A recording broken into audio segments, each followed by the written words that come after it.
Boys. Hi. Good morning. How the freak are we doing today?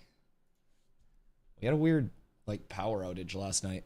So I had to reset up my PCs and everything this morning. So that was a little weird. Oh, wait, hold on. Let me make sure. I gotta redo my fucking Go XLR too now as a result. Gosh darn it, man. Gosh darn it. Hi, boys. Do I sound okay? Are we sounding good? Sounding shit? As long as we're sounding, then that's good. John G. Bloon sniped the first. Oh no. Yo, Leon. Jordy, what up, guys? Oz, how you doing, guys? How's solo leveling? Dude, it was fucking good. It was real fucking good. I enjoyed it a lot. I think the abruptness of the ending as well. Like, a lot of the episodes so far have had kind of the ending where it's like the ending's just going along with the story and everything, and then finally having like the ending to an episode where you're just like yeah. We don't want to spoil anything, like, because we have people in chat that haven't watched, but oh my god, yeah, dude, just the abruptness of the end as a whole was so fucking good. It was real good. Yo, Crow, good morning, my boy. How you doing? Happy Monday, boys. Are we ready to get active as fuck for our last day of access to Vera for the week, boys? Because I'm ready. I'm feeling energized. I'm feeling ready to take on the world or each of your moms after stream. I think I'll save myself for the latter. But it's going to be a good day. It's going to be a good day. Grinding my tits off on alts. Did you start grinding because of the guild deck thing yesterday? That's so funny. That was actually so fun. I hope they don't take my yapping as like an actual insult and more just take it as like fun as fuck gameplay. But that was really fun, dude. Like, even when they got enough people out and we started losing that shit, that was really fun. I learned a lot from that.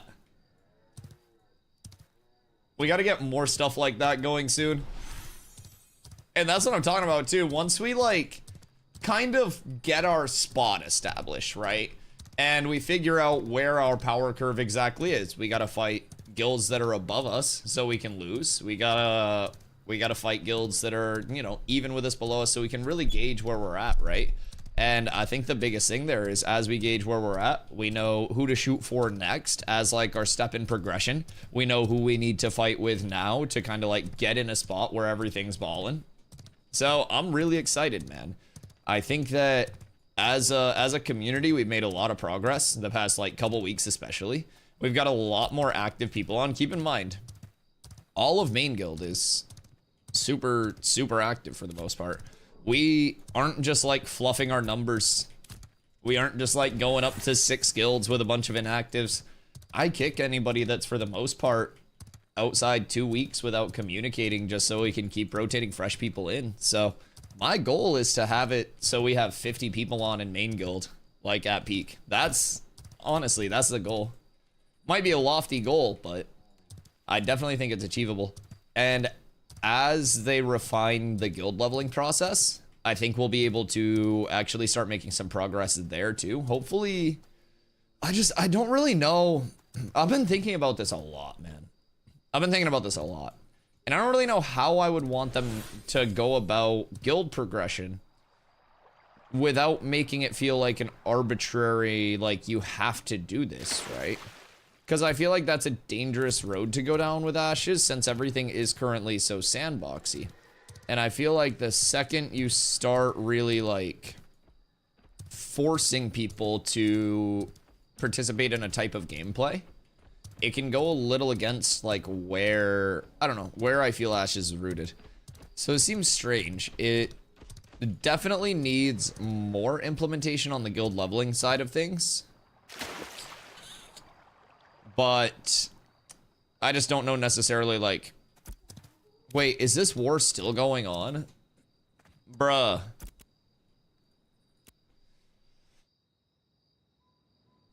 Oh my fucking god. Yeah. So I've been saying people that are active hop over into main, because like second has basically been for like alt parking and stuff like that. So yeah, if you're active, leave second today, and then we'll condense into main. The woodworking for you? Yeah, this is bullshit. Dude, I haven't been able to make any money for like 3 days. I'm broke as fuck. I'm fucking poor, Crow. Dude, it's terrible out here. Chat, anybody need gear? I got a bunch of extra shit. If people need gear for alts or whatever, I can post in Mira. So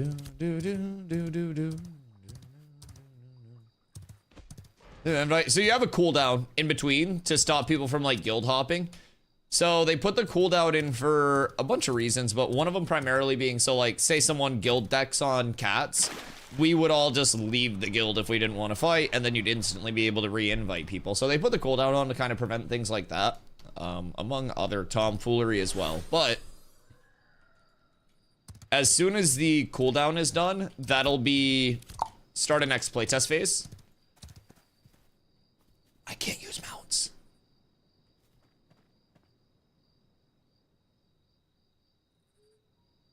Oh my god. Well, I had 5 minutes of joy. And then I remembered. And then I remembered. So, I'll give chat the option. Would you rather limit my mount usage starting today and then have it go 4 days of the next playtest? Or would you rather have it go the entire next playtest period? Because if we start it today, it goes today and then 4 days of next playtest, so I'd get it back next Monday, technically. Because down days of Ashes don't count. Also, last night, apparently I got too into solo leveling and ate too much food. And I never put my milk away. Like, I took my milk out at a certain point and I went to bed and I just never put it away. And I walked out this morning into the kitchen and I was like, oh no. So I poured it down the drain. I poured it down the drain. So my coffee this morning is black with a little sugar.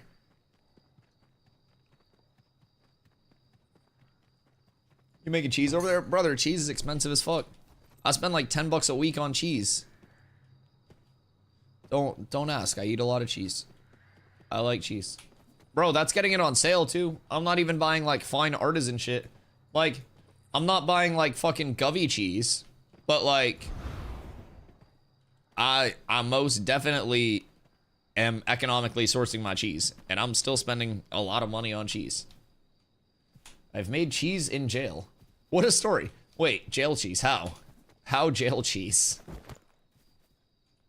Just leave milk out? Ew, I don't think that's actually how you make cheese, Crow. I don't know, dude.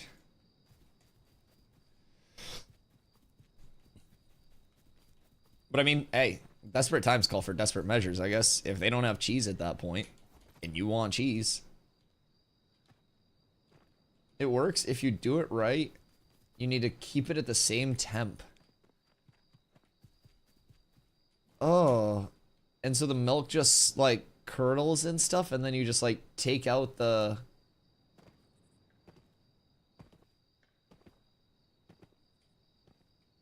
Huh. Use ramen packs too to make cheese?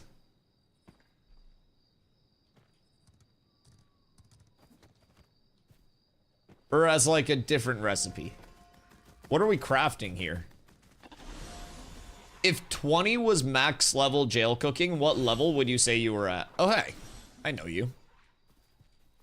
I didn't believe it either until someone showed me and I ate it and it tasted like cheese to me. Yeah, but did you shit? Like, surely that had your guts bubbling like an active volcano, right? I was fine. Hi, Nate. Is that barcode Nate? The one that's hanging out with us PvP? Or is that a different Nate? People make homemade cheese all the time. Yeah, I understand that cheese can be homemade, but what I don't understand is how you leave a milk carton out to spoil and that makes homemade cheese. That's what's not clicking with me. That's what's not jerking my gherkin, so to say. Resetting, definitely first. Good job, brother, I'm proud of you. What is this? Can I drop that? What the fuck?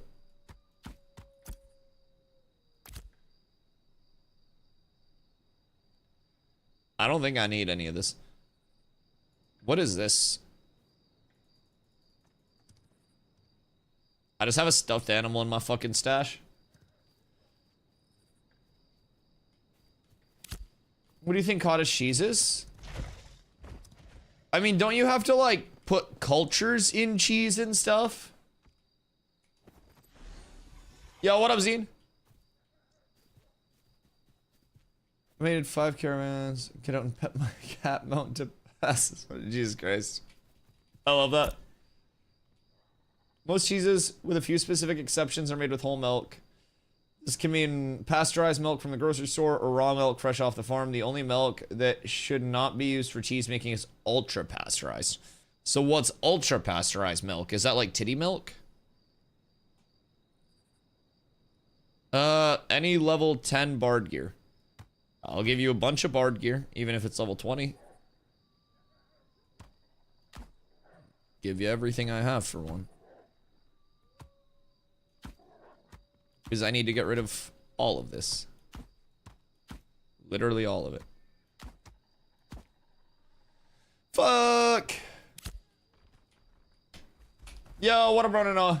25 right now, and then level cap is going to be 50 on launch. Charlie T? What?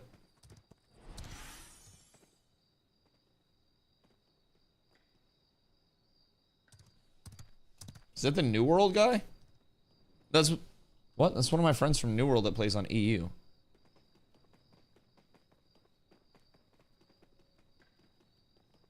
New World Eternum. What the fuck? Dude's literally playing New World right now. Is Charlie T just a common name? It's literally one of my New World friends. What the fuck? That was weird as fuck. Jesus. Huh.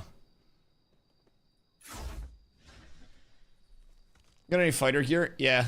I have fucking everything. What up, Josh? Okay, Bard.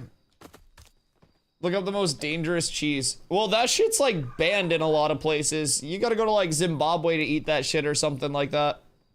Maybe powdered milk? Oh, powdered milk. Yeah, maybe like sweetened condensed milk too? I feel like it could be that. Good day, sir. He's using a forge scale. What up? Oh, for this. There. That has mint on it. Fuck it. You get that too. It's not even that crazy for you. Steel spellbook. Those are fizz. Alright, bless. Take all of that shit, please, for the love of God.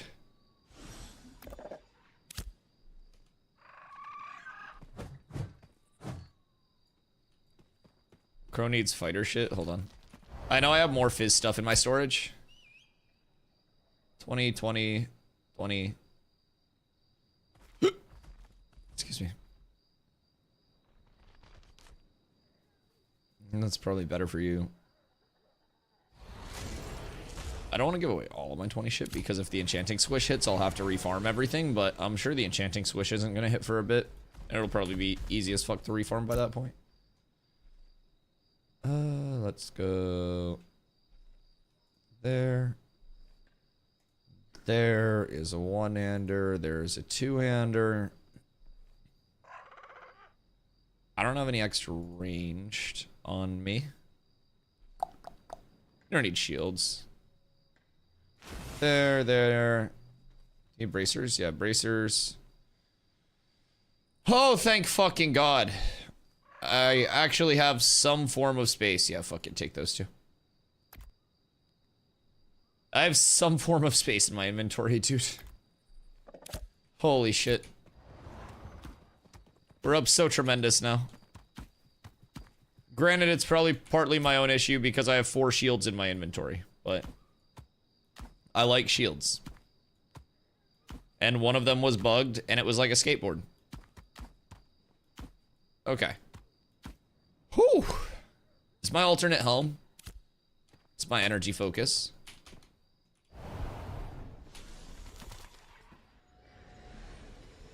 So, chat. Someone gave me a flesh ripper. Wait. A fucking who does a what? Is that a weapon?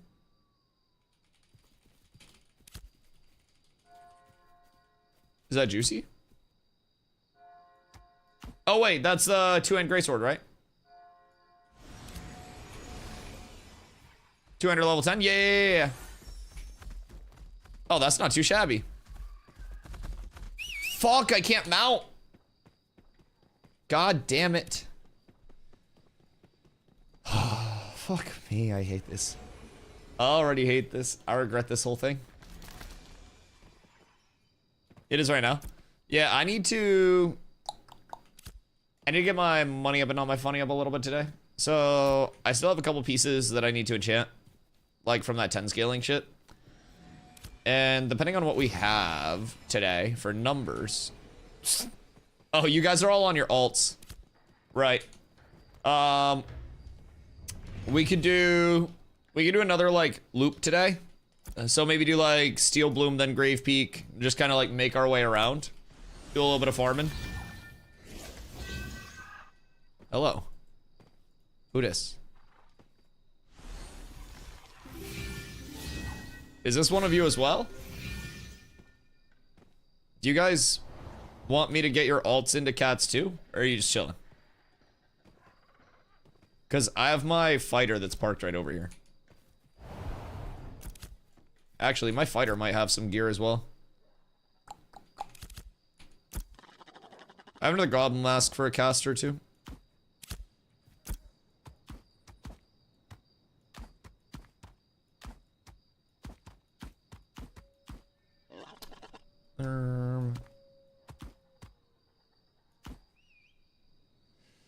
Hooey.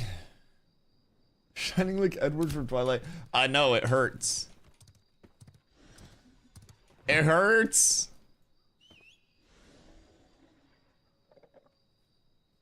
Someday I'll be able to zoom in on my character. Long Dick Slams is definitely a dev. They play incognito, so they won't be detected. Oh, that's weird. So when the color bugs, is it like a render distance thing? That's weird. It's like that original bug I reported where my tits got smaller when I zoomed out.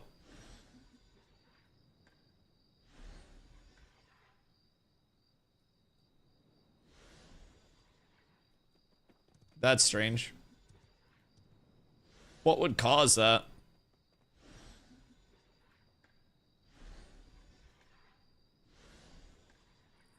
Looks dope with the other skin. This one?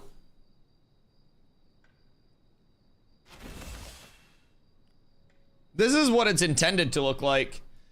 Because this is a firebrand shield, so it has like the dragon scales and shit on it. And then this is all fiery. It's hot. I'm like side-eyeing you, chat. You see that shit? I'm like looking over here. It goes crazy with the hammer and shit too. So yeah, then this is like, I think this is just the base design for it. I don't really know. And then oddly enough, you zoom out and it's fine. And it's cool that it even has like, in the dragon scales, you see like the scratches and shit too from combat. It's so clean. Like the attention to detail on it's nuts. Yeah, it's real clean.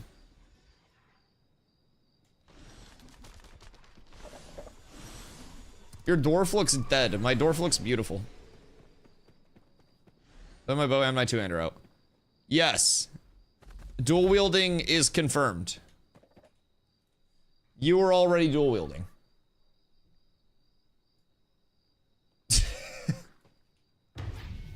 Yeah, you're going crazy. You're going absolutely crazy with it. Okay, hold on. Ronaldo said, for Alpha 3, does your playthrough get erased and need to start farming from level 1? So, Alpha 2 Phase 3, starting on May 1st, is going to be fresh start servers. And these Phase 2 servers will still exist. They'll be concurrent servers, unless they are forced to wipe them. So, a post from Steven on Reddit recently made me a little concerned that we may actually see these characters just like Thanos snapped. So I'm thinking that they're still going to try to keep these servers up, because what they've said long term is they want these servers to stay active, and eventually they may even turn into like an NDA test server. And then past that, Alpha 2 Phase 3 servers will be that fresh server that you're able to like hop into if you do actually want more of that, you know, that populace, that true leveling experience with a large server off rip. And you want that even start too, because progression in this game can scale very heavily with like time played, effort put in, right? There's no pay to win or anything like that. It's a long leveling process. So if you're looking to catch up to people who are already leagues ahead of you in gear, if you're PvP minded, it could definitely be a little rough. So I would recommend for people that are coming in like for Phase 3 specifically, definitely hop into those like Phase 3 fresh start servers rather than the like legacy, so to say, like the older servers from Phase 2. I think that will be a very good experience for a lot of people, and even with this community over here, we will be re-rolling with Phase 3 as well. Like, we'll be going over to fresh start servers just to try to get like the best experience across the board, the most people into the community, grab the most new players that we can to try to keep growing the community before launch. So we're still 2 to 3 years out from launch over here, so there's still a ton of time to grow, a ton of time to expand the community, get more knowledge, get more familiar with the game as a whole. I'm super excited for the future of it. But yeah, your characters should stay, long story short, unless they do decide to wipe it, but anything can change at any given time. For instance, if there was something over here that just necessitated a wipe, they could potentially have to wipe these servers. Did I just flip?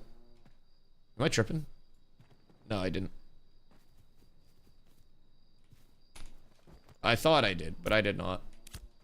I can't flip. Grave Peak's like 22 plus. Yeah, I mean, we could get a group of like 20 plus for it. The name drops there are 20, so realistically, as long as you're 20 plus, it shouldn't be a big deal, Kai. Sexy sword. I mean, the Ashes art team goes crazy, from mount design to skin design to pretty much everything. The mage is 19 and a half. No. That's so sad. I wonder how Steel Bloom XP would be for you. Man, I fucking hate this sub goal. This shit sucks. Only 5 more days of not being able to use them out.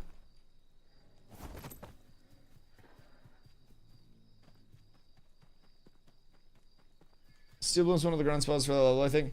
Steel Bloom's just tough because you can get nuked there so easily as a group. Where should I start trying to level once I hit 15? And I said it before. So I like to, hey.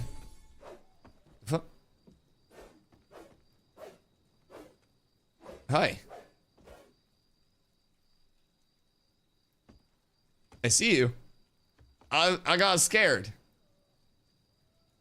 Good day.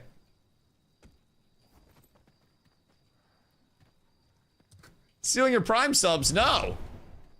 No, those are my primes. I need those primes. What the fuck? Oh. God damn it. What is the aggro range on that? Dude, I'm in the middle of the road. The fuck do you mean? I thought I was getting PvP'd. Treasure maps are working for you? Must be nice.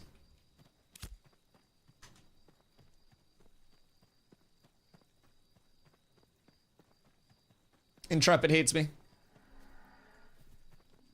Yeah, so I would go Oakenbane at level 15. Oakenbane Keep, West Miraleth right over here. It's like the big kind of like rectangular area. The Ember Spring is right up to the north of it, so make sure you grab that before you go in. If you get a group for that, you can do that.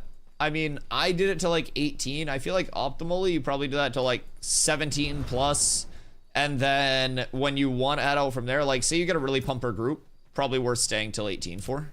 But across the board, you could go 17 there, and then you could also go at 17 over to Ruins of Seth, which is down in New Ayla. It's gonna be a really good farm as well.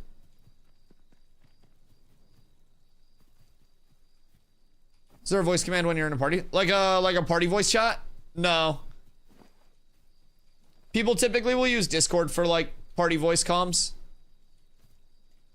There will be a tavern where there will be proximity chat though, so I would assume there would be an in-game voice chat functionality like later on to a certain extent. Taverns will have prox chat so players can actually interact within taverns and stuff like that. So like they'll have the capability to input voice and video stuff. There's just no like current infrastructure for it. I think they're focusing more on kind of like the core iterative gameplay loop through, you know, through the alpha phases, right? So a lot of those kind of like smaller accessory features will typically be either later through phase 3, or if it's like really a more of a polished thing, then it would probably be like beta. But by the end of phase 3, they want to have the game primarily feature complete. So that way, you know, most systems at that point will be in functioning like how they want them to. And then from there, it's just a matter of polishing it, getting it ready for a launch. And from there, you launch and hope for the best. We can start with some Steel Bloom. I doubt it's contested. Drops in there are alright too. Oh, I'm gonna have to go to the desert for something, aren't I? I don't think I need to. I mean, so treasure maps should be working for most people. My character's bricked on them because I made an oopsie when it was like my first 2 days playing, and my character has legitimately been incapable of running treasure maps now for a few months. So I don't really know what I did, but I borked the shit really bad. And I would really like to run maps. It's a great way to get like money, great way to get materials, have some fun. 8,000 out of 142,069. I'm bored as fuck. So I went and crafted heroic spell greatsword because I also wanted to level mining. It's level 1 because I can't get to level 10 yet. Wait, so you crafted a level 1 heroic? Jesus Christ. I mean, low key, if you slap cheap enchanting on that, it's probably a slapper for leveling. Does it have main stats on it? Like if it has int wisdom, stuff like that, then you'll probably be chilling. That's wild. Your RNG was going crazy, huh? Just whipping out heroics like that is not necessarily the easiest thing.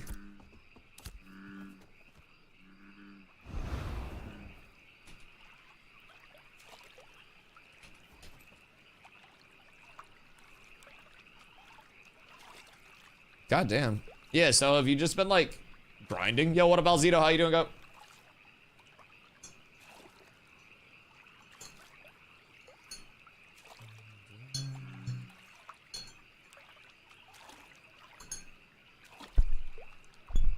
I missed your interaction with adjudication. You're not getting my primes. I need those. I need those to eat. I can't eat without primers. Why? What? Is that me?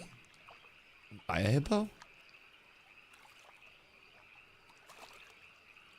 Why do I just hear a hippo?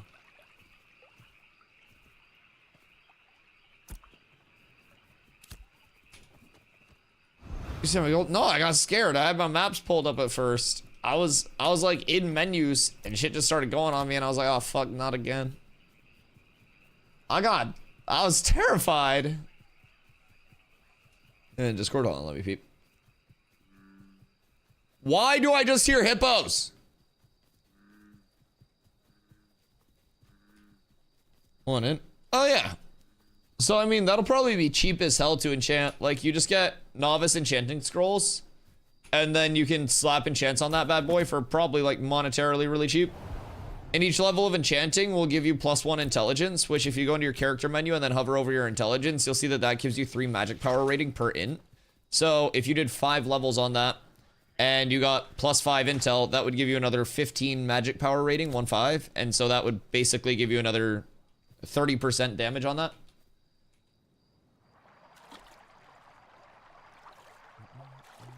I don't know how to enchant. So depending on where you're at, Halcyon is the best place to get familiar with for enchanting right now. And of course, this will change on launch in future servers, but Halcyon has the laboratory here. So at the laboratory, you can go to like the scribe vendor and shit like that, and you can get your enchanting goods. Where you're doing novice, I think you'd just be able to do it at any like general scribe vendor, like in a town, because towns will have like everything at that base level. So yeah, I think you would just go to like wherever the scribe vendor is in the town that you're in. And then you would get the enchanting scrolls from them. You right-click the enchanting scroll. You have to have the item in your inventory, not equipped. And then from there, you put the item in the enchanting scroll, and the higher level you go, the higher chance you have to either fail the enchant, or at certain levels, you can de-level the enchant 1 level, all levels, or you can even brick the item as a whole and just like destroy the item past like a high level enchanting. So enchanting, while it is a very large power scale, also comes with inherent risk reward to it. So it's a pretty cool system, pretty well designed. Pew, pew, pew. I'm never going to kill this mob. Is there a safe enchanting level? Bricking an item starts at +8. Does Alpha 2 have world bosses? Yes, it does. So right now, there are 3 world bosses. There is Tumok. He is a big, giant, kind of ogre-looking guy. Then you have Firebrand. Firebrand is a dragon. That's actually where I got my shield from. And then in the desert, you have Scleretia, Mother of Pain. Scleretia is a big-ass scorpion. So her loot table is currently borked. But it's important to remember with alphas, like they are iterating extremely quickly. So with everything like developing as quickly as it is, even if that system that you're looking for isn't completely in yet, it's important to note, we just got the Sand Squall Peninsula, the rest of the desert at the end of last month, right? At the end of this month, we get the tropics, we get naval combat, we get the rogue, we get dual wielding, we get node sieges. We get a lot of really good things at the end of this month. At the end of next month, we know that we're getting the entire June Dark down here. So that's going to be a whole new biome. Then, with Phase 3 starting, that month, we're going to be getting the Anvils, which is going to be another biome. So, I think that across the board, the game is continuing to develop and implement content at like a breakneck speed through the playtest. Intrepid's done really well with it. Do you guys want to farm Steel Bloom, by the way? I'm doing this for you. Steel Bloom farm ? I hate it here. Juicy content? Well, that's going to be the content cadence, like, for the rest of the development, too. You've got to remember, there are going to be, like, 80+ nodes. There are going to be multiple biomes, 2 continents, and Underworld. And through the processes that they've developed at Intrepid, like, they are going to basically be giving us, for the foreseeable future, a biome a month. Which a biome, keep in mind, is this. Or this. Like the Riverlands is a biome. The desert is a biome. The June Dark will be a complete biome. In fact, the June Dark is this. So we could see all of this within a month. After we see this. Because this is up next, the tropics. The entire tropics. You go up here, you get naval combat. You get, Jesus fucking Christ, there's skeletons spawning on me. You get naval combat, you get rogues, you get node sieges. You'll get the start of that entire process. So there is a lot that is coming in the next few months. I'm also going to be making a video covering like the March patch and beyond. We have a video that's going up later today that shows the new Tower of Carfin world event that they added in. Breaks that down as well. We've got some banger shorts lined up. We've got a new player tips video that I started scripting out today. We've got the March patch preview. We got a lot of videos, boys. We got a lot of videos planned, so make sure you're ready for those. Can I buy the game and play now? Yes, so basically, it's important to remember it's an alpha. Like, things are going to be broken. Not everything's in the game currently. But, like I mentioned, development is happening extremely quickly, right? So with that being said, it's important to get into it with the mentality of, I want to find bugs, I want to improve the state of the game long term when it does launch. I want to provide feedback to the team that will help them develop the game and get it into a better spot. And that's not like telling them, hey, you got to do this as a developer. It's saying like, oh, what's going on here? Hello, Dune old lads. What do? Farm in Steel Bloom? Are we farming? Hunting Winsteadians.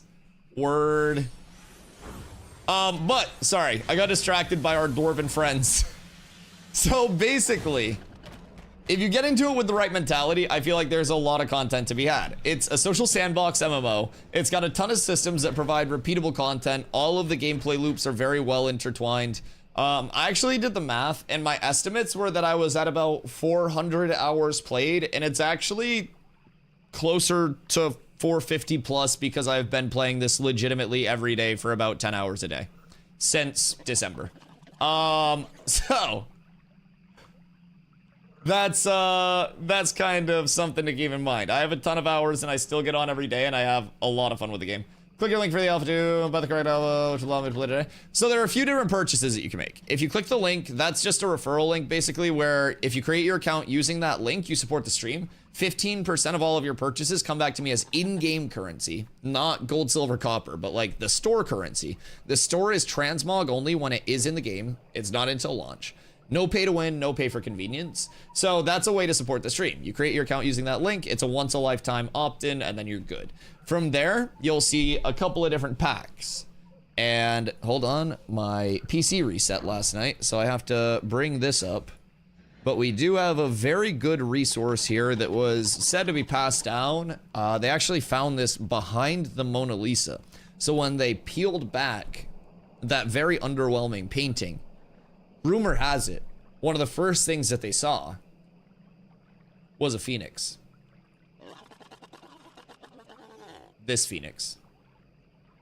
So, oh, hi. Someone just ran by me for the node war. Basically, what we were looking at here. Wave 2 pack. That is your $110 pack. That gets you into Alpha 2 Phase 2. That's the one that started up in December. And that is going now till May 1st. It's continuing through May 1st. Missed a kill on stream. I was getting the graphic up. Gosh darn it. Was there somebody over there? So the $110 pack gets you in for the current and all future phases of development. Same thing with the $100 pack if you want to wait till May 1st. The biggest difference is that for the remainder of Phase 2 until May 1st, the servers are up 5 days and down 2 days. Thursday, Friday, Saturday, Sunday, Monday, the game is up. Tuesday, Wednesday, the game is down for development. So if you do buy in today, just know you'll have the next 2 days where it's downtime. They just take the servers down, develop, get patches in, fix things, and then they come back up. Goldfish, thank you for the follow. Welcome in. Good morning. So with that being said, it's important to remember those 2 downtime days. Those only last until May 1st. Starting on May 1st, we go to a 24/7 live service schedule. So again, there will still be downtimes and there will still be patches, server resets, stuff like that, right? But the servers will be up every day. You won't have that awkward 2-day downtime in the middle of your week. So you'll be able to really just have full access to the game. I think starting in March, like the end of this month, with that massive patch that we're getting with Rogue, with the Tropics, with naval combat, with node sieges, that's going to bring a lot of people back to the game that had their Alpha 2 access, maybe didn't check it out yet. We're waiting to see some more come in. I think we're going to see a huge influx of players at the end of this month. And then I also think we're going to see a massive influx of players for Wave 3 at the start of May 1st. So it's important to remember, you don't have to pay 110 now and then 100 later. It's just the one purchase for the entire development process, which is going to be like 2 to 3 years. Past that, we go Wave 2. Wave 3 is going to last, Phase 3, I should say, is going to last at least a year. My money's right on like a year and a half. From there, we go into a couple shorter betas, and then eventually the game launches. When the game does launch, it is no box cost, no DLC cost, a monthly sub of $15 a month, 1.5. And again, you don't have to like buy the game and then pay the sub or anything like that. And the sub doesn't start until the game launches. With either of these alpha purchases, you get your first month of game time included, so $15. And then you also get $15 in that in-game store that I mentioned earlier. That is transmog basically only, right? So, on top of that, you have, in my opinion, the best level of insurance as a gamer that you can possibly have. Awesome. Yo, what up, Mark? Jesus Christ. So, with this, you have probably the best level of insurance that a gamer can have right now with something that's in development. So, from the day of your alpha purchase, you have 90 days with no hours limit, where if you're not happy with the playtest, you want to wait, you want to see what's what. I do hear you! You have 90 days with no hours limit where you can refund the game. You can get all of your money back. So it's very safe. If you don't end up enjoying the playtest, your money's not just burned and gone. If you think you're gonna like burn out on the game or the playtest before the game actually launches, they would rather have you get your money back instead of feel forced to play and not enjoy the game when it launches. So it's got, in my opinion, like the most across the board that like not only any early access will probably come with for like convenience. And keep in mind, this isn't an early access. Early access is typically post beta, pre-launch, when it's like check map pocket dungeon event. Where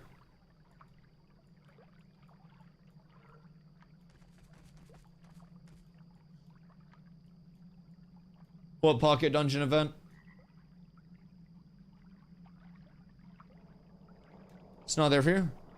Where is it? Is it this one? Or is it the one that's up here? Because there were a couple pocket dungeons. The new pocket dungeon east of Az, this one? That's interesting. Very interesting. But yeah, so it's it is a true playtest. It is an alpha. There are bugs. There are balance issues because balance isn't a big feature right now. Like, balance isn't a big emphasis. It is truly built around, like, making sure that everything works and that systems are in the game the way that they want them to. Sand, pocket dungeon, gypsum outpost, event waves. Okay, that seems bugged. What are you doing with your day? Was gonna get people to farm SB, but everyone on alts.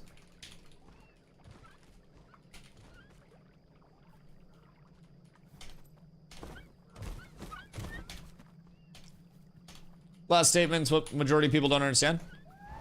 The big emphasis on what, not polish and stuff like that. Yeah, I mean, I think that's the biggest thing that people need to realize when they come in. It is a legitimate, like, true alpha. This stage of testing is typically like locked and keyed so no one can actually see it. And the fact that Intrepid is being so transparent with everything, like the NDA server, even their NDA is a visual only. You can still talk about the things on that server. You can talk about bugs, you can talk about good things. And this server is zero NDA. There's literally nothing stopping someone from accessing like the entire playtesting phase, even as someone who's not an active playtester. I stream every single day for like 10 fucking hours. You can come in here and you can follow the entire dev process for free. You can get all of the knowledge that you need about the game for free. because Intrepid is allowing content creators to make content, allowing people to watch content. And it's really cool. It's a fully transparent development process. And I think that Ashes, when it does launch, will have such a dedicated community already established because of this. So many people are crying, let them get things in process, and they can tweak with people's feedback. Yeah. It's like, we talked about this recently, but in terms of like building a house, there are different steps to it, right? Like you frame the house and then you do your plumbing and your electrical and shit like that. And then you start to do all of your cosmetic, closing everything up, right? And that cosmetic and closing everything up is the balance, the tweaking and stuff like that, right? And people got to realize if you skip to that and you close in all your walls without the proper framework within the walls, then your entire house is going to not function the way that it should. And what Intrepid is doing is not only are they building the house through the proper steps, but they're also letting people see the house. They're not like putting up fucking fences around the project. They are literally just letting people come through, letting people check out the design, letting people see if they would potentially want to get involved in building that house. Like, and they're giving people the opportunity to get involved too. It's very nice. And let's have a loot drop slide off into the oblivion with a dead mob corpse. Just watch my glint fly away. I mean, that was probably your Lego drop as well. Does anybody want to come through and actually farm Steel Boom? If you guys get on your mains, then we can do some gear farm for a little bit. I need to do gear farm. I need to do some glint farm. Would the dune holders like to come through? We have room. 119 tank? Yeah, I mean, we can just get a raid group together. Basically, just go through and just do it for drops. I mean, I don't go too crazy looking for XP at this point, obviously, but we can literally just get a raid group going for the 10 drops and shit. Ah! It's so bouncy.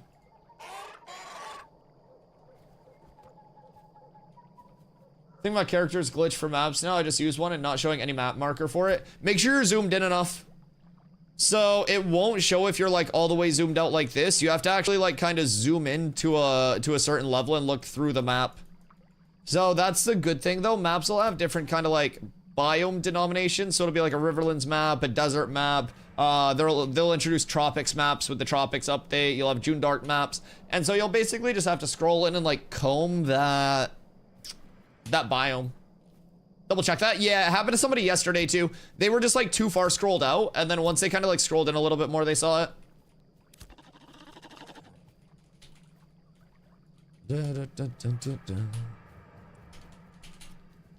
All right, let's see.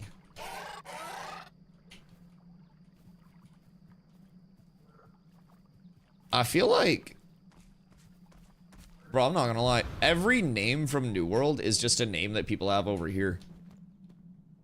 Like, I mean, obviously not the Dunehold lads, but there are so many names over here of people that I'm like, this is the exact same name as New World. Like right now, Rug is 1G and an underscore away from being another one of my New World friends who streams New World still. You played New World? Well, you weren't the only Rug. There's still one. There's still one there. He's trying to hold out. Silly lad. Silly lad. I saw a Charlie T earlier, and Charlie T is legitimately streaming New World right now. Dude, we need some fucking bards and clerics.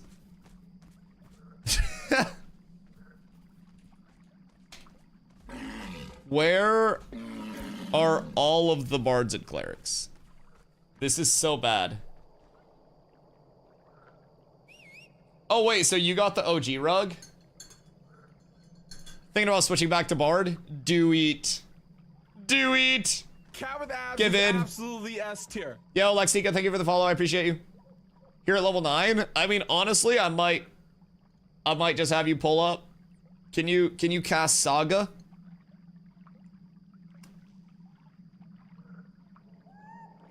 That's all I need. Level 10 Bard. Y'all remember in WoW Classic those 40-man level 1 Hogger raids that people would do on Alliance? I don't know if Horde did anything like that, because not only was Horde bad at the game, but they were also all just basement-dwelling creatures.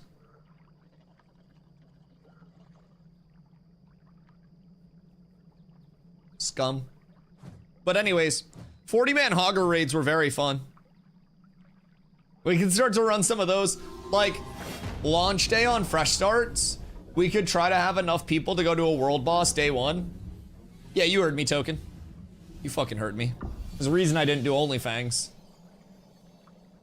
And it's because it was Horde. And they probably wouldn't have accepted. Nah, they probably would have accepted me. I was averaging like 200 viewers at the time. That would have been my out from New World. Yo, what up, Amos? But I didn't do OnlyFangs because... 1, it's classic. And I stand by that classic WoW was very good 21 years ago. But in 2025, it feels like a 20-year-old game. WoW TBC still feels like a 20-year-old game, but feels slightly less like a 20-year-old game because you started to get more mechanics and stuff. Also, Heroic Dungeons were very fun in TBC. Very good addition. Second reason that Horde would deter me from... that era would deter me from playing is that not only was Classic the worst era, not the worst era, but for me as a player, I played Paladin. But they also played Horde. So, I couldn't even play Paladin if I wanted to. So, for a while, Mags was like, Dusty, try to get into front 2. I was like, I don't want to. Game sucks. Seems boring. So, yeah, I played WoW from launch to Kata. And then I played again, Classic to Kata. And both times, I don't know, man. Wrath fell off for me. And I know a lot of people say Wrath best. But I still, my thought on games is that it's a delayed expansion, right? So basically, it's like spray foam. When the game goes out, right? There is that level of initial player base that fills in. And then if you have positive sentiment that comes throughout your game, then the player base expands after that good content that creates positive sentiment. So you'll have a portion of people that come in, and especially in today's day and age, if you have streamers that come in, massive streamers, not streamers like me, streamers like 10,000 plus viewer streamers, they come in, and all it takes is one of those streamers to be like, wow, shit's really good, this game's really fun. And then boom, your population explodes. Now that's going to be delayed. Perhaps one expansion. So my theory, and what I stand on, is that the Burning Crusade was the best expansion that WoW has ever dropped and was peak WoW, and Wrath of the Lich King was peak player base, just riding Burning Crusade success. I think Wrath of the Lich King was a worse expansion than TBC, but I think TBC was so ungodly good that it got everybody in the world interested in TBC. Where'd the bards go? I switched to mage because Cats had like 2 to 3 other bards on 90% of the time I was on. They all died. But I mean, even across like PvP and stuff, if we have like 3 to 4 bards, we're still gonna need a ton more bards. But yeah, I mean, some people just like stopped playing because it's alpha. Some people are just on different schedules now. So yeah, we really don't have that many bards. I actually think I kicked a couple of the bards because they were like inactive as fuck. Yeah, we don't really have that many bards right now. At least not like as mains in first guild. Bard plus cleric, steel bloom farm PM. Gra. Any rare drops with low drop rate? Oh fuck yeah! Oh fuck yeah! There are already like, I mean, in terms of the named item itself, like the system is pretty peculiar, because right now we're going into steel bloom. Steel bloom is. It's classified according to the map as an elite POI. It's like the top of an elite POI, the bottom of a dungeon scaling. In terms of like, 20 plus ideally, Rug. And then we can just get more people as well. But with Steel Bloom and with a lot of POIs and different areas throughout the map, You have a mix of elite mobs, named mobs, and boss mobs. So with any of the boss mobs or named mobs, they'll have their unique loot table where they can deterministically drop certain things. Within that, you have a rarity scale to items. So common, uncommon, rare, heroic, epic, and then legendary up at the top. So basically, mobs will very commonly drop the green version of something, right? So rarity chasing can either be done through an absurd amount of just raw brute force grinding these mobs, which can be on respawn timers, can be contested. There's no guarantee to get them because it's all open world. And if you're trying to brute force it, you could spend a ton of time never getting a drop. So that's where crafting comes in. You can PvE, kill the mobs that you need the like actual gear from. Why is Goro playing from an airport? And then basically you get the recipe from those mobs as a chance drop. You give that recipe to one of your crafters, and then you farm up high rarity materials. What's going on over here? And through farming up those high rarity materials, you'll be able to then control the rarity of the output of the craft. So that's just getting into like item drops for right now. Keep in mind, a lot of content's still not in the game in terms of full world bosses, loot tables, everything like that, dungeons, everything like that. Airport Wi-Fi spawns. Yeah, what you always doing in an airport? Are you a pilot? Bro be fucking farming while he's flying. I guess you could put like the autopilot on and just go in a straight line and play, huh? Little laptop on your lap type shit. But yeah, so crafting is like the best way to control the rarity of things, but there are definitely those like grind-worthy drops across the board. Dusty, they're prepping to attack us. Who?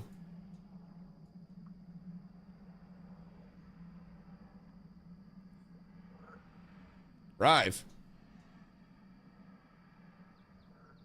Well, didn't he just go off? Where are they? Part of the Sunhaven Winstead War. I know this war is... Man, Crash is playing Ashes. No, he'd be fine. It's just a flying mount. I have 4 characters because I hear we need bards, clerics, and tanks. I don't think we need tanks, personally. There's not like super high of a demand on tanks.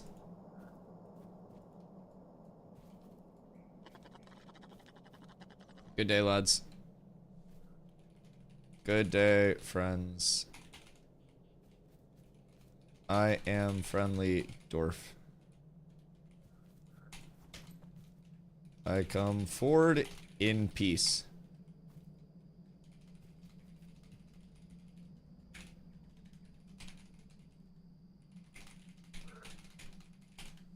I think they're friends.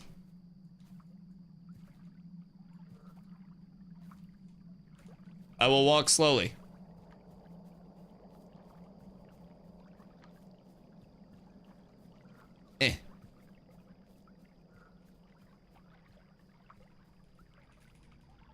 There are 10 people online, whole server.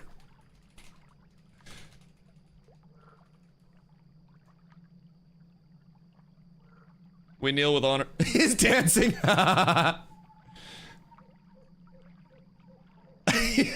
the server. Rogue will save us. What up, Rain? Tank was my first and abandoned when I joined Cats. Yeah, we have a lot of tanks. Is this more Node War shenanigans? Yeah. Yeah, there are too many Node Wars right now that aren't ending. Many stats and emails. Of course, scared the shit out of me the other day. I had a golem chasing him. Dude, the golems are fucking terrifying. They gotta put a timer on those bitches? Dude, they really, in my opinion, yes. I feel like there should be a timer on Node Wars at this point. Like, this Node War has been going on for, what, 3 days now? Between Sunhaven and Winstead? And it literally prevents people from being able to play the game. Right now, we could invite these guys to the group if we weren't fucking at war with them. Yo, what up, Steven? Is it possible to level to 25 by just doing story and daily quests? There are no daily quests in Ashes. So Ashes is going to be entirely sandboxed in the sense that, like, not entirely sandboxed, but it's very Sand Park, like, sandbox leaning, right? And so with that, I think they're going the route of trying to avoid those arbitrary, like, you have to do this daily, weekly, monthly, whatever it is, and you kind of create your own dailies throughout it, like throughout your gameplay loop, so to say. So for my daily gameplay loop, I actually can't do that right now because there's these node wars. And so, like, I typically hop on and I use Winstead for my, like, lumber milling and my refining of wood and my, like, lumberjacking. So, and my jacking of... We're not gonna finish that. We're not gonna finish that. But I use this for processing trees into money. And I currently can't go into the town. So, will we fix next patch? Yeah, oh wait. Hippo flatulence will be fixed. Oh no. The high prio fixes. I thought we were talking about node wars. No! Community said no dailies very loudly, so they said, okay, no dailies. Yeah, that's kind of what I've been debating back and forth on as well, actually. So, as the Dunehold lads, you guys are probably somewhat interested in eventually leveling your guild, but you may realize that leveling a guild is entirely hard right now. I actually had Church from Fed in here yesterday, and he was saying that they're up to level 8 on the Fed side of things, which means if they've gone specifically down the guild expansion tree, they now have plus 100 spots. But even with having 150 people potentially in guild, he's still like, that shit sucks. That shit sucks. So yeah, but yeah, Steven, so in terms of like avoid grinding, as like the follow-up to, is it possible to level to 25 just by doing story and daily quests?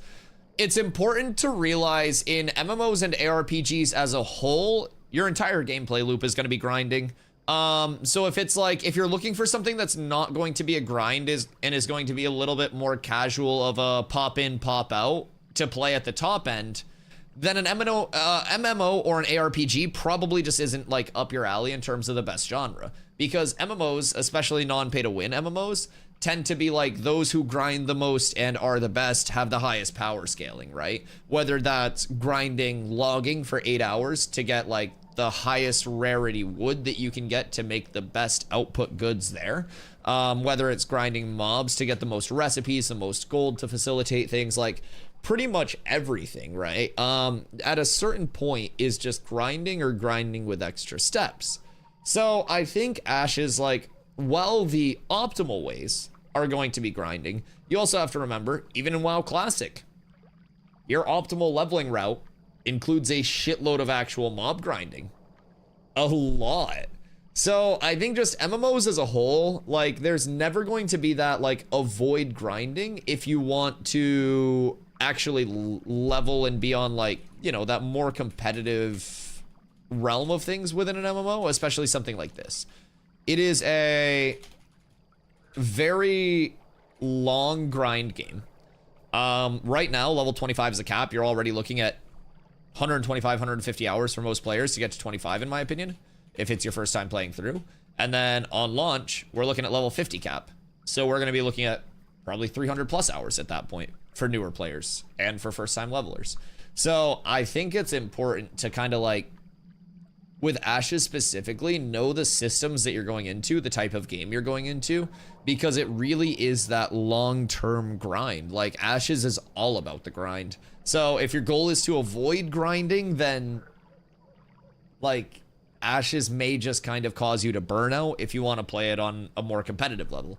With that being said, if you're cool with just chilling, taking it your own pace, your own level, you know, you're not too worried about being like super competitive or anything, then it is very possible to play like extremely casually and go about it with your own gameplay loop, right?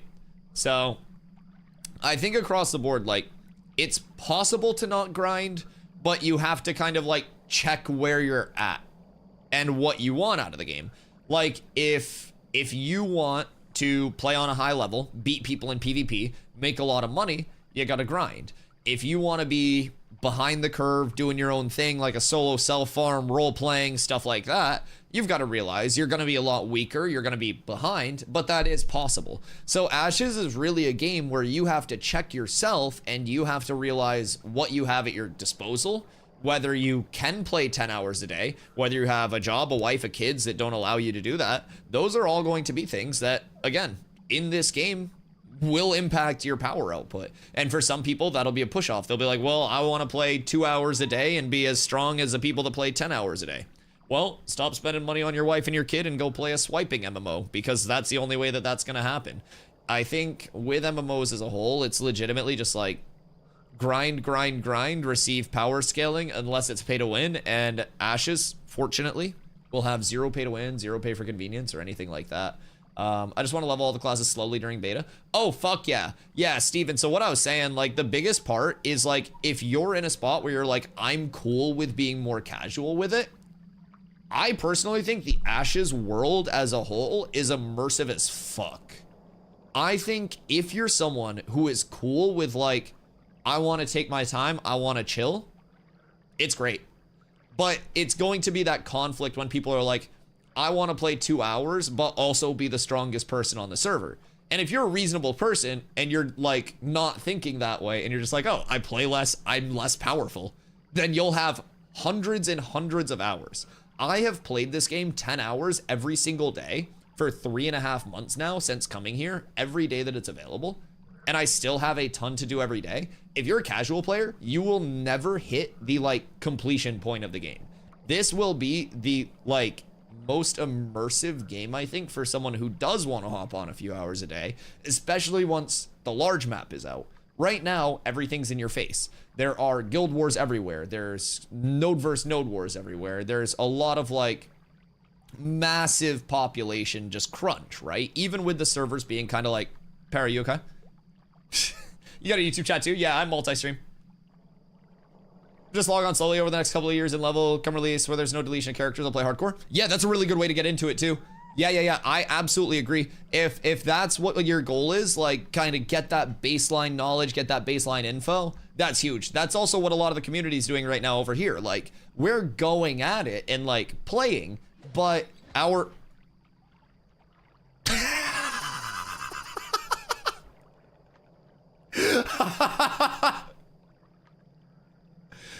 So anyways, we're going at it and we're playing, but like our gameplay loop could be way more optimized than it currently is. Like on launch, we'll have like a list of like, all right, these people are leveling together at this time. You go here, this group goes here, this group goes here. So we're not contesting each other. These crafters are in these groups so we can get our crafters up. And so, excuse me, I had to burp. Those are all things that'll come in due time. And I think the alpha gives people a big opportunity to play the game how they want to. Have they said you'll have to reach level 25 in a class before you can do secondary? Speaking of levels, is it 25 in each class? So your primary class will be that like 1 to 50. I believe secondaries will be available at that level 25 mark. But with that being said, like, you'll level just kind of as your class. So once you add that secondary, you're no longer like a tank cleric, you're a paladin. I think that's paladin. So basically, like, when you add that secondary and that primary fuck and make a baby, and your class is that baby. Your class isn't the parents, your class is the baby. So 9 months later, your class pops out and you can play the game. You don't actually have to wait 9 months. But basically, are you allowed to change your primary class? No. Primary class will be static. So primary class cannot be fluidly changed. That is locked to your character. Secondary class, however, can be changed with, in the full game, friction. You'll be able to respec that secondary class, but you'll have to input something for that when the game launches. Throughout playtesting, you'll be able to respec freely to encourage people to play the game how they want to, experiment with things across the board. /global. Oh, we just want clerics and bards. From what I know, yeah, exclamation classes will get you a full grid of those. So essentially what you will have is your primary class determining your actual active abilities. So I am a tank. No matter which secondary I have, I will have tank abilities, okay? My secondary class will augment my primary abilities with elements of the secondary class. So if I were a tank mage, I could potentially see some elemental status effects being thrown into like my damaging abilities. Or maybe like if I use a mitigation, I get extra like magic mitigation, like a spell shield for that time. So you could see a lot of things come about like that. As a fighter mage, you could see your fighter charge turn into a blink because of the mage. You could see it turn into something where you have an elemental trail, an elemental status effect on launch, like an explosion. So who's main tank in this shit show? There fucking isn't one. I don't know, dude. I just press buttons.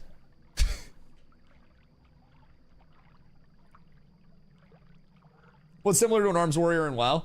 You'll definitely want a fighter base, I would say. There will be other options though. So the cool thing about it is like your primary class just determines your abilities. So fighter's definitely gonna be like your biggest, you know, one-to-one warrior translator right now. But with that being said, even if you're playing like a rogue, even if you're playing like a mage primary, fighter secondary, something like that, right? You're cooking up a lot. The way that weapons work in this game is you're able to use cumulatively a melee weapon set and a ranged weapon set on any character, and these together add to your total output of like your phys offense stats and shit like that. Then every weapon will also have a melee, a physical and a spell scaling counterpart. So there are bows and there are spell bows. There are one-hand maces and there are scepters, which are spell scaling. There are books, like spell books, and there are energy spell books, which are the physical scaling version of a spell book. There are wands and energy wands, regular focuses and energy focuses that do physical scaling. So across the board, it's very sandboxy in terms of the weapon nature of the game and really built on that class. What your weapon tree does though is provide different status effects on finisher. Every weapon will also have its own unique like weapon combo attack, and that finisher is like that pinnacle attack in your weapon combo that can put different status effects out, put different buffs on yourself. It can give different buffs to the group if you're spec'd like the certain way for it. So a lot of weapons vary in their spread of physical power to attack speed. So you have some weapons that are slower and hit harder per hit, some weapons which do less damage per hit and are faster, and those small choices can impact how that scaling works into your abilities. So I have a lot of high scaling percent phys damage abilities, so I want to, as much as I can, stack those slow, very hard hitting weapons so I can do the best chunk. With that being said, my courage, which is my tank resource, is built whenever I hit a finisher in my weapon combo. So under my class tree, you'll see here, courageous. Build courage through your actions in combat. Courage can be spent on abilities. Weapon combo finishers and extended finishers generate 33 courage and apply staggered to targets on hit. So you basically have that like time to combo that will also play with certain weapons.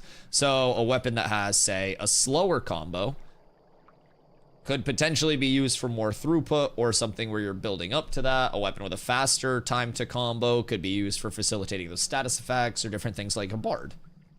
So the first class choice gives your base abilities, the second do the same or different. The second one is gonna augment your base. So on like the arms warrior thing, and you guys can do exclamation classes for a full like grid of the classes too if you like a visual for it, but you take your primary classes and you augment them. So like a tank cleric, I could potentially have something like this where it's like, Indomitable Spirit. Healing received by 20%, max health increased by 20%, and then when I pop it with a cleric secondary, and we don't know anything confirmed about secondaries yet because they're not out until phase 3, but with something like this, it could be like, you pop this, you gain these bonuses, and then you also heal everybody in your group for X amount. Or it's like, Intimidating Aura does a little bit of damage in an area around me and could also do a little bit of healing to everyone around me. And you could turn into that kind of like Healy tank sustain as well. And so that's going to bring a lot of implications on not only the personal play, but also like the group play across the board. Because with that, you currently run a setup that's like 2 clerics, 2 bards, 1 tank, and then the rest DPS. If your tank is a tank cleric, then you would be able to then kind of like diversify your group. If your tank cleric is enough to sustain, then your second cleric may not be necessary. Just pull this up. I mean, yeah, we have that same grid. That's the exclamation classes grid that we have. Shows all the combos and everything. Yeah, the wiki's a great source on it. But yeah, again, the biggest thing is just that your secondary class augments your primary class. That's all. It just literally, it takes your primary class abilities and then gives it elements of those. And not much is confirmed about them in terms of like which augments will actually be pulled or anything like that, but they'll have varying powers to augments and everything like that too. But yeah, I just pull all the resources off the wiki or like off Reddit or anything like that. Like for any crafters, this is one of my favorite images that I've seen for like crafting as well in terms of what you can ascend. Only played on that battle royale, don't even have access. Just wondering if I should jump back in. Yeah, so in terms of like leaving a bit of questions, that's what an alpha is going to do. Like nothing is set in stone. Yo, Tay, appreciate the follow. Like nothing's set in stone. Nothing is 100% locked in deterministically across the board. Things could change day to day. Development ideas as a whole could change like minute to minute. And it's really important to realize that, as Steven and the team says, like alpha and development as a whole is a moving train. So like there will be questions that are unanswered because there are things that they're still working out the fineries of on their end based on data, based on the information that they're gathering. And there will also be like a lot of iterations in the meantime that end up getting reworked, scaled back, scaled up, whatever it may be, right? So Summoner Cleric, summon Pigman the Heal, Summoner Tank, summon Beetles, climb and give you extra armor. Yeah. They've talked about a few very short things, but with how many augments there are gonna be, also keep in mind in terms of like build diversity, one thing they've talked about too, that's also gonna make classes feel more unique, is you have kind of like verticality to the skill tree, which is new skills, and then you have the horizontal expansion to the skill tree, which augments those skills. So they've talked about how not only wanting to just like vertically expand, but they also want to horizontally expand and give each skill like more potential outputs as well in terms of those augments that it can have natively through the tree before second classes are even factored in. So what you got going on over here, lads?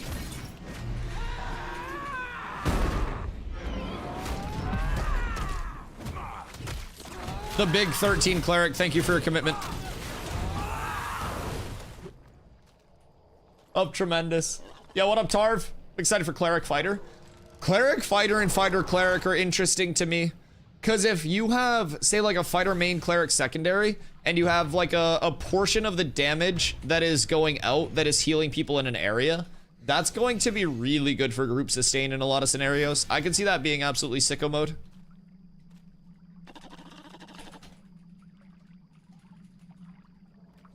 We have a spot for fucking everything right now. We have 0 clerics. Guild Wars 2 streamer joked today that Guild Wars 2 is currently the Guild Wars 3 waiting room, since basically confirmed that NCSoft allows ArenaNet to develop it. Depending on how long Ashes needs, both games could launch in the same year.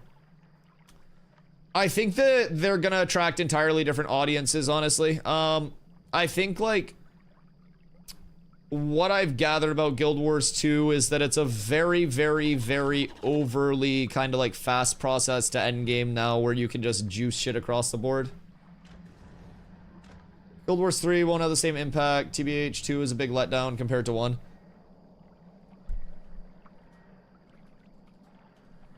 I wonder what their like peak and shit is. What's their primary launcher?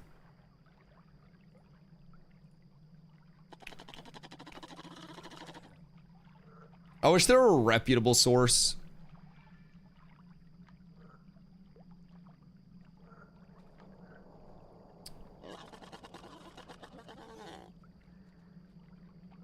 I'm curious.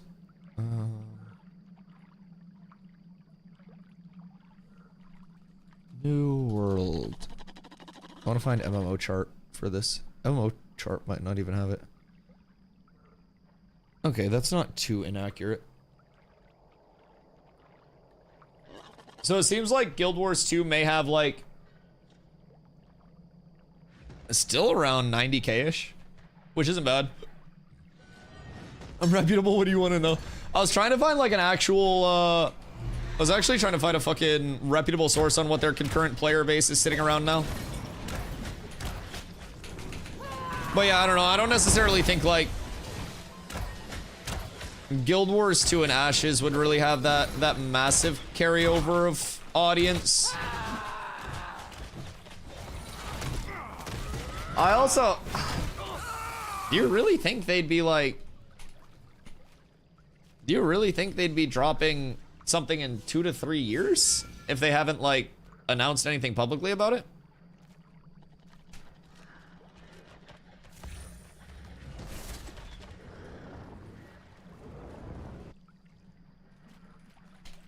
I think 3 to 4 years is kind of realistic. That's really fast for an MMO. That's real fast. If it's like start to finish in 3 to 4 years for an MMO, that's like uncharacteristically fast. I think that would probably be one of the fastest modern MMOs like developed.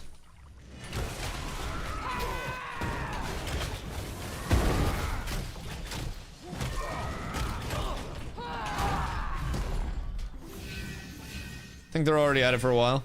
Yeah, I still don't necessarily think there would be much like competition between the two necessarily. I also predict Guild Wars 3 being very small. I don't know, I think Guild Wars is just New World with a few extra players at this point. I think that it's kind of like one of those titles that's run its course way past like when it was actually peaking and bringing in a lot of new players. I'd imagine they've been working on 3 for a hot minute after 2 kind of flopped. Yeah, and everything that I've heard about 2 recently, like, I played 2 for a while, but, like, everything that I've heard about 2 is currently that you can literally get a character up to max level in, like, fucking 5 minutes, and you don't actually have to play the game or anything. It's a little unfortunate, but...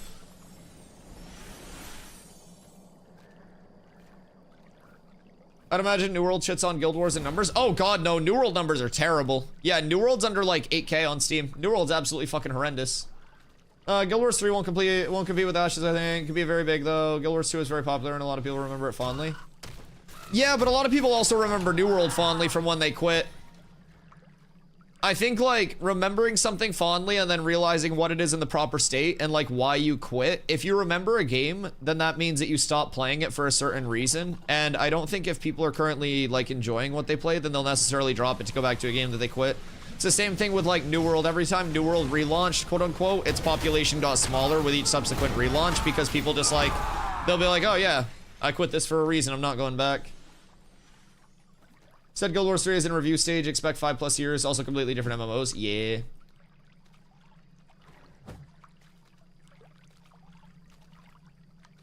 Guild Wars 2 has never hard to max level in. I max every class by just crafting. Jesus. Yeah, MMOs with a superficial, like, gameplay loop were very, very not fun for me. That's the thing about Ashes that I really like. The gameplay loop is genuinely, like, again, I'm probably at this point, no bullshit this phase, since I play the game 10 hours a day, every single day. I'm very close to 500 overall hours in this phase of the alpha. And I still think that there is a literal fuck ton to do across the board, just pretty much daily.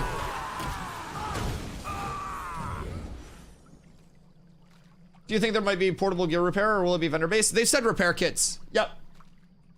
Repair kits indeedly. I quit playing New World because I went from doing chest runs, just standing on a rock, to exploit mob pathing is the meta.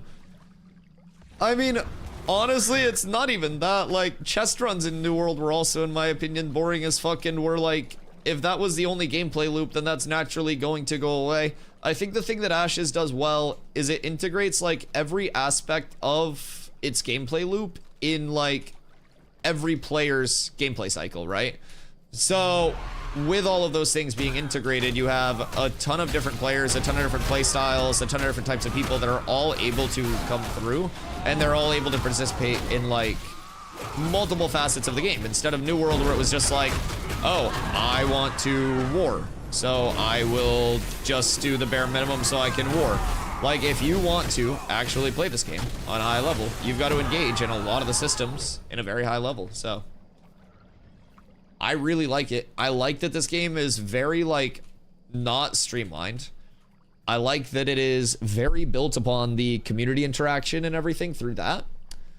And I like that they're not just handing you everything. Can you put me in group 1? Yeah.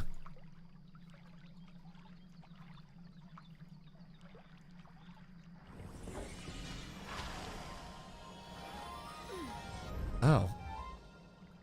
Deep week.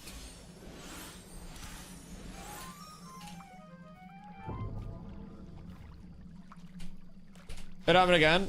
Oh, your axe is going crazy. On the flip side, I bet if you try to get a level 80 back up, it really takes some time. Let's Steel Bloom, in this party, the ungrateful butts aren't inviting me. I know, absolutely ridiculous. I mean, it is a Monday too. I bet there are probably like a few hundred people on right now.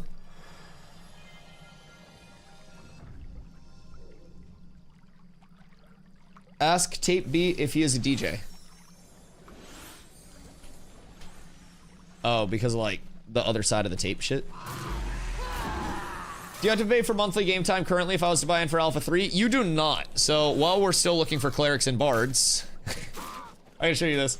So basically, each purchase will get you the current and all future phases of testing. So if you want to get into phase 3 on May 1st, that's going to be that $100 pack. That gets you phase 3 as well as the betas up until the launch. And then the actual like sub base, like the $15 a month sub, starts when the game actually launches. There's no DLC cost, no box cost, nothing like that. It is just the $15 a month when the game does start. I was wondering what fucker took my name in-game Bucky, then someone asked me if I was the dev. Which motherfucker was it? Unacceptable. But yeah, so it's just that one-time purchase for the current and all future phases of development. Through the launch, on launch with either of your alpha purchases, you end up getting 1 month of game time, $15 in the in-game store as well. In-game store, no pay to win, no transmog. It is like drip only, no pay to win, no pay for convenience. It's drip only, transmog only. I said no transmog, Jesus Christ. It is transmog only. So, yeah, the in-game store, very not predatory. The monetization itself is just a monthly sub. If you like the content, you stay. If you don't like the content, you go. So, pretty straightforward. Then plus that, with your alpha purchases, say you get the Wave 3 pack, and then you're like, oh, it's $10 difference. I want to hop in for a little bit, play casually while I wait for Wave 3, just to get familiar with the game. It is $10 additional to upgrade your pack from that 100 to the 110. 20 plus, ideally. So yeah, past that, after your alpha purchase, you get 90 days with no hours limit where you can refund the purchase. So if you're not happy with the playtest, if you think it's gonna result in you burning out long term, then you can just get your money back and, you know, cut your losses. Wait till the game comes out. So yeah, that's kind of my take on it across the board. I think it's an incredibly safe, like, chance to hop into the playtest. If you do end up enjoying it, you're probably gonna get 2 to 3 years of content for that 100 or the 110. If you don't enjoy it, you just get your money back and then you go elsewhere. So pretty straightforward, pretty safe. And it's almost crazy to say, like, but the uncommonality of straightforward monetization is very confusing now, because so many games have these like very convoluted methods of monetization that just confuse people long term. And like the fact that you can upgrade for $10, the fact that you can get your money back if you are not happy with the game, pretty much everything across the board is built for players to actually feel like they want to be here. It's nice. Yo, Beaver, thank you for the follow. I appreciate you. Like, can a level 13 not heal the group? You wouldn't get XP, and having like a big level spread in the group fucks up the drops. So we wouldn't get any drops if we had you in group either. I want to find like one more. If we can find like one more cleric slash bard, we're balling. I just hate going in here with like one singular cleric, because any time that you do that,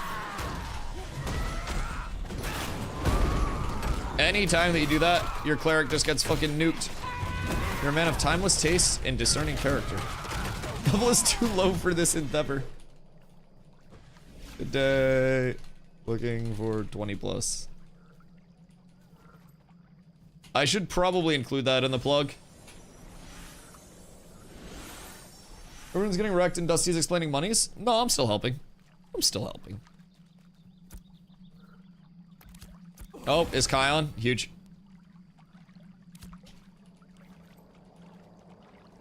I'm helping a lot. Just got me on the list. God damn it!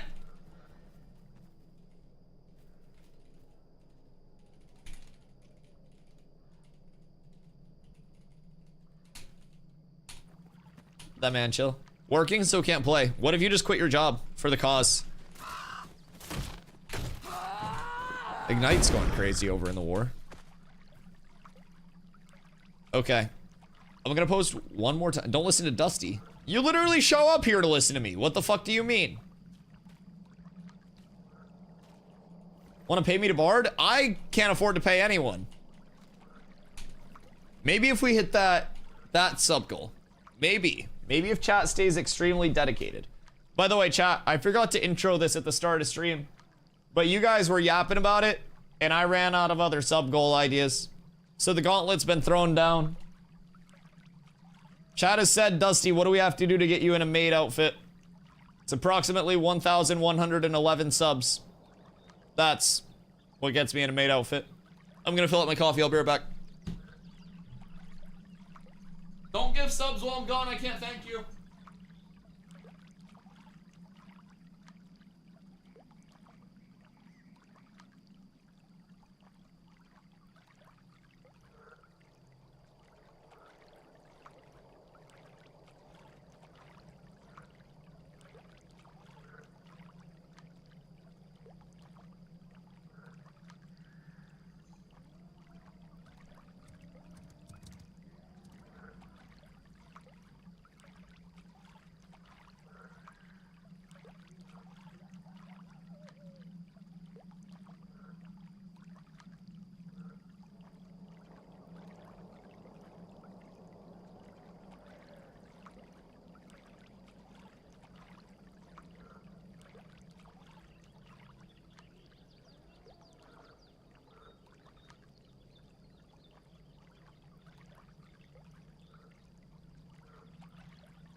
Chat, what if I said all of your mothers respectfully?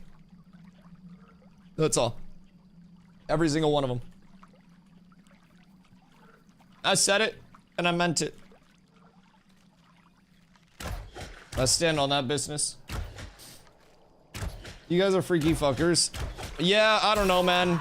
So, I learned early on in streaming, sometimes you just gotta find your demographic and play into it. And my demographic is apparently a bunch of fucking sexual deviants. I don't really understand, but something tells me I'm gonna end up tied up at TwitchCon. I don't know, man. Pray for me.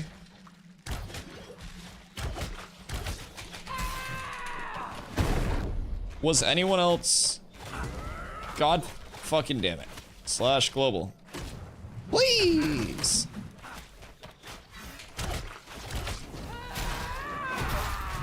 Hey, what you doing? Okay. I mean, if we have everyone here, we can probably go in. We just have to be cautious that we're not pulling a lot of extra shit.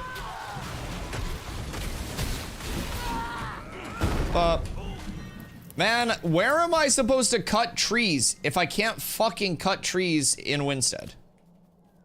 I mean, maybe I could go down to Nuela.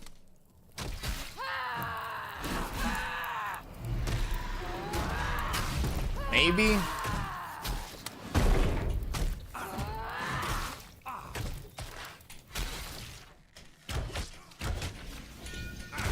I also feel like going in through the front door might not be the best idea for us long term.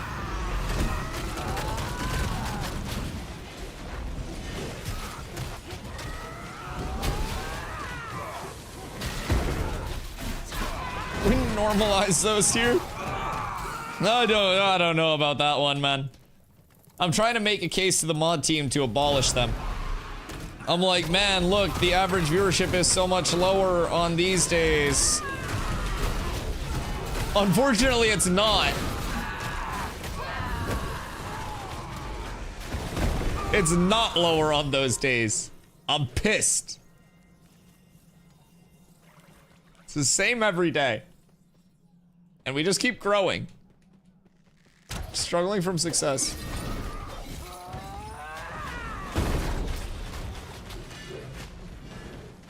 Alright, so now we go here. That's a friendly fire starter.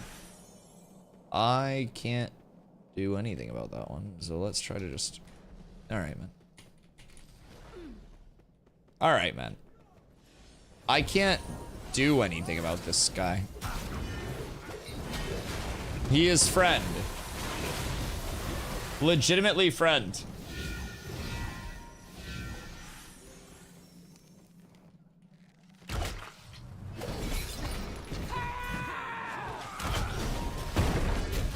Milk it while you can. Nah, I don't fucking milk anything, man. Like, realistically, I'm not gonna lie.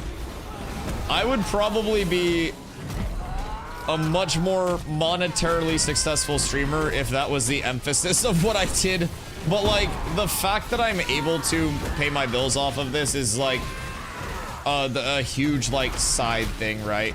I always streamed, like, 60 plus hours a week, even when I was working 40 hours a week on top of it.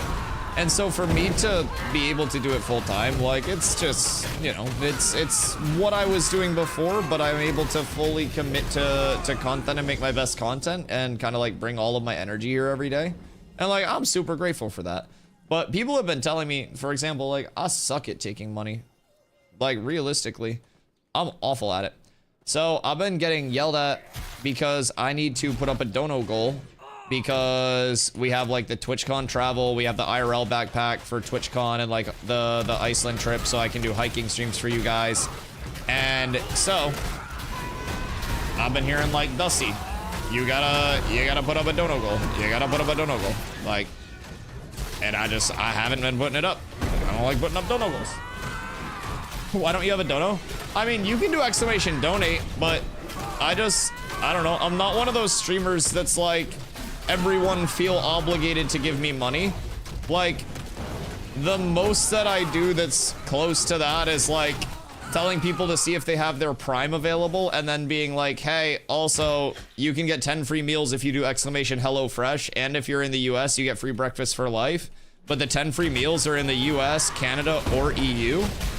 And that also helps support stream a lot. But yeah, I don't know. I feel awkward when streamers are very like monetarily focused, because I feel like it makes like the overwhelming percentage of chat that does not want to, like, you know, or is not in a spot to support like that. I feel like it makes people feel bad. And I don't want people to feel like they are less important to the channel simply because they like donate less or can afford less than somebody else in the channel. Oh wait, are these the fragments that are worth a lot? So I've always been pretty bad at doing like dono goals and stuff. But I've been saying for like 2 months now, there will be the dono goal coming up for like IRL stuff. So basically, we have TwitchCon travel later in the year. That's going to be in October. Associated with that, we've got Airbnb, travel costs, TwitchCon ticket costs itself. Again, we're putting together a very nice IRL backpack. So last year at TwitchCon, I streamed off of my phone and I Thanos snapped people's 300 plus day streaks because my phone died while I was out at dinner streaming one day. So, on top of that, in 2 months, actually, just under 2 months, we're going to be going out to Iceland. Carla has had that birthday trip planned with her friends for a bit, and she was like, oh, hey, do you want to go? We have room for another person. So, we're doing that. You guys will, through, I believe, the middle to end of June, I'll actually be spending my birthday out there. So basically, middle to end of June, we'll be out in Iceland. We'll be doing IRL, like, hiking streams. we'll also be doing Ashes streams with very scenic backdrops because Iceland has phenomenal internet everywhere. Everywhere. So the IRL backpack, part of the reason why we're going to be putting up the dono goal for it is because we're going as hard as we possibly can for it. Like, within reason, right? We're not spending fucking 20 grand on a backpack. But, like, we're getting a nice encoder, we're getting a nice camera, we're getting a nice stabilizer, so that way while we're out hiking, it's not... So, our goal is to put together something that gives very, very high quality streams for everybody that does want to watch. And through that, we'll also be able to, like, continuously do IRL content out at... I just did for 666. Out at TwitchCon, we'll be able to stream everything we're doing at TwitchCon, the event itself, like meetups with the community, like everything. So whoever's going out there, you'll be able to say what up to chat. You'll be able to say what up to me if you're going out there. And like just having that IRL backpack is going to be really, really, really good for like, you know, I don't travel much. I never flew until TwitchCon last year, which is really funny. But I'd never flown before TwitchCon last year.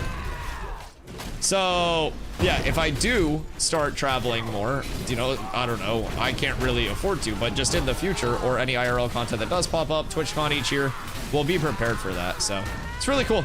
I never thought that I would be in a spot where, like, there would be enough people actually wanting those streams, like, especially non-gaming, like, TwitchCon type IRL streams and shit, that there would be, like, a fucking demand for nice backpack and stuff, but it's cool, man.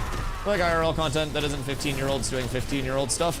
Yeah, I mean, so I was gonna throw eggs at people and 2-foot running drop kick some people in the chest, but I'll try to hold off on that. Harass the public a little bit. Yeah, no, it's gonna be like just very chill streams. I mean, I did a little bit of IRL streaming last year at TwitchCon, but like I just had my phone and I don't really like having my phone out at events or having my phone out much at all. So I basically would go through the days and then I would tell chat that I was gonna stream at like this time for an hour or so, and then I would just go live. And it would usually be from like the Airbnb or something like that, or if I was just like out at dinner or walking around or something. So they were pretty chill overall. Still in the group, power went out. Oh no. Yeah, you're still here. So yeah, the Iceland ones will be really cool. I'll still be doing Ashes content while I'm in Iceland, like scenic backdrop. We're gonna try to like go into some of the fjords and do like some Ashes content like with fjords in the background and shit. So it's gonna be fucking hilarious. And then we'll have like the hiking streams and stuff. And then yeah, past that, TwitchCon, we'll have the event itself being streamed. We're gonna make Stomps or somebody be the cameraman. Yeah, now you're RIP'd from the party, but we believe in you.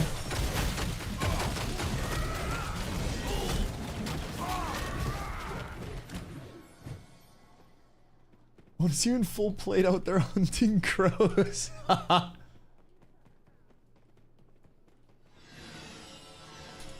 Do I smell an interview with Steven? I've said this before, everyone's doing Steven interviews right now. Like, there's only so much info that can come out and like so much kind of like that he can say that's interesting before it's like, okay, fuck, I need a minute. So I figured he's probably been interviewed out for a little while, and I'm sure he loves doing them, but I don't know. I may be just like too low maintenance of a content creator or something, but I really try not to bother them much. I just want to like let them do their thing. If there's an opportunity that they like, you know, have that opens up and they're like, hey, Dusty, Steven's like wanting to do some yapping or something. Like, I would love that. I would definitely do it, but like, I'm not someone who wants to like reach out and be like, hey, deviate from your normal schedule. And that's just me. I think a lot of great information has come from the interviews, and the people who have done them phenomenally. It's just A, I don't know if I'd do one that well, and B, I don't want to bug them. Is there a shortage of a certain class or role? Clerics and bards, man. I always need more clerics and bards, honestly. So like, tanks you only need a few of. Most content in the game currently, and I say currently, is 1 tank, at most 2 tank content. Clerics and bards, you want 1 to 2 of each per 8-person group, 2 to be comfy. And in PvP, there's just like no downside to having more of everything important, right? So I would say either clerics, bards, or just pumper DPS across the board, but clerics and bards are the best opportunity to like get groups as you go, because bard is that like Swiss Army knife support type character where you can fill a bunch of different roles. You can also be a mana battery for your group and keep everyone's mana sustained through a certain build. So like both of those are very, very, very like useful and good for finding groups if you do want to play together. 36 hours to swap town. Is that in-game time or real time? Real time. You'll be waiting until next playtest starts up. Wondering how he handles his day as a headman. That'd be my first question. How does one handle all that? I mean, I would imagine it's more like an admin-y thing at this point than it is like an active hands-on thing at this point. Like, I'm sure he does a lot of ideation and a lot of communication, but at this point, he's said most recent figure is like 250 plus employees. So with scaling up at that level, I can only assume he's more involved in like ideation, talking with like team heads, like the, you know, the Planendorfs and stuff like that. And then from there, that ideation is passed into like the execution and iteration phase from the teams themselves.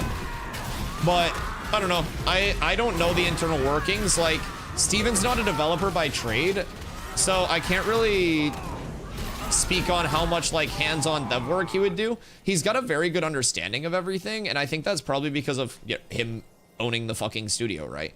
So I'm sure he like could maybe hold his own. I don't necessarily know what his like development skills are per se, but I can only assume with a company of that size, he's much more heavily involved in ideation than iteration and kind of like people management at that point, like making sure everything's going smooth. I can only assume like he was in the war room with the team when Glintpocalypse happened, and he was basically like, all right guys, don't shit your fucking pants. Everybody remain calm, as he's shitting his pants and not remaining calm, trying to hold it together. So that's kind of where I picture him being. Thought it was like 50 to 100. Nah, so they started with 12, and Steven in the Peon interview said 250 plus now. But he also mentioned that a lot of MMO dev teams are like 500 to 600. Chile! What up? Ah! Did I spell it right? I did. We're up. Yo, Chili, thank you for the raid. Raiders, welcome in. If you haven't been here before, my name is Dusty. I stream every single day starting at 2 p.m. EST. Today is day 600 and a lot in a row. 620 or something like that. We're chilling, we're yapping. We're running some Steel Bloom right now. I play on Vyra, and we've been in a perpetual state of horror for the past like 3 days because some of these jits just are not ending. So, fix is coming this week for that, thank goodness. It's kind of made playing the game a little bit difficult. But again, these are systems that improve over time. More space in the map means that stuff like this is less likely to happen with the complete like gridlock of war, right? So all of those things are temporary problems, and space creates safety in Ashes. And I think that's important to remember. So as the map continues to expand, especially over the next few months, we're going to see a lot more of, oh no. We're about to see a lot more of me fucking dying in a second. We're gonna see a lot more of that space coming in. And with that, I think we'll see a lot less of the kind of like intrusive gameplay that we've seen with some of the systems kind of like spilling over into parts of the gameplay that we didn't think they would spill into as much. Guys, hit up Forge, let me know. Forge do sound nice. Damn, that's actually real nice. Oh my god. In con, level 10 chest is crazy good value for enchanting for any casters. Steven, maybe if you get an interview with the class lead or profession lead, that would be cool. That is true. Maybe change it up a little bit. Yeah, I mean, I also have like, I have a lot of things planned, but I tend to, because I stream so much anyways, that like if I just randomly do a subathon, I'm gonna keep it a bug. It's not gonna be that much different than my normal streaming schedule. So For the most part, like, I try to plan ahead for, like, large things. So, probably, like, a little bit after phase 3 hits, that would be when I would be most likely to do, like, an interview or something like that. You know, we've got that content that's being iterated, that new, fresh content that we can ask about. We can see how the team's enjoying the, you know, the active iterative phase of it, and like how they're thinking community feedback is on it. We could ask about any active bugs that are kind of like, you know, fucking up across the board. We can ask future outlook and what's next. And I feel like with that, we'd be able to get a lot more information than if we just kind of like piled on more and more interviews with stuff that's only, you know, already been out or already been done, so to say, right? In different interviews. So our boss, are you just farming mobs? Yo, what up, Boomerang? So right now we are in Citadel of the Steel Bloom. Citadel of the Steel Bloom is classified as like an elite POI, but it's kind of like one of the higher elite POIs, one of the lower dungeons, in my opinion. I technically still think it's a dungeon. It's kind of going to be like, is the Pluto a planet discussion. Feel free to weigh in on that, by the way, one way or the other. But Steel Bloom has multiple named mobs throughout it in each of the tips except for one. So in addition to that, you have these 3-star elite mobs. So we're kind of killing our way through, trying to get to each one of the tips in a way that we're not going to die. And in each of those tips, we can kill the named mob. Each named mob has its own kind of like set of loot. And throughout that, these regular mobs can also drop level 10 gear, which if you get level 10 gear with main stats, that's going to be like the easiest level of enchanting output right now, just because of a temporary thing. We can get into that later, but... Instanced or open world, is there PvP? Entire game is based around a true PvX loop. PvP is a part of everyday gameplay. There's open world PvP. I mean, everything's based in the open world right now. No instancing in the current game, no fast travel. So even with the game being fully out on launch, 20 per...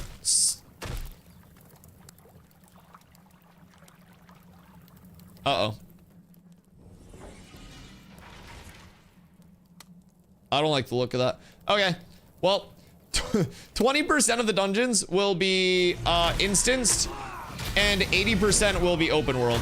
The game is very much built as a community-based sandbox-leaning sand park MMO, where there's a huge integration, like an Ouroboros of a loop, with PvE, crafting, PvP, all benefiting each other, with crafting being the most deterministic way to get high rarity gear of certain roles.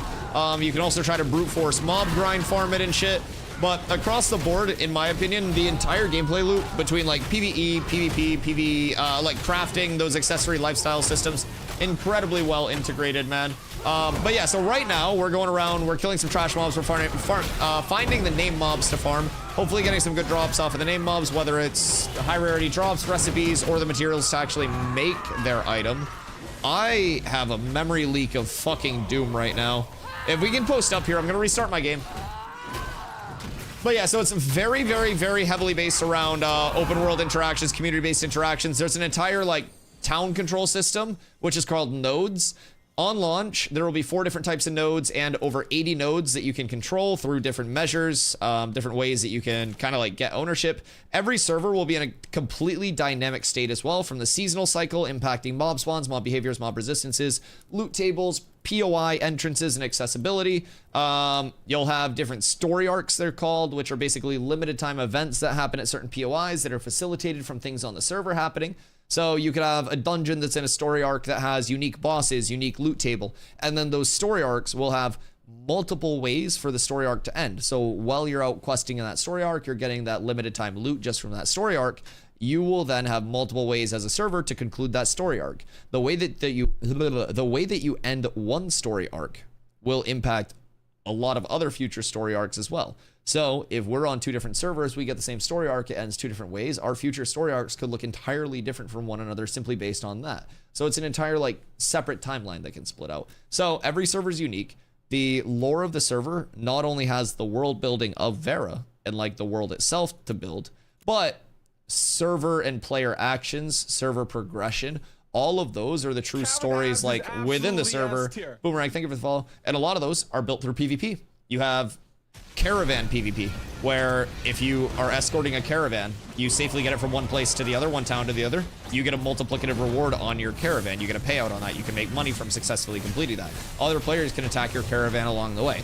There are guild versus guild wars, node versus node wars. There will be node sieges coming in the end of this month with this patch. There will be castle sieges eventually for the 5 guild castles on the map. During node sieges or castle sieges, there will be relics that are held in a reliquary where if you control the relic, you get a bonus. And so basically, like, during sieges, you'll be able to run at the enemy reliquary. If you steal their relics, you have to still escort those back to your node, wherever you're putting them, your reliquary. And if you successfully escort them back, your node then has the bonus. It's really cool. Not every town can just upgrade to max tier. So max tier on a node is tier 6. That's called Metropolis. There can only be 5 Metropolises on a map at any given time. So say there are already 5. That's what the node siege system is for.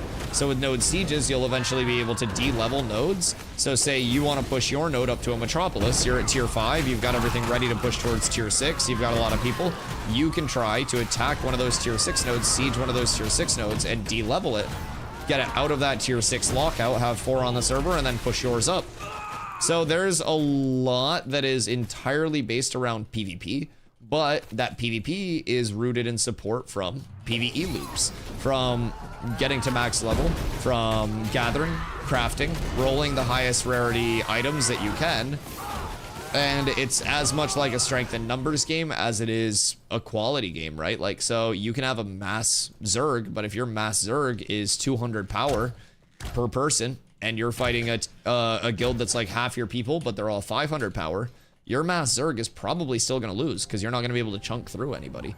So, a lot of implications on things past just like, I ooga booga, I teleport to Battleground and do Battleground. I'm gonna give it a go in the alpha, I think. Should I go Bard or Cleric? Right now, I would say Bard is probably what we have less of if you're trying to play with us. But we have, again, it's a strength and numbers game, so play literally whatever. Leveling 1 to 10 is pretty quick as well. Very, very smooth, very simple. It's pretty open worldy, so it can be confusing at first. I have some shorts up on my YouTube that break down like where you can go for your first mount through the trades manager and stuff like that in Lionhold.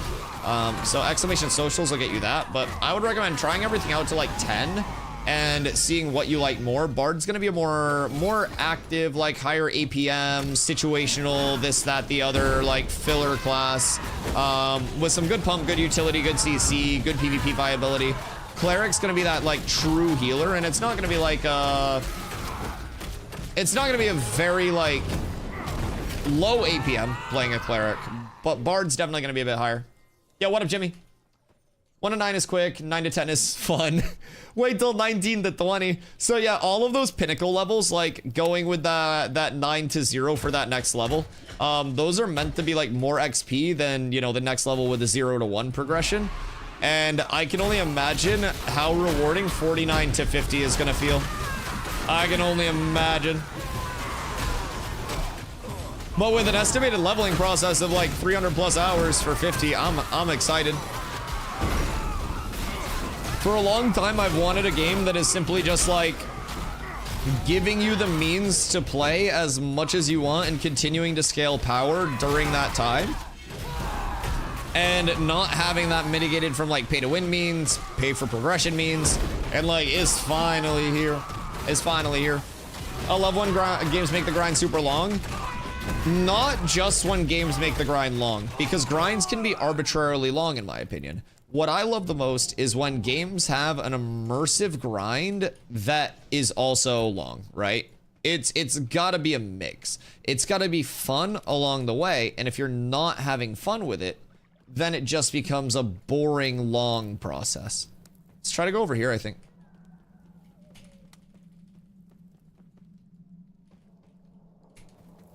And then just go XP farming. I mean, we have 8, so it's a good mix. And it's very rewarding. It's incredibly rewarding. Oh, stay here. The power scaling of a lot of classes is very like prominent and noticeable throughout even just like early gearing. I think each piece of like, especially weapon upgrades early on that you get you feel it. I think one thing that for me is very exciting long-term about Ashes as well is that it's got a lot of depth and complexity to its systems that you don't need to worry about while you're leveling. While you're leveling, you can do something as simple as, oh, this hits harder, I'm gonna put this on. Or, oh, this has more mitigation, I'm gonna put this on. And then once you get to max level, if you do want to start that like min-maxy type power scaling, you start to learn, okay, these are the main stats that I want, like on gear. These are the mobs that drop these potential rolls. I'm gonna try to get these rolls. Okay, now we look into enchanting. Well, since you have those main stats, every +1 level of enchanting that you put on a piece of gear will give it 1 to each of the main stats. So if you have something like this, which is a level 10 cloak, it started at 3 strength, 3 con, and 1 dex, you can enchant it to level 6. Since it's a level 10 cloak, enchanting is cheaper. It cost me about 2.5 gold to get a 9 strength, 9 con, 7 dex cloak, which is more powerful than 3 of the original cloaks that I had on when I first bought it before I enchanted it. So then you look into enchanting and you're like, oh, that's how people hit so hard. Okay, no matter how good my base gear is, 10 thanks, thank you for the follow. Like, no matter how good my base gear is, if I'm not taking advantage of that enchanting system, then I'm also not gonna have that power scaling. And then you start to look across the board and you're like, oh, so this level 20 piece would be this much to enchant. I could wear a level 10 piece instead, get more main stats. Each point of my main stat is going to give me 3 of the fizz power, whether it's int giving you magic power or strength giving you fizz power. Each point of main stat gives you 3 of those. So then you start to run enchants up, you start to see how those main stats bridge gaps in terms of like other power scaling. And you're starting to understand the systems in more of a level of complexity than you originally did. And I think that's something that's not necessarily forced upon you through the leveling process. And it's even not forced upon you when you do hit max level. It's truly a game where a lot of that knowledge is going to be spread player to player. Like, they will have a new player experience that introduces you to things that gets refined over time, right? But it's not going to be that big linear handhold that's just the main story quest where it's like, oh, go here. Now enchant a piece of equipment to +1. Wow, you get big reward. I think across the board, it's going to be very, very community-based. And with that being said, if anybody out there is looking for a community when you do come in, whether it's Alpha 2, Alpha Phase 3, betas, or launch, you can do !ashes. If you haven't made your account using that link, you can create your account using that link, and for the lifetime of your account, 15% of all of your purchases get kicked back to me as in-game currency for the transmog only store when that does come into the game, so I can show off all of the cool skins for you, and I promise to do everything in my power to get them to let me gift skins somehow. I don't have much power, but I think that would be fire. You have referral codes, there will naturally be people like, I don't know, probably Pirate Software and shit that have gazillion coins. Dunhold's the dwarf only guild. So rumor has it, they actually have one very short person that's not a dwarf as well. But yeah, primarily dwarfs.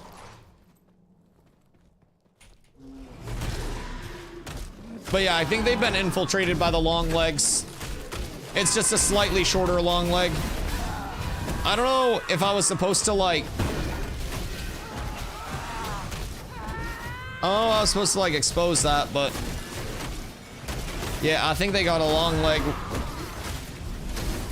But yeah, you guys do !ashes, make your account using that link. If you don't use anybody's referral link, then that 15% just goes into the abyss.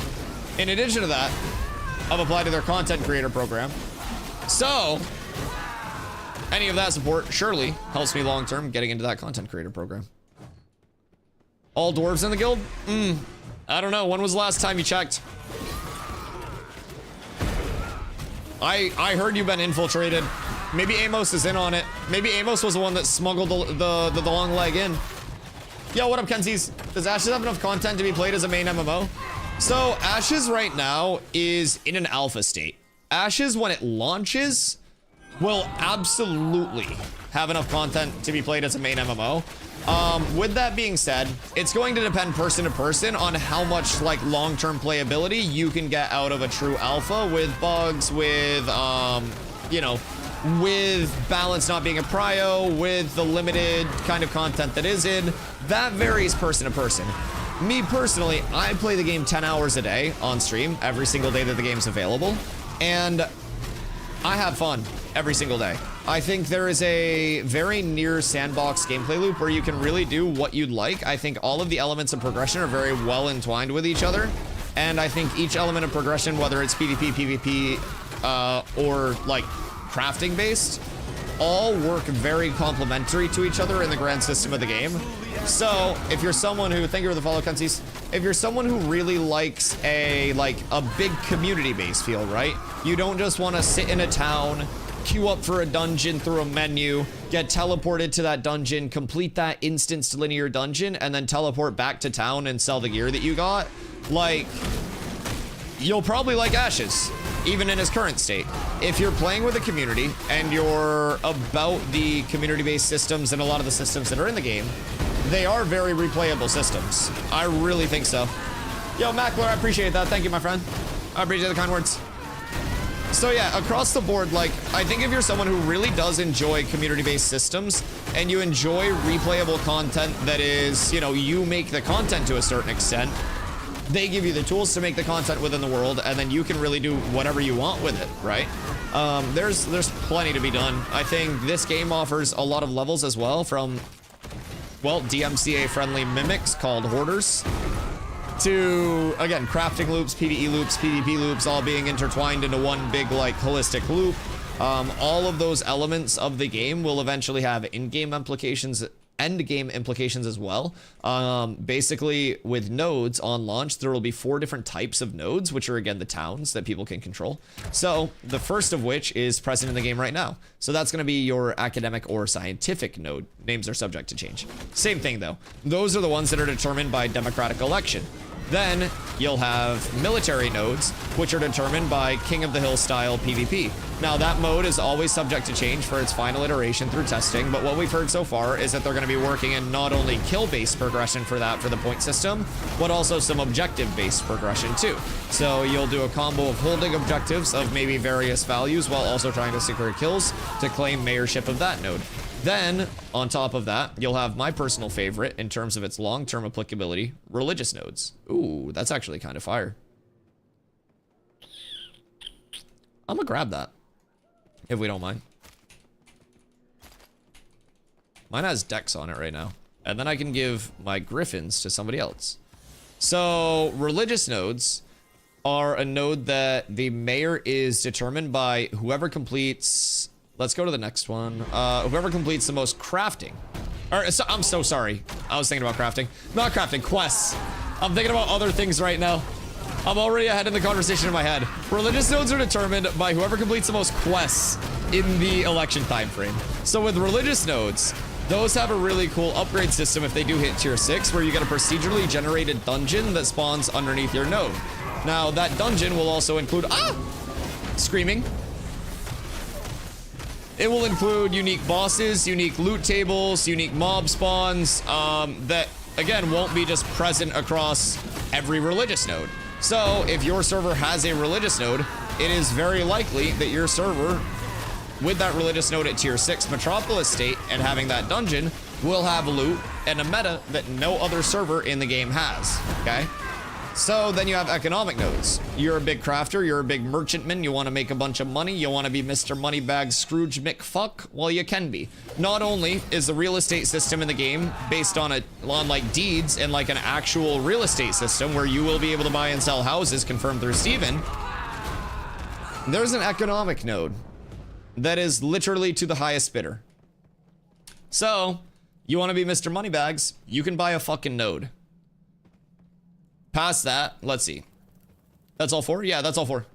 All of those nodes have unique bonuses if they do get to tier 6. So each server that has one of those nodes at the highest level will get unique elements to that server that other servers won't have. The metropolises on every server won't be in the same spot. It'll be dependent on server progression, where the server chooses to support, where large guilds or even large communities, because nodes are entirely separate from the guild system too.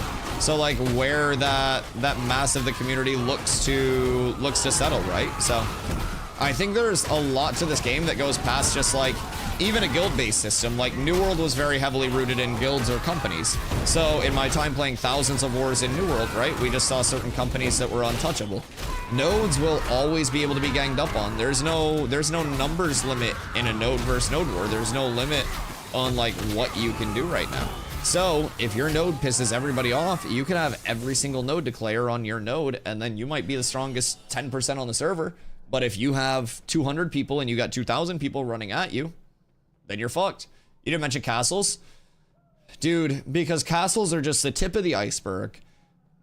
Think about not only guild castles, but then you also have guild halls, which if you have a guild hall, only a certain number of guild halls can be active in a node at a certain time. So if your guild hall is active and somebody in your guild has a freehold, which is a non-instance unit of player housing, which you buy and then can place throughout the map, there are only a certain number of these in each node. If your guild has both a guild hall that's active and a freehold that is like in the same area, your guild hall can provide bonuses to your freehold as well.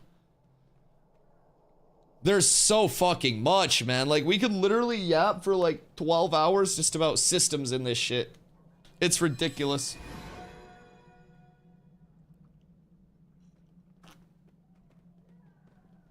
Yeah, castle sieges will be nuts.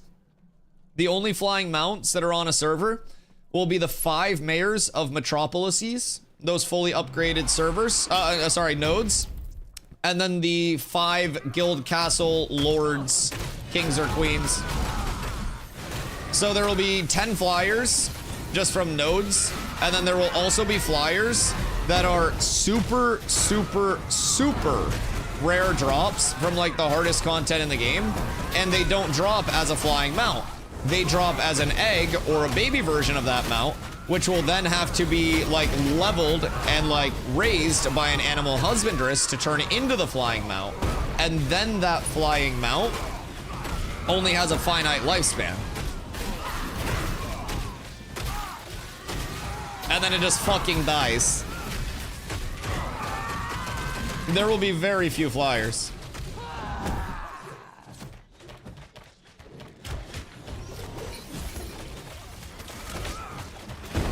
Flying mounts will have a charge and they have to rest in the stables. See, that's actually something I've wanted with ground mounts as well. I think ground mounts should have kind of like a fatigue bar. And with the fatigue bar, the more you ride your ground mount, the more that fatigue wears down. Think like your star player in NBA 2K.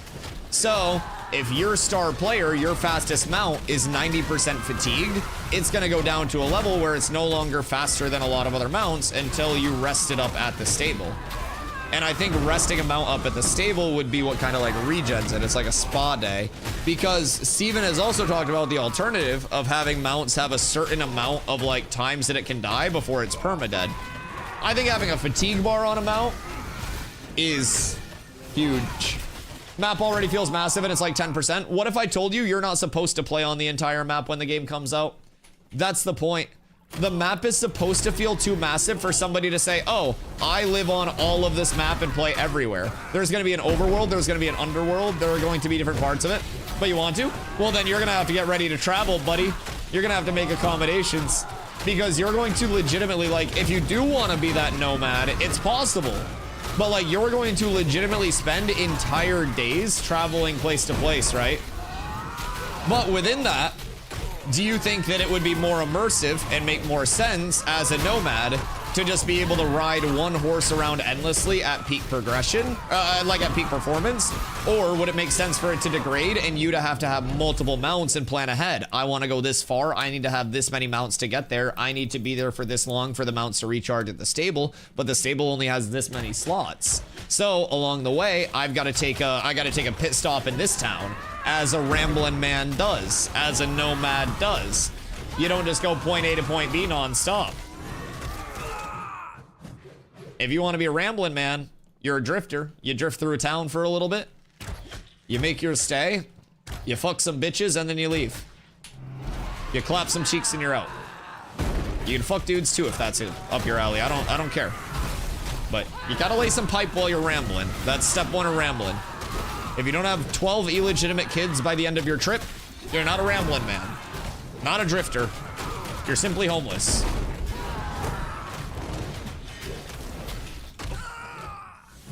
Level 10, Grads King.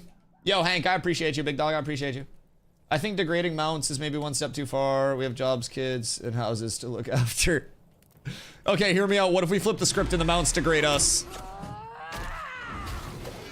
Sorry, we'll stop. Somewhere out there, there's a furry in chat that was just like, ooh. No! Settle down. Settle down. We're not going down that route. Why'd you poke your head in when I said furry? Ashes does degrade me IRL. It do be like that sometimes. Oh yeah, so someone, sorry, I was mid-yap, but someone asked how much it would be to play now. So if you want to hop in for Alpha 2 Phase 2, which is access now through May 1st, then that would be the 110. Again, it's not 110 just to play the game till May 1st. With either of your alpha packs, whether it's Wave 2 or Wave 3, you get access to that current and all future phases of the development, like, up to the launch. So, you get Alpha 2 Phase 2, Alpha 2 Phase 3, you get the betas, and then on launch, you get 1 month of game time, $15, and then you also get $15 in the in-game store, which is transmog only. No pay to win, no pay for convenience, nothing like that. What up, Coombs? How you doing, baby? Tolner enjoyers? You keep your long legs the fuck out of here.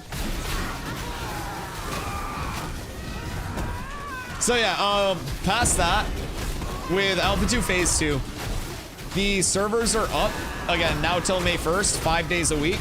So it is Thursday, Friday, Saturday, Sunday, Monday, games playable. Tuesday, Wednesday, the game goes into downtime. I do stream every single day starting at 2 p.m. EST, whether the servers are up or down. I always have interesting downtime stuff. We got a few sub goals lined up for downtimes. We got a couple games that we want to check out as well, some fun stuff. So downtimes always stay interesting. Starting May 1st with Phase 3, not only will we have more content at that point, but it will also be 24/7 live service for server accessibility. So there will still be downtime. There will still be server resets. There will still be interruptions. They are only humans trying to make a game. But with that being said, they will do their best to keep servers up as close to 24/7 as possible starting May 1st. So really excited for that, not having those two weird interruptions in the middle of the week. So yeah. I think whether you're looking to get in now or for Phase 3, really good time. Even getting in towards like the end of Phase 2, it's not like you're just getting no content. We just received the Sand Squall Peninsula, which completed the desert biome, so the peninsula is this part. Oh, what are you? Shee! We're up tremendous today, boys. So we got the Sand Squall Desert, the last part of that. Feel free to need it if you guys need it, by the way. Please. Don't feel obligated to pass just because I need the piece. For the love of God. If you need it, need it. If I lose, I'll farm up another one. I know you're looking at it, Amos. Roll need on it if you need it. If you win, I'll say congrats. Brother. Oh yeah, we're getting the Bissington. I mean, I've got 2 pieces already that we're up tremendous for. So, we just got the Peninsula at the end of last month, okay? At the end of this month, we're gonna get the Rogue, we're gonna get dual wield architecture, we're gonna get naval combat, we're gonna get node sieges, we're going to get the entire tropics biome, we're going to, the month after that, get the Jundark biome, which is gonna be a jungle. After that, we're gonna get the Anvils biome, and we're gonna be into Phase 3, so it'll be 24/7 uptime at the start of that. So right now, we're getting, keep in mind, not just a node, but a biome a month for the foreseeable future. So whether you get it now or Phase 3, the game at the start of Phase 3 is going to look completely different than it does now in terms of the map, in terms of the playable game modes. Naval combat alone adds an entirely different gameplay loop for a lot of players. So I think, like, across the board, whether you get in now for that 10 extra dollars, and just know that the servers are down 2 days a week if you do get in at that 110.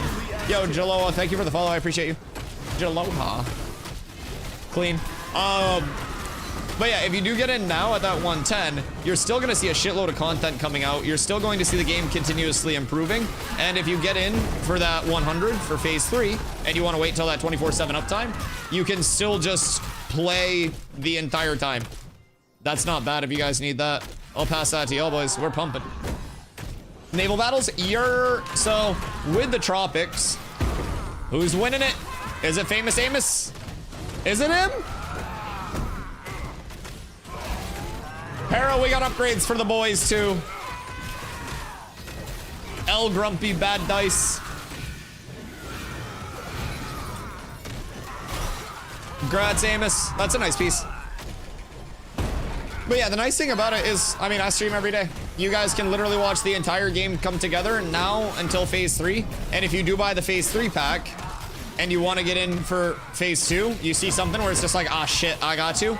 They let you upgrade for just the cost of the upgrade. So it's not like you'd have to pay a full 110 and you have to like refund your purchase, then go through those arbitrary steps. They're humans and all of their like policies and shit make sense as a human. Plus, with your alpha purchase, not everybody plays a shitload of alphas. Not everybody knows what an alpha is gonna feel like, right? They give you 90 days from the day of your purchase where you can play the game as much as you want, no hours limit. And if you are not enjoying the playtest, you can just refund it. No name mob? Yeah, I think this is the only like tip that doesn't have a named mob. But it does have higher level mobs, which is nice.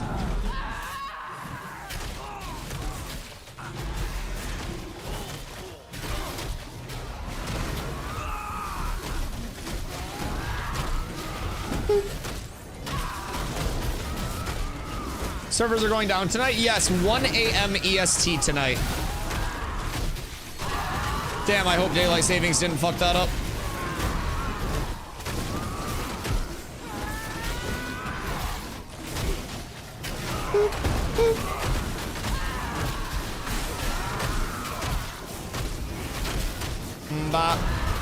Tonight or tomorrow night? Is Monday, right? Am I tripping? I thought yesterday was Saturday and y'all told me it was Sunday. Are you playing the long game here? Am I being conned? Today's Monday, right? Jesus fucking Christ, don't scare me, dude. Yeah, today's Monday. Okay, yeah, 1 a.m. EST tonight. So, like, technically tomorrow morning, but like 1 a.m. EST, the next one, not the previous one. It's like 1 a.m. EST Tuesday.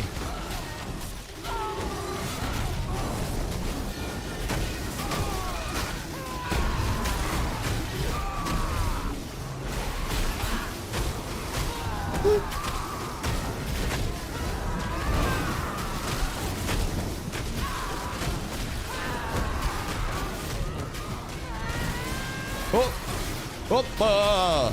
Hoppa!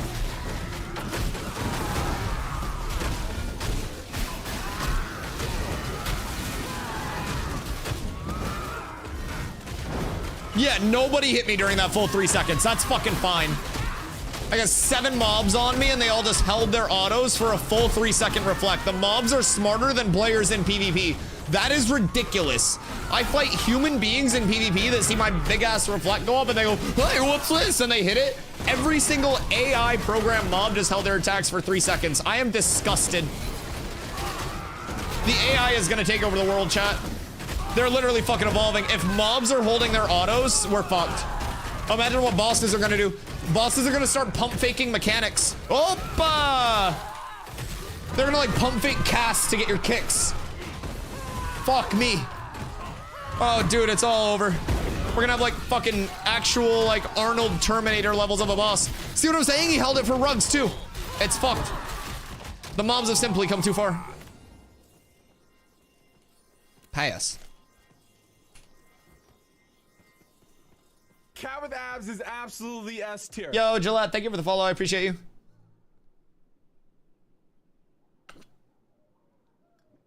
I accidentally left my milk out last night, so I'm drinking my coffee black today. I mean, I guess I have sugar in it, but I don't have any milk in it. So, it's a learning experience. Fortunately, I use, like, fresh ground beans and stuff, so it's not bad. I'm not out here drinking Folgers and shit. Not that there's anything wrong with that if you be drinking Folgers. Just not my cup of coffee. You turn into a Brazilian? How do you know that I haven't been Brazilian this whole time? What do you mean?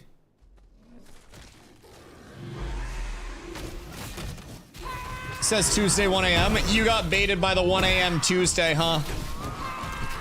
Yeah, I consider 1 a.m. Tuesday to still be a part of Monday. I know that might be, like, against conventional, like, wisdom, but...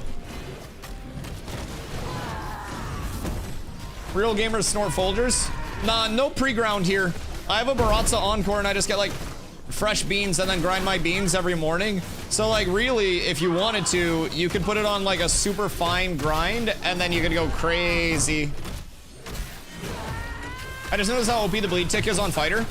So, a lot of fighter is going to be, a lot of tank too, is a lot of like managing your combos. And I feel like that's a lot of what this game is. You're using abilities in rotation with your combos. So I have some abilities that like reset my combo back to the first attack, and I have some that keep it going all the way through the fourth attack. But I need to get my combos off so that way I generate courage, like my finisher. Because when I drop a finisher, I get 33 courage. And courage is gonna be what I use to like cast my mitigators, cast slam, which is another nice like offensive tool. So I'm pretty dependent on like, I gotta pay attention to when my combos are going off. I hit my finisher, and then once I hit a finisher, I go into like an ability dump that resets things, right? And then when I don't have the finisher going, I go in and I weave in some vengeance, because vengeance doesn't interrupt our attack combo, and it keeps us going towards that finisher for like generation. So I feel like fighter is going to be a lot of the same thing. It's knowing like when you're hitting, what's going to interrupt your combo, what's going to let you push through to that finisher, because finishers are really, really strong. You get your debuffs up, you get that big tick of damage. Very important.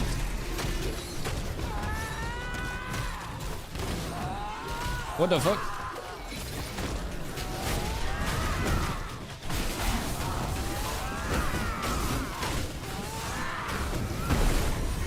Mr. Amos going crazy.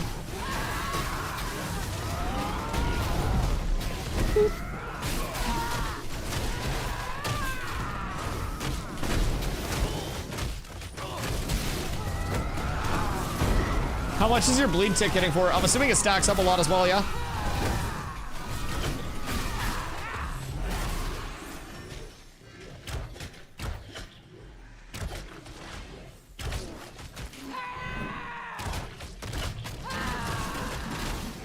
Yeah, that's fine, just don't get tripped.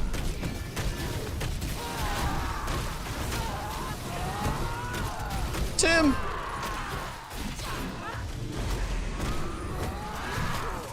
What the fuck's Tim out there doing?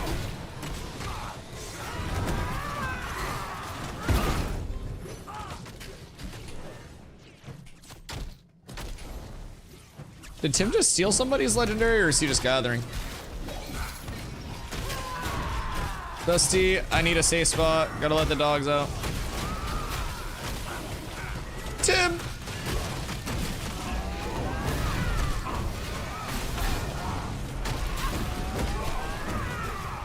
I'm not at Forge. Yeah, if you need a safe spot for the dog, come over here. And then we'll take a quick sec. I'll get my last cup of coffee. I just noticed how far your graphics are turned down. Don't shame me. My graphics are priced for performance. Yeah, I run on, I would say just, oh wait, we can just go out, can't we? We're like right next to the exit. Yeah, just go this way, I guess. That's a lot safer. No shame. No, I know. Oh, suspect. What up, goats? Need group. So basically, my settings are very frequently based around like what I think is a mixture of best look for like the best processing, right? Like things that will sacrifice like unnecessary things like shadows and like shit like that, and significantly improve frames or reduce input delay. With that being said, I have been super impressed with like how low input delay and like, or how little input delay and like how low the ping on these servers feels. Ashes has been, in my opinion, one of the most responsive games in terms of input on my keyboard to input registering in my game that I have played in a long time. Yo, what up, Gillette? What class is your group with right now, and what level are you? I am currently 25, which is the level cap for Alpha 2 Phase 2. We don't know if they're going to be increasing it for Phase 3, but on launch, it'll be 50. I'm currently grouped with 2 other tanks. So we have 3 tanks, which is a bit of an unconventional group. And then we have a fighter and a mage. And then we have a cleric and a bard, one of each of those. So we do still have 1 spot in the group. Groups are 8 people in Ashes. And then you can also do a raid group of up to 5 groups of 8 for a 40-person total in the group. And then with the raid UI, it also allows you to have 2 raids under your UI, technically, that you could like see back and forth from. I haven't had enough people to actually test that yet, but... So they do give a lot of accessibility options there already. You do also have within the game here loot settings already in. Important to note, any of my new players. Important to note, if you win something in a roll, it does not auto allocate to your bag. You have to pick it up. If you win something, go loot it. It doesn't auto allocate it to you. For the love of God, I cannot iterate that enough. I remember to this day, I was tanking mobs in Seth Balcony building, and we had too many mobs on us, and there was a blue earring that dropped that was insane for me. And I won the roll on it, but I was too busy tanking to go pick it up. By the time I went to go pick it up, it went public and somebody else took it. I never saw that earring again, boys. So, pick your shit up. Been your friendly reminder from DustyWhy.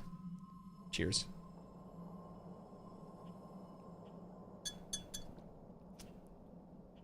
Grab for guild.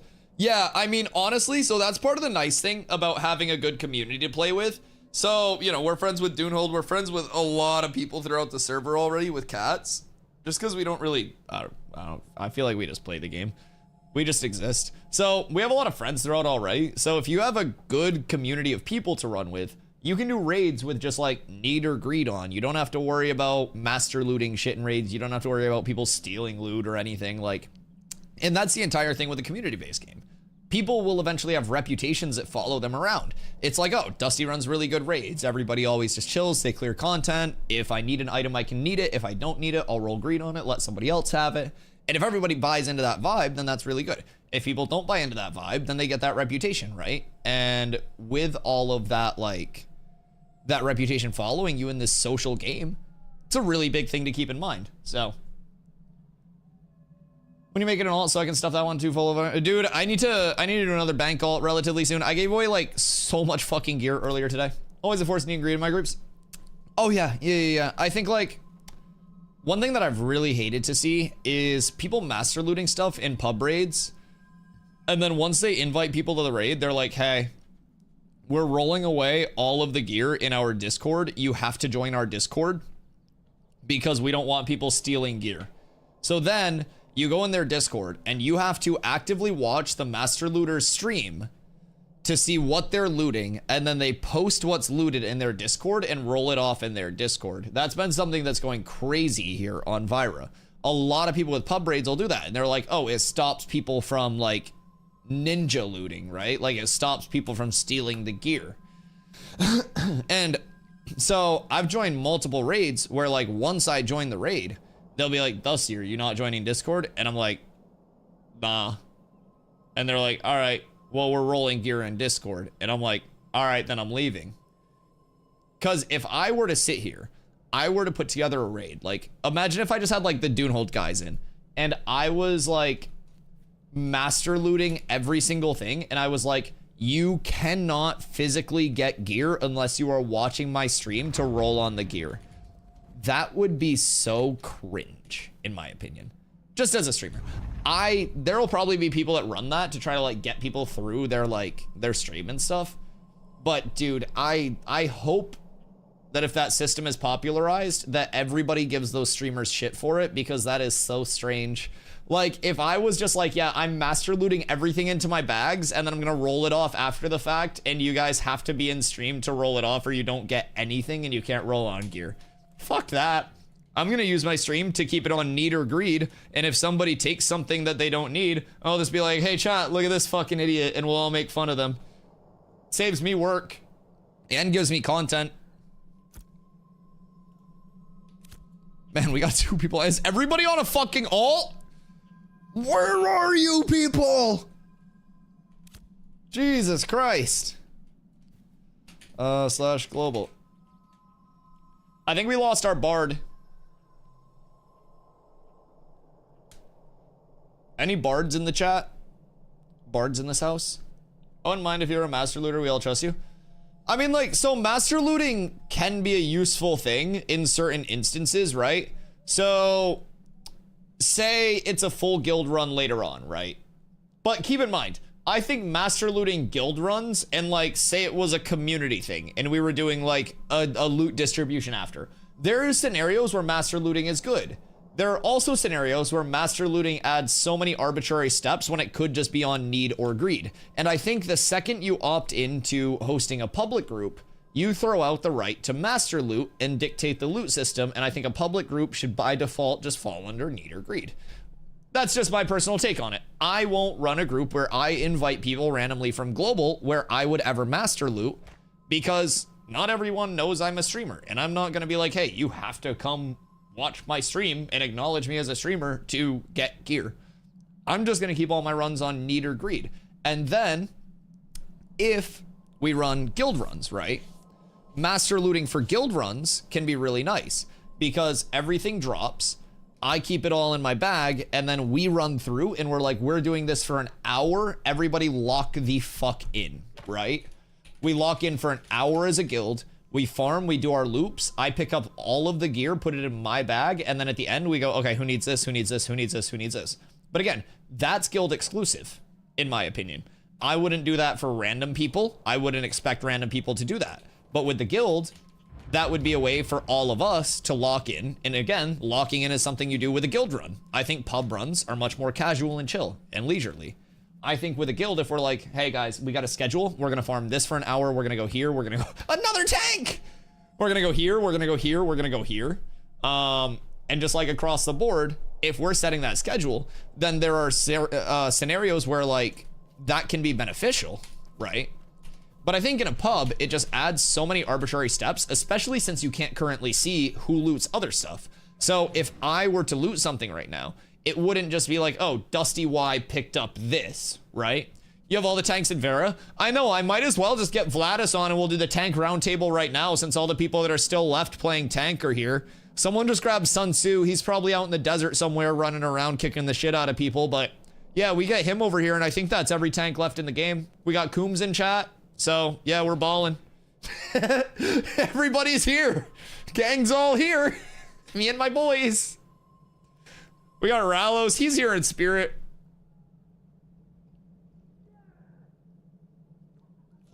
We actually do have like every single tank on Vera over in the community, huh? Rallos is a pumper, dude. Sometimes I can't rip thread off of him. I don't know what he's doing, but dude pumps. He's a nice tank. Oh, we have a lot of good players. That was the nice thing that I liked about like my WoW guild setup as well. We had a lot of people who were like formerly very tryhards that just came together and we were like, we'll try hard when the time comes, but we're all just gonna chill. So we would like parse high and shit with just chilling. We'd occasionally have to like lock in and try hard and then we would just go crazy.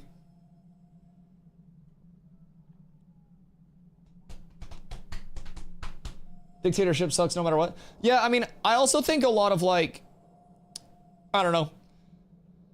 I also think a lot of the early systems also make some of the interactions a little bit weirder, right? So, for example, master looting. If there were a way for people to see, you know, X in the group looted this green, blue, or whatever, right? X received this. So say Tape is master looting. Tape B received bronze spell longbow, right? Bronze long spellbow. So with that, you would be able to see everything. And then if there were like an in-game link and roll system, then you'd be able to link the item. Everyone could just go, oh, /roll, and then you roll it off right there without people like having the chance to yoink it. So that would be another, excuse me, another couple additions that can make master looting very viable that are simple UX additions that will probably come later in development. So it's important to kind of like look at the problems that we face, in my opinion, and be like, is this a long-term problem that I could see actually having negative implications on the game? Or is this something that I could see passing in another phase, right?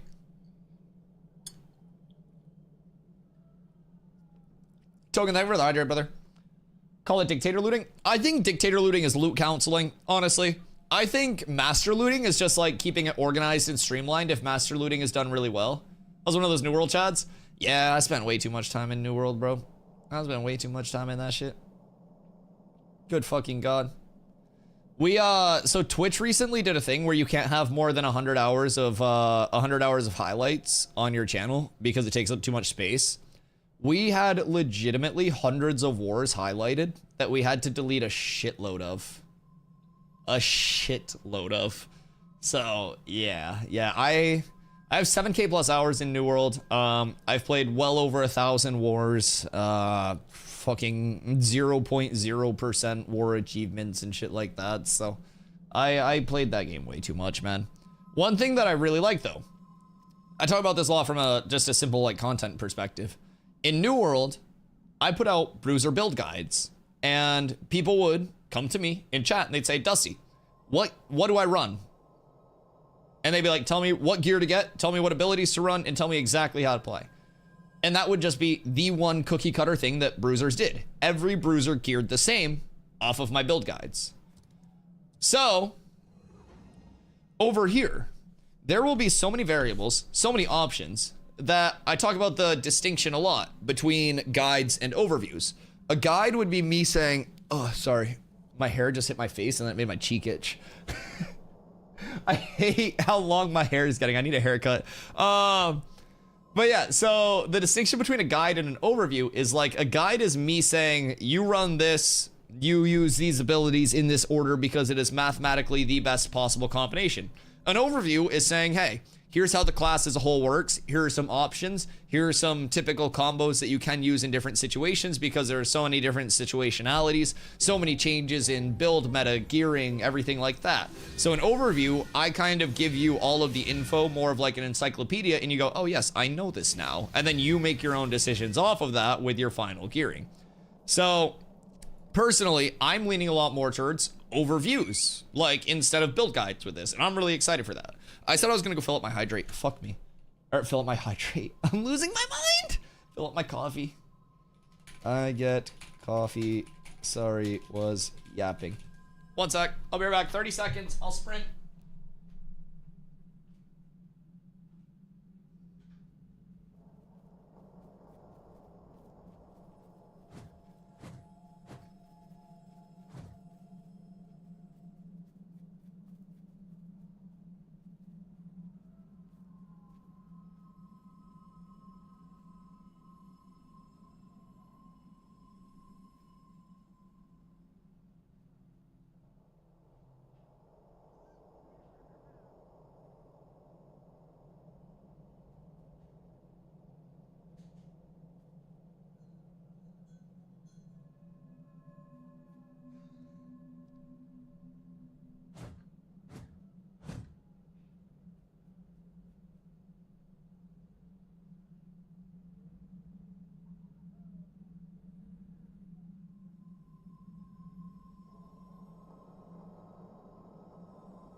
I still can't believe I let you guys talk me into fucking 5 days without a mount. Hydrate your Philip. So, how do you know that I don't have a developer named Philip that's just in the basement that I have to water like a plant? I've talked about how I do have a pocket dev. I just hit for 420. Hydrate and posture check. Well, golly, gosh, and gadzooks. Next, you guys are gonna ask me to bend over and spread whole, aren't you?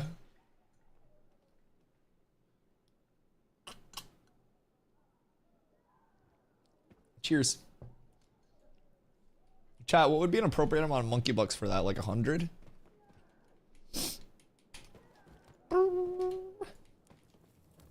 Have you seen this yet? What is it? If it's a Rickroll, I ban you. Chat, is it a Rickroll? Somebody jump on the grenade for me. I like that I keep hitting for 420. Poetic. Keep this scaling in the game. Whatever it is right now. I have an ability that's consistently hitting for 420.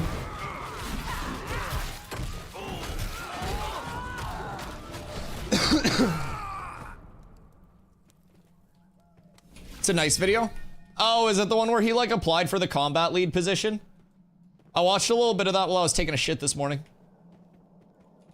And I mean that in the nicest way. Ah, nicest way.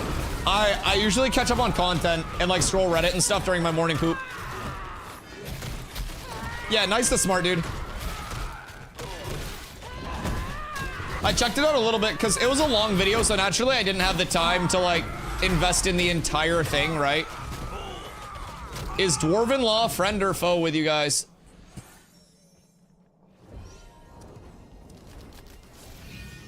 Wait. Shouldn't you guys be the Dwarven Law? I love that my trip just keeps smacking these guys for 420. I'm never leaving. Excuse me. I'm a bitch. Imagine we get into another guild war and you just have to run around on foot the whole time. Yeah, so I kind of thought about that. If we get into another guild war, I'm fucked. I'm fucking farmed. I'm gonna have to negotiate my way out of the guild war.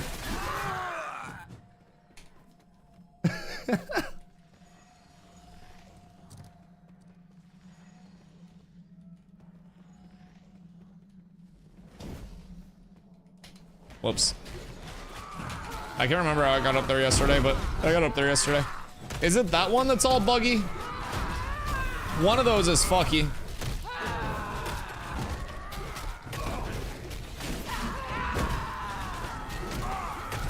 Blue Morden belt recipe? Ooh!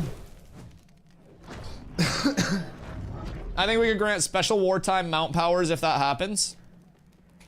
Yeah, I'll have to pass it through Congress. Touchy Tammy. Skirt. Huh. Horse only? Nope. Horse only. Is there... Fuck! Nelly clarified starter horse. Fucking stupid animal husbandress. God damn it. I was hatching a devious plan. I was gonna pull up on an Ebon Omen, bro. God damn it, Nelly. Fucking hell. Get the fucking animal husbandress out of chat while I'm negotiating. They know too much. She's got a fucking spreadsheet and she's ready to use it. I knew you would. Yeah, she's known me for too long. She knows me from New World. She knows I scheme. Confirmed conniver here.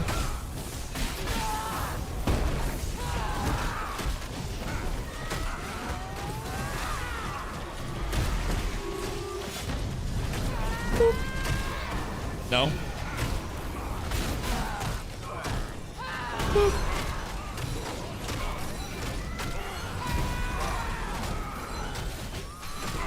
Starter horse. What about a cat? What about a gato?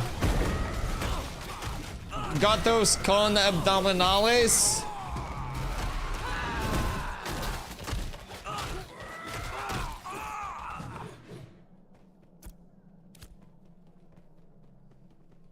No.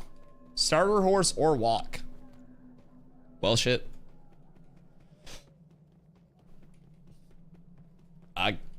Do I have my starter horse? I do. I do. We're up. All right, I got it just in case shit goes down.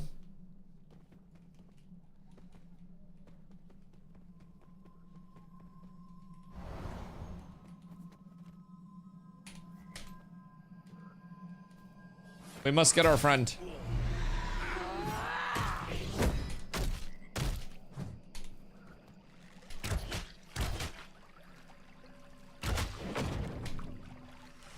Oh, what the fuck? Where did you come from? Scary. It's level 14, we're fine. Grinded 8 levels today. Walrus, what the hell? Can only travel by caravan. Oh, God. Nah, it'll be like that drill that we used to run in basketball practice where you could only pass and, like, you couldn't move or dribble or anything. And it was just to, like, deal with pressure on, like, fast breaks and stuff. Make it so I can only use intercept to move. I gotta wait 20 seconds for every single movement, and I gotta wait for somebody to walk by. Oh, God. Oh, God. I think it should be only a one-time used horse. If it dies, that's it. No, you fuckers are gonna be like telling them to kill my horse. Let's go around to the left and go in from there. One of the side doors. I'm on to you. Intercept only and you have to farm Grave Peak. I've actually been doing Grave Peak the last few days. We kind of got that down. I was gonna use Grave Peak in a little bit as a way to bait my guild into getting online. Also, asthma scrims tonight, boys. What are we thinking? Asthma scrims could slap as long as we don't have any fucking dirty Winstead residents. Whee! Oh, pray to God I can get my levels and at least epic items. What? Epic items? Jesus Christ.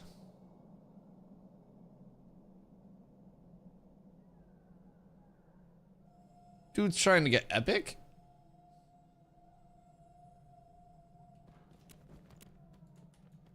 I don't even know what happened. Oh. Tank only.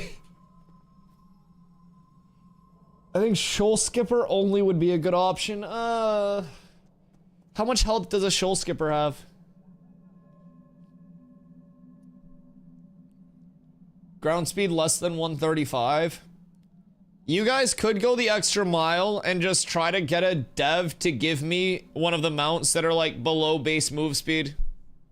Like the Snorse when it first came out before it turned into actual Turbo the movie. Toad! One day we'll find the Grizzler. Hoofs! 20 cleric? Sorry, 21 plus now. He's on!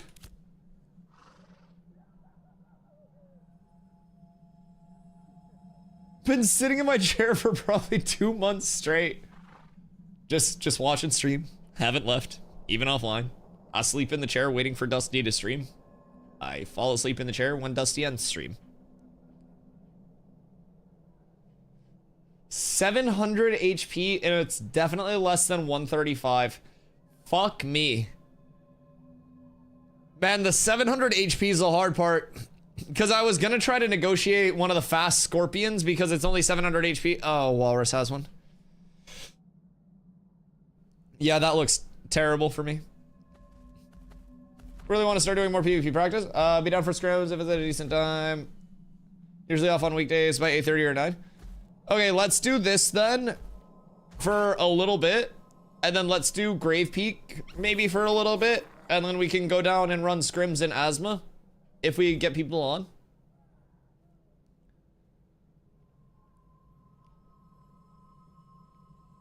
The Tubbo. Yeah, like.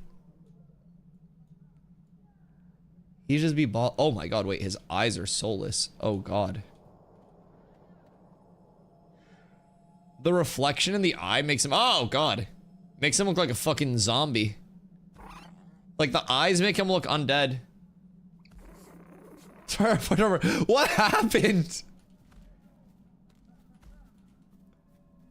That eye looks normal. Is he blind in one eye? Or is that eye just bugged?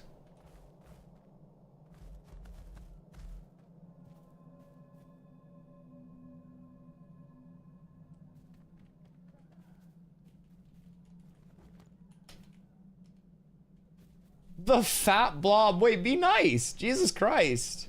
Yo, what up, Sir Child? What you getting up to today?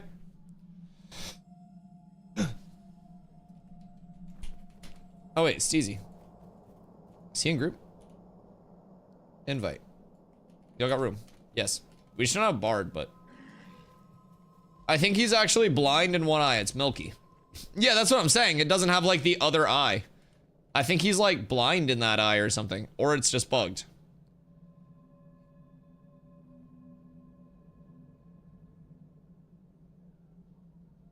Yeah, I don't know. I don't know. That one works. The old one-eyed walrus, that's what they called me in high school. I thought when I blink, it instantly resets timer for lightning strike, but after I blink, I can instantly hit a fully charged lightning strike, which is insane. Oh, yeah. I forget the name of it, but like your instant cast thingy. Yeah, that's really nice for insta shatter as well. How long is the threshold where you can shatter a target? This is what happens when cousins fuck. Roll Tide. Lightning ball and a frost on Earth is nice. 6 seconds. 6 seconds post like freeze wearing off. That's long. Every 4 seconds for shatter? Okay. So is it freeze and then 4 seconds? Or is it freeze, I get out of the freeze, 1, 2, 3, 4? Freeze is 4 seconds, and it's a bit longer than that.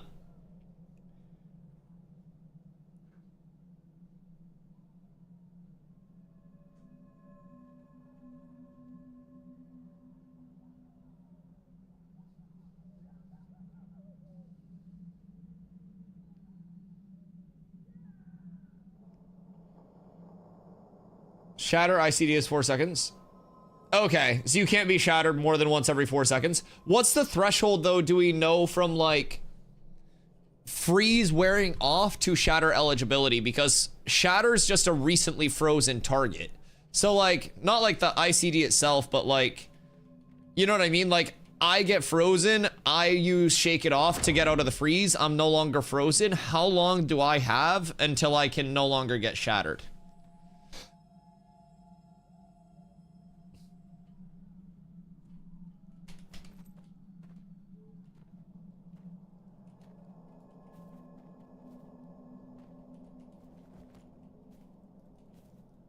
Cast has to have started while you were frozen. I thought I was on recently frozen targets. And not just actively frozen for a shatter.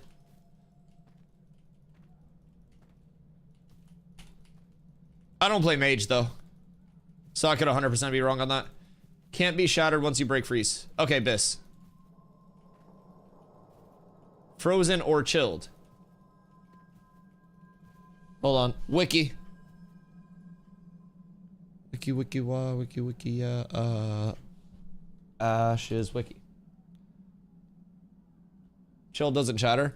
Yeah, no, I think it's definitely only like full freeze. I just thought there was a threshold after it. Shatter. Okay, yeah. Wait, no. Look in the wiki. My camera kind of blocks it, but when you deal lightning damage to a recently frozen target. So, I don't know, camera block that? No. This is recently frozen target. So that's the weird thing. It's all, when you deal damage to a recently frozen target, And that's what I'm wondering. What does recently classify within the game? Because recently, vicinity, everything like that is all different in each game. So that's what I'm wondering. What is recently frozen? Considering taking a week off from work on May 1st. Can you imagine if I said that? How much different the implications would be.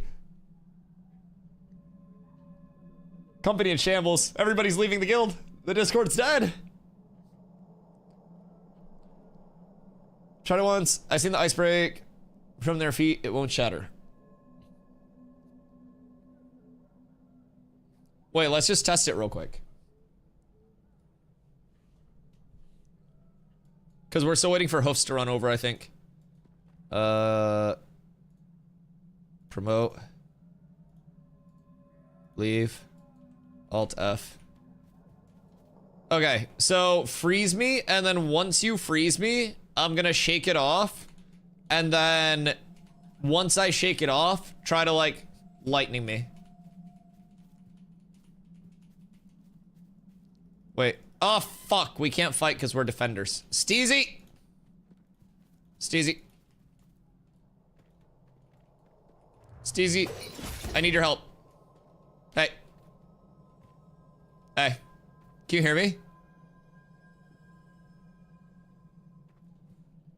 Can you hear me or not? I need you to test. Freeze me. I break the freeze. Use lightning after I'm out of freeze. And tell me if shatter procs.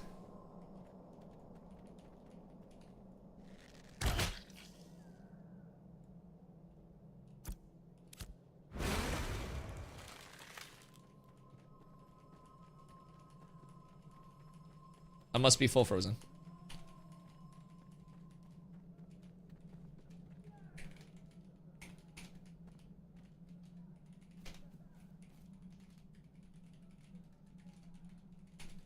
Okay.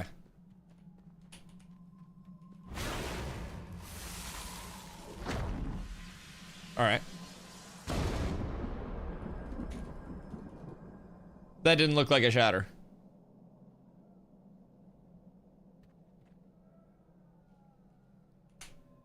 I don't think that shattered. You weren't frozen? I know, well, that's what we're testing. So, the wiki itself says when you deal lightning damage to a recently frozen target. So there I got shattered while I was still actively frozen. So the wiki says when you deal lightning damage to a recently frozen target, they're dealt the bonus damage. So I feel like they should remove the word recently from that, because it makes it seem like you could break the shatter and then still be fine. That might be very, like, pedantic of me. But a lot of games will use recently as, like, an actual figure of, like, recently equals within 4 seconds. The same way, like, within your vicinity by default equals 3 yards around your character. So.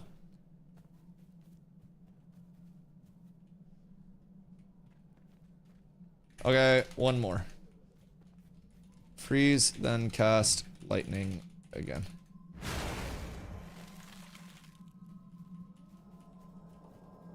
Okay. Same thing, just full freeze. Did you see the word frozen before? Yeah, he double cast on me. So I waited to be frozen, and then I, like, popped my shake it off to get out of it.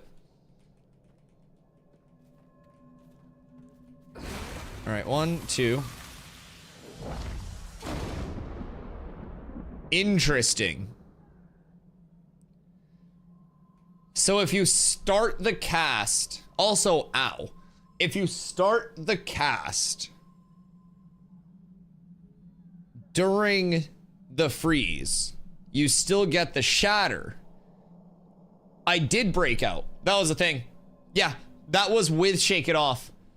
So it's not a short period after the freeze, though. Because if it was a short period after the freeze, then I would be able to do it before his cast started.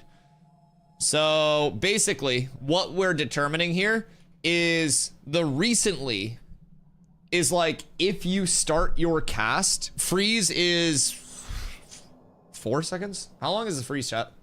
I really break out of that shit so fast. Lightning strike is like 2.5 seconds.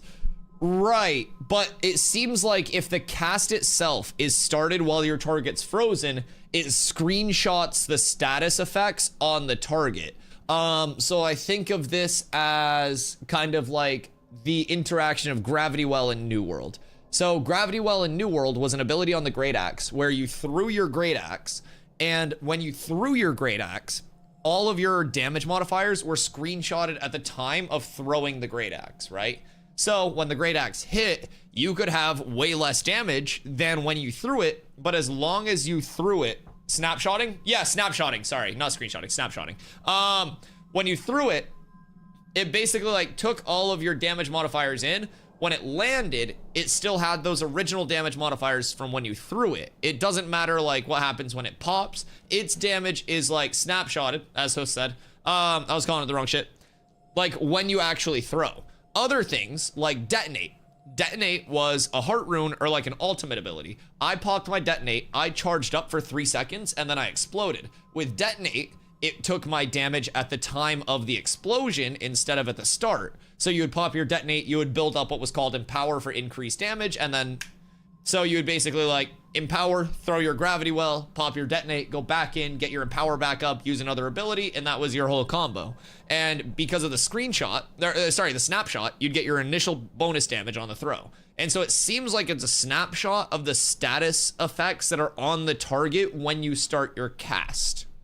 That's what it seems like. So if he freezes me again, I shake it off before the freeze, or sorry, before the lightning is like cast. Could you try breaking it as soon as you see the cast bar for lightning strike? So if the cast bar hits, then it's already too late. So freeze again, then I'll break, then cast.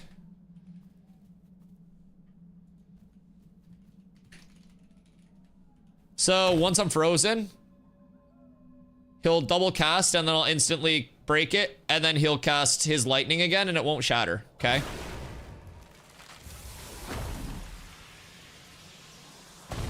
No shatter, okay?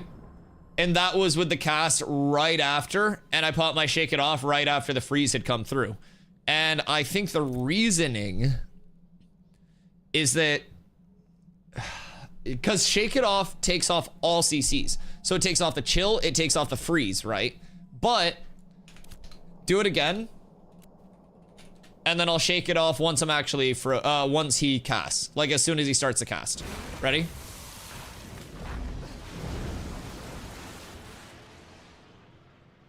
It's a snapshot. It's a snapshot of the status effects.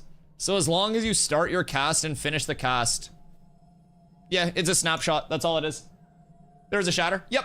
It's a snapshot of the status effects at the time of starting your cast. So I almost wonder if the blink into the instant would be worse, because that would be another action. I almost think you would want to, if I were running at you, like say I'm coming in for a trip, you kind of like either eat the trip or try to trade the freeze for the trip, and then while I'm frozen, you try to just start the fastest lightning that you have.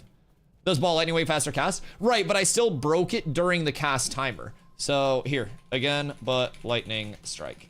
Anytime that you break it during the timer, I can break it early in the timer, I can break it late in the timer, but no matter what, I'll break it late in the timer here. So we'll go, this might actually kill me. There. Okay, go ahead.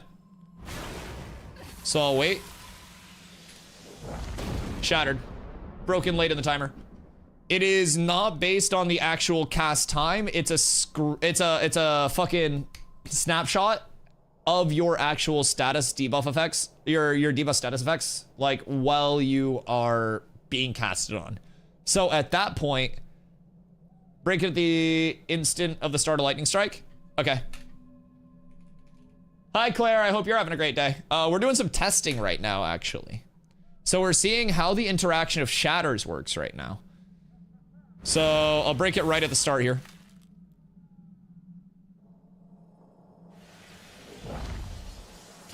No shatter.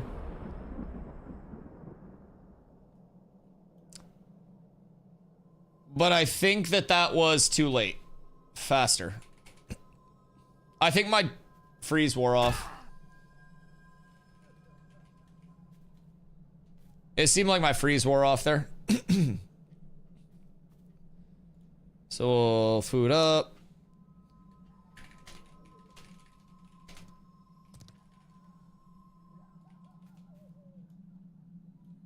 All right, so I'll break it right at the start.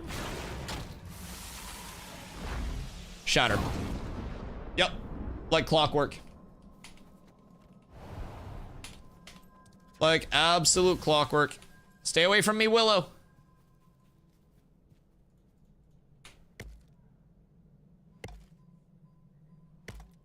You won't get out of it if someone freezes and instantly blinks into lightning. It'll be too fast to blink. A good player, by the time you're out of your blink, will have already taken it off. Someone punch him off of it. I unflagged. You'll have to grief me.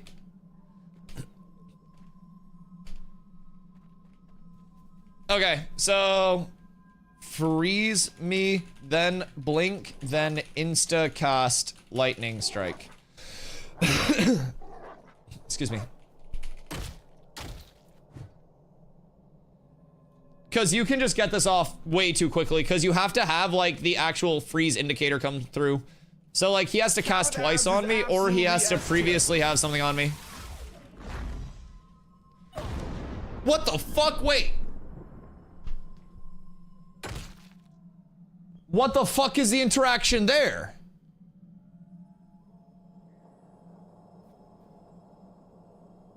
What? Yo, Albion, thank you for the follow. I appreciate you. What? All right, we're trying this again. Because that was before the cast went off. So maybe when you blink and instacast, this is way out there. But what if you blink and instacast and it takes the status effects within the like frame of the cast bar? So it basically like time, not like time travels you, right? But it goes, oh, this is a 2-second cast. What were the debuffs 2 seconds ago? All right, let's see. I gotta make it faster right now to definitively not have debuffs. Again. Same thing.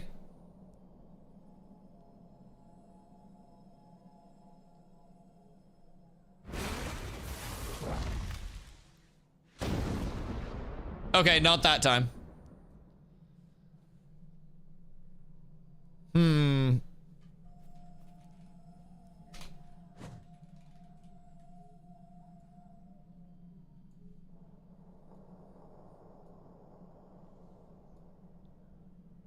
That made it feel like the timer again. Yeah, I'll give him a second on it. When you see me start the lightning channel, break freeze. Well, you can't hit me. Cause we're in the war. Okay.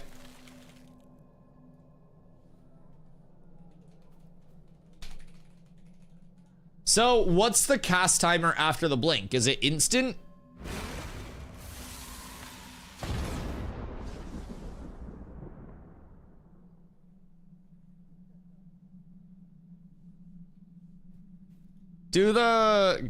When you have it up, go teleport into the lightning strike.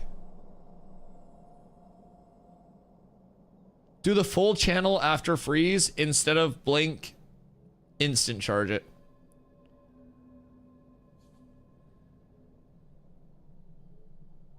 Well, the full channel is just a snapshot. It should still shatter if he's frozen if you already started channeling. Yeah, we already confirmed that. Yeah. So that's just a snapshot of the debuffs at the time of starting your cast. What we're testing now is the instant. So if he freezes and then teleports. Interesting. Telly before lightning.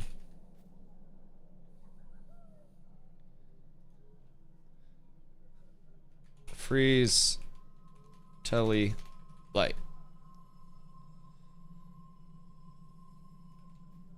Okay. Ready whenever. Freeze. I don't think you got the freeze. I don't think you froze me.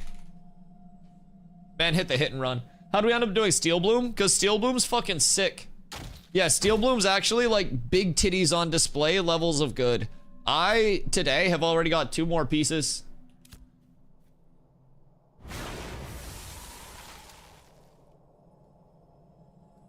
He definitely has the instant cast on it on his skill tree. I don't know his skill tree.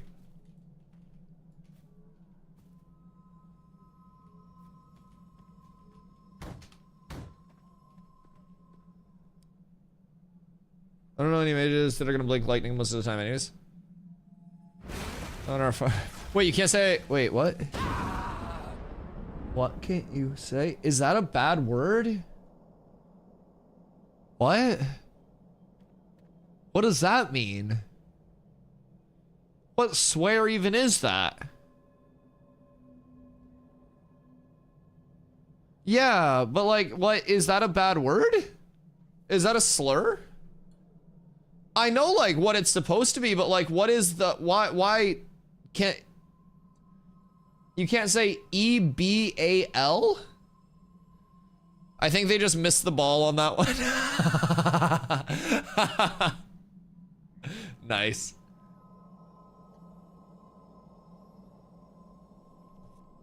Peculiar. But yeah, I've already got 2 more upgrades out of here. I pulled a little con belt, which is better than the strength one that I had. And then what else did I get? Oh, we got blue polished tin bracers. So just a couple upgrade slammers. Little short-term enchanting boofs. Okay, invite me. Yeah, so I think it just not screenshots. I think it just like fucking snapshots. Yeah, I don't want to say it because what if I say it and they get like a 3-day? Like, I'm not gonna let you guys peer pressure me into slurring. I don't know if it's a fucking slur. I don't know what it means. I'm not gonna say it, but it's censored.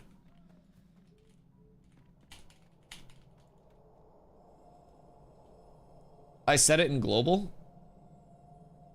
Well, I know you can say fireball if you space it out, but like, should I Urban Dictionary it?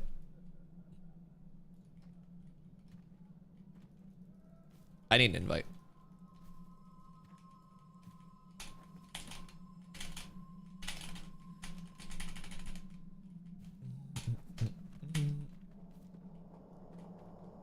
But yeah, I don't know. I think in terms of the blink, like lightning stuff, it's more so just to facilitate the shatter. I mean, I know like fireball hits hard as fuck, but like if it's a guaranteed shatter and then you just get out of it insta shatter into a fireball or something like that, I feel like there's a lot of viability that will come out, and mixing in instants for like actual status effect breaks and shit like that can be massive. Burn the shit out of my hand trying to make foodstuffs. Yo, I hope you're good. We did a lot of testing. So we were testing like what facilitated shatter, what didn't facilitate shatter. I'm curious why anytime my shield loses its texture, I can do this and it gets its texture back. It's an alpha.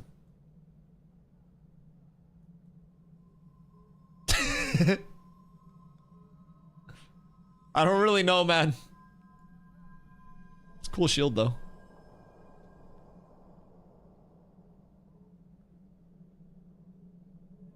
I have like 2 layers of armor. Oh, sorry, chat. How can I see? I need like an eye hole.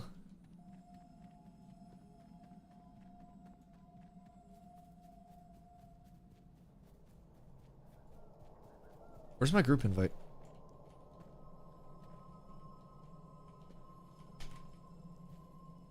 Oh, dude, I love reflecting anything against a mage. Shit hits so hard. Reflect is one of my favorite abilities.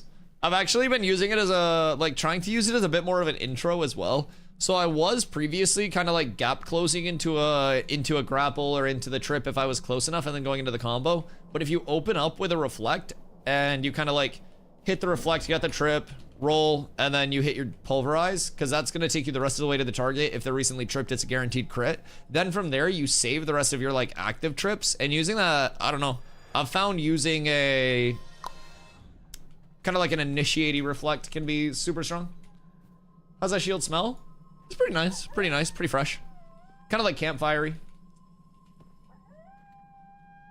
I checked Urban Dictionary. There are a couple entries, but only one that would make sense is a Russian thing about forcing oral sex. Huh.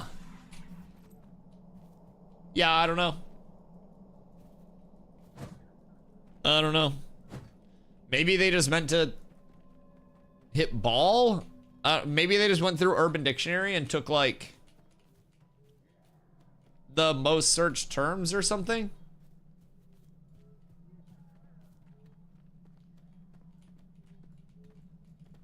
Still need a bard? I don't think bards exist. And we also have full group. I know we don't have a bard.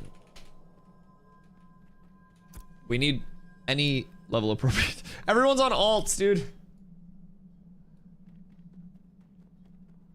Everyone's on fucking alts.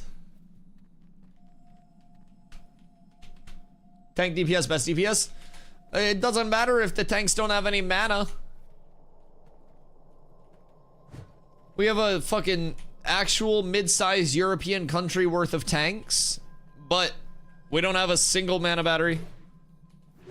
Who needs mana?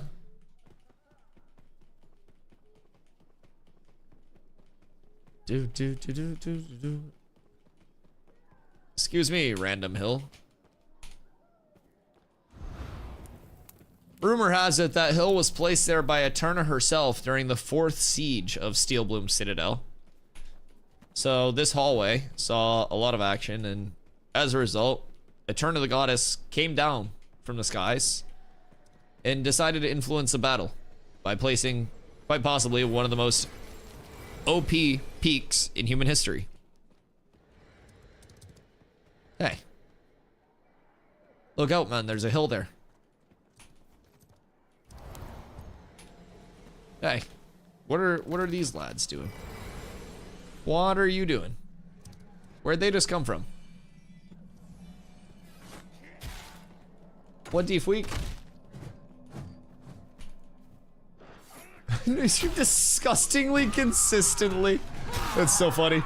Yo, Emo, have a good one. I appreciate you.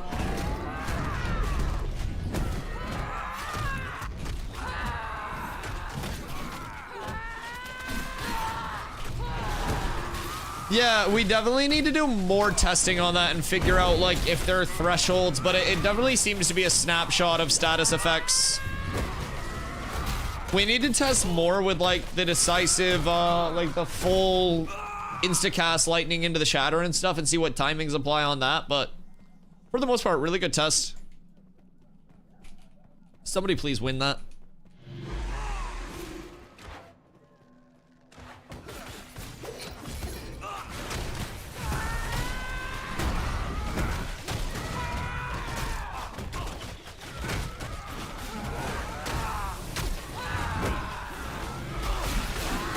Grab this, maybe.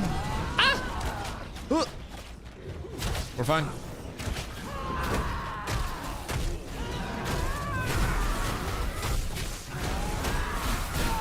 Pop.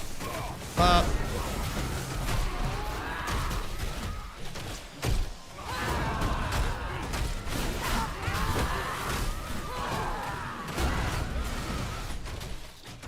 I mean, I don't know why, man, but I feel like our DPS is slightly lacking, chat. This group feels chunky as hell, though. Nothing's dying either way.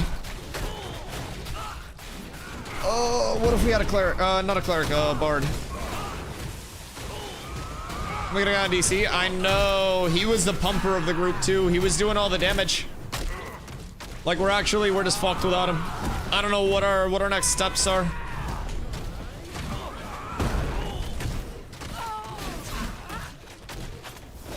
Yoink! Oh, fuck you. Chat, do we think we're getting any cool updates this week, or do we think it's just kind of like bug fixes, iterative changes? I think it'll probably be some stuff dealing with obviously the node war system, maybe some guild war system fixes, but I think overall they're probably going to be building towards that just massive thumperoonie in the end of the month. Porcini Bard 25. All right. When tape comes back, actually, convert party to raid / invite Porcini. And then we'll go tape here. Oh wait, let's do that. Pop, pop. And then convert raid to party. Invite Lexi Lou. Convert party to raid / invite Lexi Lou. Who the fuck is that? What do you mean? / invite Lexi Lou.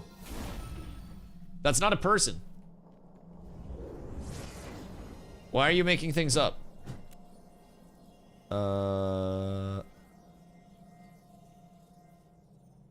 Fucking gaslighting me.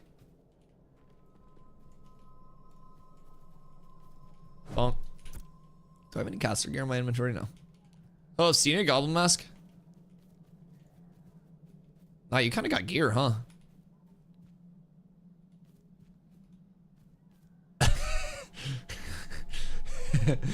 Don't move, wait. Get back here. Show off that mug.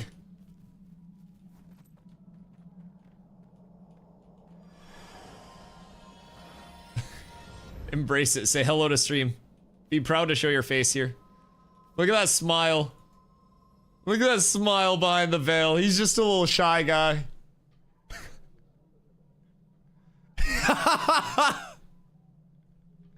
No way. Jesus Christ.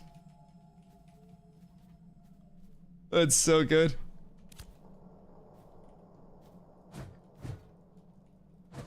Should be able to now.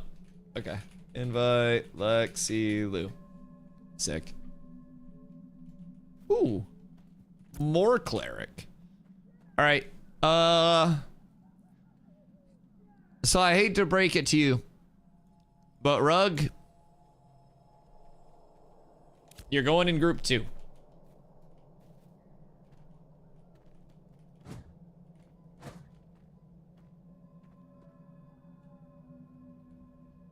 Good day, sir. The drip is impeccable. Ashen Haunt.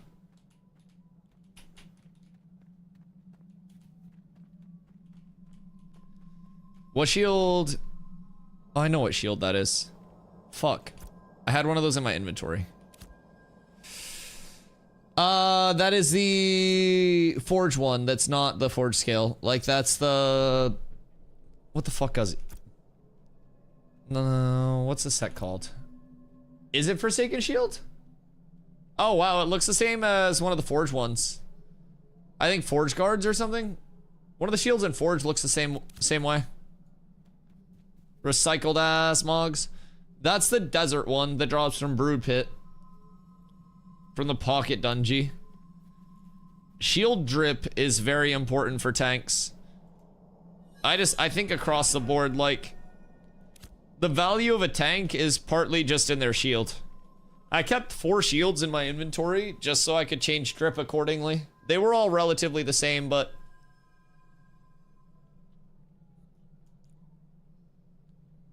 Haha. Dude, this thing goes fucking insane. Keep in mind, Intrepid has said they want their coolest skins to be like, not the shop skins that you buy, but the skins that you grind for, even like long term with the game. This is a world boss skin at level 25. Hey. Fucking Porcini. I was like, oh, who's that? Man got the fucking private jet to pull up in. Surely there's room on his lap for a dwarf, right? I can just hitch a ride. Chat, I know I can't use my mounts for 4 days, but can I use Porcini's mount?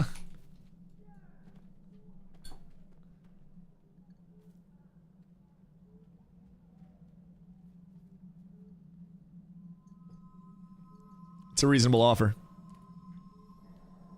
get a Clementine. Is it a Clementine? Yeah, the Clementines. Only if he's on it? Yeah, I'll sit on his lap. I won't drive.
Turns out they're mandarins and not clementines.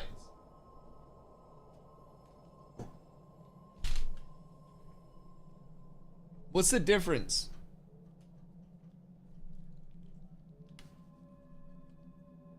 Yo, what up, Galled Your Eyes? Or the mug were flying mounts used to be able to carry an extra person because he got stuck on it. It's like caravan mount only better, caravan bug only better. Actually efficient. They have said multi-person mounts will exist. I can't get on this, but I can still summon it. I think there is viability down the road to make the Snorse a 2-person mount. You already have a safety rope for a seatbelt. They could basically sit right here, kick back. They have a little backrest. Don't shake your head, no. The fuck is wrong with you? So yeah, you could have them sit back here, kind of like hold on here.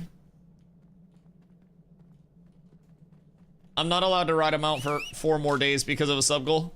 I hate everything. So I know if the first-hand experience with dropping citizenship and what happens to your extra storage tabs. If I rejoin, are the contents of the tabs still there? Yeah, they're supposed to still be there when you like rejoin. Snorse could hold 3 now as it is. Oh yeah. 100% pay a player cosplaying taxi driver. I think that'll 100% happen at a certain point.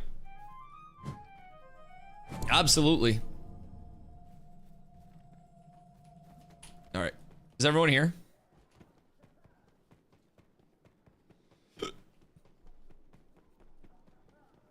Pardon me.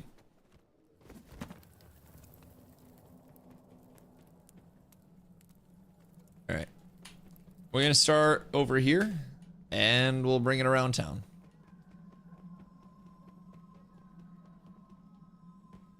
We're just gonna hit the straight yeet through this.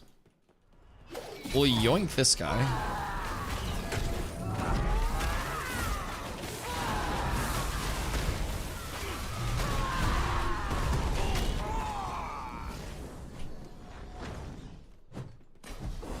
Sir said you're too fat as is. What the fuck do you mean? My character's like 0% body fat. I mean, I guess like technically there's some fat, but it's like in my memories, like I'm pretty sure 60% of my character is technically titties.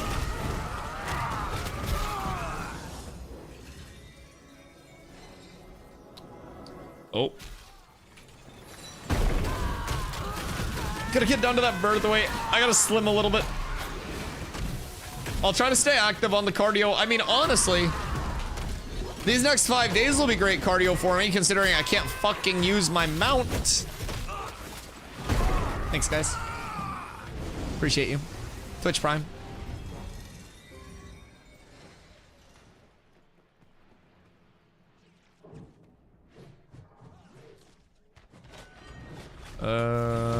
Yeet. Bop, bop.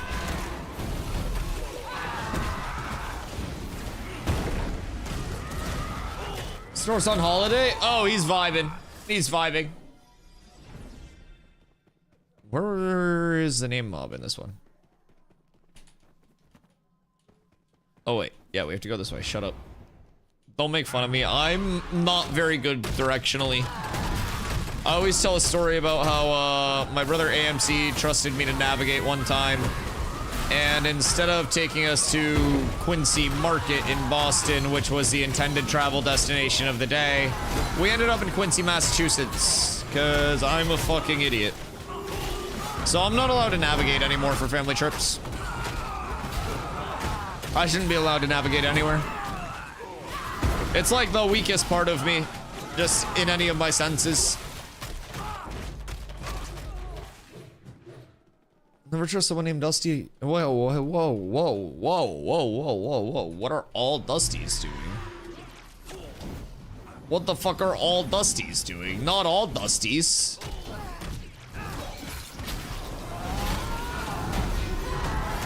This is ridiculous. I try my best. No. Jesus Christ. I know some goddamn good Dusties out there. Dusties need a navigator? So, I probably shouldn't reveal this, but it's easily attainable information. Yo, what up, gentlemen? Go. I appreciate you, brother. Hope you're having a good day over on YouTube. When I was at TwitchCon, the group that I was with made me wear a blinking blue lanyard around, like, my neck. Because I just kept wandering off. And when I would wander off, they couldn't find me. So they had to spend a lot of time trying to find me. And eventually, they were just like,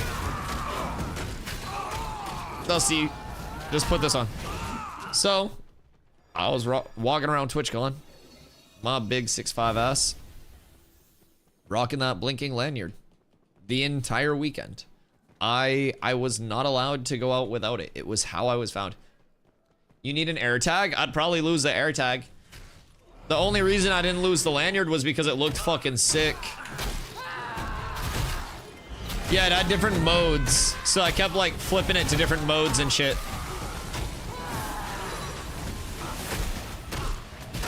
Yeah, TwitchCon was great. I can't wait to go back out again this year, dude. It's so fun. The lanyard was attached? Yeah, exactly. Like, the lanyard was a part of the drip. So I couldn't just, like, not have it. Like, it had kind of, like, worked its way into the everyday outfit, so to say. I had, like, 3 different lanyards from events. I had my blinking lanyard. Yeah, I was dripped out. Boop, boop, boop. If they can't find the 6'5" guy in the crowd, that sounds like a them problem. No, man, TwitchCon is full of genetic Adonises that are all 6'5". Believe me, the average gamer is definitely very tall and athletic looking. Yes, indeed, I will vouch. TwitchCon was full of absolute, like, 4'2", 40-yard dashes.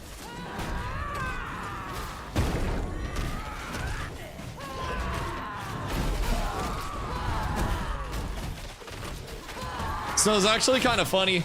There was like, I was just walking around at one point, and there was like a big ass crowd near like the OTV, the offline TV booth, and I was like, oh, I wonder what's going on. So I perched up behind the crowd, and it was a bunch of like 5'6" to 5'8" because it was apparently like a Pokimane like existence. Like, she wasn't even doing, maybe she was doing pictures or something, but yeah, she was just kind of like chilling there, and there was a sea of people around. But apparently every Pokimane fan,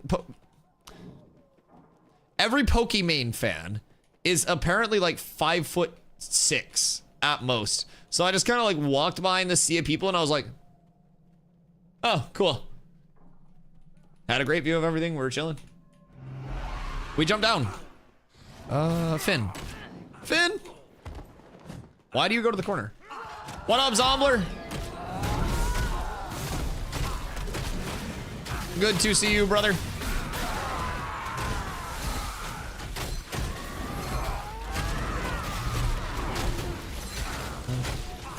time. Jesus Christ. Bruce, what century did you first start telling that joke?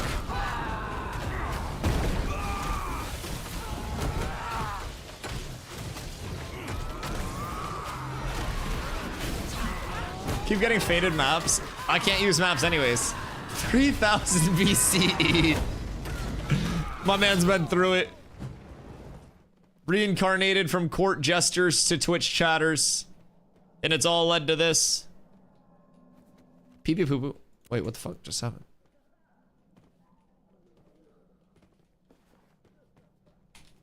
What?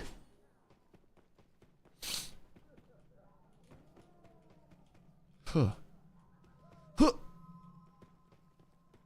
I hate everything. Huh. Nice. First try. I don't fucking hell. God dang it. I won the fucking roll. I gotta go back down there now. God damn it. All right, we're running. Huh.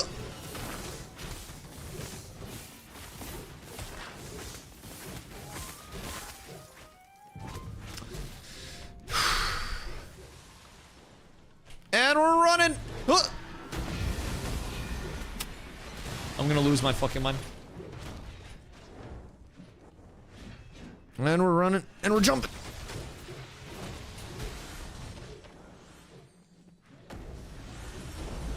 Oh, thank fucking God. The peak of mechanical gaming. Holy shit. This is the hardest thing I've done all day.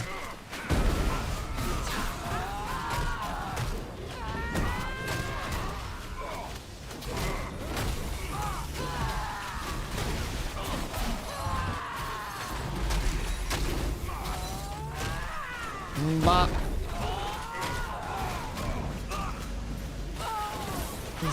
Cloverfields became known as Smurfs. Jesus fucking Christ.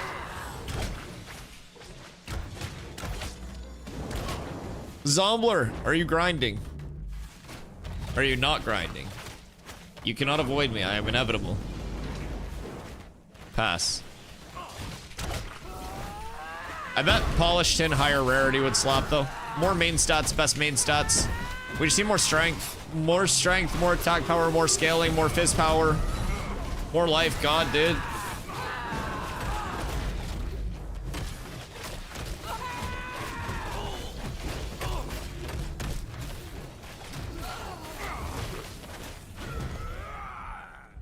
Oh. That answered his question about 20 drops.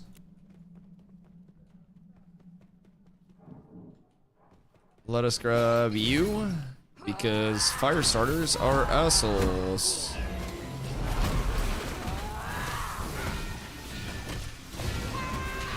Bop, bop. Chat, when do we want to do scrims tonight? I know half of the people in guild are just playing on their fucking, on their alts right now, so. I am down to get scrimathies going though.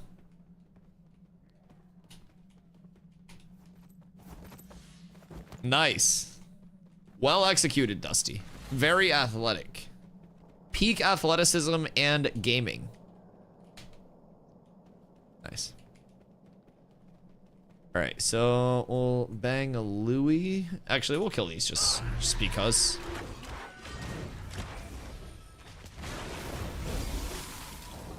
Blue tin energy book drop. Ooh. Ooh. What do you get for stats on that?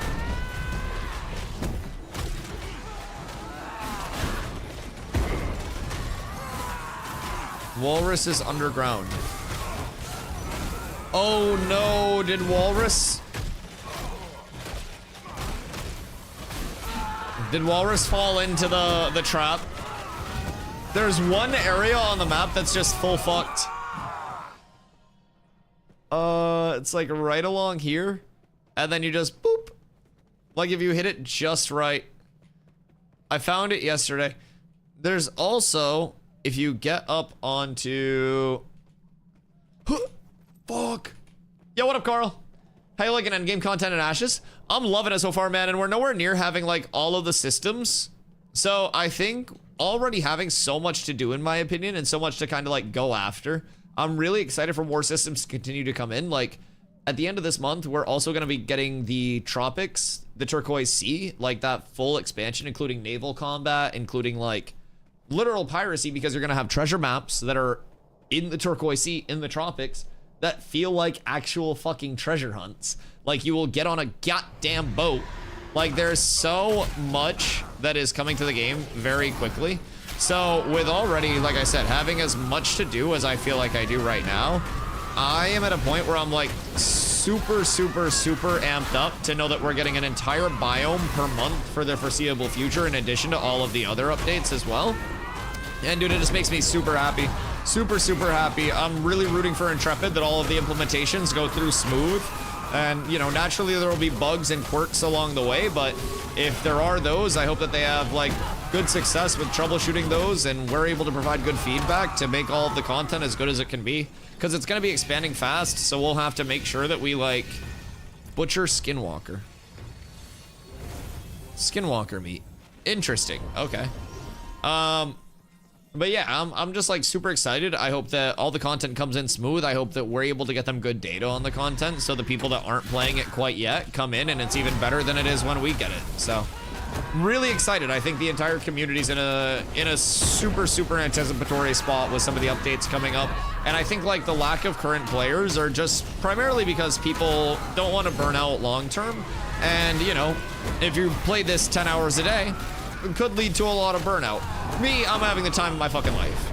But it's definitely reasonable that people will want to take breaks until their content comes in. I think we're also going to see that long term too with how Ashes has set up their monetization. Like it's a $15 a month sub across the board. Let's wait for Porch.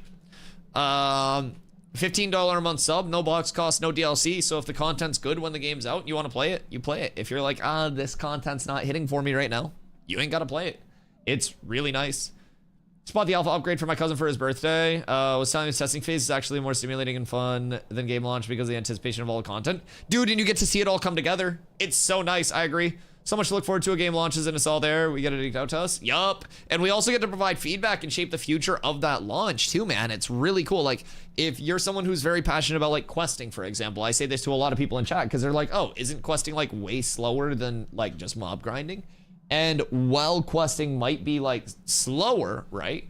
That feedback on questing is as important now, maybe more important now, than just raw mob grinding feedback, right? Especially with fewer people participating in that gameplay loop. So everybody that is actively providing feedback and working on questing stuff is bringing a ton of value to the entire like future of Ashes with that feedback.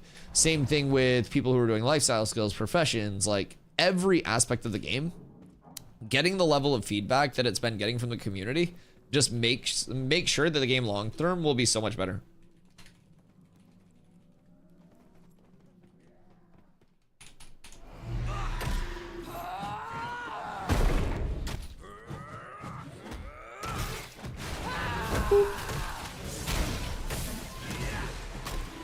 Total directions with Louis and Rita's. It's a Louis and a Ralph for me. Yeah, we bang a Louis and we hang a Ralph, yep.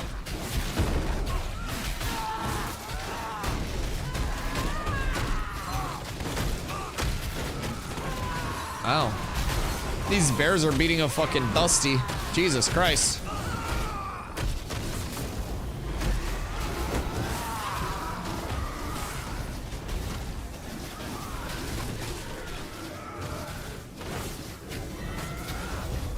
Chat, you guys didn't see that.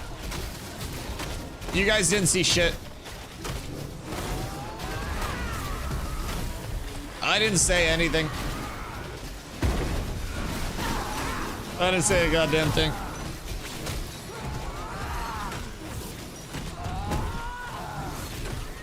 What's a radiant rune for?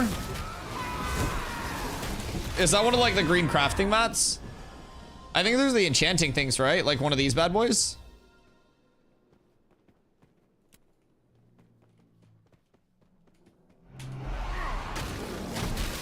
Yeah, typically runes are going to be used for scribes to make like higher rarity enchanting goods. It's just that's not being made for anything right now. It says for a weapon of some sort. Oh. Huh. Maybe it was from a named mob? Typically stuff like that will be a crafting mat off of a named mob, and it'll be used to like craft their loot table.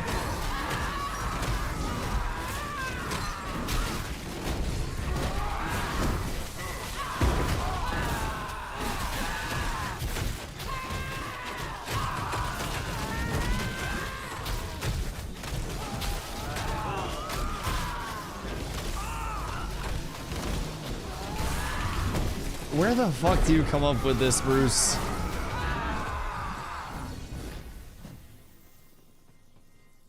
Enchants weapon with radiant light. What? The fuck?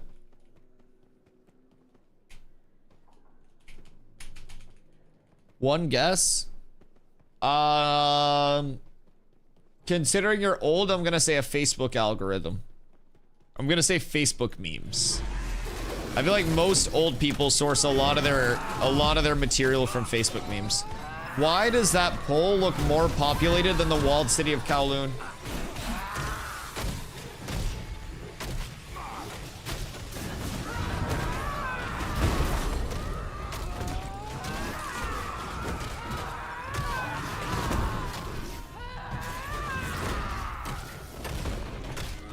How old is old to you? Well, I don't know. I guess that's all relative. I don't know. I'd consider like, because keep in mind, the MMO populace as a whole is like one of the older, like, this is going to be a hellacious pull. One of the older, like, populaces in a major genre of gaming, right? So, old in MMO years is much different than like old in Fortnite years, right? Like I'm old in Fortnite years, but I'm young in MMO years. So for MMOs, I would say probably like if you're comfortably retired after working a full career happily and you're just kicking your feet up and you're like, this young whippersnapper's got some moves on the keys, then you're probably old at this point. That guy's also old. Whichever fire starter just nuked my shit, you're old. And there's nothing wrong with being old.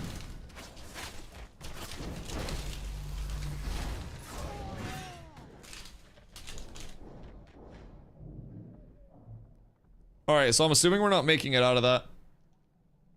Cracking open. Chat, what's the difference between a clementine and a mandarin?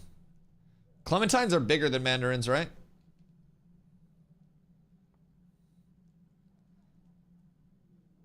Oh yeah, this plays ass for XP. That is for certain.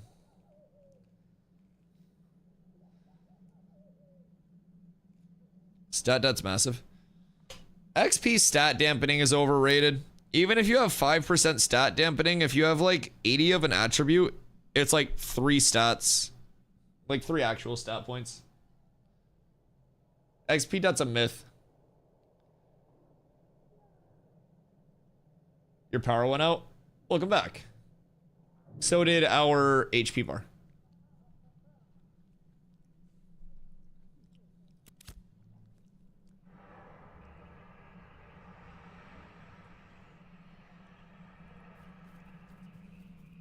Steel Bloom sucks. Dude, I want this Winstead War to be done so I can go refine wood and make money. Although, I could just go to the desert and sell glint. Then enchant with that.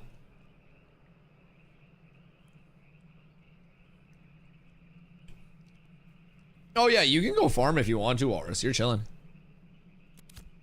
Steel Bloom's ash, bro. Steel Bloom has so many mobs that can like... It's not ass. It's just like... It has so many mobs that'll just give you if you pull multiple. What's Toad doing? You and Lenneth or Vyra? I'm on Vyra, Carl. Yeah, we got the guilds over here. Vyra seems to be like the more consistently poppin' from what I've seen. And then Lenneth tends to be like, you know, since it's the whole pirate verse fed main story arc verse there, I feel like it's much more poppin' when Pirate Software is streaming, and he'll be back for phase 3 because like the tropics is their thing, I guess. Naturally, since they're pirates. So like it'll be more poppin' then, but we also will probably have some over here. Well, actually, all the servers are gonna be changed for phase 3 probably, with fresh starts popping. Tropics will be the end of this month though, so I think Pirate comes back end of this month. Honestly, I can see both of them coming back end of this month because Summit wants Rogue, Pirate wants Tropics.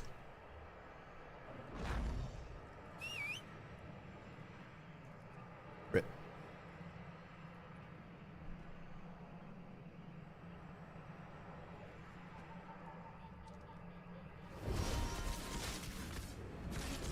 Just letting them seeing fucking on me's complaint video about Fire.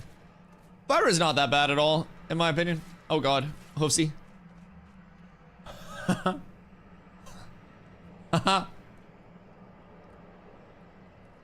Yeah, Fire is really not that bad. I think like initially there were some confusions with progression and stuff like that, but it seems to be relatively sorted out. I mean, any server is going to have drama, but in my opinion, like server drama in a social game is almost good because it kind of like creates more of a story within the server itself, right?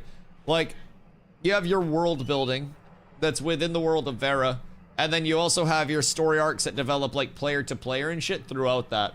And I think Ashes does a really good job of providing like the lore and the world building and stuff like that while also playing into that server side. There's some drama that's negative. Oh yeah. I mean, but keep in mind, as the map continues to expand, people won't be like as forced into the drama. Right now, everything is kind of like they're putting every type of player in the same room, and like the PvPers are swinging at PvPers, and then they end up kicking the shit out of like the PvEers as a result. And as space comes in as that buffer, you basically have more area to operate without having that forced on you. Can you help me understand artisanship? Exclamation crafting zombie. That'll be a good graphic to start with, and then pull that up, and I'll explain it as we run up to Great Peak. Yeah, let's go Great Peak. That'll probably help on a baseline. Fuck me, I can't mount anywhere. I'll be there in a minute. Yo, what up, Zine? It's going well, brother.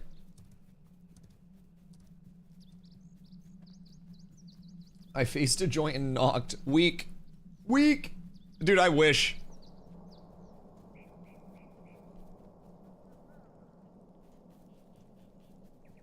So, basically, zombie. You have novice at level 1. Everything starts at novice. You have apprentice at 10, journeyman at 20, and then you have master, grandmaster. So, what's 50? Just capped out? Oh no, it's apprentice, journeyman, master, grandmaster, sorry. Yeah, so 10, 20, yeah, 30, 40, what? Or is master just 30 to 50?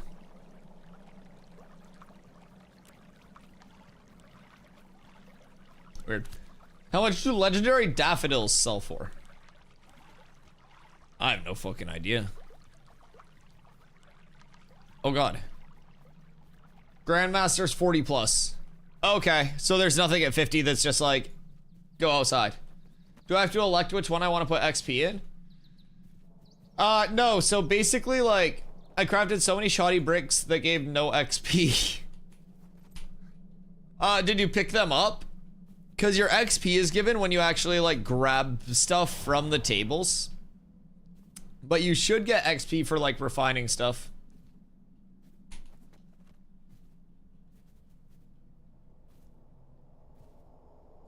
You mined them and then crafted them. So you should have mining XP. And then under processing, you were doing stonemasonry. Where are shoddy bricks?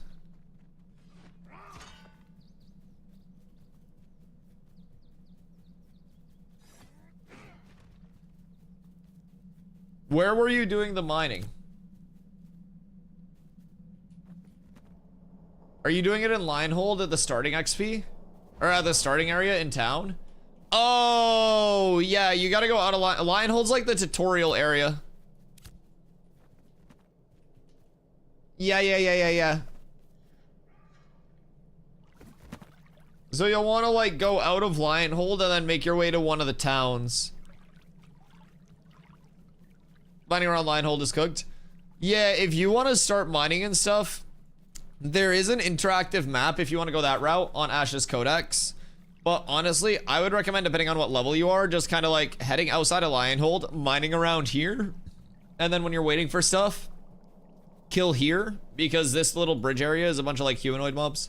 And then once you're 7-ish, you can go up to here, which is in northeast Jova, up to these lakes. And then at these lakes, there are a bunch of frogs. Whee!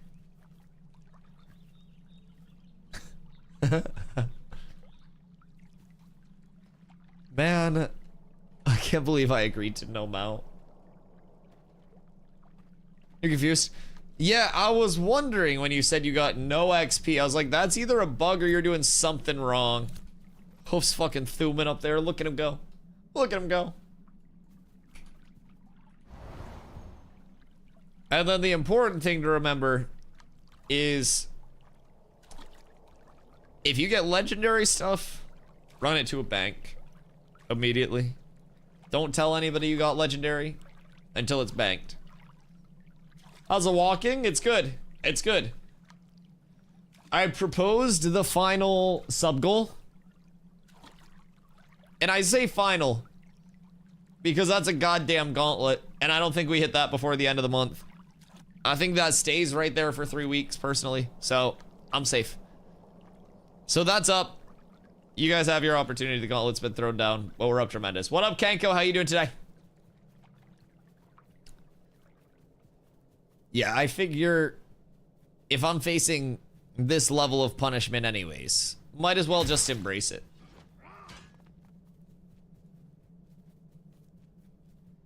How many short for it? Rough. We're like 300 short. I'm good. I'm safe. I'm safe. If I had my bonus, you'd be cooked. We're safe. How's the run? How is going and fucking yourself?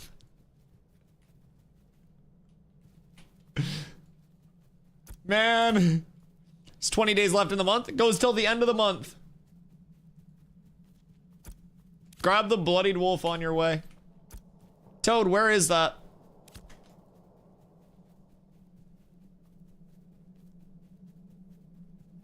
You're fucked? No, we're fine. We're fine. Some random snipe me and gave me an inventory full of rubies, including some heroic ones. Oh, that's huge. If you're not using them, you could always refine them into, I think it's like red ink and ruby powder or some shit that are the usable ones there, but I think the ink that you can make with them is used for maps. Yeah, this would be way less punishing if I played a bard. Walrus! Walrus! Chat, does anyone want to come in for a Grave Peak?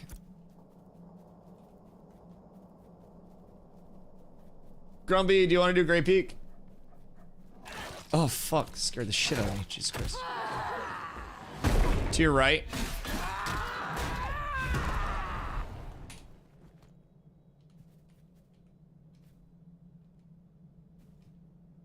I see Slate Wolf. Zombie Walker. Slate Wolf. Zombie Walker. What is? Skeleton? Spooky, scary skeletons. Hi. Where the wolf? Where'd the dog at?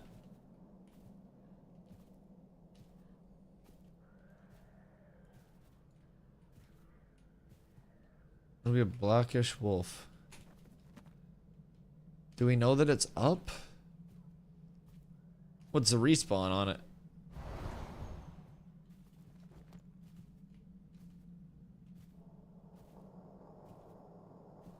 Is it... Tomorrow I got the last sign for the house. I don't just have to wait to finish the analytics and dermatologist sessions. It's like less than 2 weeks. Oh, rolling? Huge. You're up tremendous, and that's when you're like fully moving in.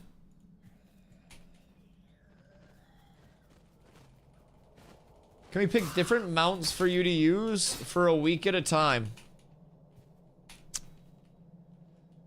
I mean, that'd be better than no mount. I should have came up with that earlier.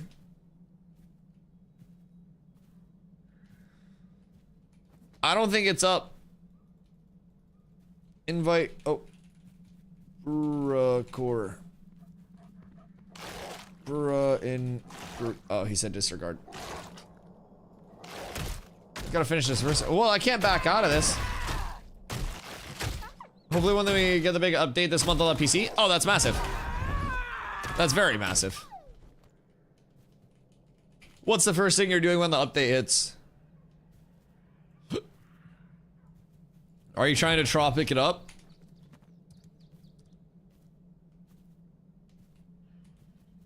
I hope my maps are fixed by then. Actually, yeah, they probably will be. Actually, they probably won't be. No, my character has been borked on maps for 3 months now.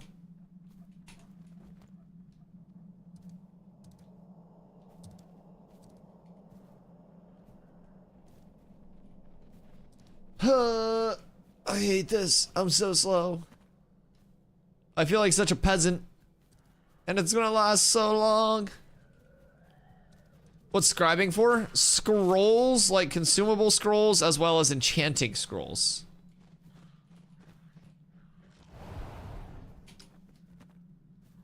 Playing it until May though, and mine the extra 20 bucks. So I have extra time to learn stuff. Yeah, the 10 difference. I mean, honestly, that's the best part of it, and you can go at it super casually until then and just like familiarize yourself with how the game actually feels controls-wise. And I think there's a lot of value within that if you're someone who just wants to play the game on any level of a, you know, semi-serious capacity. It's just a matter of like what you think you'd get out of it in between now and then, but 10 bucks for me is, in terms of like the amount of time that I've played this, in between phase 2 and phase 3, I'm at like 500 plus after doing the math pretty easily, but that does also include a lot of like AFK time and stuff. But yeah, the amount of time that I spent in this directory streaming Ashes is a lot, dude. A lot. So I think there's a ton of value. I think there's a ton of content. I think especially with the update pending, like if we do even get just like a large portion of that shit, then we're up tremendous. Naval combat, while factoring in the possibility of like maps being out there and shit like that too, seems very good.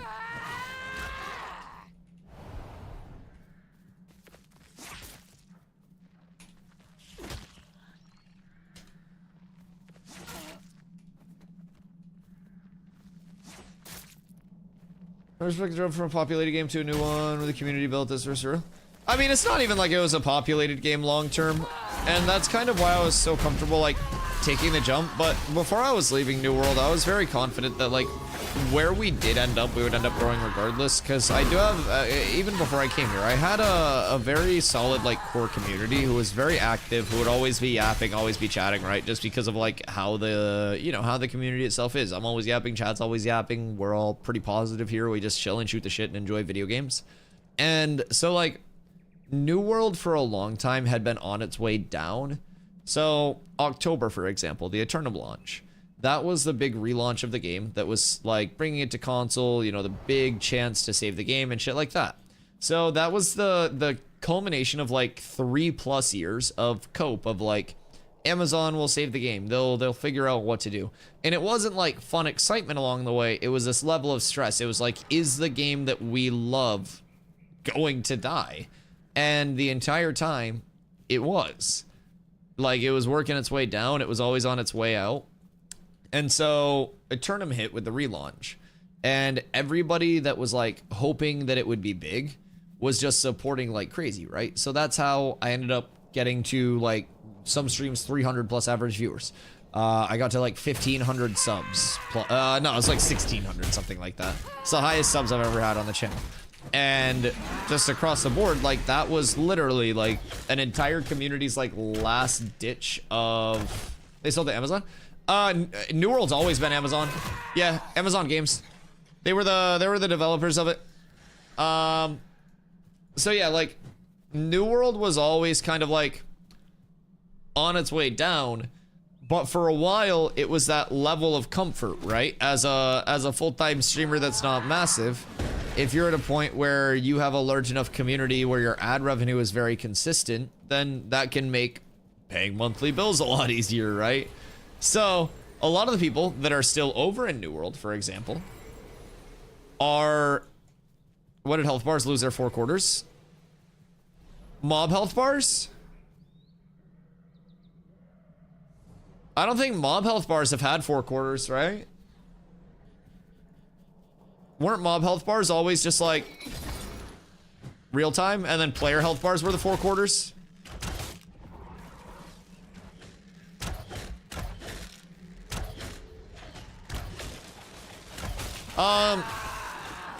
But yeah, so like in my opinion, the thing with New World that even kept me there for so long was just that level of like security that it provided as a streamer, right?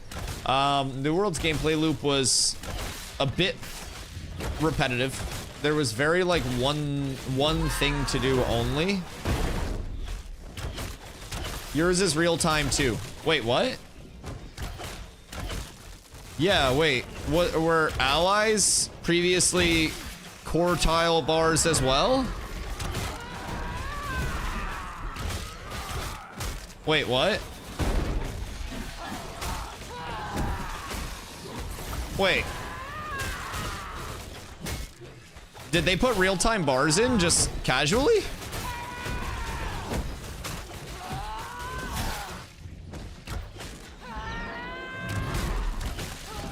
Enemy bars have always been real-time, right? But yeah, so when I started streaming Ashes, it was kind of like a... It was kind of like a level of, you know, I want to check this game out, and I don't necessarily expect it to stick because I'm losing so much from New World, and it takes a long time to grow in communities, especially being new, right? And when I first started streaming Ashes, the game itself hooked me so much that I started over here and I was like at 40 average viewers for my streams after giving up. At the time, it was like still 150 plus average in New World. And so literally I lost over 1,000 subs. I lost over 100 average viewers. And for a while, I was genuinely like, I was worried that I wasn't going to be able to keep streaming full time. And the more I stayed over here, and the more I just kind of like kept my head down grinding and believing in the content, believing in the, you know, the community and the game itself, like the more people started to come in and keep hanging out and supporting more and more. And it's kept growing from there. And I'm super thankful for that, man. I know there are not a lot of streamers that are really able to like transition. No, dude, you joke, but like realistically, I was saying, man, Indeed streams coming soon. Like that was literally something that I kept saying like half jokingly. But yeah, no, it's just, I don't know. I'm super thankful for how the Ashes community has like taken me in as a content creator. And I'm super thankful that I've been able to like continue streaming full time, man. It's not something that a lot of people are ever able to do in one game. And a large majority of streamers, especially if you're not massive, if you're losing that game that you built your community on so heavily, a lot of the time that's the end of streaming full time. And I'm super thankful because I really feel like Ashes is going to continue to grow, continue to blossom. And I think that this is just the start. And we're already at the point where like outside of that huge pop in New World, like zombie, what the fuck?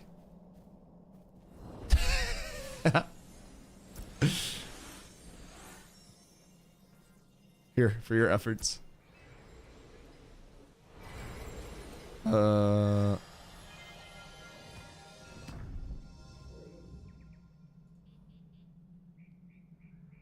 Let's see, what else do I have? That's fizz power, that wouldn't do anything for you.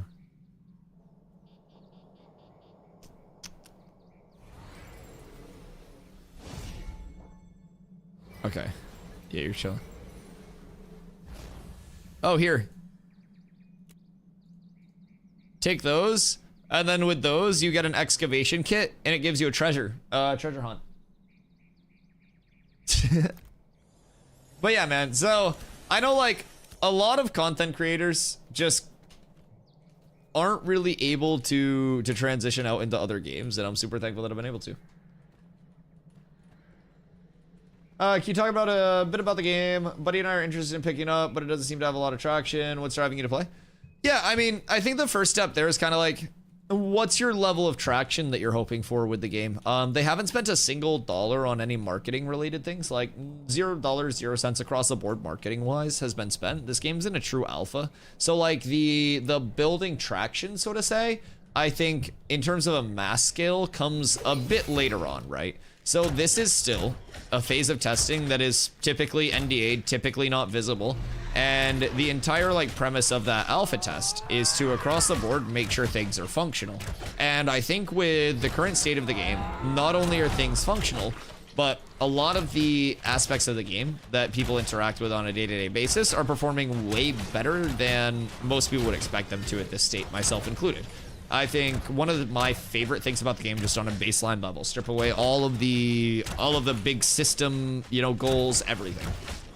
At its very base level, the game has one of the best levels of input on my keyboard or mouse to input registering within the game responsively that I have ever seen in a game.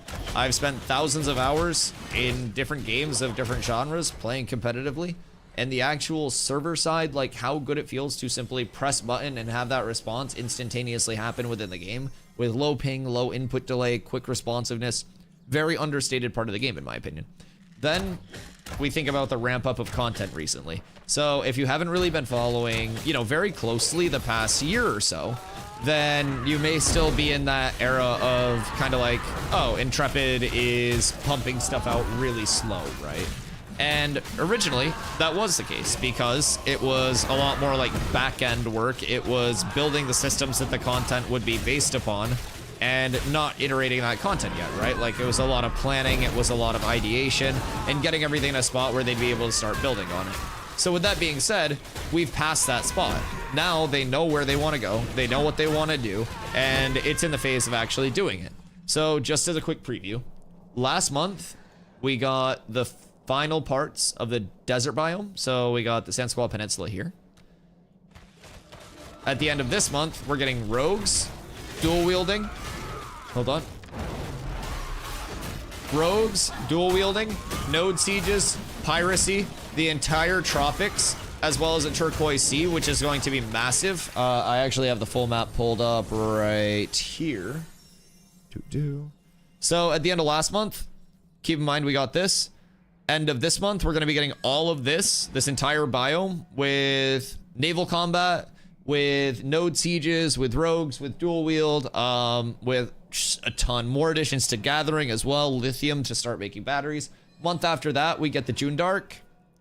And at that point, that's going to be bringing us into, that's going to be the April patch. So at that point, the June Dark will be the last thing that we get before Phase 3 starts. Phase 3, the first month, we're going to be getting the Anvils biome. So that's an entire another biome that's going to be added. So each month, we're getting not just like a couple nodes, but an entire biome of land to add to the map.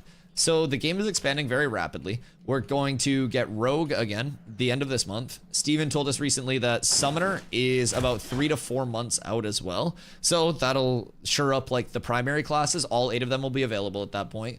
Then from there, we start adding in secondary classes. Every class will have both tank and cleric options, free respecs throughout the remainder of playtesting. And so I think across the board, the kind of stage of the game not having traction and forward momentum is definitely far past. And I think across the board, people are starting to take notice, especially within the last, I would say probably 4 or 5 months. People are starting to take serious notice, like in a lot of the systems, in a lot of like the actual like implementation. And I think really that's what's starting to show through with the game. So just across the board, ton of systems already in, ton of systems still to come, and implementation has been extremely smooth so far. It's not in a spot where it's bug free. It's not intended to be. It's not in a spot where it's entirely polished. If I hit one of these massive trees, it'll probably get stuck on the skybox and spaz the fuck out. But those things will be fixed. They're focusing on, like, is it in and does it work? And then from there, the polish comes later in, like, betas. By the end of Alpha 2 Phase 3, before we go into betas, the game is expected to be, like, very near feature complete. And then from there, beta's just tweaking, polishing, and then we're good. And I really think if you're looking to get into it now, you're getting into it in a spot where 6 months from now, this game will have, on a mass scale, that traction that you're looking for. Like, you may look at the directory and see somebody my size at the top of the directory now. In 6 months, you're going to see Pirate Software, Summit 1G, pretty much every MMO streamer coming over to check it out during Alpha 2 Phase 3 when this game is 24/7 uptime instead of 5 days a week. And I think, like, if you hop in now, you end up hanging out, you enjoy it, you'll see the game continue to blossom, continue to expand, systems-wise, map-wise, lore-wise, everything, right? And within it, the entire gameplay loop is already completely Ouroboros. You've got PvE combat supporting PvP combat, supporting crafting across the board, like everything intertwines. So super, super excited about that. Right now with the systems that are already in, you already have a holistic core gameplay loop. So Dusty, you stayed back. Where'd you guys go?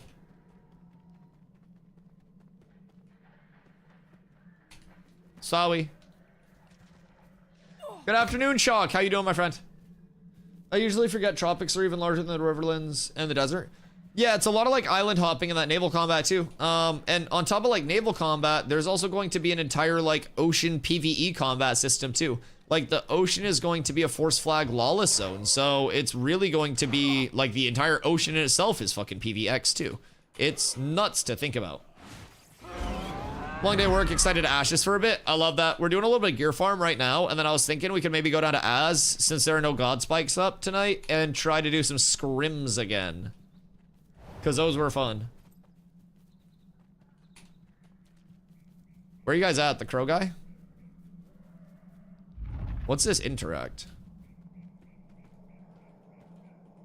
Here lies New World. Let me know if you got a spot. Yeah, I'll just slap it into raid.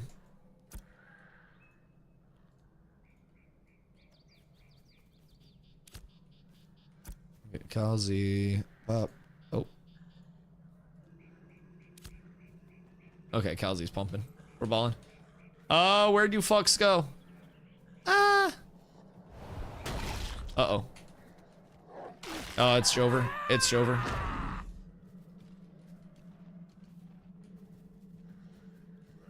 It's all Jover from here, boys.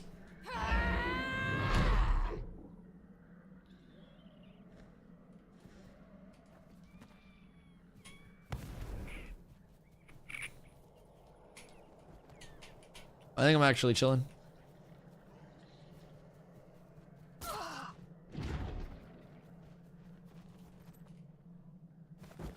Please don't. Oh god, it's Jover. Oh, I'm so cooked. Oh no, no, no, no, no. Well. Well. I don't know where you guys went. Everybody abandoned me. All my friends are dead. Nothing matters. God damn it. And I can't use my mount to get back up there. 4 more days. How do you measure whether you should focus your gathering or processing? Should I just check the cost of NPC resources? Focus your gathering or processing in terms of like leveling them? I mean, I typically just try to gather and low rarity dump it into processing. High rarity gatherables you can typically sell for a profit more so than just like mass refining them. So I didn't abandon you. I just fair.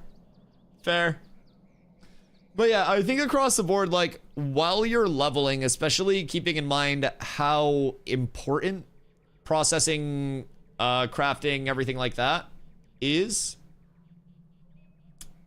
I think it's definitely important to keep it up to pace until you level. Or like while you level, I should say. It's really complementary to most of the just normal means of gameplay. Especially if you're looking to kind of like gear out once you're max level, you're not going to want to rarity chase through killing mobs 1,000 times. The most efficient thing to do is kill the mobs, get the recipe on a crafter, crafter learns the recipe. You then farm up the materials that you need in high rarity or purchase the materials that you need in high rarity to actually craft that. Then boom, you have a guaranteed high rarity. So I've farmed a shitload of Carfin. I have a significantly lower rarity bow than Valketh does, who crafted his Carfin bow. So there are a lot of systems in this game where it's like, even if you want to do one thing specifically, you've still got to do a ton of others. All right. I'm ready. I'm locked in. Okay, maybe we do this.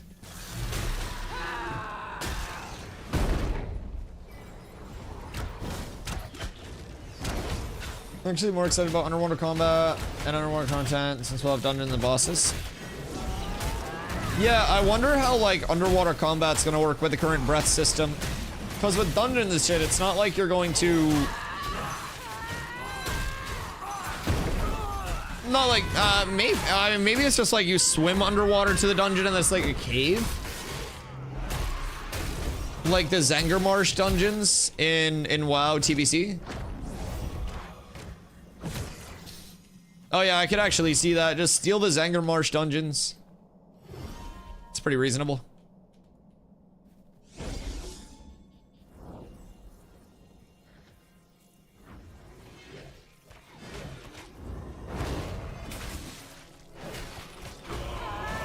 Gear crafting underwater snorkels. A snorkel? Wait, can't you not snorkel underwater because you need the air on top?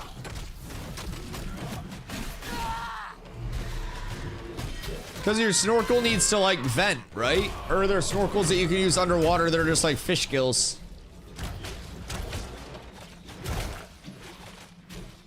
Divers do it for a subtle flex or something. Do what? Snorkel underwater? I don't think that's a subtle flex. I think that's trying to drown. Snorse comes with a snorkel? The Snorse has gills. Yeah, it's semi-aquatic. It is the true apex predator. It's a fantasy game, duh. Fair. How you doing, Don?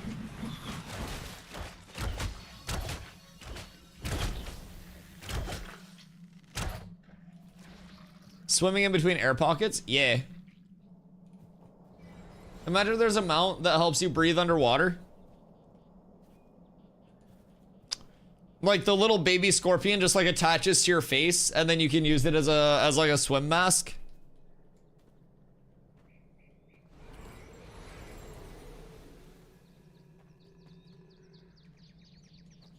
Yo, we are, brother. I appreciate you. I hope you're having a good day as well.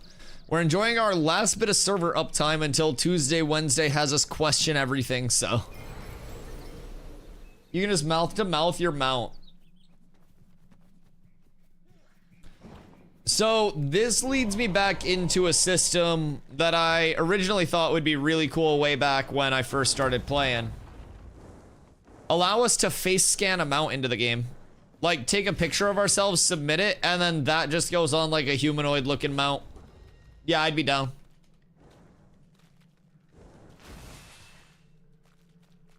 Or do like a Snorse with a dusty face.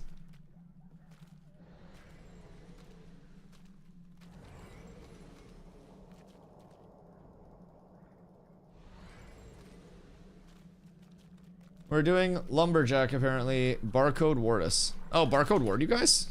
Weird. Why?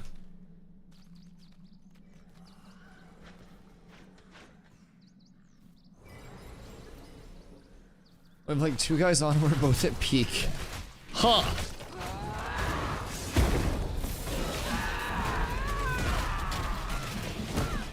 Yeah, we also only have a couple of people on right now. Seems strange.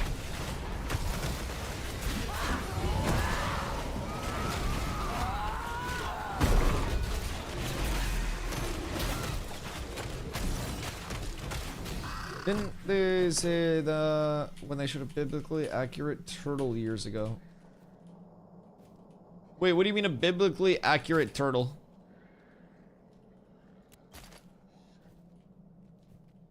Would be dick face mounts everywhere. That is true. I feel like most systems that devs put in, you've got to consider how dickable it is across the board. Like, will this system result in a penis? If yes, you've got to consider it a little bit more cautiously. A little more consideration. Y'all took the easy way up. TTP? Oh yeah, we have a YouTube short that includes TTP. Yeah. It was in PoE 2 early access before that shit died.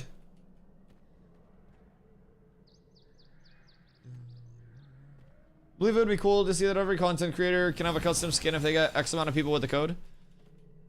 I mean, so the referral code's not even a content creator thing. The referral code itself is just like a make your account and then get it thing. But yeah, I mean, maybe when they like start... I hate this game. Never mind, we're good. So anyways, maybe when they start accepting content creators like into the content creator program or something, we could see something like that, but I don't know. I don't know if incentivizing just like raw numbers for it. Like, I feel like there's so many more things about being a content creator representing a community than just like raw numbers. And there are content creators that have much larger numbers, but do not like, you know, focus in the community as much or do other things like in a lot of communities, right? They don't put it in a positive light. They're fucking drama content creators, right? And so from a perspective of like creator collabs and stuff like that, I low-key think Fortnite handled theirs really well. Before they obviously just started collabing with everyone and everyone. But like their OG creator bundles were like the OG creator skins were massively impactful people in the scene regardless of number. So fuck me, not again. Uh-oh. Oh, God. 2 for 2. We're good. There's always an answer. Clear till respawn.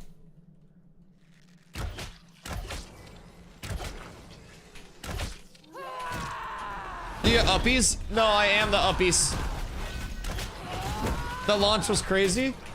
Man, I tell you guys, I'm not a game developer. I'm a gamer who's very good at finding quirky, possibly broken things within games. I can't tell you why the coding works like that, but I can show you just about every type of crack that you can launch yourself off of in this game, including my own if you sub enough. Wait, what?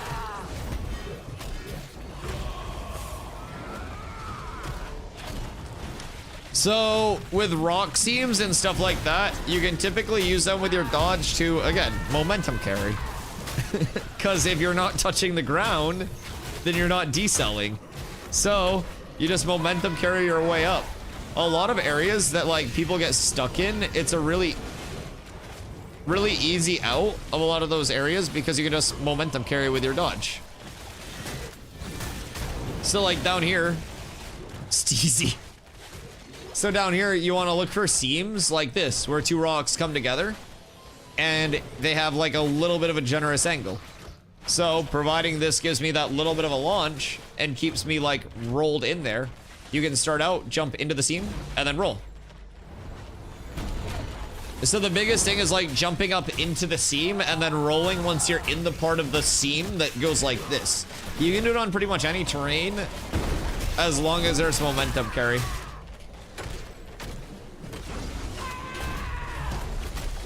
Oh, crack jump? Yeah. Yeah, it's literally just a seam jump, that's all. I'm not good at math. I'm not very smart. I'm not. But I am good at breaking video games.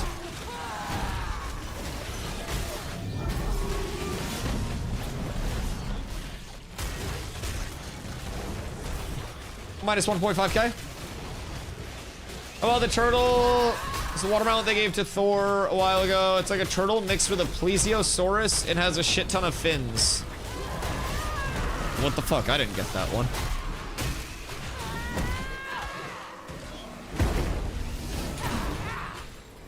The VIP grind slows.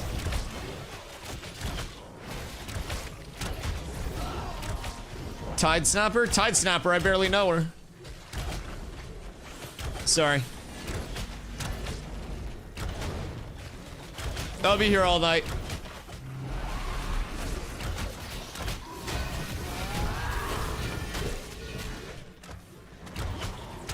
Ghost of Tabor puts items in the game you can collect and sell or use that are all streamer related to give back to their streamers. Like Tweaks Cheese, and we got a Cheese Wedge custom to him that sells for a lot. Or Timeless's stopwatch you can collect. Interesting, so those are like, wait, so those are like collectibles that are kind of like Easter eggs for the content creators? And they're just like something that you sell for high value if you find them?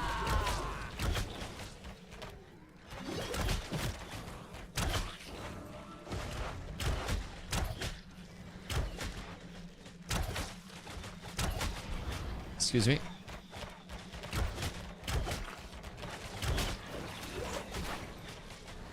I want the underwater bosses to have like very, very cool mechanics.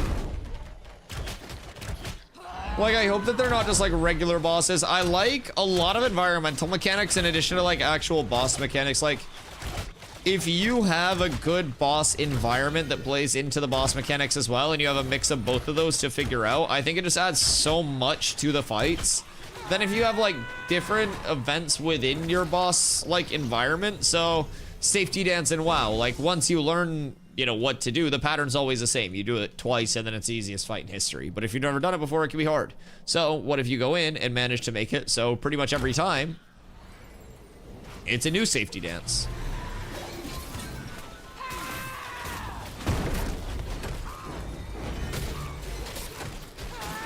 Is this the same chess piece guy? Oh god, we pulled 1,000 ads.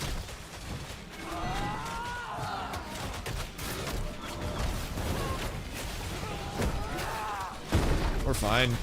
I tank Corvus.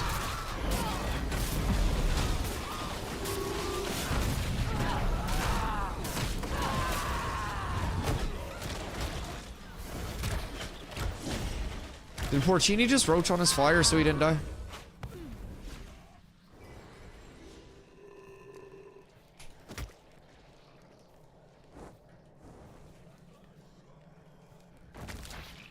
Someone's got to loot.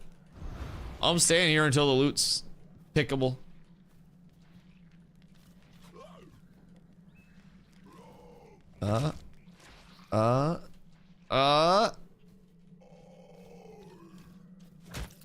Everything's fine. It'll go public in a second.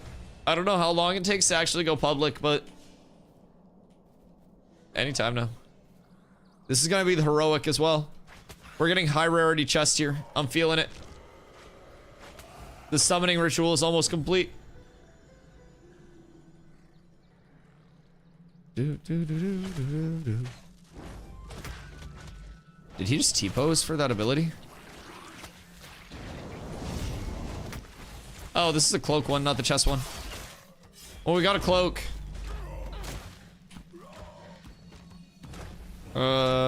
Green cloak for an... Who needs it? Hoofs, don't die. They're hard items to find. The RNG isn't good and they sell for a lot. For the time and effort the streamers put in. That's pretty cool. And they just like vendor sell like gold, silver, copper type shit.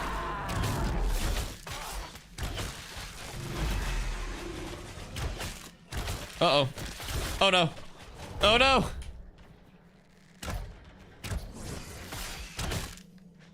All right, where are we resetting? I'm assuming it's here. Not there. Oh. Well. I don't think I can get up this one. Unless I can manage my way up onto this big guy. Nope, I can't get up high enough to get in that. I dropped down slightly too far. This is like my last hope, I think. Nah. All my friends are dead. Can I grab anything? Oh, why are you here? Man. What if I served you up a big ol' helping of Ligma?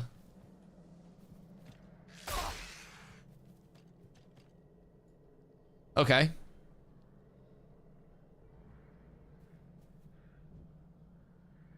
I see Promised Land.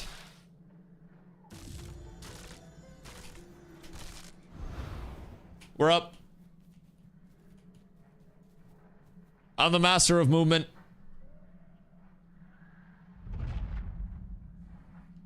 Simply cannot be held down. Celebratory springboard. Wee! Oh. Wee!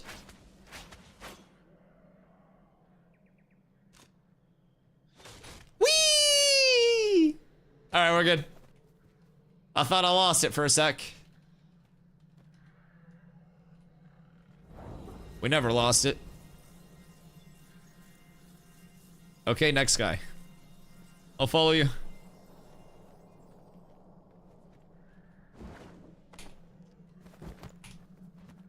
Are we doing the Mushroom Muncher Mausoleum Marching Mausoleum, that one.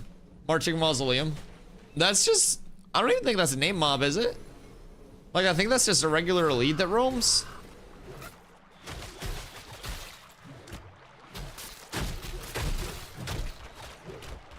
Bop.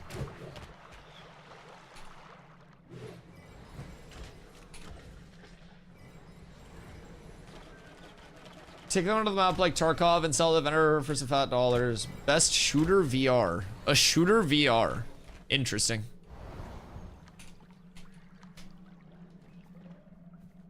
So like, a shooter VR, are you like out there like blop blop blopping yourself? Yo, can't go. Thank you for the lurk. Something to munch sounds nice, I don't even lie. Zon spawn up on the stair thing. Up here?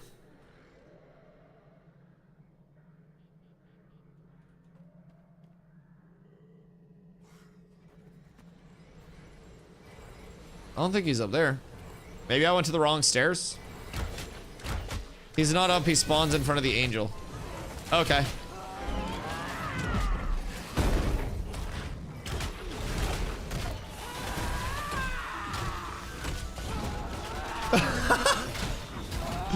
Yo, Twitch should nuke your shit for that, Jesus Christ. Wait, so do you have like, is it like a full clicky clacky like remove, like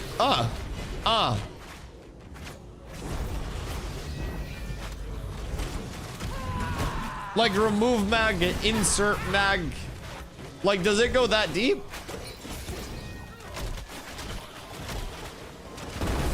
You're in poison, you're in poison.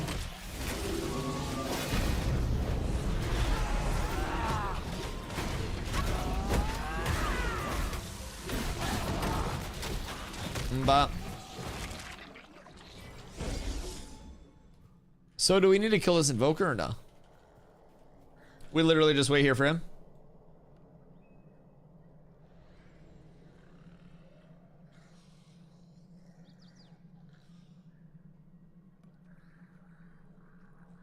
Verizon not letting me log in. Guess my phones are free this month. I feel like that's the equivalent to like, there's no price tag on it. I guess it's free. Hardy har. Where is this spot at? So this is Grave Peak. It's up in the north side of the map, North Halcyon right now. It's tucked away up here. So it is both a grave and a peak as it's worked into like the side of the hilly mountainous area.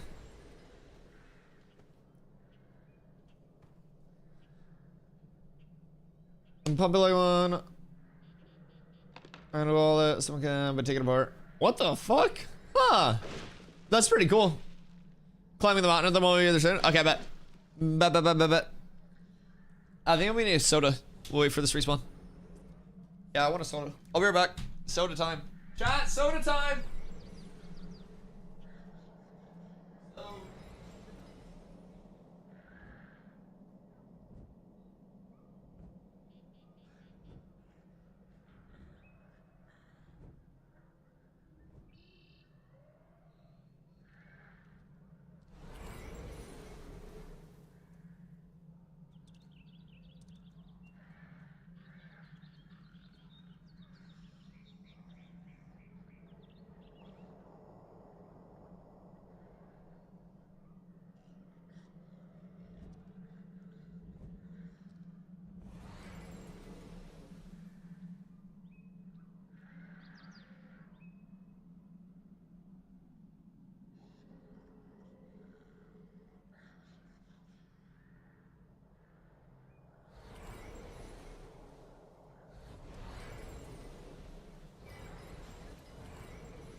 What up, pose?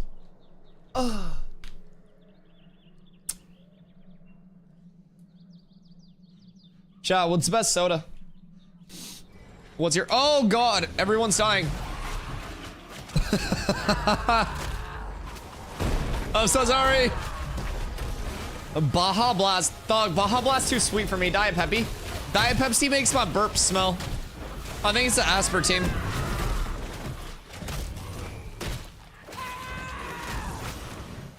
A little squirt of everything the place got. The mix and match? That's crazy.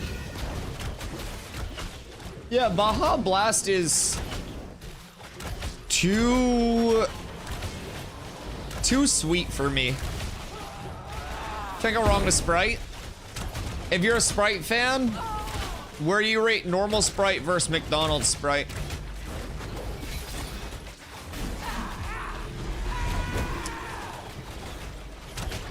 Diet Mountain Dew from Gravon. You know, my brother AMC, when we were growing up, we're half brothers. So I'm like my parents' only like kid between the two of them. But my two older brothers, they're my half brothers, but we always grew up super close. So they lived 2 streets away from me growing up. Like their dad was living literally 2 streets away. So I would always pop over, hang out, and stuff like that. We would go walk down to one of the gas stations in town because we grew up in a super small town. And we'd walk down to one of the gas stations and they had like frozen Diet Mountain Dew in like slushy form. And so we'd walk down and he would always get one of the big ass frozen Diet Mountain Dews. He has diabetes now. Really and true has diabetes now. Not making that up. So yeah, be careful with that shit.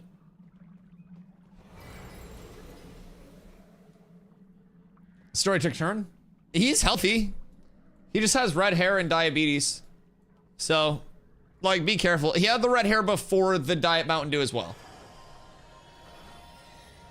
I don't want to pull, but I'm close to y'all at the reset spot. This way. Can you... Let's see. We can pull these guys.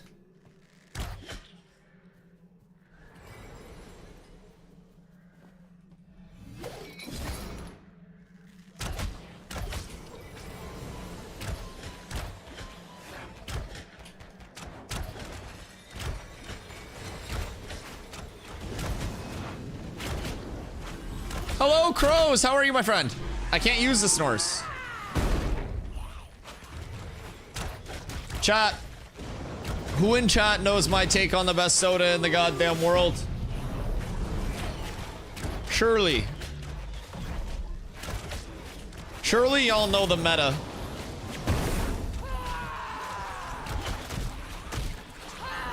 Warm Dr. Peppy, yes sir. Yes sir, room temp Dr. Peppy, baby. That's the best. That's the best shit. If you bring me a Dr. Pepper and it's cold, you don't fucking love me. Like this Pepsi, this was out on the porch, so it was nice and cool because Pepsi's better cold. Dr. Pepper loses its like its bite when it's cold. It doesn't hit the same. And I'll stand on that business. Warm Dr. Pepper is the best version of Dr. Pepper. My grandfather is one of the oldest, most in shape old people, and he's a Vietnam vet, has a cabinet full of Dr. Pepper and has drank it nonstop his whole life. Let's fucking go. Warm Dr. Pepper, man. He's a goat. He's a goat. I love that. I love that. You like ranch dew? What does ranch do? It's like mountain ranch.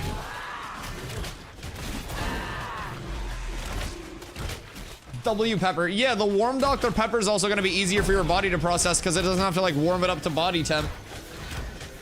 It's like how drinking room temp water is better for you. I don't actually know if it is. I kind of made that up. Chat, somebody back me up on this shit. Restlessly invoke these fucking nuts. Spawn the mob that we want. You piece of shit. It's better for your vocal cords. J. Cole talked about it in an interview.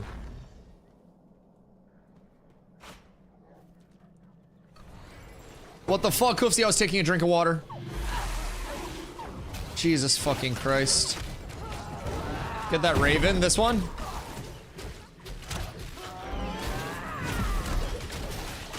Uh-oh. Oh, fuck.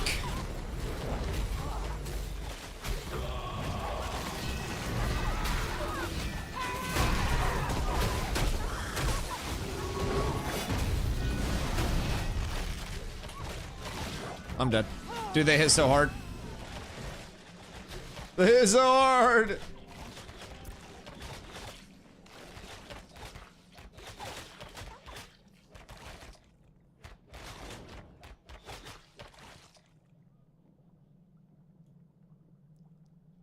I'm not gonna lie, I feel like Porcini keeps roaching on his flyer.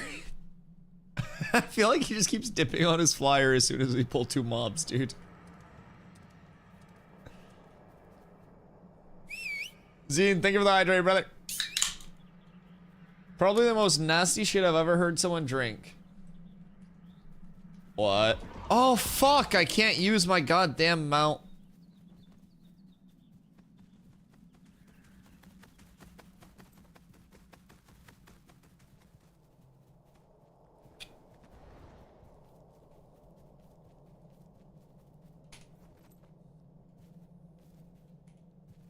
The flying mount have a lot of HP.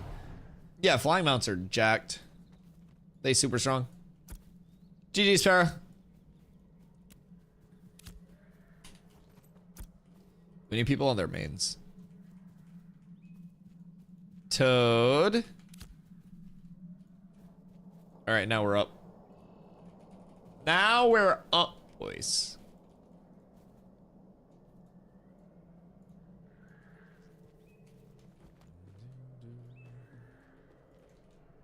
Should we just pull this shit? Whoa, wait.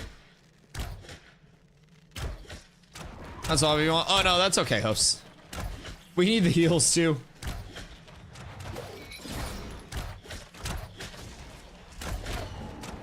Wait, so... Ranch Dew. Is that legitimately Ranch Mountain Dew?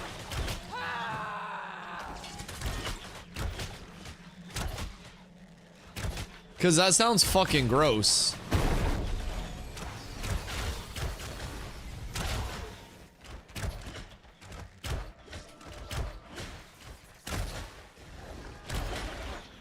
Y'all are on the one NA server. Yo, what up, Beard? So in the environments tab in the launcher, if you click the drop-down menu, there is Lyneth in that one, like Lyneth Lotharia. We are on Vyra. So you go to that other one, and we're on like the standalone. Good morning, Corla. How you doing? How was work? Are you still at work? Ka-chow. Oh, crud. It's okay. You can switch freely. It doesn't, like, full lock you in or anything. So, work, read my text whenever? No. I was enjoying my time not reading your text. I like this zombie T-poses to shit that out.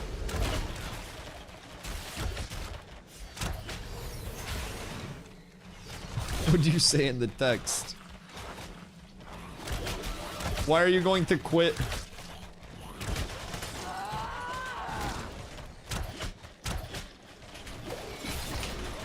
What happened today?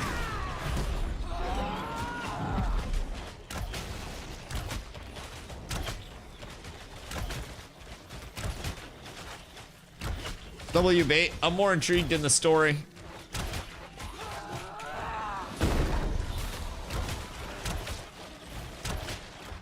Got to level 5 on the wrong server. Getting to level 5 the second time is a lot faster than doing it the first time. You got that startup now. Got the intro down. I like how slowly over the course of the day we've replaced our 7 tanks with actual, like, classes.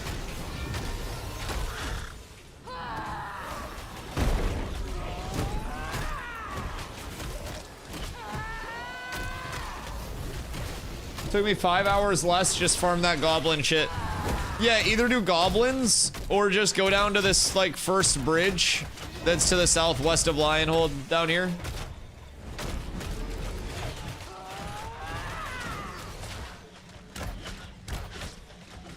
I mean, tanks are always welcome. We do not need 5 tanks in a group. Yo, Neo Loth, how you doing today, brother? Hope you're staying safe out there. Goblins did it for my second cleric as well. I like my humanoid spawn.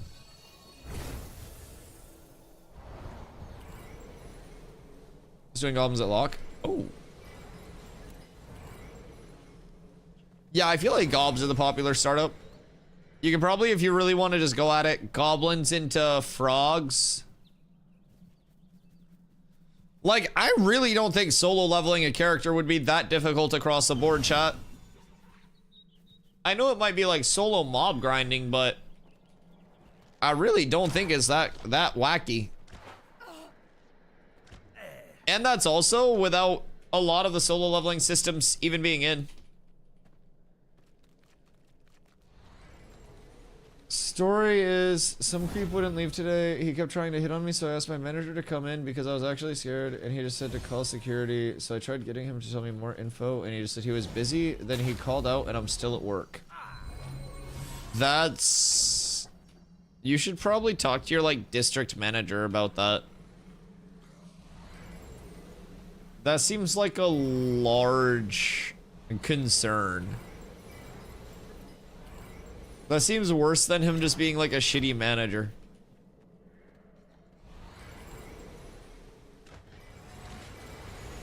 Yeah, you should actually like reach out to your HR team.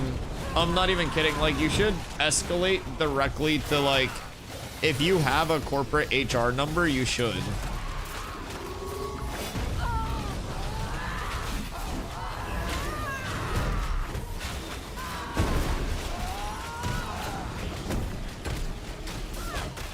Are respects free in this game?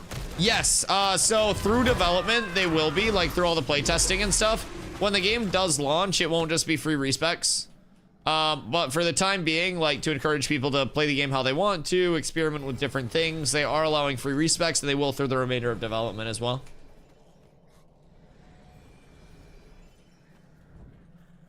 I think solo leveling is fine. Hot take, the biggest headache is having to ration every 2 pulls on an on-cleric and bard. Yeah, I mean, WoW Classic also had that, though. I mean, I feel like a decent amount of WoW phases had that. If you're solo leveling, you gotta stop and kind of, like, food water up and shit like that.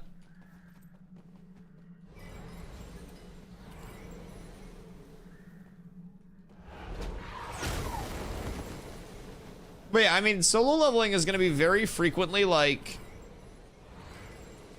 less optimal than group leveling, especially in a very synergy-based game. And I think there's still, like I say a lot, there are a lot of systems that are still coming into the game that will improve. I think I pulled Corvus into the rock.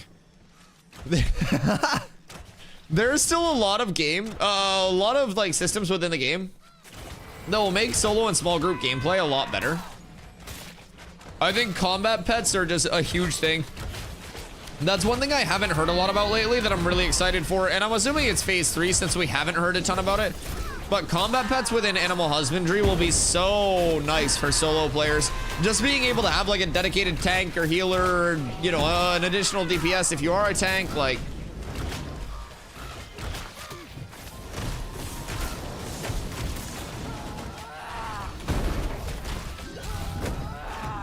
I haven't gotten to show you either, but my manager did an AI letter to demote himself. Found it Saturday on the office computer, so he might be getting fired. Wait, what do you mean an AI letter to demote himself? Like he made up a fake letter to make it seem like he was getting demoted?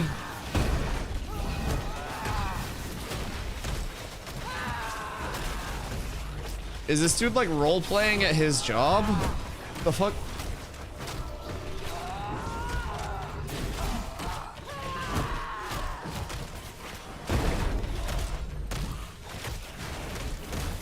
On main husbandry instantly if we could have some combat pet shit. Oh, it'll be in the game. It will confirm be in the game. It'll be a hunting and a combat pet, husbandry refining into the combat pet system, and combat pets will be levelable. You'll be able to put gear on your combat pet as well, like equipment. So I'm really intrigued to see like what we'll be able to put on the combat pet, because that almost reminds me of like a Diablo 2 mercenary system with less just like, you know, vertical power scaling and more of a horizontal. Hello, Adam. Never tried this game. How is it in alpha? I'm having a ton of fun with it. I think the biggest thing with alpha is they're working on implementing systems at this point at a function over fashion type level, right? So the big focus is making sure that things are working, and if things aren't working, we hopefully provide them with enough feedback and data to get them working. And once everything is working, we're seeing very, very quick iteration of content on top of what we already have. So it's pretty solid. I'm having a lot of fun with it. I feel like comparatively to a lot of games that I play, I'm not like this super established like play tester of games. I have played a fair amount of like early accesses, but in my opinion, early accesses are typically like further along in development than what Ashes currently is. I need to get back up to the reset spot. So with that being said, I think for it being in an alpha, it feels very, very polished already. And not polished in a sense of me being able to do that, but polished in a sense of like the core feel of gameplay. Like one of my favorite things that I talk about a lot is the simple level of I press a button and the input responsiveness within the game is incredibly like snappy. It's fluid. It feels nice to play. Why did you follow me? It feels nice to play across the board. I think the systems that are already in are very, very well implemented. Adam, thank you for the follow.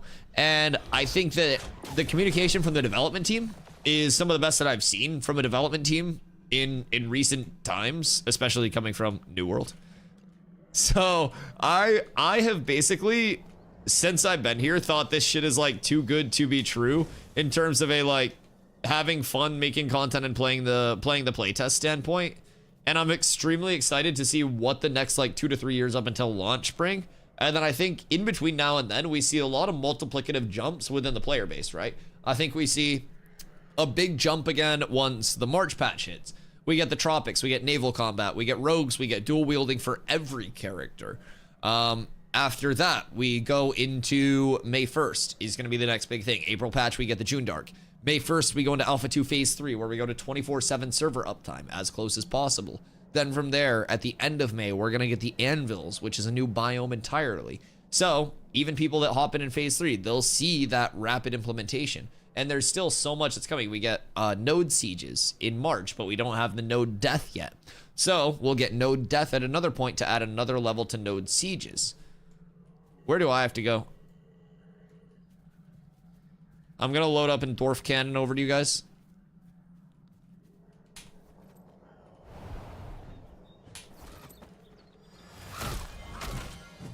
I'm actually the movement god.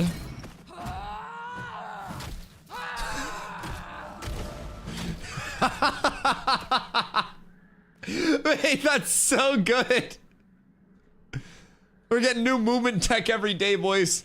We're gonna just start seeing people launch themselves out of there. He's up. Okay, come this way to the left.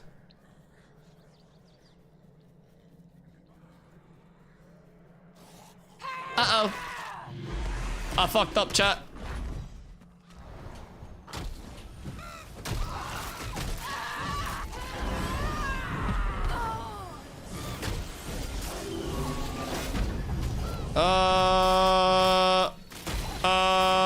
I'm scared.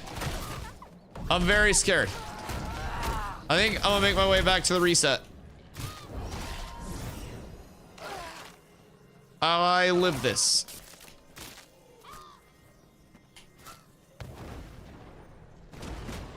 Okay, they can't hit me here. Everything's fine. Everything's fine. Everything's fine. Debating on buying this key or waiting for the next. So biggest difference is just $10. If you want to get in at this phase, a lot of people are kind of hesitant because they're like, oh, it's later in the phase, I probably won't see anything.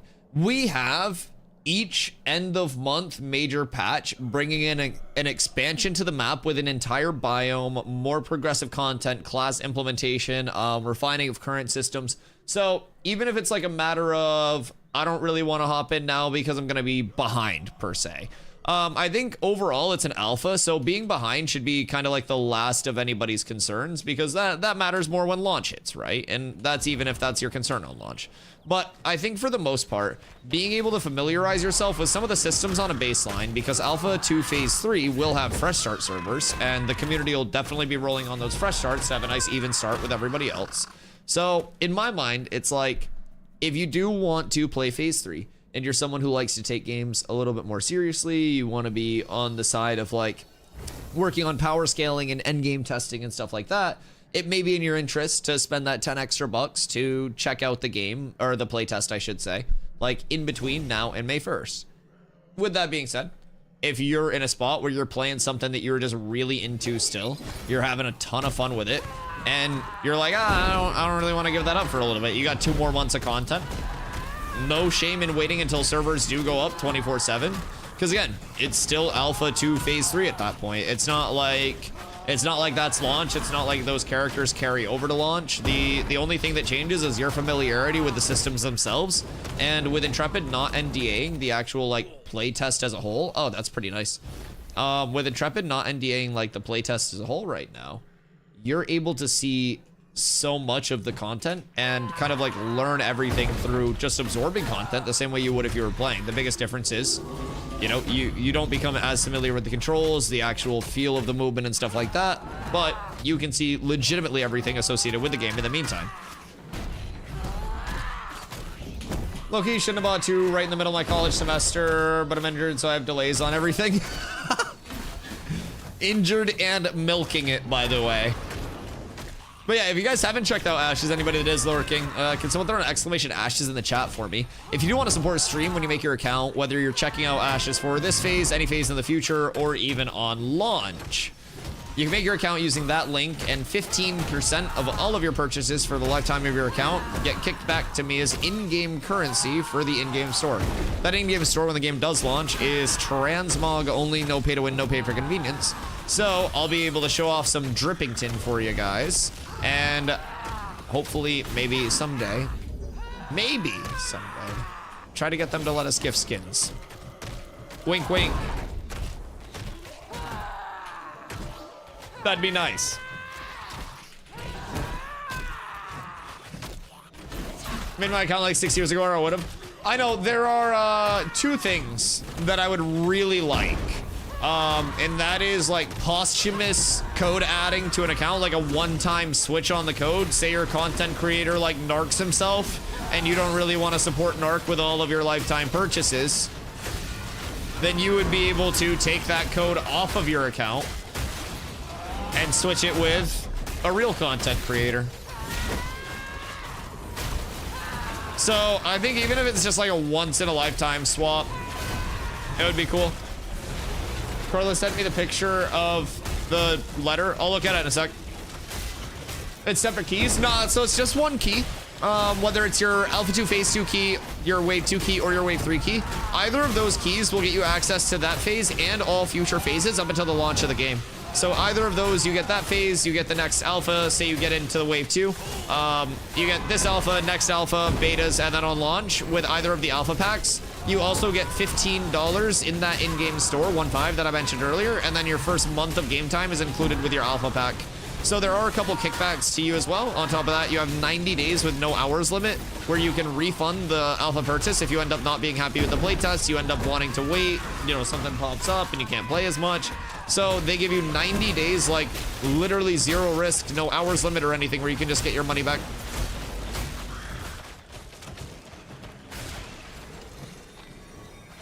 I thought you were calling me that at first, Carla, and I was like, what the fuck is this pet name? Yeah, this is Porcini's flyer. I was like, what the fuck? Thought the keys were per phase? Oh my god, oh, that'd be a nightmare. Holy shit. Yeah, no, and the cool thing is, even if you have, say you bought one of the older packs that had beta access, or you get a phase 3 pack, like the Wave 3 pack, you can just pay the upgrade cost to get in earlier. So if you have a beta pack, you can pay the difference to upgrade to phase 3 or phase 2. So that's really nice as well. Oh, thank you, Carla. I appreciate you. You're lion, falcon, scorpion mommy. with a big dumpy. I guess that would be like a manticore, wouldn't it? Yeah, I think I just described a manticore. Manticore.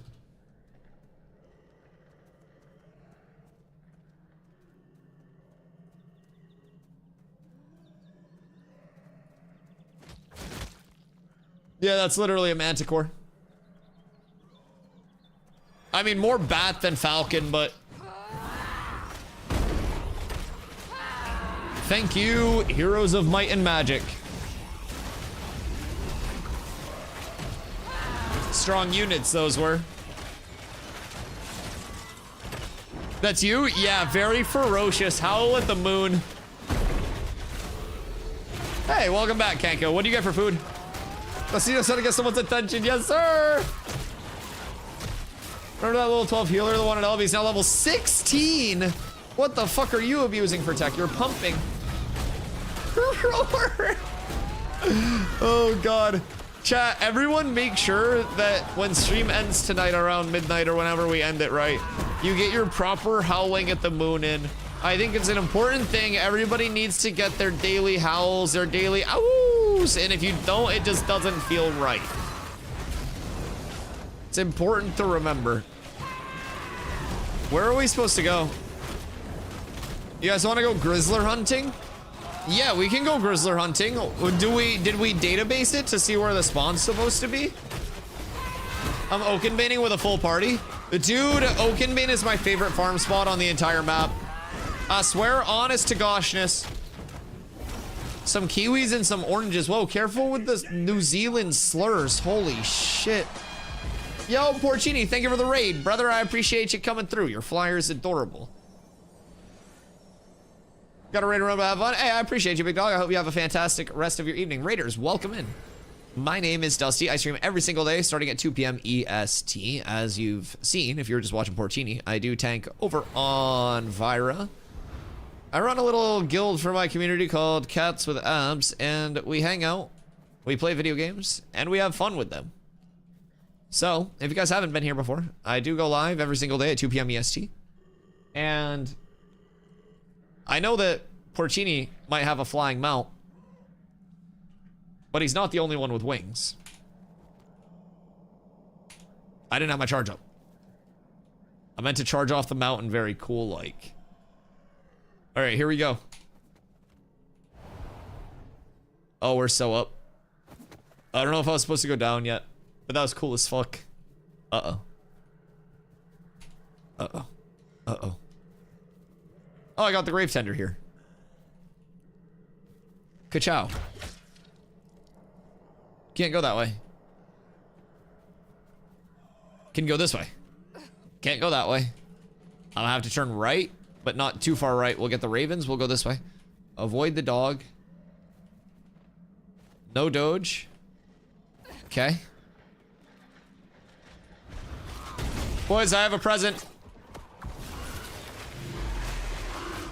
That was scary.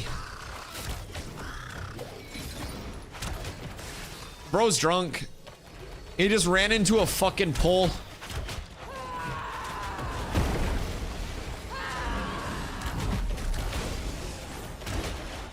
Whee!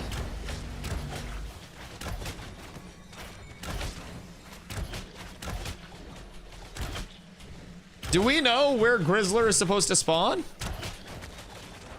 Also, we need to stop saying Grizzler because apparently my algorithm thinks that I mean Rizzler, and I keep getting Rizzler posted in my fucking Instagram reels now, and I fucking hate it. Like, I now understand that it's like here and then the ear, and then he's like, I don't know why, but I've seen too much. Dude, it's just Intrepid's corrupting my fucking reels. It used to be all cats, and now I saw that some guy named Big Justice fucking like suplex somebody off the top ropes of the WWE event recently, and the Rizzler walked out with somebody, and fucking John Cena turned heel or something. I don't even know what the fuck turned heel means. But like fucking John Cena, I think is a bad guy now. I Googled what turn heel means, and I guess it means to change your character. So I don't know if he's a bad guy or a good guy or an actor or what, but dude, I'm getting a lot of WWE forced upon me because apparently the Rizzler is massive in WWE culture.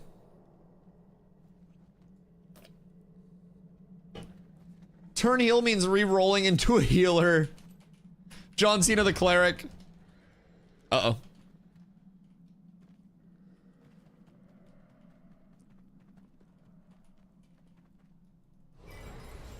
Heel is bad guy, babyface is good guy. Are those like wrestling terms?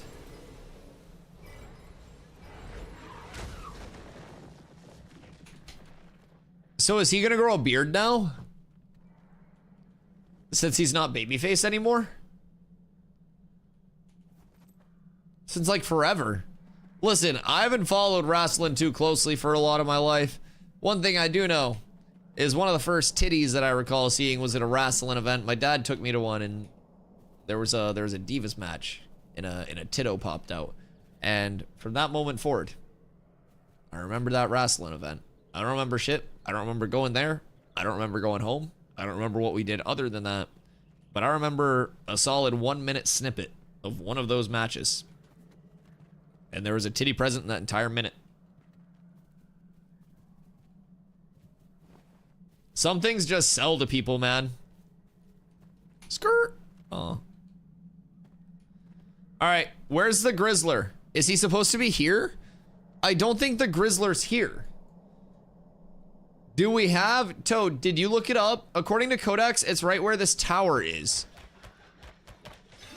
Tower up north? Ah! No, don't say the R word, Carla. Jesus fucking Christ.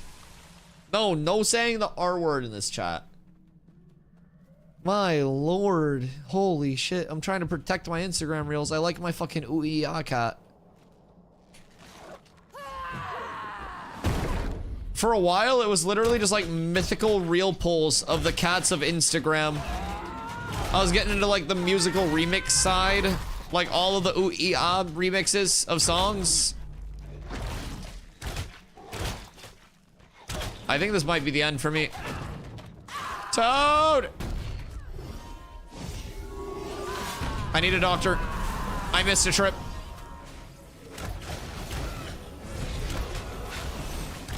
All right, we're good. We're good. All right, Toad, take us to the tower. This one. This tower here? For the Grizzler? Like where we're at?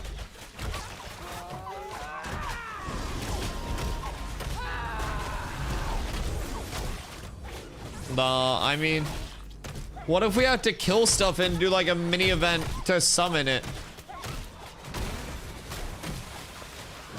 Yo, Grumpy, have a great night, brother. I appreciate you.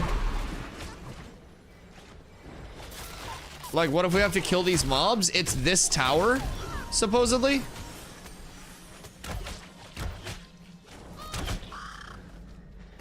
Yeah. All right, so let's kill these and then see if there's like an interact or something.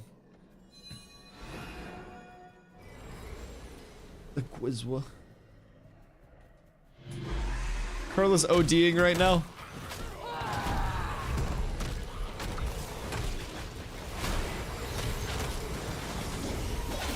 Do they have raids out? So, right now in the Riverlands, we have 2, like, what I would consider dungeons, and then 1 smaller raid at the moment. So, everything in Ashes currently is open world, and even on launch, they will have a big emphasis on open world and non-instance... I have hiccups. Non-instance content. So, with that being said, we currently have Citadel of the Seal Bloom, which is a star area. Wreckage of Carfin, and then Tower of Carfin. And then we have Befallen Forge, which is underneath the map there. So every area will, in theory, have fully built out dungeons and raids.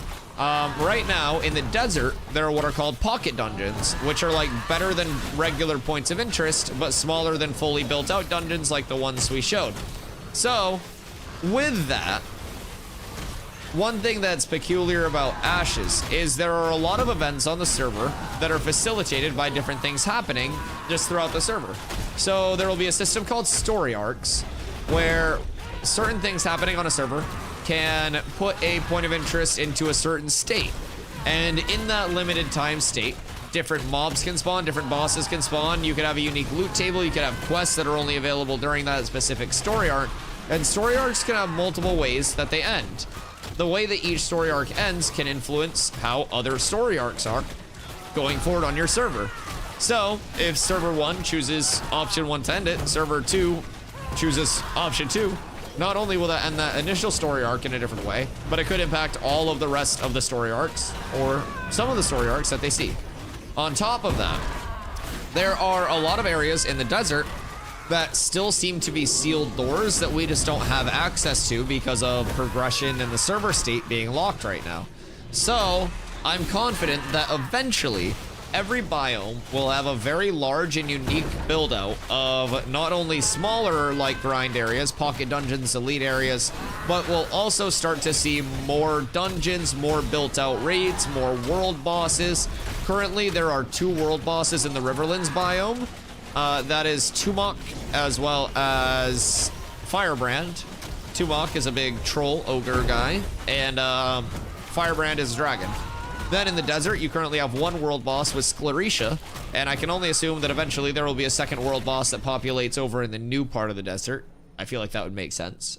Maybe this golem guy, because there's a literal golem hand in the fucking desert.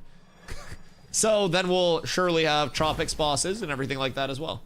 So pretty excited about all of that. And I think one of the cool things is that where it is built around server progression, and server progression is unique to every server, it's not going to be necessarily the same across the board. Different servers could have access to different dungeons based on like hubs of servers being in different nodes, different locations around the map. Different story arcs ending certain ways can impact things. You have different types of nodes coming on launch as well, religious nodes.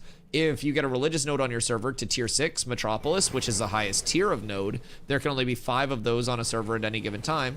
But if you do get a religious node to tier 6, you can get a procedurally generated dungeon underneath your node that has unique mob spawns, unique boss spawns, unique loot tables, and where it's procedurally generated, that's unique to your religious node. So if you have 2 religious nodes, those will be different dungeons. If you only have, 1 religious node, but have 1 religious node on 2 different servers, those dungeons will in theory be very different as well. So I think it's very, very well set up to be a game that doesn't have like a solved meta across the board between how much secondary classes, between how much secondary classes will impact group compositions, how many micro metas there will be based on like different servers, different group comps, different availability of builds, like different availability of gear. There will be so many things that impact it across the board that keep it from being like the same thing across every single server. I didn't have time to watch Code Geass, but I'll make sure to watch the entire thing when I'm in the new place with the long ass $2,000 electric couch and a blanket. What is an electric couch? The fuck? And why are you spending so much bougie fucking Jesus? Yeah, your house seems sick. Kanko struck oil or something, goddamn. You gotta finish the living. We caught up last night. Yeah, we caught up last night. I mean, we've been caught up for a while, like at progression pace. Like we have the ahead of the curve achievement. I don't know either, but it sounds cool. Fuck it. But yeah, we have ahead of the curve in terms of solo leveling. So yeah, at this point we're waiting on new episodes there. I'd be down to start Code Geass. Because Carla has watched it like 17 times at this point, I think, and still really likes it. Do do do do do do do do do do.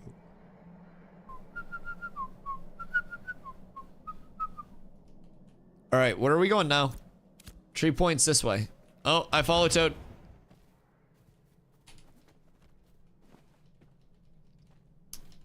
Is it time to go over to the desert? I might go over to Nuela and try to chop some trees.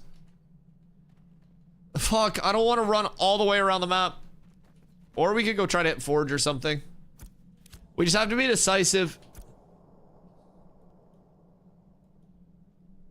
Yeah, I don't think the Grizzler exists yet. What are we trying to hit? I go to Nuela. The Gwizwa. Oh, wait. What if we went to the tropics and tried to do that island loop? But sometimes it gets contested. Might not be the best. Group has to drop because we have too much glint. At that Oakenbane farm? I mean, that's a good problem to have. I do not have 2 gold of glint. That is it's a very, very good problem to have.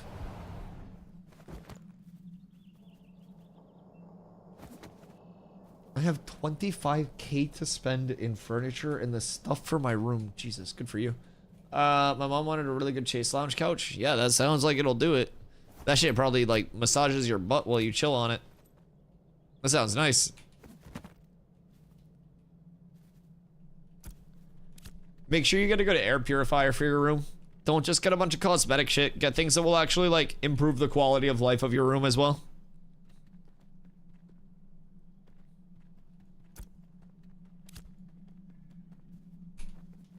Excuse me. And then I'm merging glint into the next level. Well, so too much glint to like store isn't a thing, but like too much glint to like comfortably hold while you might die is probably a large thing. If I had to guess, that's probably the larger motivator. Man, I hate you guys. I'm getting chased down by mobs now.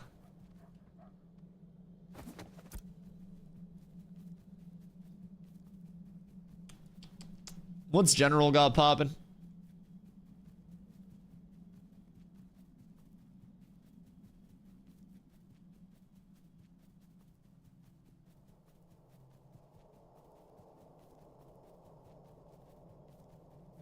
Seems like Forge has some heat at it.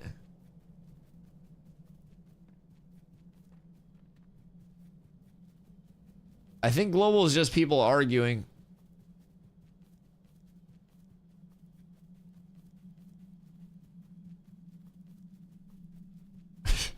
Alright, so maybe we don't go Forge. I won't be impressed by furniture until it has a bidet, airport power flushing, and a dehumidifier. Wait, airplane power flushing? Do airplane toilets flush like crazy? When I was on my flights, I didn't pee on the plane. I didn't want to get up. What up, Doom? How you doing tonight? Yeah, I pissed before I left like a normal human being.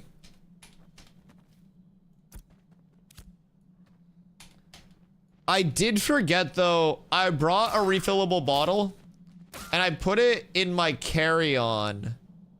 No, I put it in my checked bag and I meant to take it out of my checked bag before I like went through, and I forgot to take it out of my checked bag. And then I went to get on the plane and I was like, oh, I should get my water bottle. And then I realized it was not there. So that was my first time flying. I've learned. I've refined it.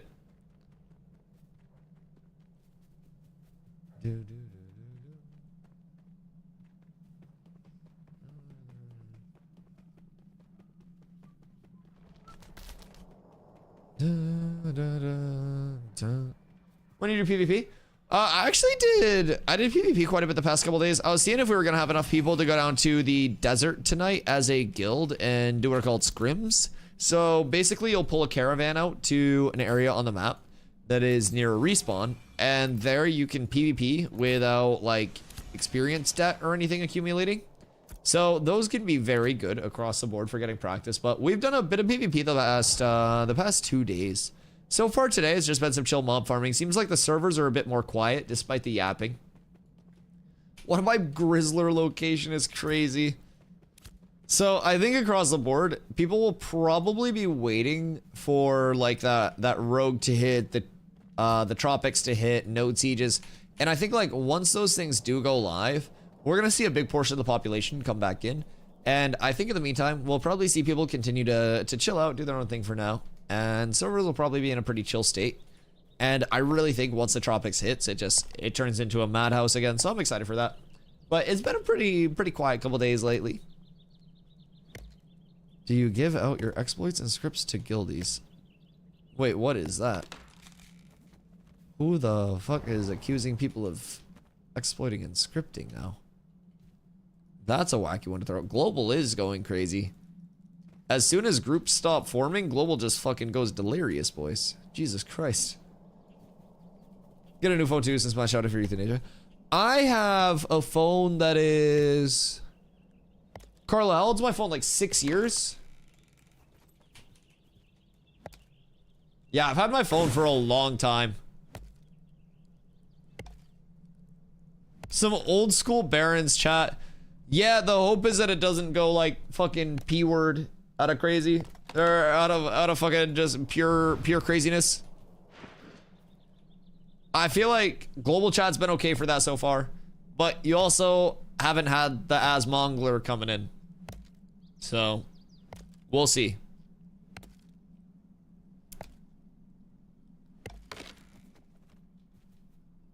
I could level the alt a little bit. I have the Bard at like level 8. Is that still in Mirleth? No, it's not even a citizen anywhere. I'd be fine. Log out, switch character. I feel like everyone's leveling alts. Level 4? I could either level the Bard or I could start something fresh. Or we could just farm on our mains. But it seems like everyone's just leveling alts today. I feel like I should actually make money. And probably go pee. Because I have to pee. And I'm going to take this big ass bag of oranges out. You guys probably thought I was grabbing like 2 oranges. I got the whole bag of oranges. I'll be right back in a second. I'm getting you a Bard. Farm gold and lumber. Look for braidwood and such. Yeah, Shock. You're actually valid for that. In paper, it's 2 houses merged into one. I have 5 rooms for myself. If I want to do something there, I can do a bathroom and a kitchen. Interesting. Those are mandarins? What's the difference between... Wait, did... Chat answered, right? What's the difference between a mandarin and a clementine? I feel like chat answered earlier, but...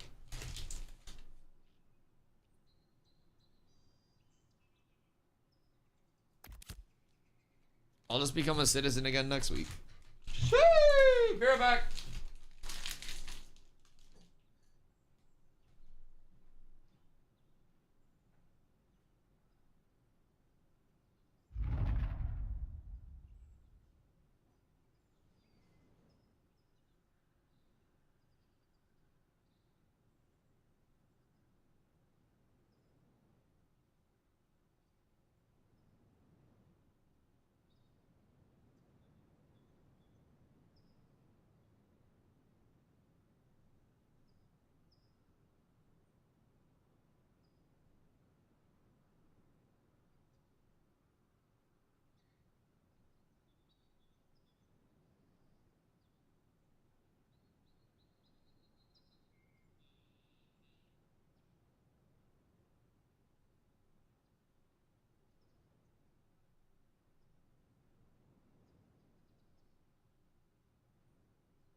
Chat, you want to hear something crazy?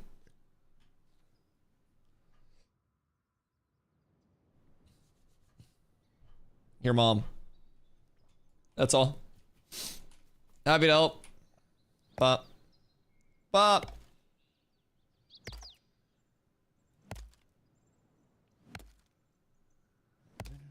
Clementine is an orange. What? No. That's a mandarin, and those are mandarin oranges. Don't try to gaslight me.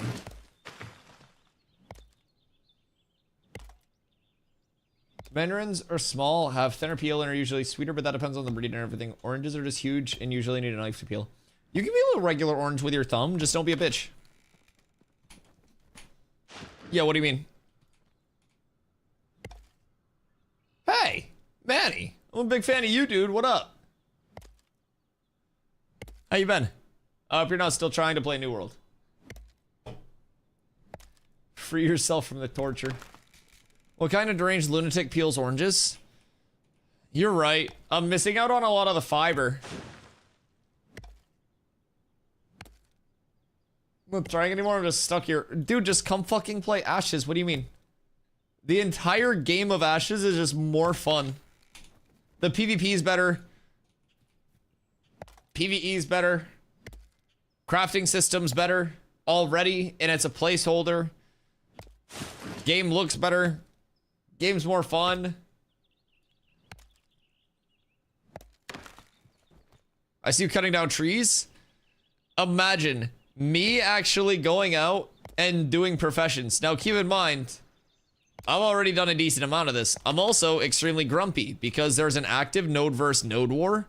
So with node wars in this, they're persistent, like just in the open world. It's not just a 50 versus 50 half hour to take control of a terry. Node wars are just node wars. So eventually there will also be node sieges that can be used to de-level a node. Those will also be open world. Every citizen is impacted. I'm a citizen of Sunhaven. I've been using Winstead because it has the journeyman woodshop. So not every town has every single upgrade, especially this early. Right now, towns are capped at tier 3, so they take up this much space. This is called a node cork. The node cork is the square around a node. As towns level up, they expand. So this is tier 3. Down here, this is an example of like tier 0. So as towns continue to get closer to tier 6, which is Metropolis, they will eventually fill that entire node cork at tier 6. Past that, you can only have 5 metropolises on the map at any given time. So, with that, you'll eventually have 5 that fill this entire area. You'll have a lot that do not fill that entire area. But when there are 5 at Metropolis State, that's when node sieges come in. Node sieges, you'll be able to attack and de-level those nodes. Gathering stream? I've been trying to farm shit all day, but everyone's playing on their goddamn alts. But yeah, so currently, my node, Sunhaven, not mine that I own, but mine that I'm a resident of, is at war with Winstead. So, my gathering town has been Winstead. I can't currently go in Winstead because every citizen of Winstead can just freely PvP me everywhere. It's fucked. It's fucked. So, I haven't been able to do any of my like refining or anything that I wanted to actually do for a few days now. With that being said, the reason is because if less populated nodes are attacking each other, right? It takes longer to fill that timer. If people are avoiding the PvP, then it's going to take way too long to fill that timer. So Steven has said that we're going to be getting a change to that this week and kind of like a fix to that this week to address kind of like nodes continuing to, you know, just constantly persist in that war state. So pretty optimistic about that as a whole. It seems like everything across the board, they're just like incredibly in touch with, and their communication, man, it's so good, Manny. Like I'm telling you, once you start playing this game, even in just a playtest phase, you're not going to stop. So I'll take you through like, let me give Beard his perms real quick. Got you. All right. So basically, this is the map. The Riverlands and this part of the desert in its base state was what we had when I first started playing. In the 3.5 months that I've been actively playing, keep in mind I followed the development for a couple of years, had access since 2024. Thanks, Corla, love you. Basically, the desert was in a very like early state. They have revamped the desert. They added in this part of the Sand Squall Peninsula. They've revamped the Riverlands a lot. They've added a lot of content to both. Now we're hitting a point of breakneck speed. So at the end of this month, we get rogues, we get dual wielding, which is available to every single class because every class can use melee and ranged weapon at the same time. You switch back and forth between them. You have physical and spell scaling versions of every single weapon. So if you're a mage, you could dual wield a spell sword and a spell dagger. Like, that is always a possibility. It is actual sandbox level gearing. So it's really nice. In addition to that, we're getting node sieges. We're getting the start of naval combat, which assumedly also brings the start of PvE ocean combat as well, because there will be ocean dungeons, ocean world bosses, like ocean events. Let's see. Then next month, node sieges as well at the end of this month. Next month, we get the entire Jundark, which is this jungle. Month after that, we go, actually right after we get the Jundark, we go into Alpha 2 Phase 3, where servers go 24/7 server uptime. As close as possible. Right now, it's 5 days up, 2 days down. Thursday, Friday, Saturday, Sunday, Monday, games up. Tuesday, Wednesday, games down. So we're getting ready to go into our 2 downtime days. So, with that being said, May 1st. Caw-caw! This is a Phoenix. This is a graph. I'm going to take you through the graph. So, Wave 2. Phase 2. That's what we're currently in right now. That's the $100 pack. That is now through May 1st. And the server will be concurrent past that. So this will become your legacy server in New World terms. What we're on right now. That is your $110 pack. That $110 gets you access to that and all future phases of development until the launch of the game. Then when the game launches, you get $15 in the in-game store and your first month of game time included. In-game store, no pay to win, no pay for convenience ever. When the game does drop, there's no box cost, no DLC cost. It is just the monthly sub at $15 a month. With that being said, we're estimating 2 to 3 years until the launch. Right around there, that's all just community guesses and stuff. There's no set date or anything, but we're just guessing based on the length of the phases. So you've got phase 2 here. That is your $110 pack. Like I said, that's to start playing today. You can play for another 5 hours before the servers go down. And once the servers go down, they're down for 2 days, and then they come back up Thursday, 1 p.m. EST. So it's like 2.5. So once May 1st hits, 24/7 uptime, none of those 2 down days, and then from there, that's going to continue the same way. Once Phase 3 starts on May 1st, we'll also have fresh start servers. So Phase 2 is a good chance for anybody in chat that's new and wants to come play with the community on Fresh to get familiar with the game in terms of its actual mechanics, how the game feels, and you can always gain knowledge just from watching the stream. You can hop in Phase 3 with the knowledge that you have, but it will still take time to adjust to the game, especially if you're not used to a tab target. You can play the full traditional tab target, or there's even a hybrid action combat where you still do have some of that tab target acquisition. It's not a full action combat in the form of like aiming. It still does target lock, but the like camera mobility option is there. So you're up tremendous. Need 100 players to get 1K each. So what if I told you on Fresh Start that, and they may not be in right now, but nodes currently are a democratic election. This is called an academic node or a scientific node. Those are the 2 names they may settle between. So these are determined mayorally once a month by a democratic election. You run for office, people vote for you.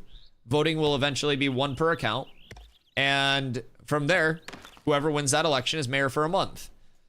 There will be religious nodes where during the election period, you'll run quests. Whoever completes the most quests becomes mayor of a religious node. This is the one that I'm going to try for. You're going to say, Dusty, what? I'll tell you why in a minute. Then you have military nodes. Military nodes are the ones that are decided by hand-to-hand combat. So with military nodes, you're going to have a PVX event where you'll, as of right now, is subject to change, be able to control like objectives throughout the map or PK throughout the map, get player kills.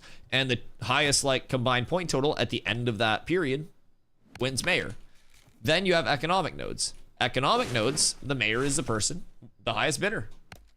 The highest bidder. That's it. Like you buy the node. Each node will have its own advantages if it does hit a fully upgraded spot where it will unlock very, very unique things. But again, there will only be 5 fully upgraded nodes on the entire map, and there will be over 80 nodes. There will be, keep in mind with the full map, you've got naval combat and everything coming in this month. You've got an entire second continent that will be added. You've got islands. You've got a castle node. This isn't like a GM island or anything. This is a castle node in the middle of the map.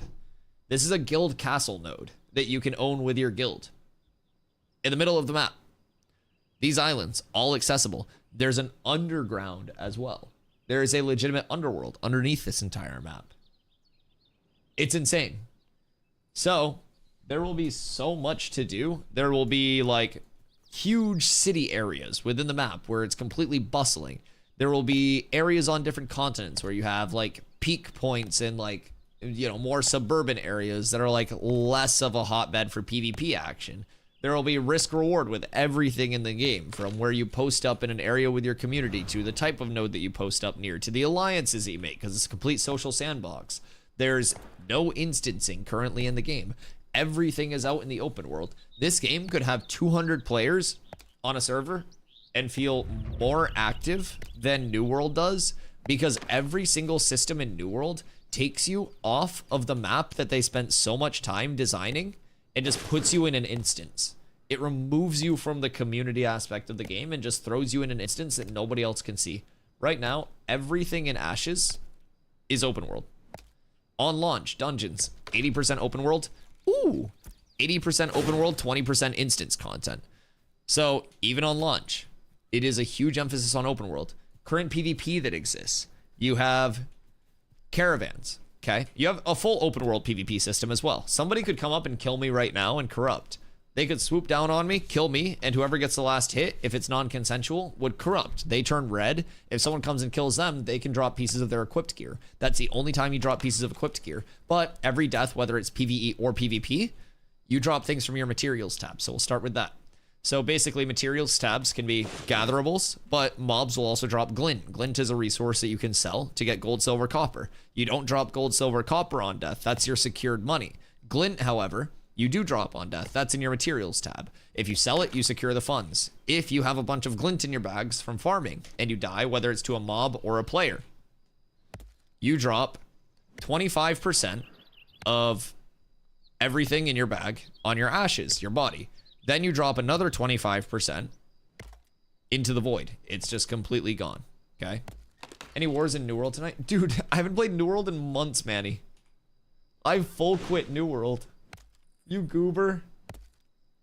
You goober. I haven't been on that in so long.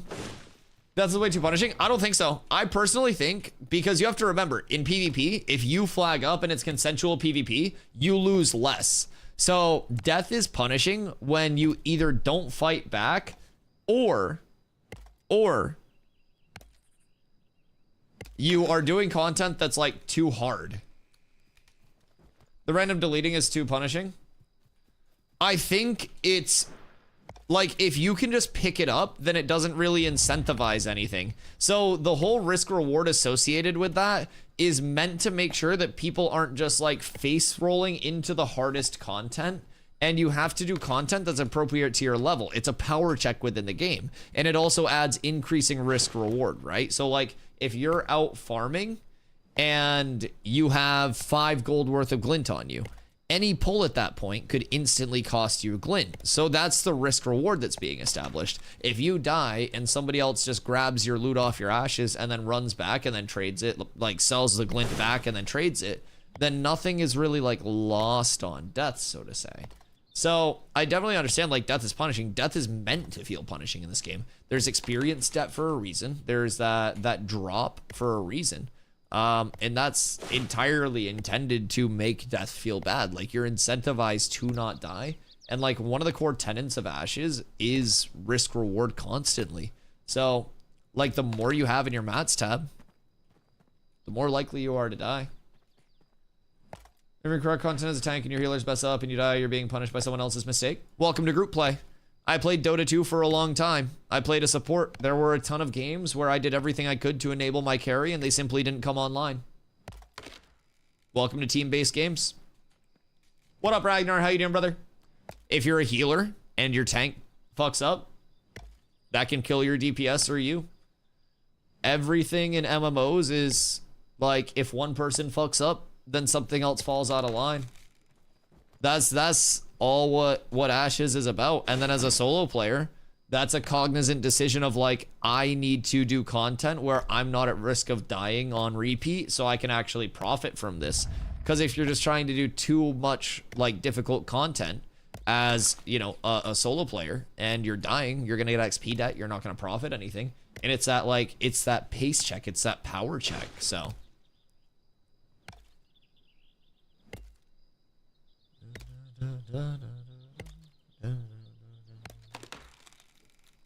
Two cold drops back to back. Oh, you're up tremendous. Anything good Lego wise? Or not Lego wise, but rarity wise?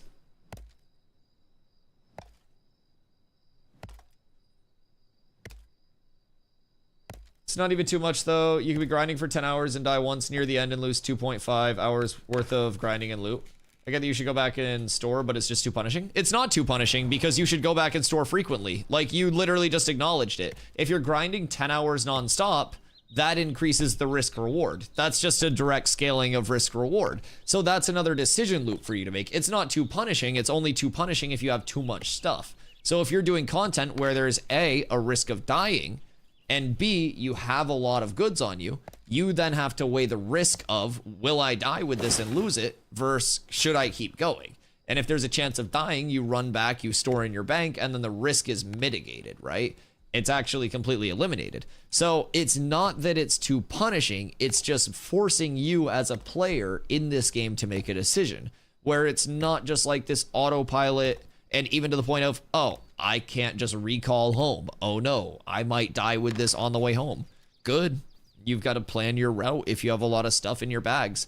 I, at the start of stream, a couple days ago, was roaming through, and I stopped at a willow, and I popped Lego wood out of one willow. And I immediately hid my screen, put on my full face cam, and I sprinted to town, and I banked it on my mount. Just, it was the first thing I did. I dropped everything that I was doing and I made sure that I banked it. So, yeah. I think that, like, that level of gameplay just being linked into everything. Like, and again, one of the core tenets of Ashes is constant risk reward, right? And everything is meant to be punishing, from experience debt to material drop to everything. So I definitely think across the board, I don't want them to eliminate that.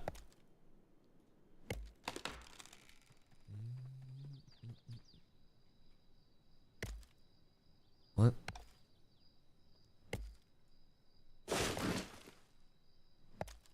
Doesn't feel like it's not punishing since the XP debts are doable and the mounts aren't that big of a deal.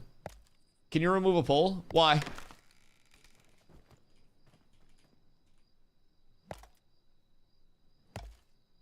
Did you start a poll?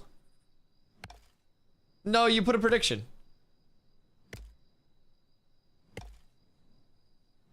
Yeah, you're doing it right. It's a prediction. Predict with channel points. No, I didn't. Predict.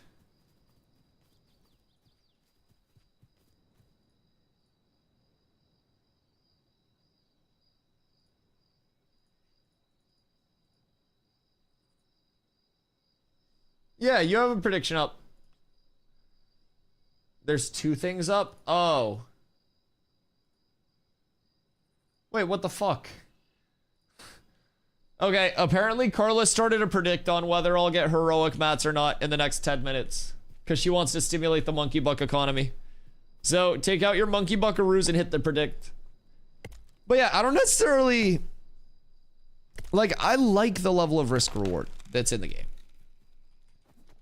I really do. I think there's a constant element of like what you're doing matters because of that. You can't just, like you said, AFK farm for 10 hours. If I'm farming, there's a reason that I'll typically farm an area for a couple hours. I'll go back, I'll sell, I'll bank, I'll repair. And then from there, I just kind of like end up going to another area, right? And I think it's important to keep in mind that constant level of risk reward, right? No matter what you're doing, no matter how mundane it may be, if I have a shitload of materials in my tab, like in my materials tab, and I go out to do a dungeon and I die, that could fuck me over entirely. Yo, what up, Southshore? Graphics get blurry when you move, or is it just mine? Shouldn't be my in-game graphics. I mean, if I do this, but might be like your internet connection maybe from Twitch. Or were you saying like in-game? If you didn't mean on stream. Do you mean the stream or like in-game, in-game?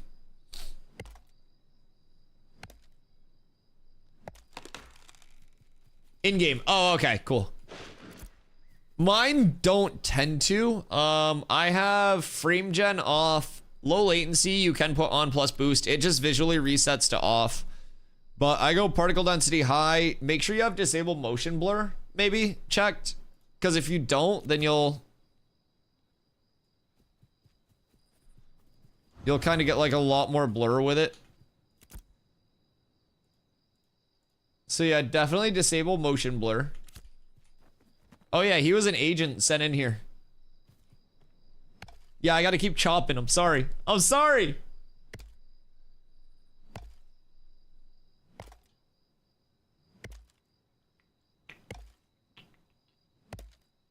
Bro, why are y'all hating? You guys don't believe that I'll get heroic? Hiya. Screen percent makes it really ugly for me if I turn it low. Isn't screen percent just gonna be like a percent resolution, basically? I bet 1K you do. You're an actual legend for that. A true soldier. Excuse me.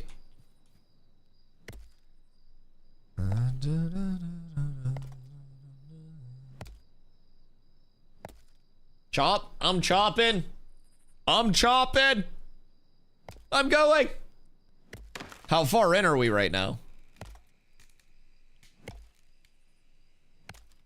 Did you make the predict 10 minutes? Because technically you would have to wait for the predict to end. Because otherwise, if I hit yes, like if I hit heroic mats, then someone could just put yes if they were waiting on it. So with predicts, you have to run them for a short period, let the predict end, and then the world event starts, right?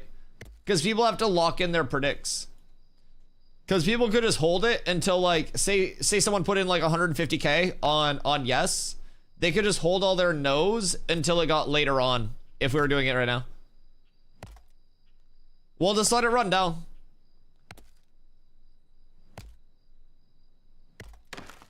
We dismantled, so I can vote for yes. No, I'm just warming up my axe right now. Yeah, this thing can go all day. This is what we got so far, though. I feel like we're kind of chilling. What's my durability at? Oh, we're fine. We're fine. We can legitimately go all day. Pock.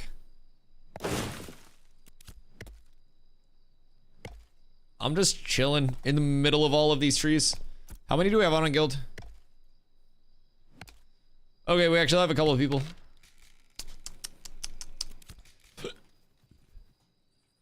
What do we want to farm? We go back to Steel Bloom after my tree chopping. Little Steel Bloom could be very nice. I feel like I've got good RNG blessings from there. Watch them drop an enchanting fix as I'm like switching shit out for level 10 gear. I cry every time. Whoa. I just like Tokyo drifted.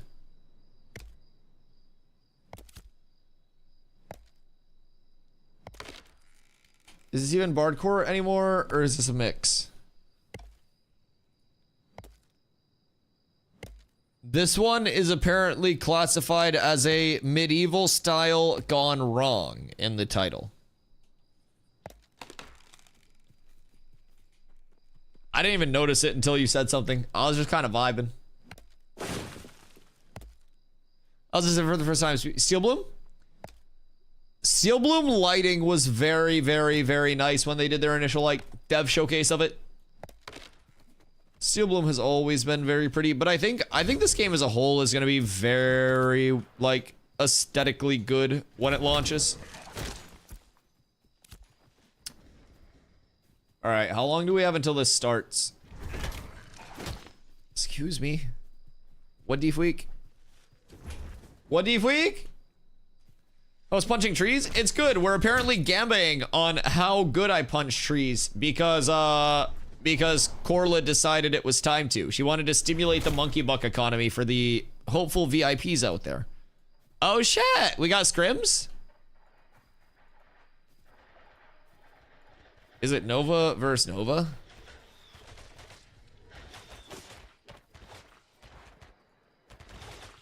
Oh. Oh, is this an actual van getting hit? Oh, this is not a scrim. Oh. Or is it? No, it is. They're killing his van so they can make new teams.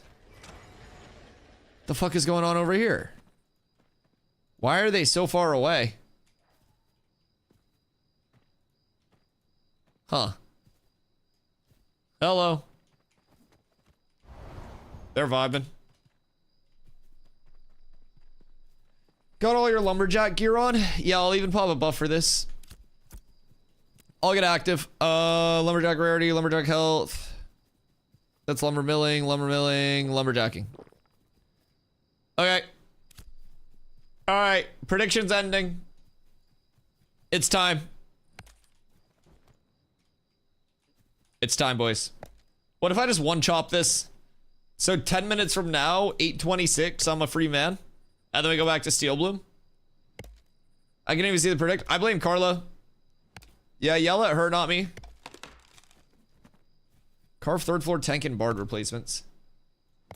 Emotionally putting my bits down. Wait a minute. Wait a minute. Bits weren't involved there. Although bits. I do love bits. I love bits and primes. I'll give it a 3K. Do you think I'm going to hit it? Yeah, the predicts are 3 are monkey bucks. Oh, Rogue Boy? Hey, me too. Me too. Gang, gang. We're in the boat together. I'm kind of like plotting my next tree before the previous tree ends. I'm trying to have good rotations up. I'm basically like, I'm thinking of it like I'm farming in Dota right now. We got to stay super consistent. It's not about one tree fast.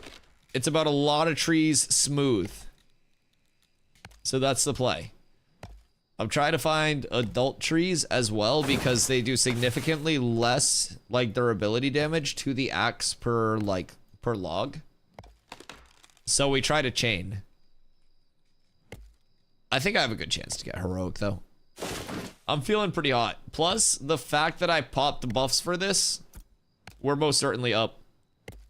I get my lumberjacking XP up too. I do still have to make my journeyman axe.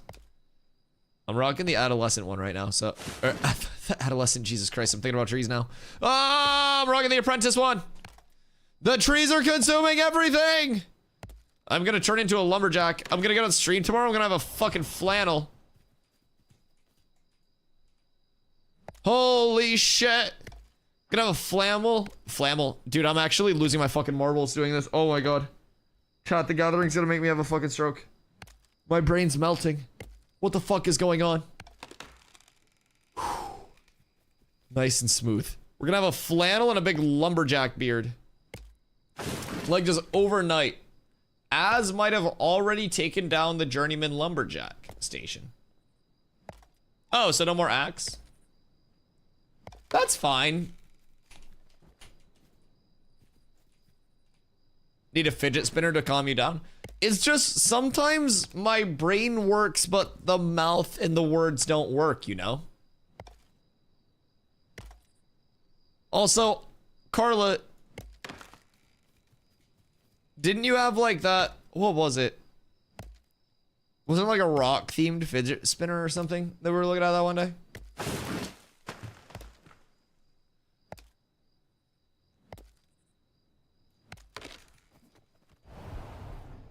What was it called? I ordered them? Jesus fucking Christ. Did they ever come? The Rocktopus, yes. Yes, it was a Dwayne The Rock Johnson head that was like an octopus. Yeah, hold on, let me see if I can find it. The Rocktopus. Oh yeah, here. Open image in new tab. Yeah, it's this. This is the Rocktopus.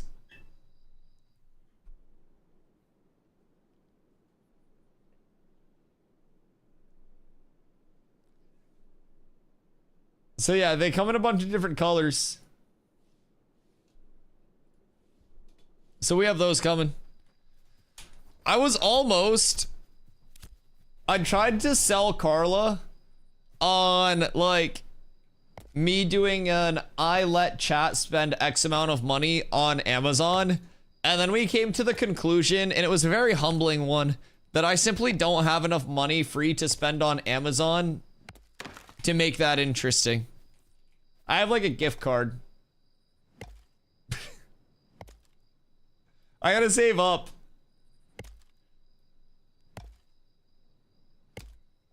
You need to put up the goal? Oh yeah, we were talking about that earlier. We were talking about that.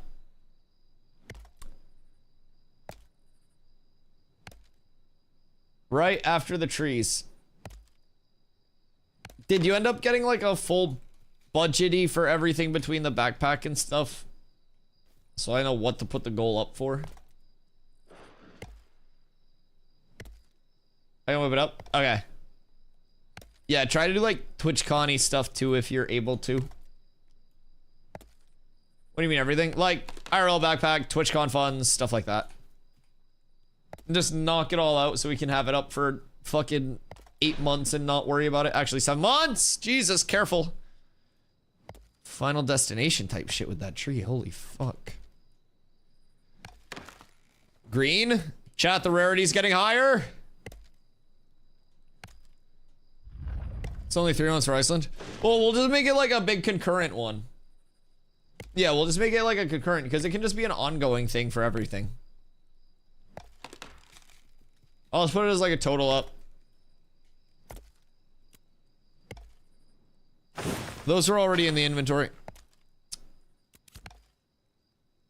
This is it. This is it. Heroic. Nope. You're fucked. You got like 4 minutes, chat, before all of your support dies. All of your monkey bucks into the abyss, much like 20% of your materials when you die.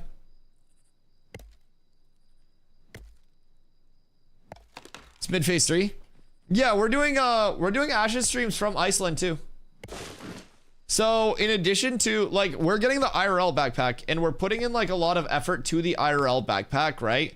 So that way the hiking streams are very, very, very like good. We're getting a stabilizer and everything. We're getting a like an encoder for the backpack and all of that shit. So we're able to make like the actual IRL streams look really crisp. And then we're also bringing out like gaming laptop. So we'll bring out like fucking, it won't be this setup obviously, but like bring out a fucking camera, maybe sneak a Yeti out or something like that. And what we're gonna try to do is just post up somewhere incredibly scenic and set up the most random Ashes stream with a crazy ass backdrop. Just like random fjord backdrop and stuff. Done for Iceland Ashes videos.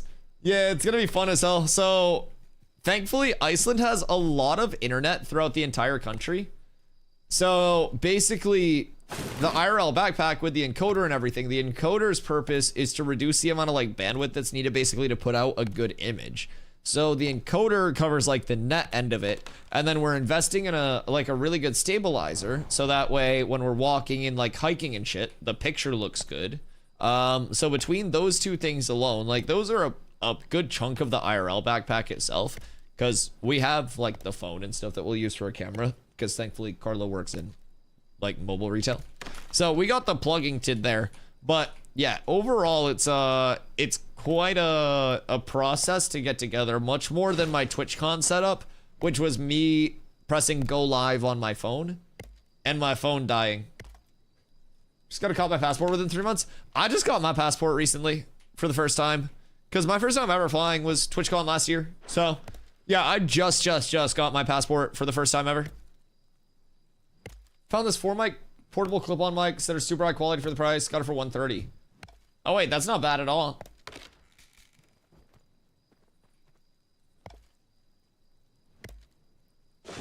Sounds like my phone when I try to play anything. Fair. Yeah, Zine, you should post that in my Discord. Sounds pretty lit. Are they like Bluetooth clip-ons?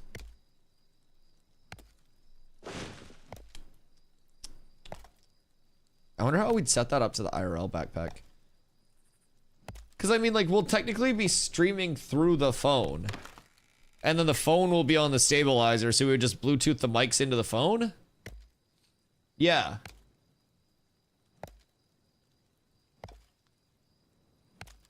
In-game impromptu Burning Man events. I told Dusty, do you see the new game if it takes 2 dubs? Kenko, Carla and I are playing it downtime days. Yeah. We're gonna be playing it these next couple days because Carla's off work tomorrow. So we'll start stream tomorrow. We'll do a little bit of yapping, and then we'll go over into whatchamahoo's.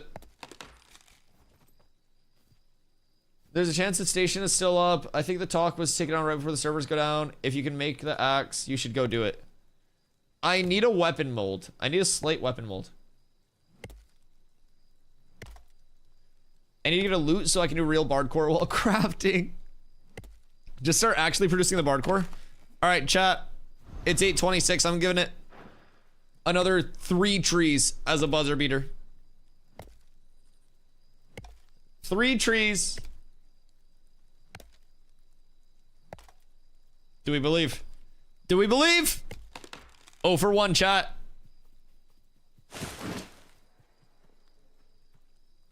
Uh-oh. Uh-oh. Hey. What up? Santa hat for heroic. All right, 2 trees. 2 trees. The Santa hat's on. We're so up. Nothing can stop us now. Alrighty. 1 tree to rule them all, chat. 1 tree to rule them all. I, DustyWhy, Master of Trees, choose you. Bippity, boppity, yippity, yoppity, chippity, choppity. Now it gives me legendary. Fucking easy. You guys all lost. The believers win. The believers win! So I have bad news, believers. You actually didn't win.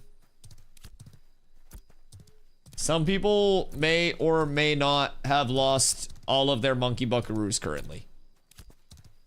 Fuck! God damn it. I hate this game. Muscle memory is such a bitch. You guys suck. I hate this. Huh. I don't know why I agreed to this. How did I let you talk me in and... Ah! It's okay. It's okay. We're almost there. We're almost there. I'm so fast. I'm so speedy. Wait, Nelly, are you telling me if I want to make the Journeyman X, I have to go all the way to Azmoran on foot?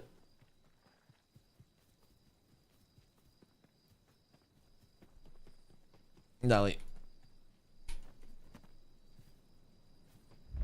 Ain't no fucking way.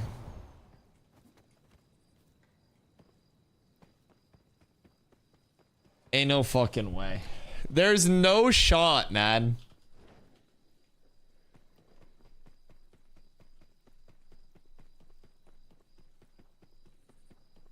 Trust me, you want that axe. Farm Braidwood to make money. Yeah, but Braidwood's never up. Healing's actually fun? Oh yeah, healing's real good. Mold. God damn it. Low-key, I think we're down horrendous just across the board. I think my materials that I've accumulated so far are also in whatchamahoosit, Winstead. Like, I don't mean to be a Debbie Downer, but I think we're full fuck, chat. I think it's cooked.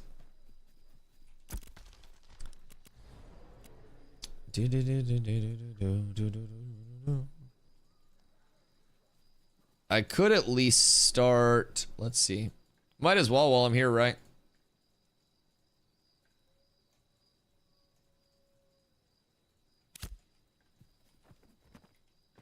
We'll be productive. If you don't make that axe and then you start complaining about not having it later on, I should get your snores. What the fuck do you mean? I'm gonna complain anyways. Yeah, I'm gonna complain even if I'm happy. It's part of streaming. Just gotta realize that. You guys lock in for it.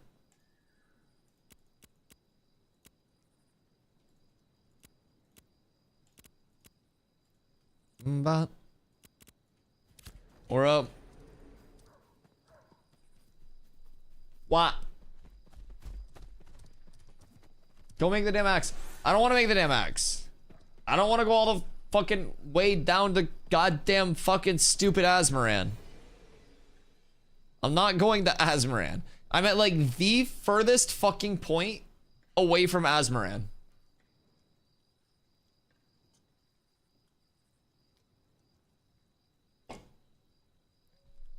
$25 gifties and I go to Azmoran. That's the only way I'm fucking going now. Use your snores just to go to Az. That feels unethical. What if we just go farm Steel Bloom?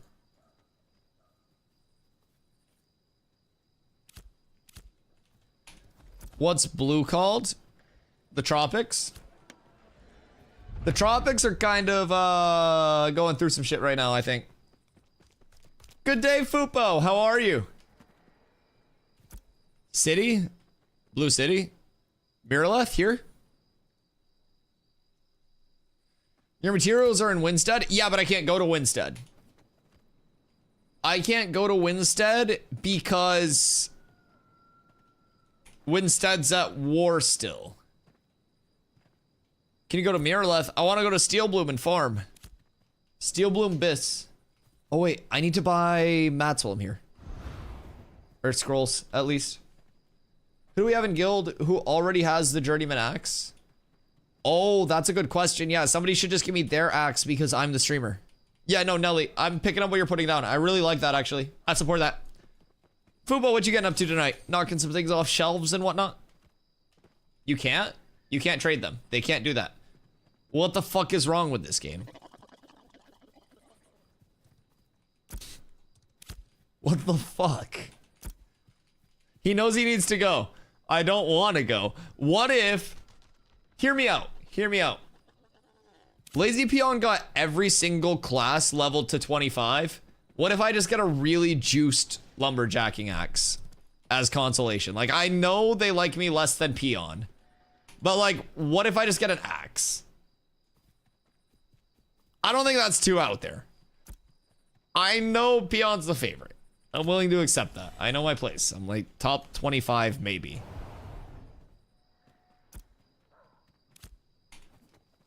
You got a snores? There are non-streamers that have snorses. Snorses aren't even like special anymore.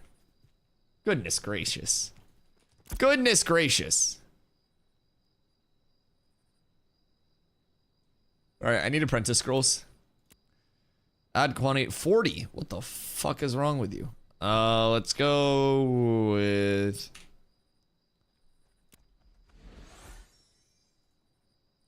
I'm gonna buy 10 for now.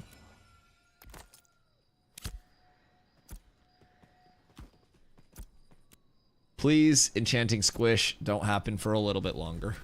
Please, for the love of God. Everything's fine. You're the best DustyWhy Fupo knows. You're the best Fupo that I know. Thank you, Fupo. I'm asking because if you're gonna be stubborn, I want to make sure we have someone who can chop the braidwood. Yeah, we have braidwood choppers.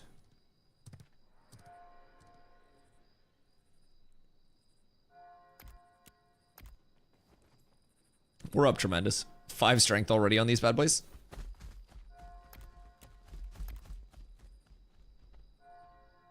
I can chop it for a price. Listen here. No change. What if we... Please. I don't have the money to be spending on these tomfooleries. Please. Please.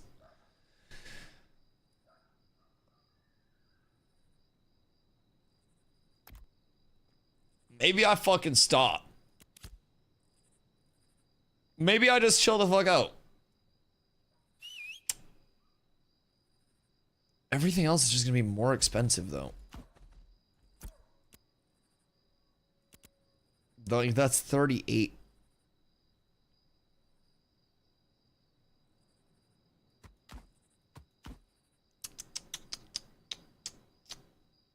What are my bracers actually? Those could be okay. 11? Okay, that's fine. More strength. More strength. Fubo, I will...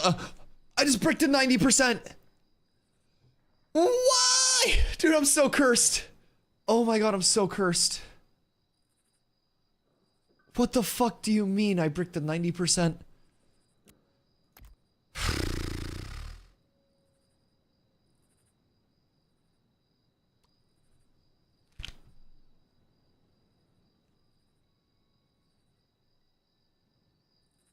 Huh? How am I bricking 90%? I'm cursed.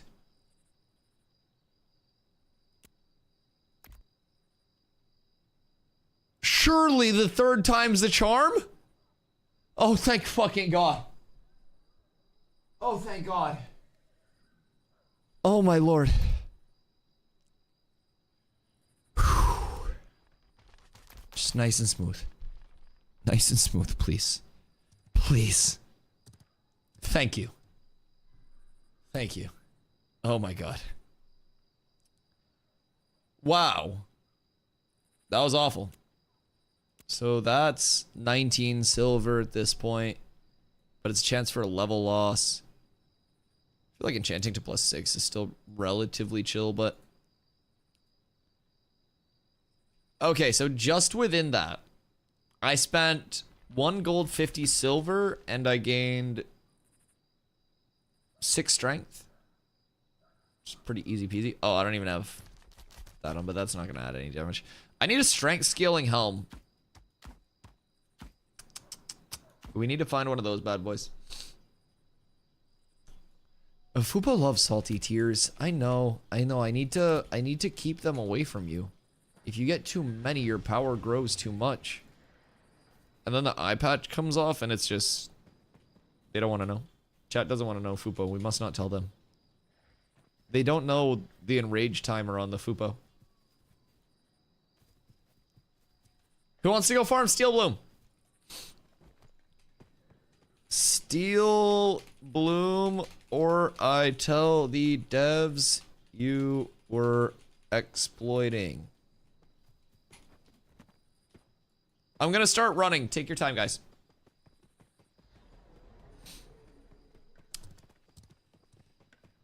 Enchant all the jewelry first is cheaper. Well, the rest of this jewelry is 20.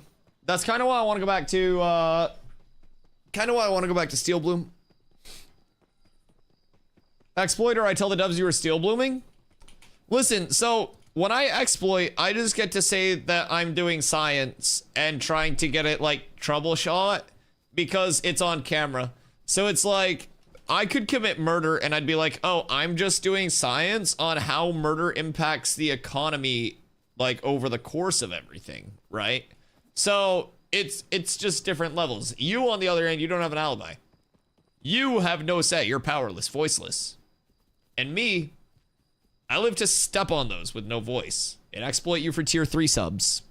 So with that being said, I will be going through the sub list tonight. Any peasant tier 1 subs will be executed. At Fupo's hand. Sorry, Fupo's paw. Since when you like Steel Bloom? Did you lose some gear? No, so actually those two questions tie hand in hand. Since when do you like Steel Bloom and did you lose some gear can both simply be answered by the simple statement of until they take it out and enchanting squish, I'm going to start abusing level 10 enchanting scaling to show power scaling until it is removed because it's the reason that people are hitting so ungodly hard. With that being said, level 20 enchanting is too goddamn expensive. So even if you take out level 10 enchanting right now, level 20 enchanting viability isn't there yet on a scale of, you know, mass accessibility. So you'll still have power gaps. So the enchanting squish will only be so effective. So we're going to show a few things. We're going to show that at a certain point, the level 10 enchanting only gets you so far. Because if the entire server prog has moved up to level 20 enchanted gear, then you're still at a disadvantage. But for the most part, I want it to be a lesson on like how strong the enchanting system is in this game. For example, this Cloak of Sunhaven. Level 10 cloak. There is a level 20 version of this cloak that has worse attributes on it, that is higher level requirement, higher rarity, and more expensive in terms of the citizen bucks to buy. So, with this cloak, the reason that it's so strong. Enchanting, every level of enchanting adds +1 attribute to every single roll on the gear. So within that, each main stat gives you what are called waterfall attributes. Those are the 3 attributes that come from every single main stat. So whether you are a physical damage dealer or a caster, those waterfall attributes are insanely impactful. So across every piece of your gear, your goal will want to be as many main stats as possible. And something like this, where as a phys damage dealer, those provide all 3 of the main stats that I need. And it's level 10, means that not only does it scale very hard, but it's also extremely cheap to enchant. When I bought this cloak, it was 3 strength, 3 con, and 1 dex. Due to about 2 gold worth of investment, I enchanted it to +6, which now makes it stronger than 3 of these cloaks equipped at once would be, for about 2 gold again. So, like, the cost of, like, enchanting input to power output is absolutely ridiculous. We getting enchanting rework? There's an enchanting squish that's been talked about. So I'm curious how they're going to handle that, but I feel like until the enchanting squish comes out, since level 20 enchanting is so ungodly expensive anyways, might as well just show off the scaling. And so in the meantime, like, I still have my 20 gear and stuff like that, but it's simply more efficient, and you're almost kind of like, if you want to compete in terms of PvP or anything and actually get up to a relative level of power scaling where you can kill stuff, it's going to be, hello, man, just come to rub it in my face, huh?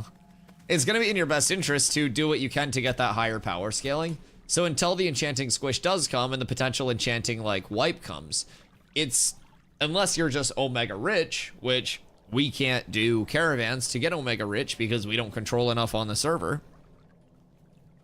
we're forced to do this to compete. So it's kind of like a pigeonhole of economic things tying over with power scaling. And it's this intriguing thing of like how the average player makes money currently versus how the top like 0.1% player makes money right now in terms of net worth. Between like static spawns, caravan area control because of map being so congested, flying mount power scaling because every node has a flying mount. So a lot of it across the board just tends to be very like, again, temporary things because enchanting will be reworked. Like eventually 10 enchanting won't be as viable, maybe. I think heavier though is the emphasis on like the economics of it. 10 enchanting's not a big deal if 20 gear has actual incentivization and a realistic level of achievement to the enchanting process. But right now the gap between like how expensive it is for me to put my cloak at level 10 to +6 versus how expensive it would be for me to put this belt at level 20 to +3 is insanely different. So not only that, it requires a lot of like server progression as well. So yeah. So there's a little bit across the board that goes into the current gearing and the current power progression. And very simply put, like in terms of an efficient like monetary input to power output, level 10 enchanted gear is the way to go. So Steel Bloom gives us an opportunity to get level 10 drops, level 20 drops, pretty much everything in between. Why did 3 people log off when I said Steel Bloom? I hate all of you. Oh, Toad's still in group. Where the fuck is Toad? Toad?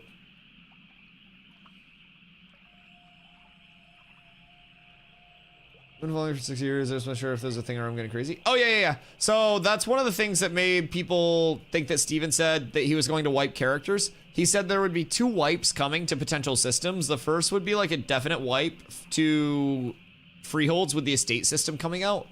And he said that there would possibly be a wipe when the enchanting squish hits.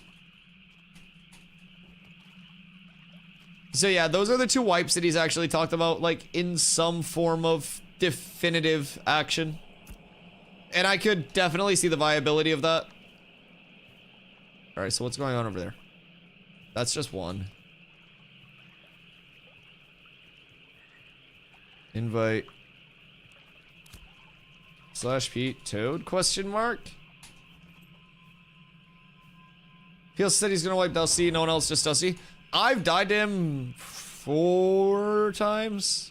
I think 4 times. I haven't died to Steven in a minute. But Toad. Toad's always in the area. Alright, /global, looking for more Bard plus DPS. Steel Bloom Farm PM.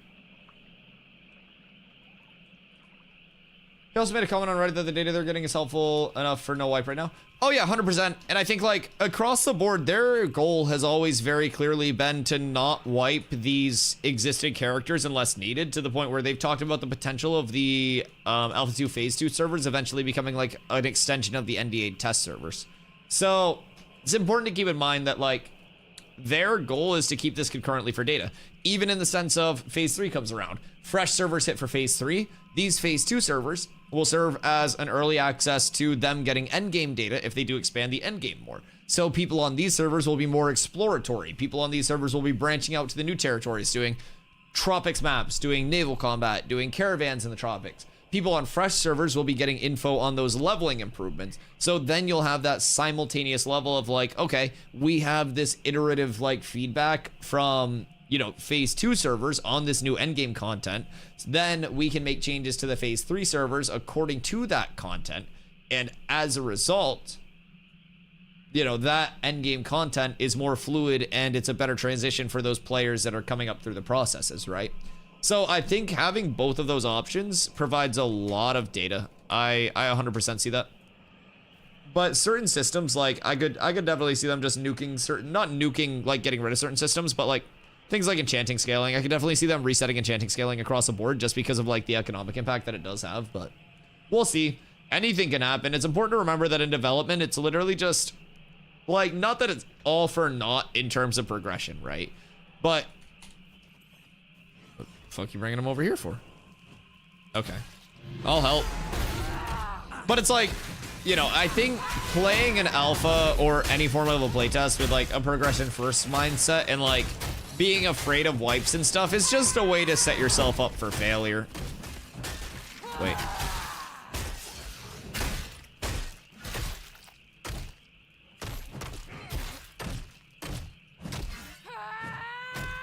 What flagged them?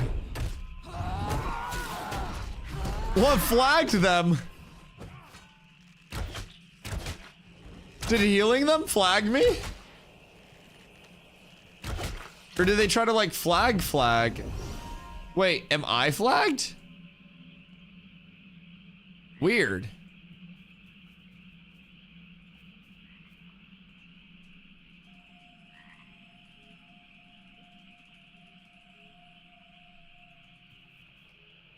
What the fuck?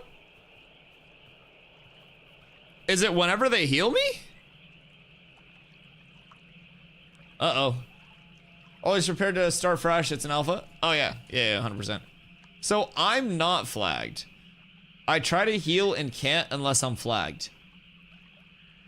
It's probably the Node Wars, because Node Wars override everything else. Zine, hello.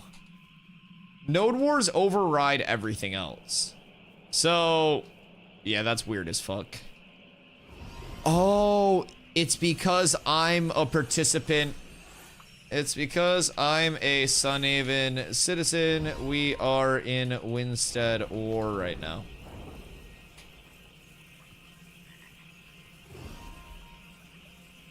So you know what's crazy? Technically right now, I could kill them. They could heal me, get force flagged, and then I could kill them after they healed me, and they would be fucked. What the fuck? Oh no. That's a little tricky.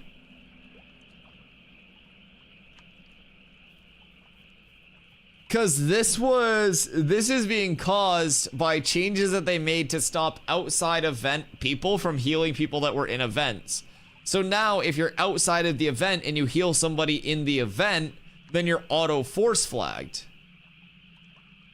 No one can heal each other unless flagged. Oh yeah. Yeah, I'm sure they're getting banger data.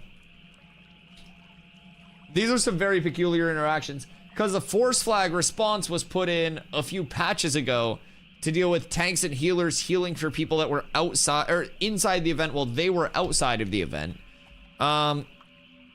Fuck, man. That's one of those weird ripple effects of a situation. Because you have... Huh. Now you can't grab that loot either. Maybe? What do you have?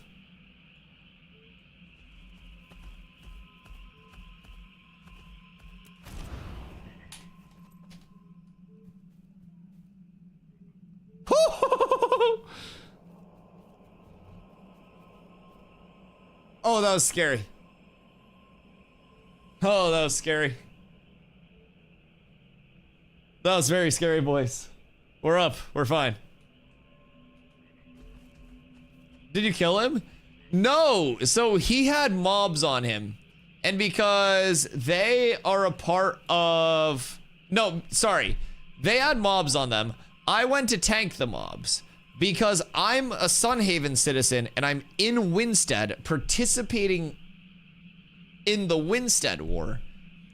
They're healing somebody that's in the Node War event. So they auto flag because it's the outside, like anti-outside participation in events coming through.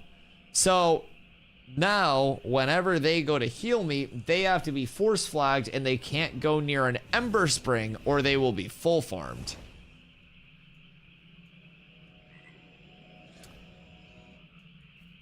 That's weird.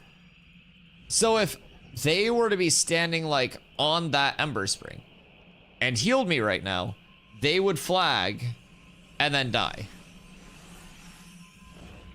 You could use that to like grief people too. What the fuck? That's very weird. It's also important to note that Steven said on Reddit a couple days ago that these Phoenix Sentinels would eventually be active during Node Wars as well as Guild Wars to defend citizens. So that's going to be a very weird route, because if they're active during Guild versus Guild and Node versus Node Wars...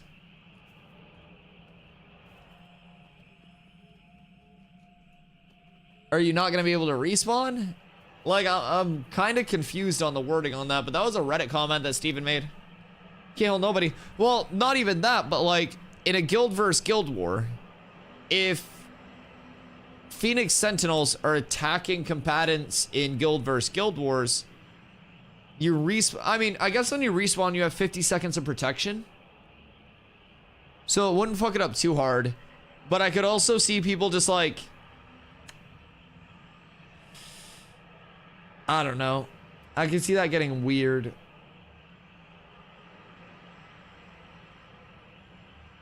I like the Phoenix Sentinels overall. I foresee a lot of weird stuff Guards are now been overtuned, and we also fixed a bug, preventing them from aggroing combatants and corrupt players around them. In addition, there will be a change coming next week that lets guards defend citizens during node/guild wars. We'll also be placing some guards around each respawn location. So is it, oh, so would it only be like if I'm a citizen of Sunhaven, for example, and I got a guild versus guild war decked on me? But then guilds are separate from nodes. So what happens if some of your guild is Sunhaven and some of your citizens are, or some of your guild is Winstead? You know what I mean? Like, I feel like there's some interpretation there. Because those are two separate entities. So it's like if I'm in a guild versus guild war, is every... Does that mean that every single one of, like, the Ember Springs is just going to be completely not fuckwithable? Probably. Maybe design prevent Ember Spring camping? Yeah. No, 100%. I mean, it definitely is. I just wonder what the long-term implications of it'll be. I mean, I'm sure it'll be fine if it's, like, implemented well. It'll just be weird, like, I mean, I guess it won't be weird, because you'll just use your 50 seconds to kind of, like, reposition across the board, and it'll give you a little bit of a chance to have, like, a buffer zone, maybe?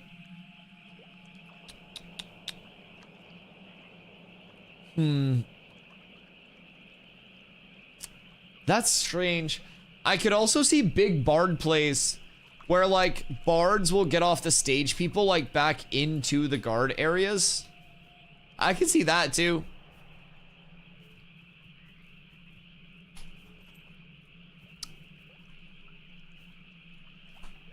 Yeah, it's definitely, we have downtime this week. Yeah, we have downtime this week.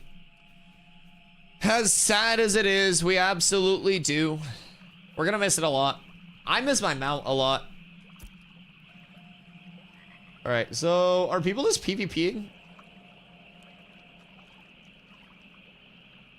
Like, not PvPing, but like global chat PvP? I crashed as soon as I got to you. Oh no. It's fine though, big fixes. Oh yeah, I mean, the entire point of what we're doing right now is to get data that leads to them, you know, implementing changes. And if those changes need further iteration, this is the time for that to happen in like a good controlled manner across the board, right? So I think this is the best possible scenario where it's like they're exploring changes that could potentially address things at their root. So I'm pretty excited. Rogue in 2 to 3 weeks. Brother, Rogue, Tropics, Naval Combat, Node Sieges, Lithium, which supposedly could be used to make batteries, being added to gathering tables. We've got a lot. We've got a lot coming in 2 to 3 weeks. So that's going to be the 27th, I believe, will be the date for that patch, people have said. Which, let me check my calendar real quick. I got to see if that lines up, because that would make it a Thursday. Yeah, Thursday the 27th will probably be when we see that. And then the month after, Steven's already said we're basically getting like a that was a hiccup. Basically a biome a month across the board for a bit. So that's going to be really nice, really rapid map expansion, really good refinement of a lot of systems across the board too. Cooking dinner and camping trees. It's okay. / global. Looking for DPS plus Bard. Steel Bloom Farm. PM. Map expansion would help a lot right now. Map expansions make a lot of the systems in Ashes feel a lot less intrusive. I will say, like, node versus node stuff, like being a, you know, just an innocent bystander and getting involved in shit that you literally don't even want to play in your core gameplay loop. A lot of that is kind of like shoehorned into a certain spot because of the lack of space right now. So you see a lot of invasive node versus node wars, even though node wants to kind of stay out of it because all nodes are equal in progression right now. Eventually you'll have incentives for node versus node wars for guild versus guild, not guild versus guild, but like you'll have those node siege incentives where it's like the higher tier nodes will attack each other for like more enjoyable content, right? And I don't necessarily think if you're a node that's low tier, you're chilling under the radar, you're necessarily going to run into a lot of that shit. Needs to be more low level areas, very limiting on it. So basically what we have right now is one starting zone and then it branches off. Different biomes will kind of, probably within those biomes, offer a gradient of leveling in different areas, but it's going to be like distributed throughout. So you'll have some biomes, think like WoW kind of, that are like starter biomes, right? And around there, level range, slash whisper, rev, whiz, 20 plus. I always forget to put that. But you'll have some areas which are more like starter oriented. You'll have areas outside of those starting areas, which would probably be Steel Bloom, which would probably be, you know, adjacent to those areas, slightly higher level. And then, whoops, slash invite revwiz. And then outside of that, you then have like your higher level areas, and you kind of have those be in between different starter areas. It'd be cool if we were able to choose our starter biome. I've actually heard that like in the rumor mill, nothing definitively confirmed yet, but I have heard that you'll be able to just like select your starting area, which I also think would be very nice considering it's so social, like on launch, being able to roll with your community without having to make a multi-day trek across the map through higher level content when you don't have mounts, don't have a lot of upgrades. Like, it's gonna be really nice on launch. It'll add just a lot of that more like sandbox feel to the game. And it proves that Vera is not racist.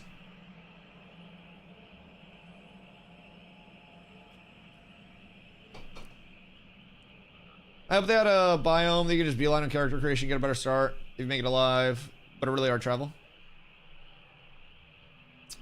Oh, kind of like, so I mean, on launch, that's always something to keep in mind though, you know? Like for a full start, if you start, say, right in the middle of Lion's Hold, you're gonna have a huge clump of players right in that initial area, right? And so this is what I always talk about with efficiency. If the most efficient spot in the game for a certain level is regarded as 100% possible output, right? Like peak efficiency is 100%. The second that's contested by another person, you're at 50% peak efficiency. That's no longer even one of the most efficient spots on the map.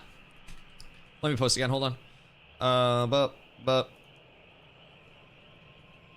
So, on launch, it could favor you to go and like take a minute, deviate from the starting path, go all the way elsewhere, like fuck off just into the corner of somewhere, find mobs that are like a few levels outside of the optimal level range, but you have uncontested with how many people will be on the map.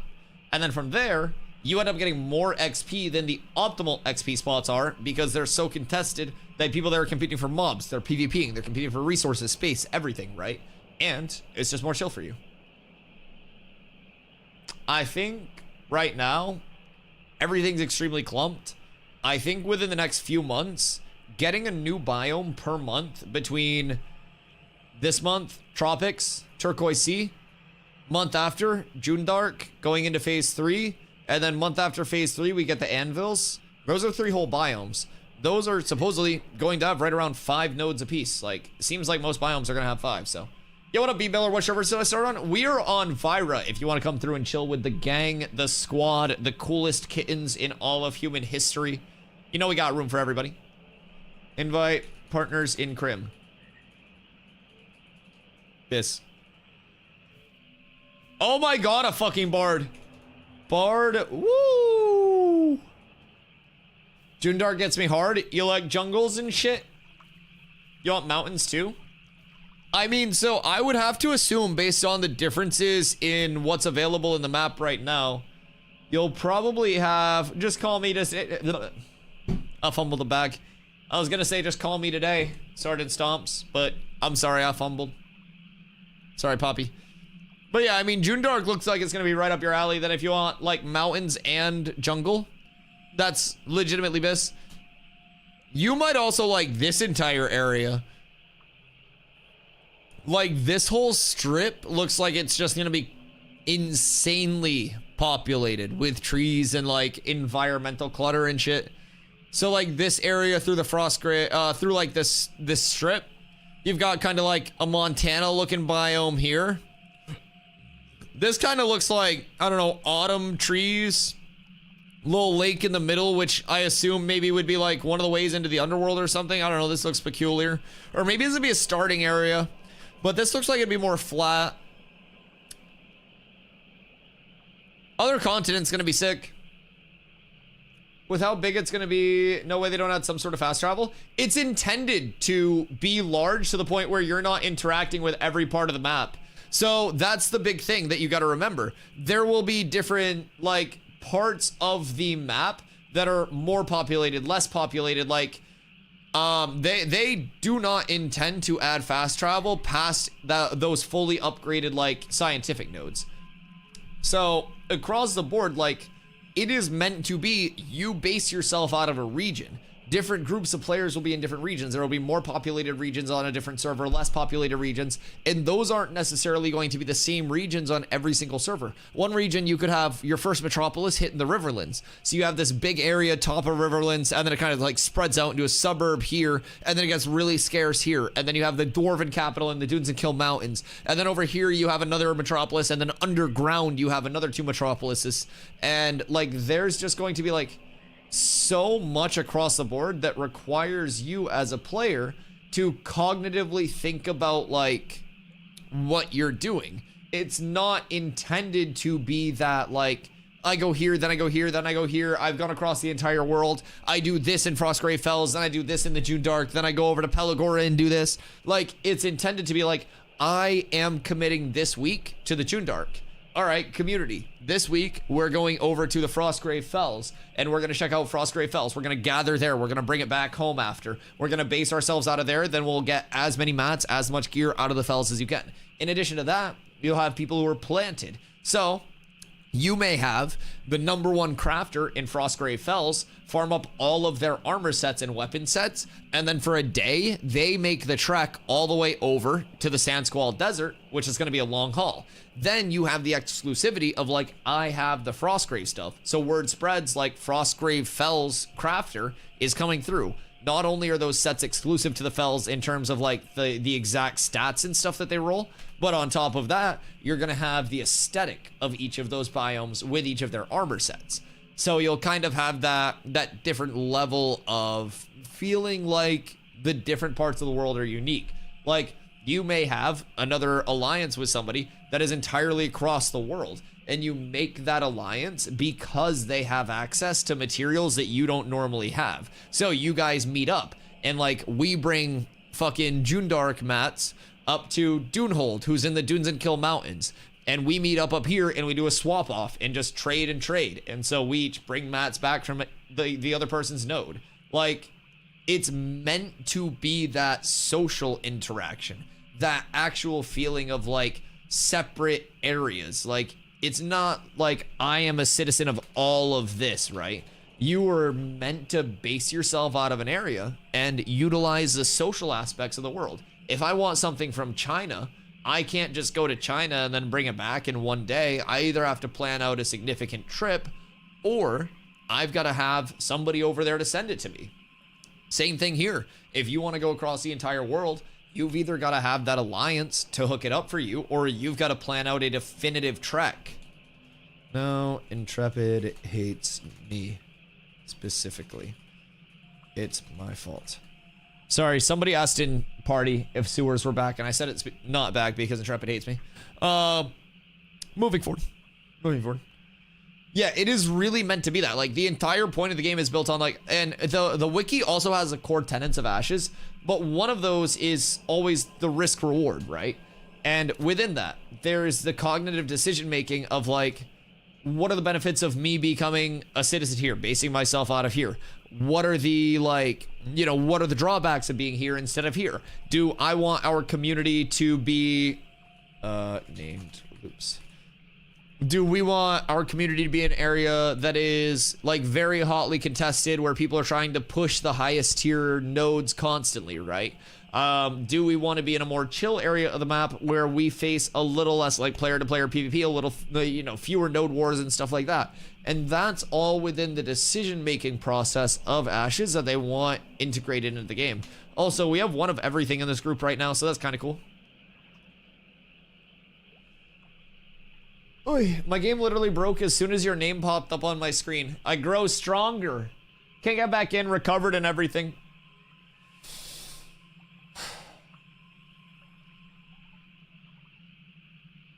I quit Mira and Vira because of the node wars messing with my grinding. Same. I was originally Miraleth just because that's where I did a lot of my early leveling when I first started. And then once I learned about Cloak of Sunhaven, and also realized that Mira was just constantly at war, excuse me, I have hiccups, I was instantly like, okay, Want to sell 200 legendary braidwood for 5 gold each.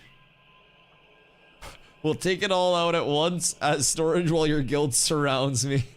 That's crazy. I enjoy staying in the desert on Vyra. Oh yeah, yeah. And there will be benefits to that. There will be benefits to like being in those higher populous areas too. So like, say game launches, you're in the desert. Right now, every node's equal tier, right? But eventually, certain nodes will be higher tier. They'll have more available. If you're in the desert and you want to say, you know, I grew up in a small town, right? The closest Walmart to me was 20 minutes away. If I wanted to go to Walmart, I had to actually plan it out.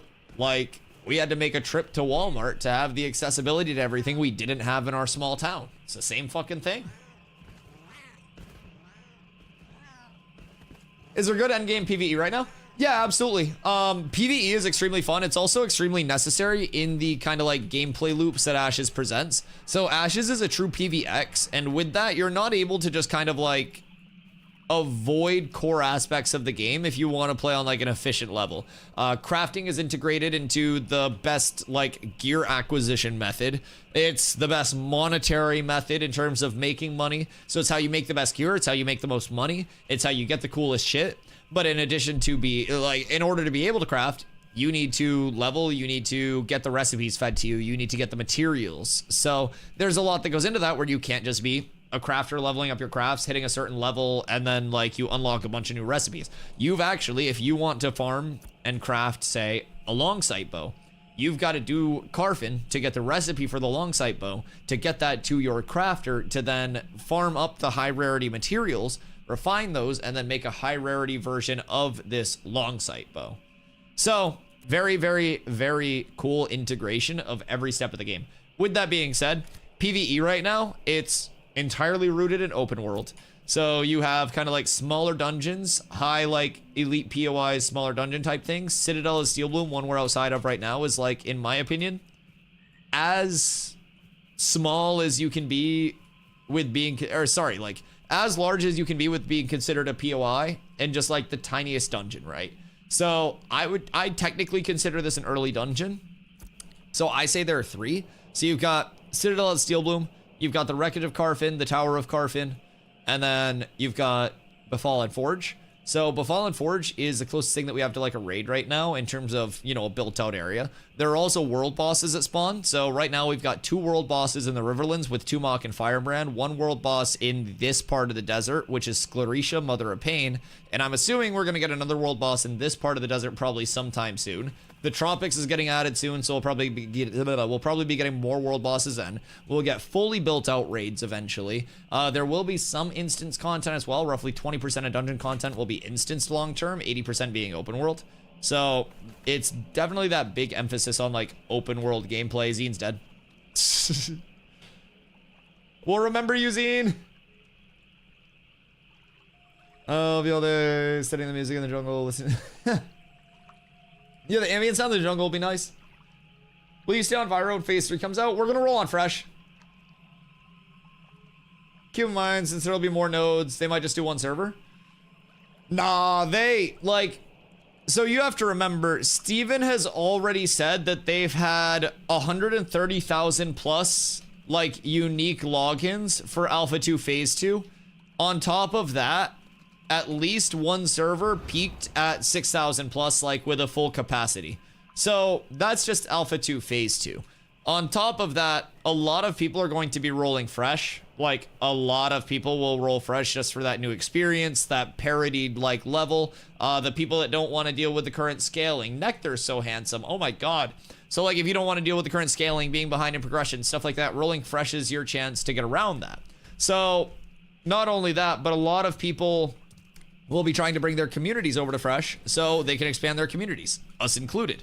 So it's going to be one of the best chances to get new players. Past that, not only have you had 130,000 plus unique logins for Alpha 2 Phase 2, but you're also going to have that entire floodgate that opens up with Wave 3. You're also going to have, during Wave 3, since it is 24/7 server access and not 5 up, 2 down, massive content creators. It's not going to be DustyWhy at the top of the directory. It's going to be Summit and Pirate Software and more MMO guys. Like, you will have massive MMO creators that come over for phase 3 to check it out just based on what spreads. Summit's already played. He's gonna come back for Rogue. Pirate Software played. Pirate Software is gonna come back for the Tropics. Those are both at the same thing. They will be back before phase 3.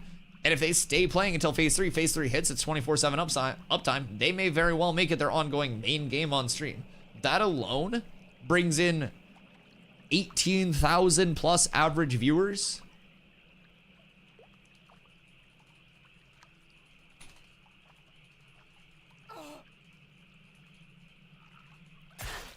The fuck? Hello? The fuck? Yeah, I'm just gonna fuck off. What? The fuck? I am so fucking scared right now. It's over there hitting me? Uh-oh. Uh-oh. Kelsey, help. I think it might be bugged. Okay, it's over here. I got it. Wait. I just gotta find it.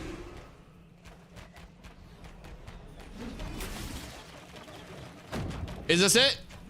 Am I getting it? Come here, you bastard. I'll show you what's what. Am I getting him? Am I fucking him up? No, I'm missing him. I just spin around and I gotta look for the damage markers.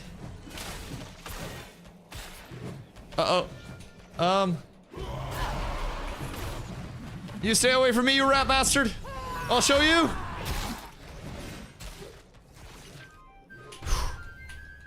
That was close. I'm glad that we're able to come together for that. Jesus. That was terrifying. That was terrifying. Are you in EU? I am NA. I play on Vira, which is one of the NA servers. In the launcher, you have to switch to Vira specifically. We have a little bit of a different back end over here.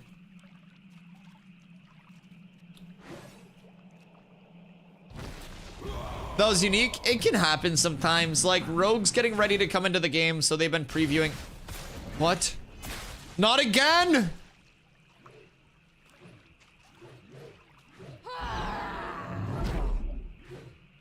I'm so scared.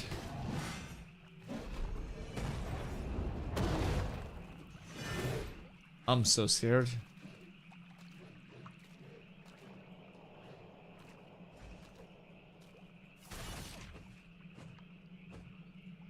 I don't really know what to do, man.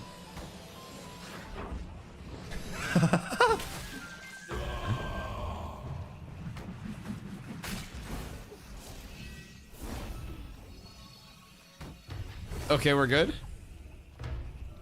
Everything's fine. Nice, I tripped him. Huge. Good shit, guys. Thank you for the help. Surely working as intended. I'm gonna restart because I'm literally being hit by ghosts. 1 sec. Starting to think Rogue was in already? You would think, but no, just one very stealthy mob. I mean, who knows? That could have been Steven on a Rogue, and he could have just been like fucking with my force target, guys. We don't know, we can't confirm it. Maybe the stealth is just working really well.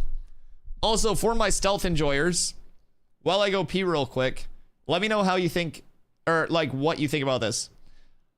Rogue in Ashes, its stealth break mechanic is not based on taking 1 instance of damage, rather taking 10% of your HP as damage. So you can take up to like 10% of your health before your stealth breaks. I'm gonna piss. Discuss. I think that's OP. How'd I get an invite to the Gilded Game? I'll get you when I'm back in. It's the same as your Twitch, right?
That'd be OP, but as a potential rogue main, I love it. I mean, it's not just gonna be OP, that's like the confirmed stealth mechanic. Put my buddy on the PTR, rogues are disgusting with how many gap closures they have. So that much HP to burn through is annoying, but the other things in the toolkit, it's a problem you have to worry about. It's a bard when you don't. Rogues will also be an incredibly high, like, skill ceiling, I think, across the board. Rogues have a very interesting mechanic with their builder spender in the sense that it's a forced spender. So if you have advantage, like, certain abilities will just auto-consume your advantage and, like, modify the abilities, right? So, with that, it's like, if I go in, I get advantage, I'm fighting a single target. And instead of using my advantage on a damage additive, I use a trip when I have advantage. That trip is, instead of a single target trip, going to be like an AoE trip instead, and you'll kind of like waste your advantage, which you could have used on something else. So I think it's gonna be a very high skill expression class, and I actually look forward to eventually throwing Rogue in as my secondary. I think that's gonna be pretty fun. Tank Rogue has a ton of potential, in my opinion.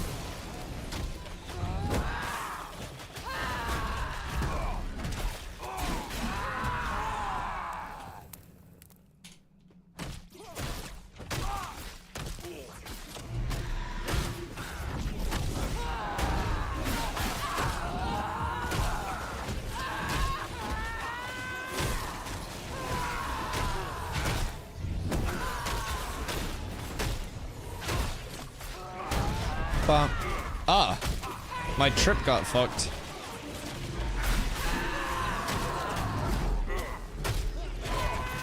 Rogue's gonna be interesting because, like, you can double down. I wonder what those double downs are gonna give. I mean, with Rogue, I can only assume maybe like more, like, I don't know, a higher threshold on the stealth break, or like more advantage out of stealth or something like that. I don't really know, but like I can assume tank would give more mitigation, just like stacking raw mit. I would assume cleric, I mean, it's pretty straightforward. But yeah, rogue's an interesting one. I wonder like how you could make the rogue more roguey, right?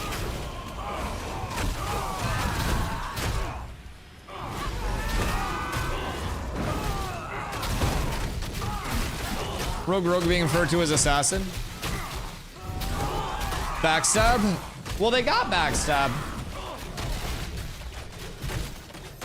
Rogue fighter, probably big burst.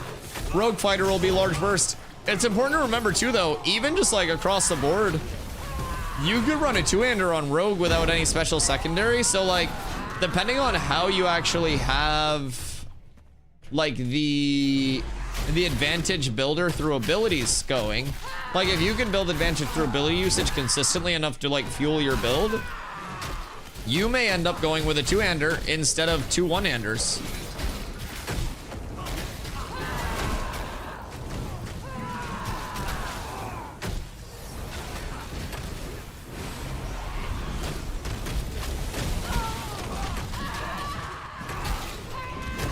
This is so fucked.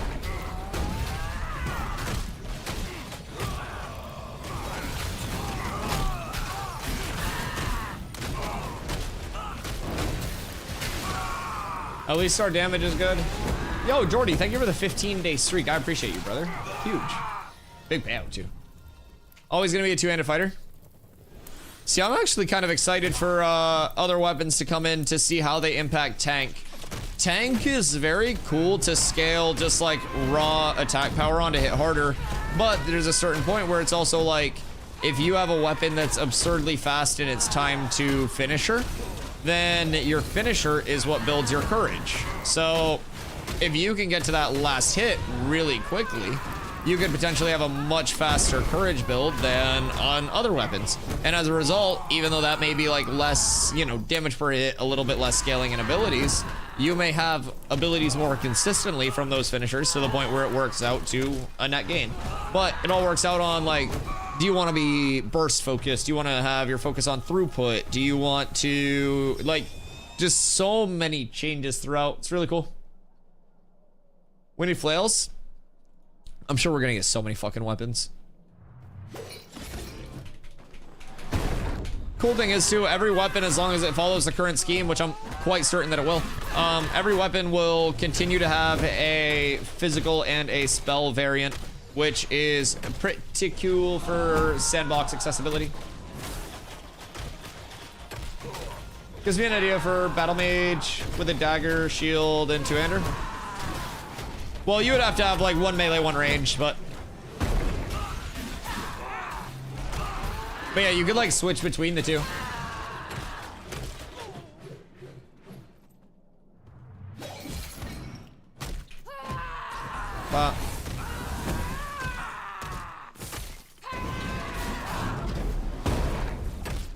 Ah, yummy. One fire starter wasn't enough, so we pulled 4.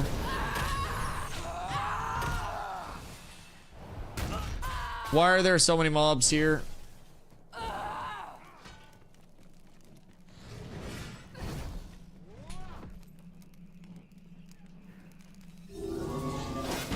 Oh, yeah. I think we pulled a lot from behind us there.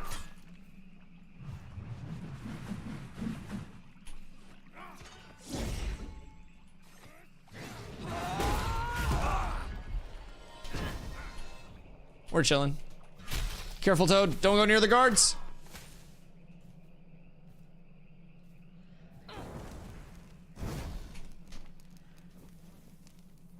All right, we're fine. All is well. Careful, Toad. I don't know why he's over here, but he's over here. Hoping Battle Mage is up in front fighter. Is Battle Mage the fighter base or the mage base?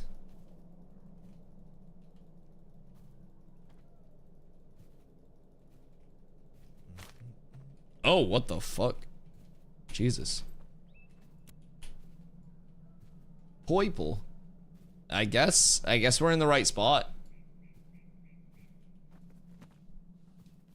I think is Spell Sword one of them and Battle Mage the other? Fighter Mage is Spell Sword and then Mage Fighter is Battle Mage.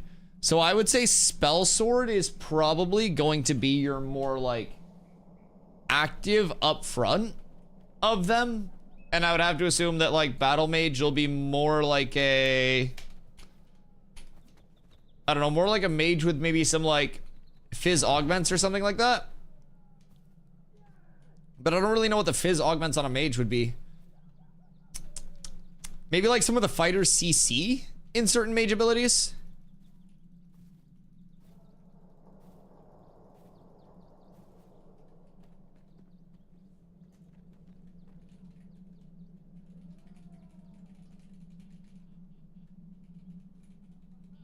Southwest, no airline. They really named Rogue Ranger Predator.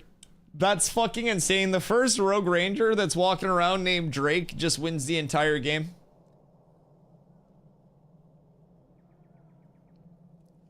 There's just no discussion at that point.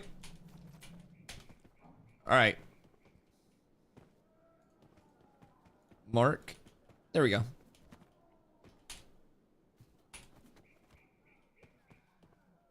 Thinking about going Ranger Rogue. I was thinking it'd be a mix between ranged and melee. Then my guildmates told me it was just augments to your main class. Wonder if it'd make Ranger really burst. Probably would be. I would assume it would also potentially play off of the like the camouflage that a Ranger currently has to make it more like a pseudo stealth. Or even like a temp stealth, maybe some relocation type in the movement. I can definitely see that a little bit more bursty. Maybe incorporating some poisons as well, because Rogue has that entire like poison mechanic that's going to be very unique. Because as far as I know, it's the only form of mana burn that's currently in the game, which is always really intriguing when a sustained meta is like your largest meta. So mana burn could realistically be like the answer to bards and clerics, just being like, you know, able to full sustain. But also mana burn is dependent on fights lasting a long time. I think across the board, if time to kill remains an iota of how fast it is right now, even in PvP last night, like we were legitimately like CCing people, and then if they were CC'd with any coordination, it was just 100 to 0, like you just picked who died as a tank. The fuck? Bro tweaking out here.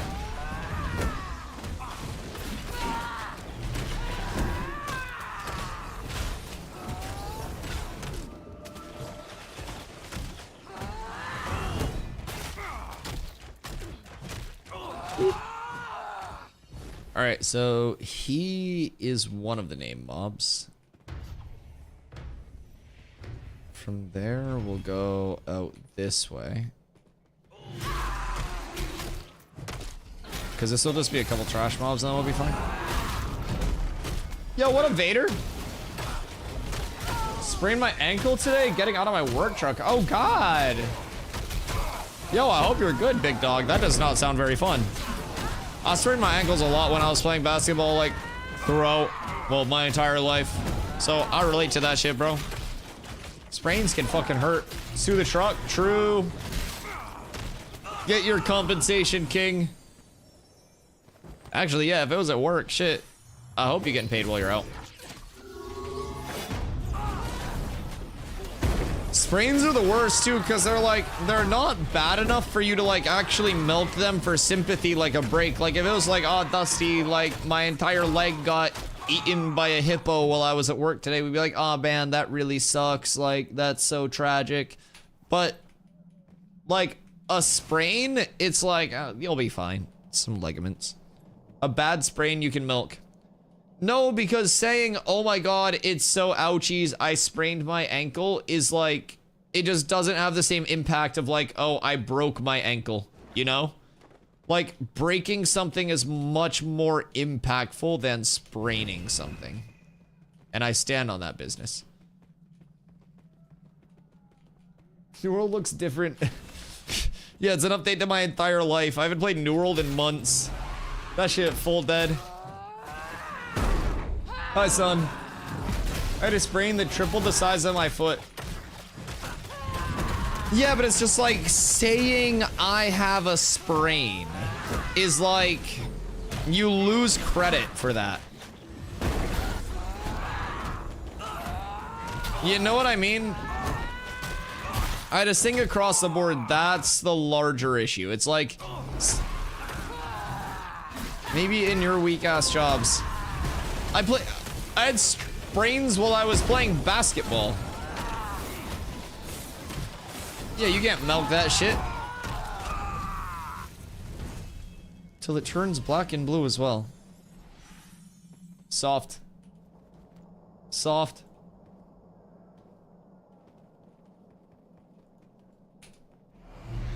I wish someone with a lot of money like Elon or Asmon would buy New World.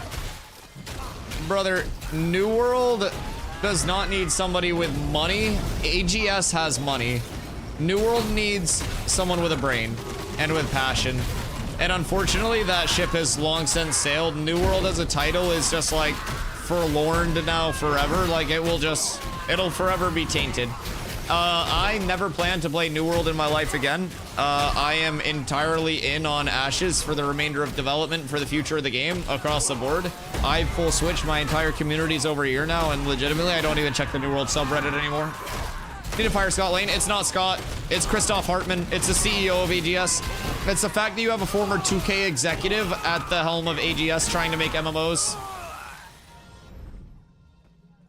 Yeah, like, I legitimately, like, I will not play New World or another AGS product unless they pay me to do so.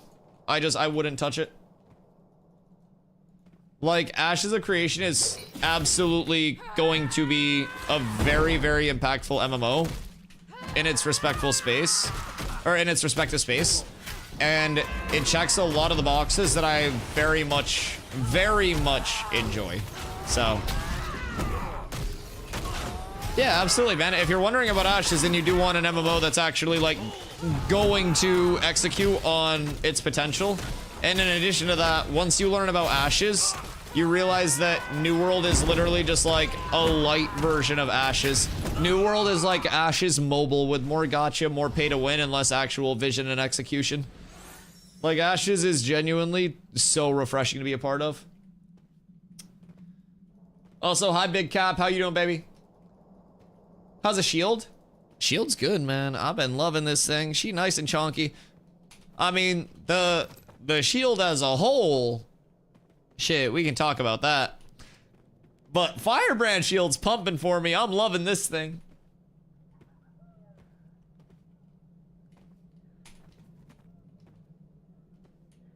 Da, da, da, da.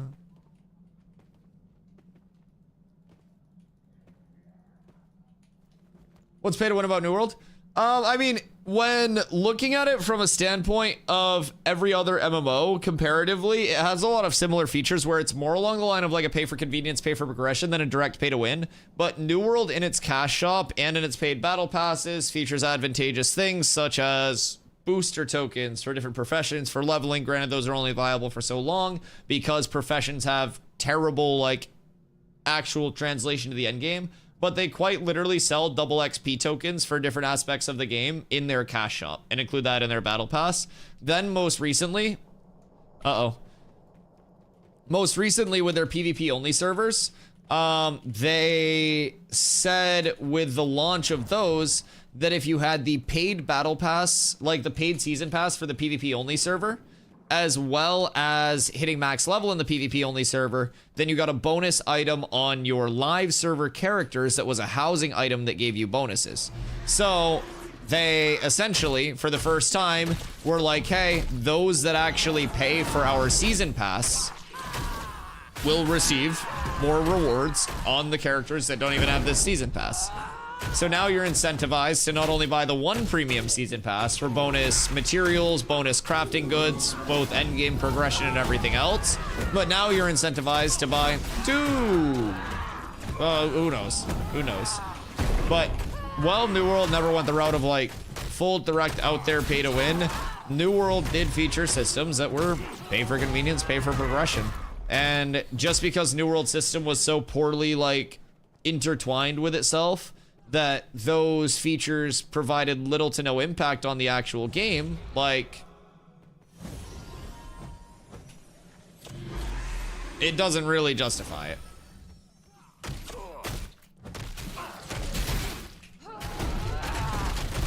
I like this guy's mentality, by the way. Instead of like getting to a spot where the group is together, he goes, this isn't worth it, and then he's gonna go sit in global chat looking for something to do for the next 3 hours or log off. My man in an alpha test just said this isn't worth it.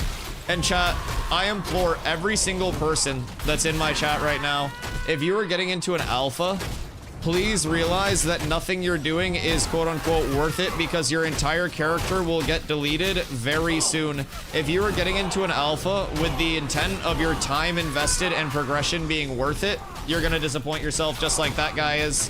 And I guarantee that guy burns out on the game, probably makes a post on a social media forum about how bad the game's systems are, and then ends up not playing. I'm just putting that out there. Nothing we're doing over here in terms of like a long-term progressionary standpoint is worth it in terms of your output to your input. But you know what is worth it? Getting fat loot. That's a nasty 10 piece. The knowledge is worth it, even in an ever-changing state. Oh, 100%, 100%. But in terms of just like a raw progressionary standpoint of like, I need to do this because it's the most efficient. The people that are burning out, and most of the people that have quit the game are the large guilds that have tried to like min-max the shit out of it. Like those have been a majority of like the large chunks in player base that have left. Other than that, it tends to be more of like the stragglers, but kind of tell, but I just turned the game off. Never know for any one specific reason besides playing too much too often. Yeah, that's reasonable as well. People taking the alpha seriously blow my mind. Yeah.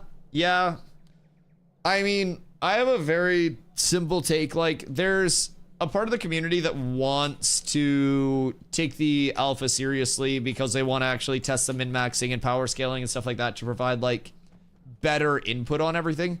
But then there are people who are just so used to, like, it's literally like MMO brain rot, where instead of discovering a game and learning a game, the entire current generation of MMO players is so used to like looking at a guide, having somebody tell them exactly what to use, how to play their class and everything in between, and then they get into the game and then they have no idea how to actually play their class because they never learned how to play their class.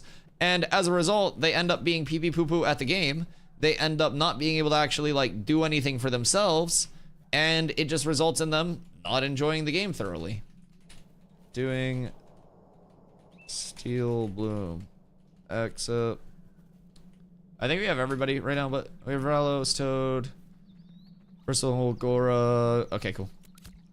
And just like that, my group fills. Super easy. So like, yeah, there's definitely like a portion of the community that wants to take the game seriously right now to get that actual like quantifiable data. But there's also that portion of the community that's so like MMO brain rotted and jaded that unless something specifically says this is the single most like refined, efficient route, you know, I'm not doing it.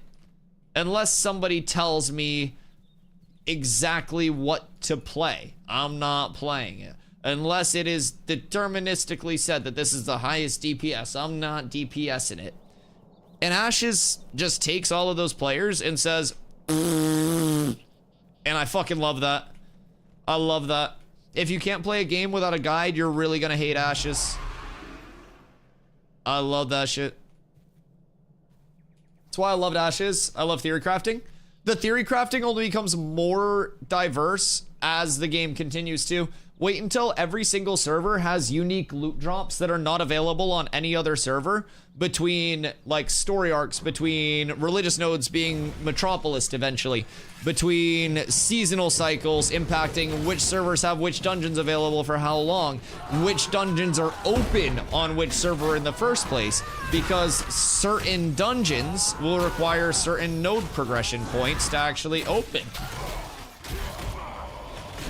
Like, I think across the board, this entire game will very, very, very much be different server to server. It's not a one-size-fits-all min-maxed guide. Like, it's genuinely across the board. Hey! What up, stupid? Are you invisible? What?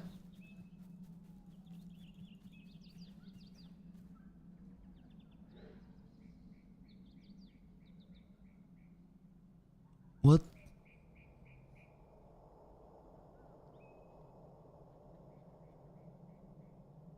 What the fuck just happened? What the fuck just happened? I spent $110 on this game just to flex. If you eat chocolate every day, even chocolate might become boring someday. Oh yeah, 100%. 100%. Better drops if you have the Santa hat on. You're right. I'm sorry. Taking a break isn't a bad idea for some people either. Taking a break from some games, Elo can be very refreshing. Oh yeah, 100%. I mean, a lot of people that have taken breaks right now that are excited for Rogue, when Rogue drops, they're gonna be able to come back in for Rogue. They're gonna be like more excited about that. By the way, just what I said, by the way, look. This isn't worth doing. Looking for group. Doing anything is better than doing nothing. If you're working out and you're doing cardio, if you're not sprinting all the time, is it not worth it? Would you rather be walking and making consistent progress in between the sprints? Because right now, he's not doing shit. He's idle. He's getting nothing. We're getting the group over here. We're going to be pumping while he's looking for a group. Even that mentality of this isn't worth it, man. It devalues it. You can spam all you want. It's unfortunate. But now we have a full group that's going to be pumping over here super, super easily. So you got that view that you need to get past, what you were stuck on, do it all the time with games I play. I mean, I'm just somebody who really likes like the community-based social aspects of games. And so for me, Ashes presents a lot of content that we can do just continuously. There's a lot of different gameplay loops day to day. And, you know, we didn't even go down and scrim in the desert tonight because I don't have a fucking mountain. I don't want to run down to the desert. So it's like, I think across the board, Ashes very much allows you to play the game the way that you want it to. And I think too many people right now are kind of like pigeonholing themselves into feeling like they have to play... Yeah. Here, invite who you want to. I pass you, leader. But yeah, I think there are too many people that are like afraid to deviate from their like regularly scheduled programming as a gamer and just embrace that Ashes has like a ton to offer to a lot of different types of players. And I think the sooner that people embrace all of the different gameplay loops and all the different play styles that this game does offer, the better it's going to be. Remember about 10-second round of Red Bull. Red Bull this late, Jesus Christ. That's bold of you. That's bold of you.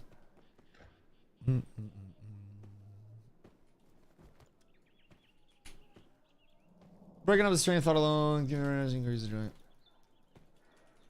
Yeah, I think it's on every relative person too. Like, some people will get more enjoyment out of doing community-based things. Some people just get their enjoyment out of progression, and, you know, to each their own across the board. Like, but I think that some people are going into an alpha with a very dangerous mindset for like themselves long term.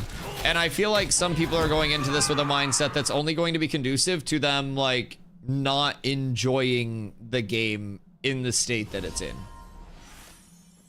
I mean, they're level 10 blues, but we just got 2 blues back to back. So that's not too shabby.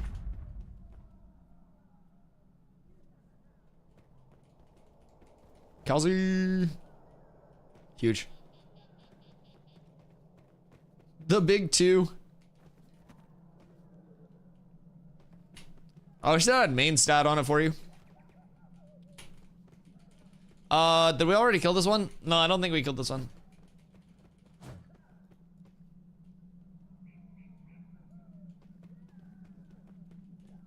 Polar just had Jova deck on NA again. Bruh.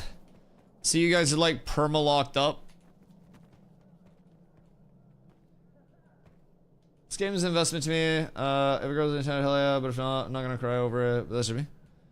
Yeah, I mean, I personally think like people's enjoyment of the game is, again, everything's relative, man. Like, it breaks down to what people enjoy, the systems that they enjoy, and some people enjoy it a lot less, especially with how stark Ashes is to like staying within their systems, right? And you know how much across the board they are sticking very, very true to everything.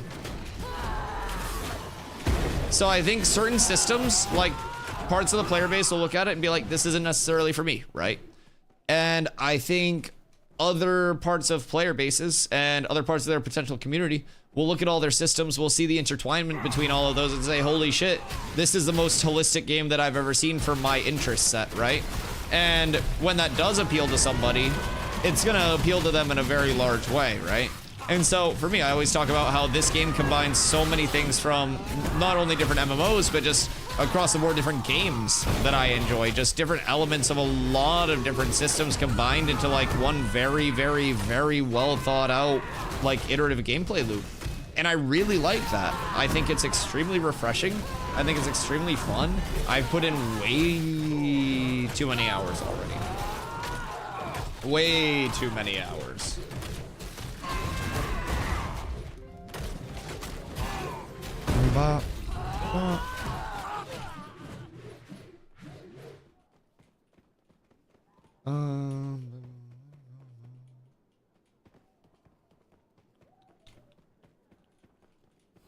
Your reading skills are top tier. Wait, what do you mean? Like Cap? I fuck up reading all the time. Lots of dumbassery with guilds that make me not want to log in. I mean, like, guild versus guild stuff will always happen. Like, that's going to be a point of conflict within the game. And I think, like, this entire game is, in a sense, built on conflict as much as it's built on alliances and all the fun stuff, right? And so that is important. It's just, I think a lot of it's more oppressive in your face, like, than it will be on launch, right? Even as we continue, like, getting more systems across the board, more expansions to the map, like, just across the board, I do think that a lot of the intrusiveness, the in-your-faceness of a lot of the systems will mitigate with time. Did we just get baited to drop down there?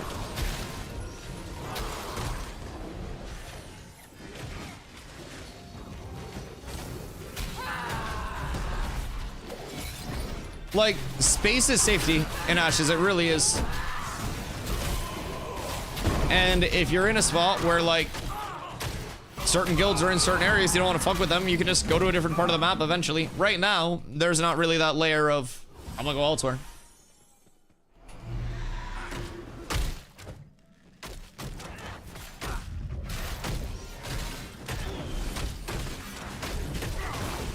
Boop, boop. But I think as we see more of that, like, that true world state, right? I think as we see that real world state come together, more expansions, more area available, it just, everything across the board opens up for more players. And I think even like even just the baseline content, I think more people will partake in the content, right? You'd see a lot more people like welcoming guild versus guild wars if they were guild versus guild wars that were mutually enjoyable, right? I think a lot of the guilds that get guild versus guild decked on are just trying to like do something else with their time for that portion, and then the guild deck comes in and it's just like, man, like, this isn't a guild that we talk to, this isn't a guild that we coordinate with, and like, this is just kind of out of left field. And like, while that spontaneous outbreak of PvP is a thing, it just, it's very in your face right now. Very in your face right now. So I hope that there's that, like, that level of ongoing balance where they can have it be that, like, oh shit, oh shit, oh shit, we're getting a guild war, but like, make the necessary preparations, get everybody on board, like, you know, we mount our counterattack instead of just like, oh, hey, somebody instantaneously guild decked on us and then started 5v1ing us because I was hitting a tree. Like, stuff like that. Like, the instantaneous spin up of certain things. Like, some of the systems in its current state are just in your face. But again, there will be more responsiveness. There will be more places to go long term. There will be more ways to kind of, like, play around everything. So, yeah. Might have sit out till phase 3 to uphill now. I mean, yeah, it's definitely an uphill battle. That's the biggest thing about re-rolling with phase 3. But, I mean, this game will very frequently be an uphill battle, I think.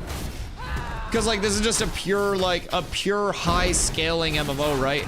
But, with that being said, it's going to be a lot better with phase 3 when you do have dynamic, like, node rarity, if we get it in for the start of that.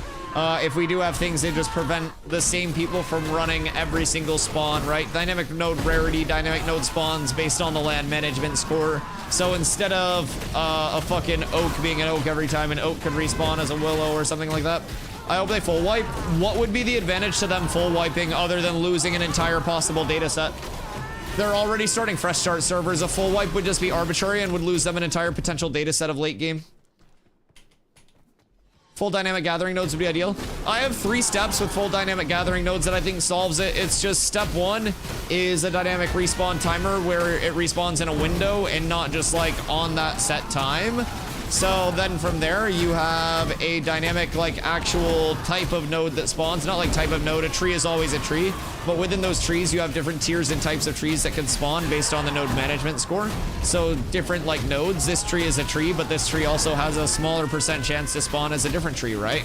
Higher rarity trees can be smaller chances, whatever it may be relative to that like land management score. And then last but not least, rarity, of course. Like rarity is the big thing. But I think with that 3-step system, it would be just, it would really bring back that like lotto gathering with the sense of, you know, you have your survey pylons and stuff that you want to place. So you can do that if you want to take it to the next level. But if you just want to sit there and strip mine an RNG, you could do that. And I think that's an important thing because right now, thank you.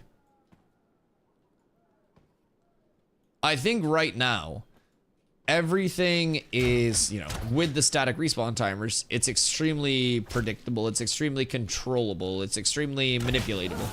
So, yeah. Randomish respawn times, randomish locations, randomish quantities would be all good. Yeah, so what Steven has described is like 2 types of nodes going forward. So, he's talked about how he wants to have a mix of static and dynamic nodes. So, with the static nodes, in an ideal world, I think those are the nodes where it's like, this tree spawns here, right? Like, this is a tree that spawns here. This is a mineable that spawns here. This is a rock, right? But within that, these are the trees that can spawn within this land management score. So this node has a chance to be something like this tree could be this tree, or this tree when it respawns within this window. And then once it respawns, it can be any rarity. That would be the static node system, where it's still not completely static, but, oh wow, that's actually nice. Where it's like still not completely static, but you do have a form of variance within it, right? So then he's talked about like the quote unquote full dynamic nodes. Conduit of the Bruin. Huh. Very cool. So then you have your full dynamic nodes. Full dynamic nodes would be nodes that were talked about before, again, with a system where you don't necessarily know like what you're hitting with that node. So it could be a rock that just like shows up as a rock, no Johnson. And with that, if you hit that rock, you would then kind of get that like that unveil of what the materials were from that rock that you got. You would get the, you know, if you RNG'd a gemstone or anything from that rock. So those would be like the full dynamics. Those would just pop up like pimples around the node. And so with those, they just pop up. You mine those and you're like, oh shit, I got an RNG dynamic spawn. And those are the full, like, I don't even know what this is, I'm just gonna hit it because it doesn't have an identifier. So those are the two systems that Steven's talked about that I feel like both will really add a lot to the game. Get your belt, fuck me. Thank you.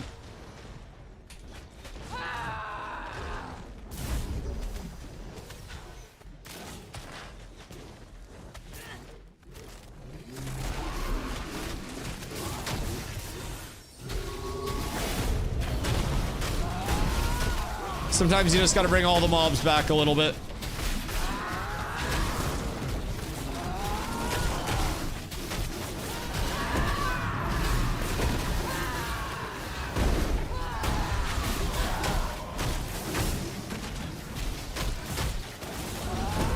Just rubber banded hard? Nah, you're chilling.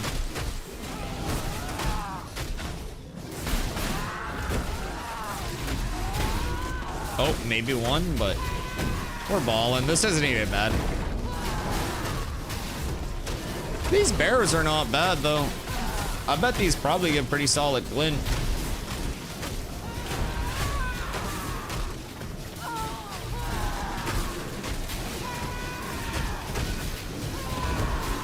Thought it was 3 bears coming. I mean, honestly, it'd probably be fine if it was. These are chill as hell. I'm getting good glint from this. Oh, I still have some stolen glint. Whoops. Oopsies. Yeah, this ain't bad at all. I'm also poor as fuck, don't mind me. Yo, Merc, have a fantastic night. Says one war is over, I'll log over and start another war as a punishment for not playing the way they... Is that a quote? Super shitty toxic behavior. Yeah, I mean, but again, that's a lot of the time. Again, it is super shitty that people would have that kind of like in their face, right?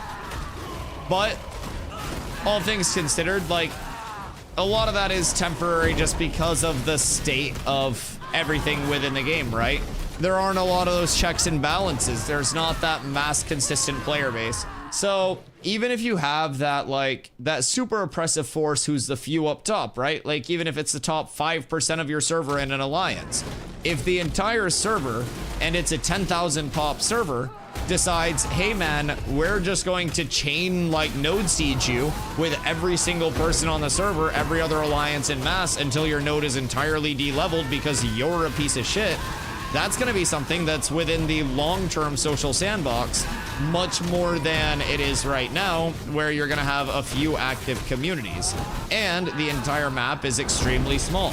It's very easy for a larger community right now to have much more control over power scaling, over resources, over world bosses, over endgame items. There are only 2 world bosses that are worth doing right now because Claricia's loot table isn't up. So when resets hit, and resets right now hit at fucking 4 a.m. EST.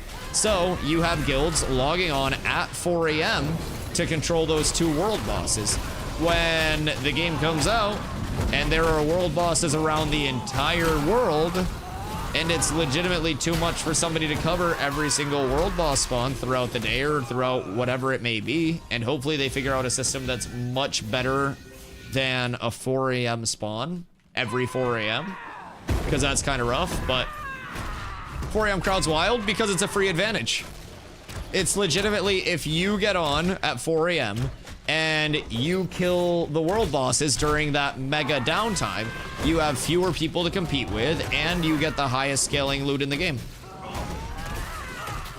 It makes sense, but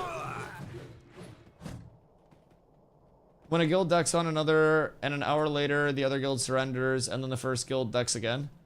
Yeah, Guild War cycling is an interesting thing, but again, that's all things that, like, we're able, not we, but like Intrepid is able to get feedback on and stuff. So, free advantage in an alpha, don't maybe it's not competitive. Think of it as refinement, right? Think of it as seeing the power scaling, seeing the refinement, seeing the processes, like improving your processes.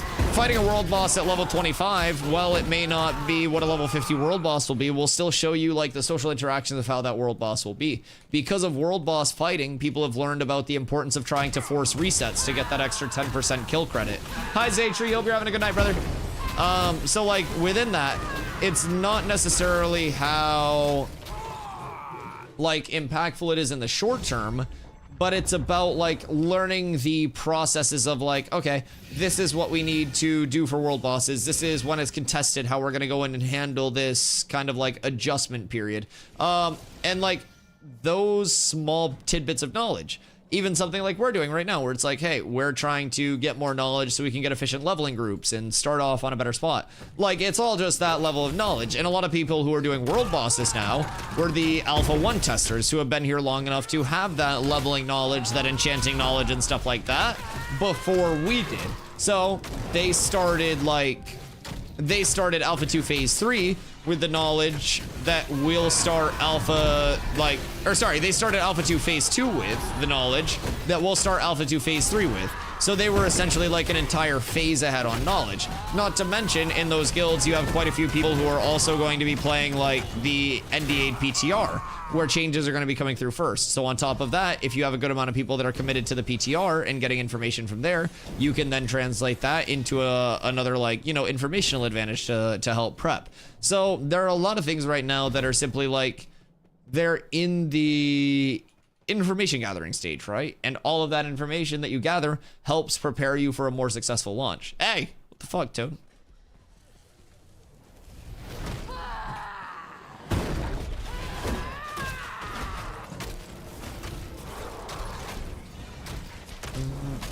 For me, so not getting up.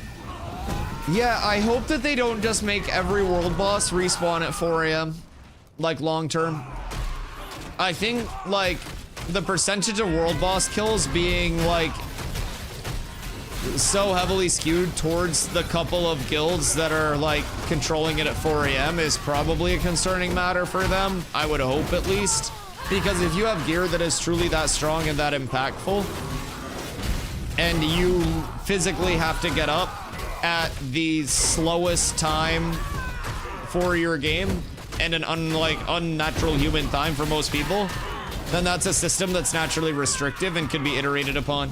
Even if it's as simple as like world bosses don't spawn on a server reset and they have to be spawned in like throughout a certain number of events being facilitated for the day or something like that. Just across the board, something to prevent world bosses from exclusively, and not exclusively, there are times where they can kind of like pop throughout the day, but like for the most part, it's exclusively around server resets. And with that, most of your server resets are going to be coming out at 4 a.m. So world bosses could spawn also every few hours on a schedule. I don't think they should schedule them. I mean, I think like having a respawn timer is cool, but I think a dynamic respawn timer as well. Because the second you schedule world bosses, it's like, oh, well, why are world bosses static? That's what our rarity nodes were, and that was a huge issue as well. So even if you have static world bosses, you have to remember how committed people are to gaming. Like, if you have world bosses that spawn every 4 hours, you'll have a massive group of people waiting there in the open world on that 4-hour dot. Whereas if it's a dynamic spawn, you have dynamic action that's taken. It's responsiveness. It's which guild can get the most people on at that moment to secure it. It's not an all call an hour before, like, to have everybody over there, unless you're actually like taking the preparation and willing to potentially have a long respawn timer. And I think within that, it should be a long respawn. It's not just like, oh, this could spawn anytime within this 30-minute window. It's this could spawn anytime within this 4-hour window. So that way, like, you have a guaranteed downtime, and then you have like 4 hours where a world boss can respawn. If it respawns quick, congratulations, you get a quick respawn. If it respawns slow, then you could be sitting there for a full 4 hours trying to scout that shit out. I think, like, the world boss system right now is just kind of like a tie-in to the static node rarity and stuff like that. I crashed, reloading back up right now. Okay.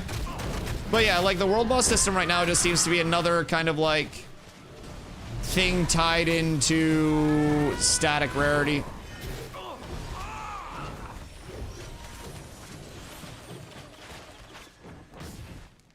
I'm gonna go this way.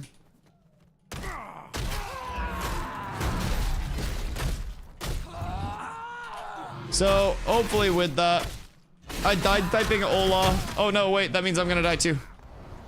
Toad, no. Toad, why you do this? I'm gonna go reset real quick.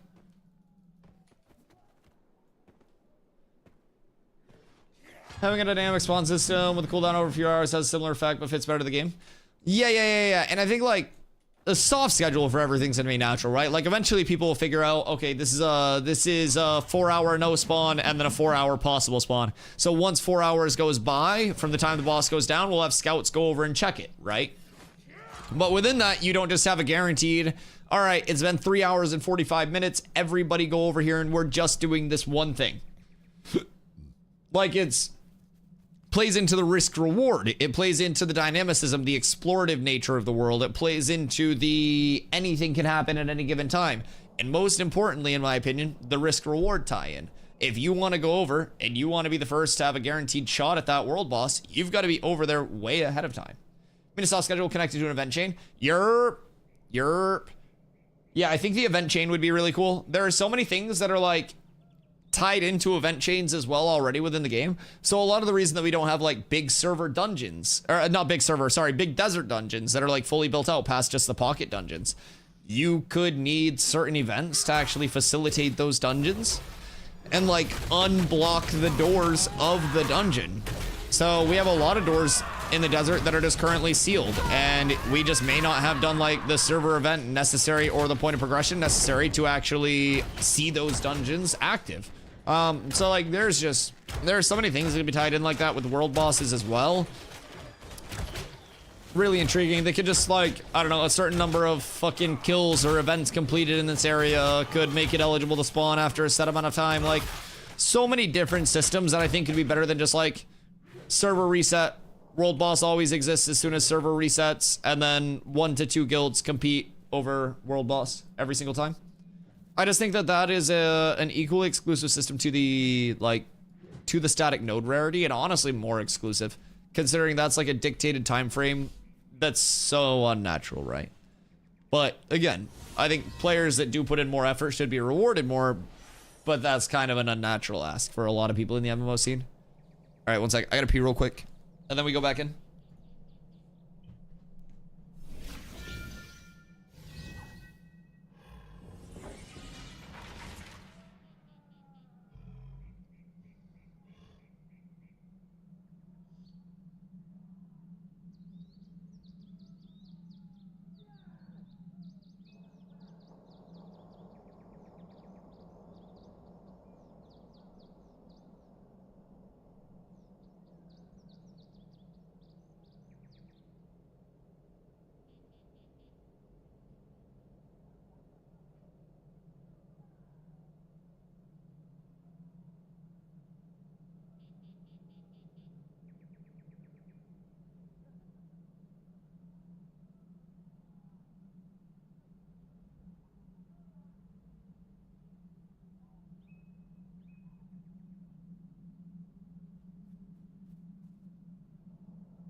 All right, we good to go. Full dynamic gridding needs to be up and fully functioning before the spawn timers and static spawns can be addressed. Without that functionality, addressing the issues is essentially whack-a-mole. Why do you think, like, dynamic gridding needs to be up before dynamic node spawns and stuff? I think dynamic node spawns aren't necessarily deterministic of, like, areas being overloaded. Because I think within that... And I mean, maybe I just have a misunderstanding of truly what dynamic gridding will bring to the game. But, like, what I'm thinking... If I was standing next to an adult weeping willow, who in the guild can I ping? Where are you? Well, actually, post it in guild Discord. Take a screenshot of your map and post it in the guild Discord. But yeah, I mean, I don't necessarily think, like... And I don't know back-end stuff, admittedly. So it may just be, like, back-end stuff that I don't fucking understand, right? But I don't necessarily know why dynamic gridding would need to be functional for them to, like, update how nodes function.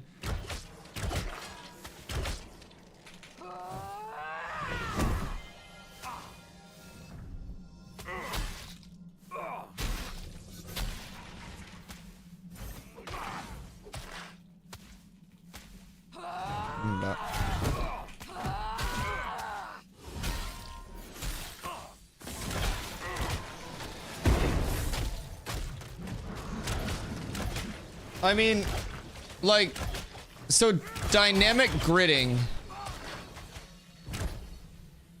is just being able to add or remove game servers to a realm, right? I'm looking at the wiki and I'm not really understanding how they would necessarily be, like, intertwined. Is there any questing available? There is questing available, yes. Questing and soloing is less, like, fast than group play and mob grinding, but there is a questing system in the game. And I think questing feedback is also extremely important. But yeah, so dynamic gridding is an upcoming Intrepid net feature that can add or remove game servers within a realm to account for fluctuations in player density. So that doesn't really seem like... Apes together.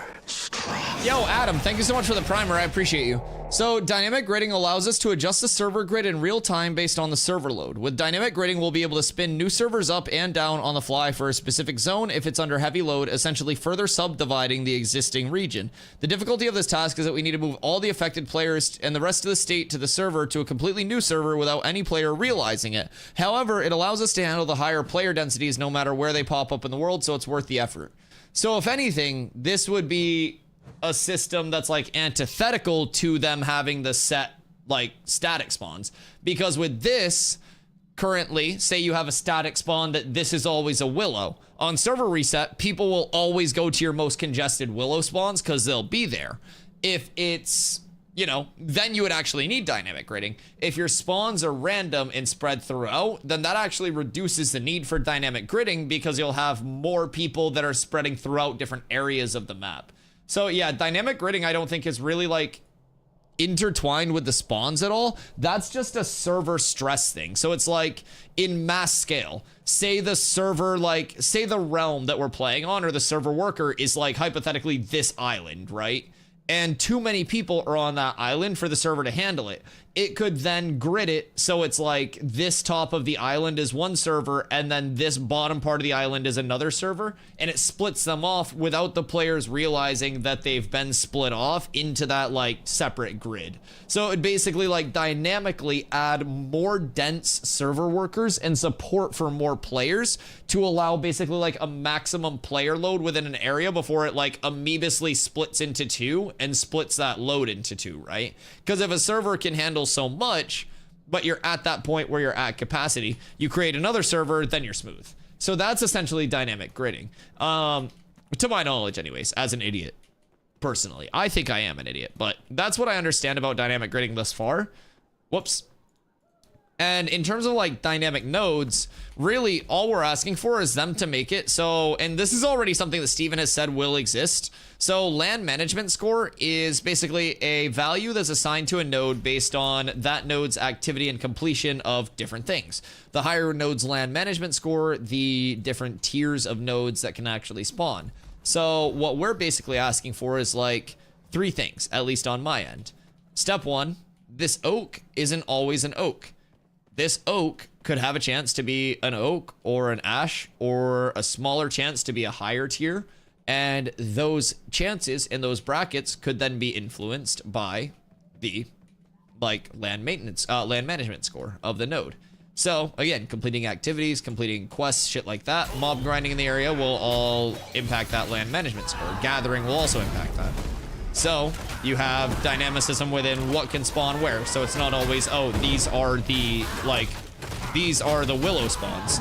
Therefore, you have like, uh-oh. I jumped.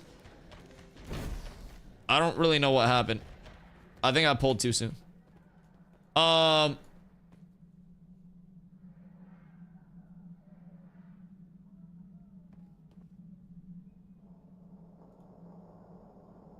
think that's my bad.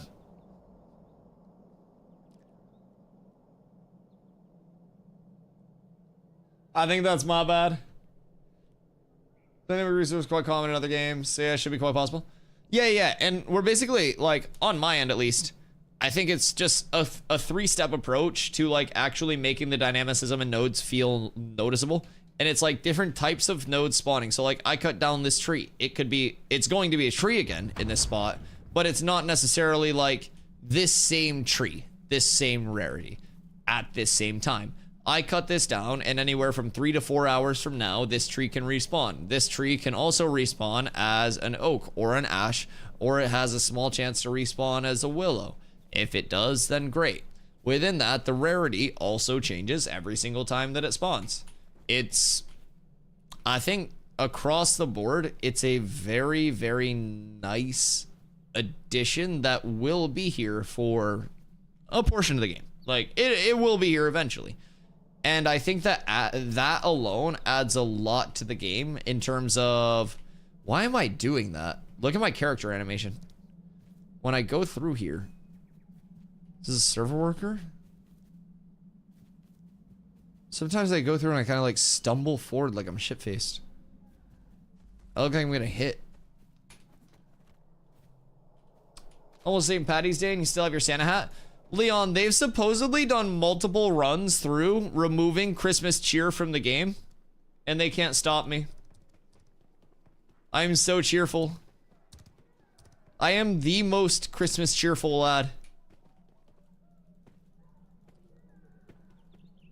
Alright. So...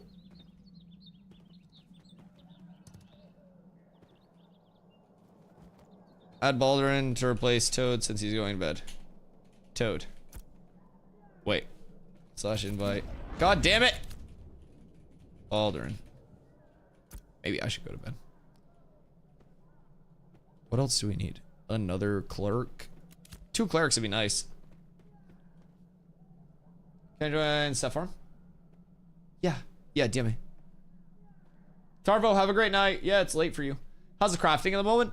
So, Artisan system is, like, about 10% refined in terms of, like, full UX, full implementation.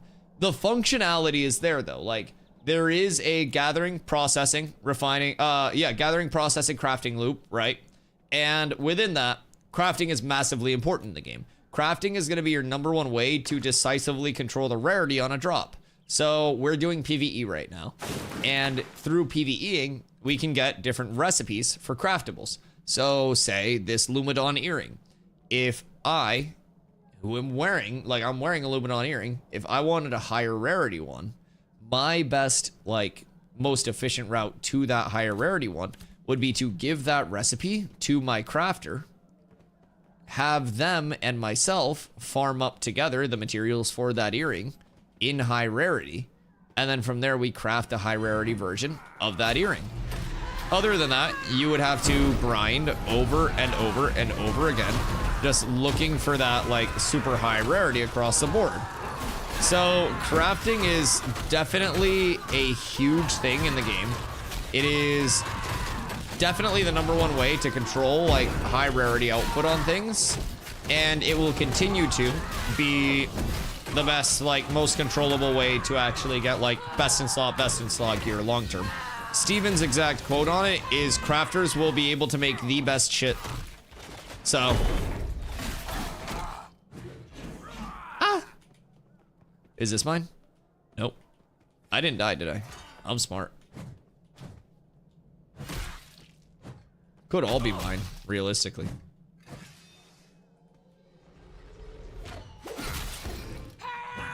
One of the things that I can't wait to see play out is how harvesting a node affects the next spawns. You mean like just full clear cutting a node across the board? Like having everybody go out like fucking nematodes and SpongeBob and just consume?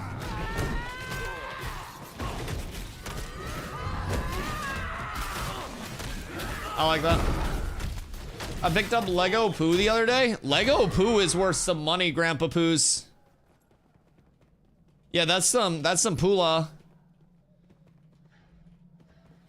One Steve was saying about how crafting should be the best because of time sink into it. Oh yeah. Like, crafting in games is very, very frequently an under-rewarded, like, means of progression for its input. And I don't know how other guilds are planning to structure their leveling, but like, our leveling groups will include primarily like leveling pumpers, people who really want to focus on the XP per hour, like stuff like that.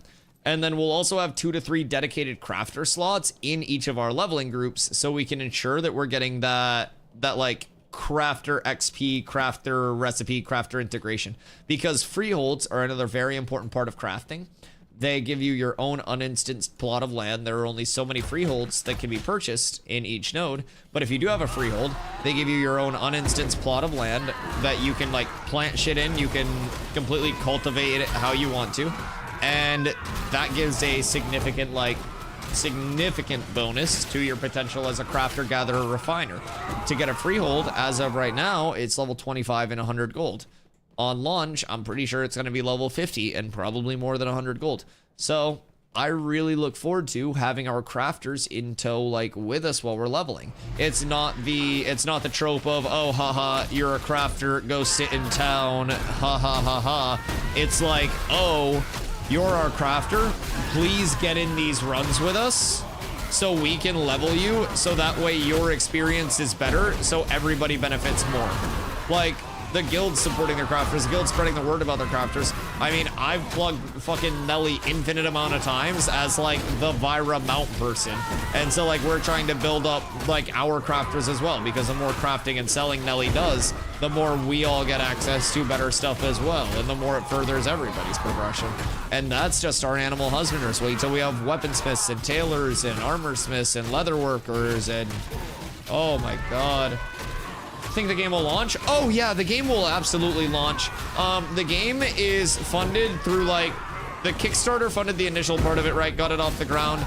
And then through that, Steven himself, like our creative director, the guy that started Intrepid and everything, he's invested over 55 million of his own money into the game, with another 55 million projected before the game launches. But he said multiple times, the game is fully funded through completion. Everybody could literally stop playing the alpha and the future alphas and the betas, and the game would still go through and launch.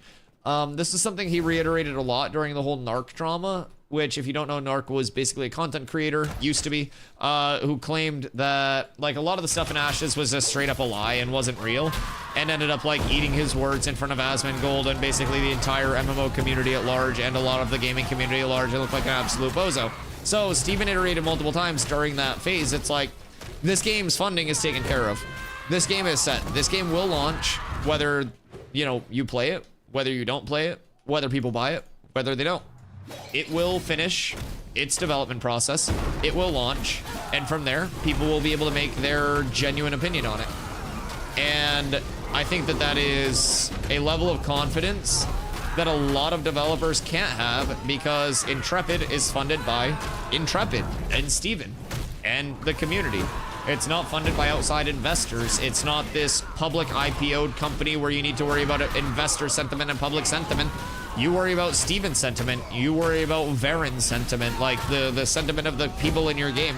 You don't have to make these decisions that some big corporate developer from 2K that came over and made a different genre of game. Hi, Hartman. is like trying to say is a good decision because he's done it before. Like, this is a group of human beings and gamers that are trying to make the best possible game that they can for the best like possible community they can have. And that shows through, man. It really does. So I definitely think game will launch. My estimated time to launch is 2 to 3 years. In addition to that, it's important to remember, if you buy the alpha access, you get access to that phase and all of the future phases until launch. So even if it goes like past its projected time, which there isn't really a projected date, but most signs point to 2 to 3 years, you still have access. You're still here for it. I'm still here for it. Content's still going out. Community's still here across the board. So it's a lot to look forward to. Have they mentioned anything about a guild/alliance tax system or anything like that? What do you mean specifically? Because like the tax system is tied more into the nodes themselves, and I think with that, nodes are intended within their progression to be separate from guilds. So that's kind of why you don't have a New World instance where it's like a guild owns the node and then gets the taxes in the guild pocket to then purchase things within the node, and it goes directly into the node itself. With that being said, alliances, you'll have vassaling. So you can have multiple nodes under like your vassaled alliance, right? You can vassal like smaller nodes or other nodes underneath your main node, and those nodes can contribute to the success of like the main node across the board. And there can be some benefits to vassaling a node as well. If you have like, I have to burp. If you have, for instance, a scientific node, and it is, yo Deus, thank you for the follow, I appreciate you. If you have a vassal node and it is across like the other continent, you have a tier 6 metropolis with a scientific node, you can then portal to your vassal nodes. That will be the only form of fast travel in the game on launch, will be from those fully upgraded scientific nodes. Get fucked. Oh wait, try to do it as, oh wait, yeah, no, that's weird. Maybe it's lagging. Perhaps we move to get a Baldwin. Yeah, we can go out that way. Come this way.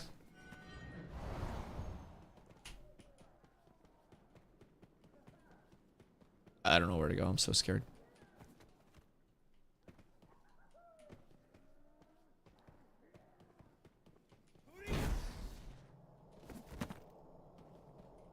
Farming. I would run if I were you guys. Fucking idiot. I would run if I were you guys. I'm just throwing that one out there for you, for your own consideration. I'm gonna reset this.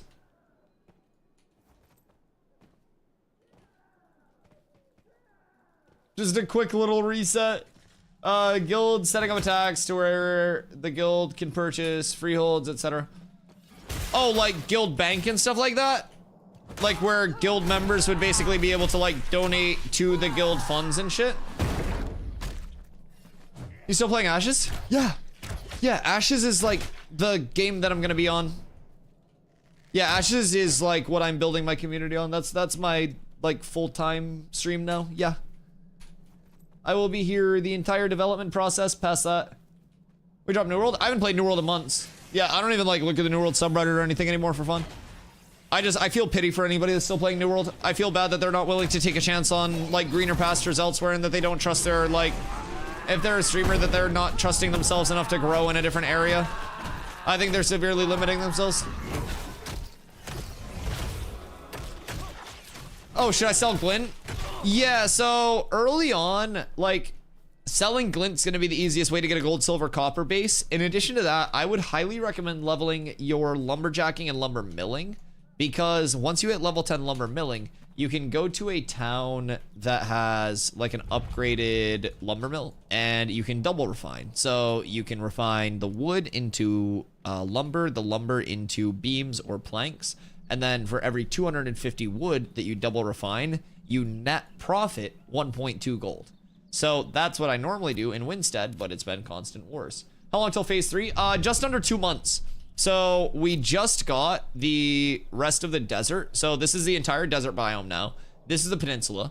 So peninsula was just added at the end of last month. The entire tropics are getting added at the end of this month. So we get rogue, dual wielding, tropics, node sieges, naval combat, all at the end of this month. end of next month, before the alpha goes into phase 3, we get the June Dark, which is going to be the jungle region down here, that entire biome. And then the month after that, first month into phase 3, we're going to get the Anvils, which is another biome, in addition to a ton of other like additive development through then. Slash invite Lockthar.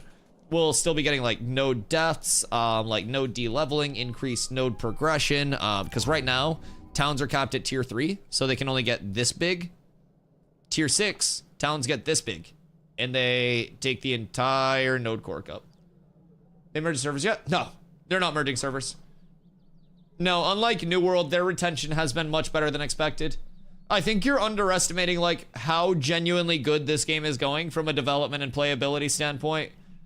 Pretty much everything over here, like they've had one rough patch iteration where they ended up messing up loot tables, and other than that, like it's been smoother than New World's live service has by a multitude of probably 10x.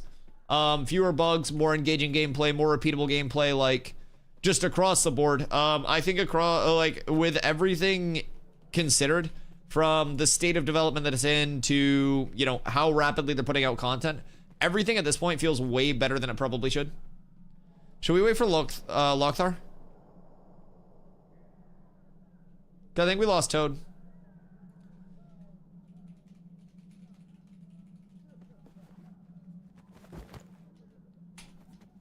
Hunting has been lucrative too. Oh yeah, hunting can be good. Does the guild have a home city, or does it matter what town I use? I'm currently in Sunhaven. The desert ones tend to have like fewer node versus node wars and stuff like that. So right now I'm in Sunhaven. There are some bonuses to it, but for the most part, it's a pretty arbitrary thing, and you can also switch across the board. So there is a slight cooldown, but you can switch after, I believe it's a 36-hour cooldown of denouncing your citizenship. Make me want to play? I mean, so not only is it like the most promising title that's in development, in my opinion, right now in terms of the MMO scene, because it is also extremely transparent with its entire dev process. It's extremely straightforward. Like none of these servers are NDA'd. Nothing going forward is going to be NDA'd across the board. Where'd Gora go? So like, with everything across the board, right? It's not only for me one of the most promising titles in my mind, the most promising title, and the one that I want to like build my entire community around long term, right? But it's also extremely well executed so far, and it's extremely safe to try. Like the actual insurance that Intrepid gives with 90 days from the day of your alpha purchase with no hours limit is insane. You can get a full refund anytime within 90 days of the day you purchase your alpha, and that's ridiculous. That is, in my opinion, an unreal amount of like safety and security in your purchase of something that is a playtest. You're gonna run into bugs, you're gonna run into things where you go, why does that exist? And it is very important to remember you're getting into a playtest. There are gonna be things that are short-term pains that are simply solved with time. And you'll be like, well, why don't we have a solution to this? And the devs will be like, well, because that's solved by this that we already have coming later on. So everything with that, like a lot of the problems that the community is facing are really just short-term problems that the systems themselves already mitigate over time. So it's a really cool feeling. People will frequently come in and they ask me like, what's your biggest like concern with Ashes long-term, right? Because it has that initial history of like, oh, everything was happening slow, small studio, blah, blah, blah, blah, blah. They went from 12 employees to now over 250 employees working on this title under the Intrepid banner. So like people ask me, what's your biggest concern with Ashes going forward? And I always say, them not staying true to their systems, but they will. Like my biggest like, this game will fail if this happens, is actually the developers compromising on their vision for the game. I think their vision for the game is exactly where it needs to be. I think their commitment to that vision being like very stern in certain areas that they know they've done right, while also being willing to like not bend the knee in a sense of like, we're wrong, you're right, but like acknowledging their community for what it is. They reworked their entire original combat system. Funny Beard says that the combat feels good. If you go back and you watch showcases from like a year plus ago, the combat system got a complete rework from the ground up. They essentially highlighted their entire combat system and just deleted the shit. So it's important to realize how far they are willing to go for the community when the community has valid feedback. it's also important to realize when they know they're doing something right, they're willing to say, hey, like, this is why we're doing this, and we need you guys to understand this. And I think that that mix from the developer, where they're certain that their good systems are good, is really refreshing to see.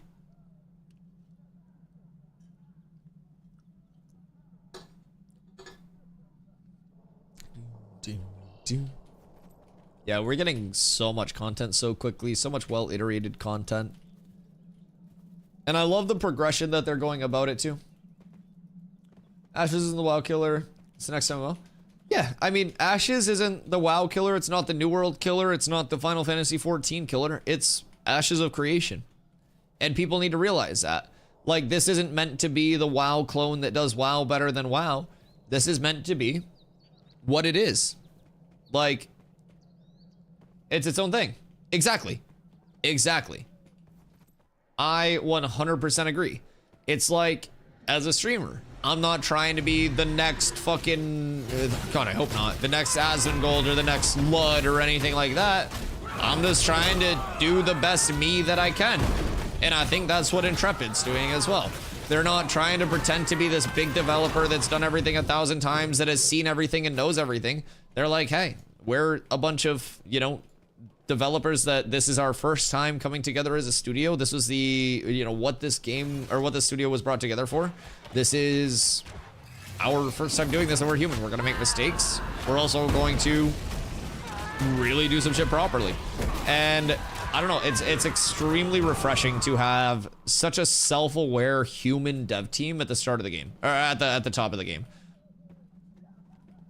Too many games try to be something that they're not, and too many games and communities worry about it being like, you know, is this the next WoW killer? Is this the next Fortnite, Roblox, Skibbity Toilet?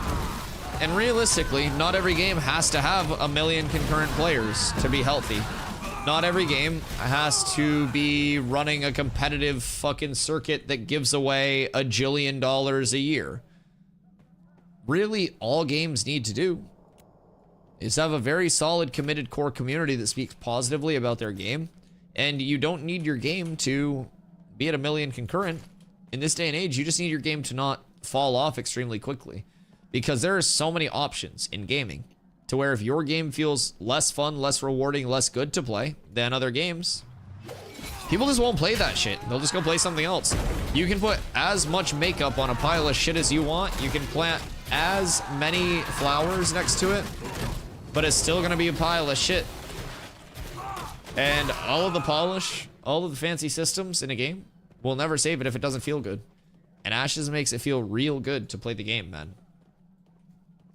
Did that fix it, Kazi?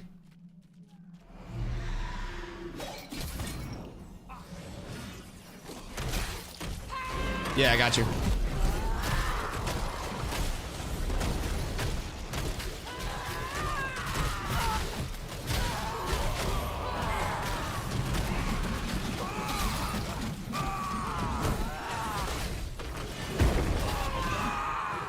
We're pumping. Oh, guess we're grabbing these.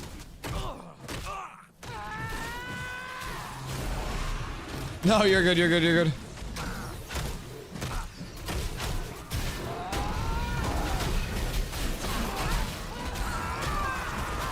One of the things that I also like the most about Ashes is that across the board, I feel as though a lot of the systems are very beginner friendly, but have a lot of depth to them, right?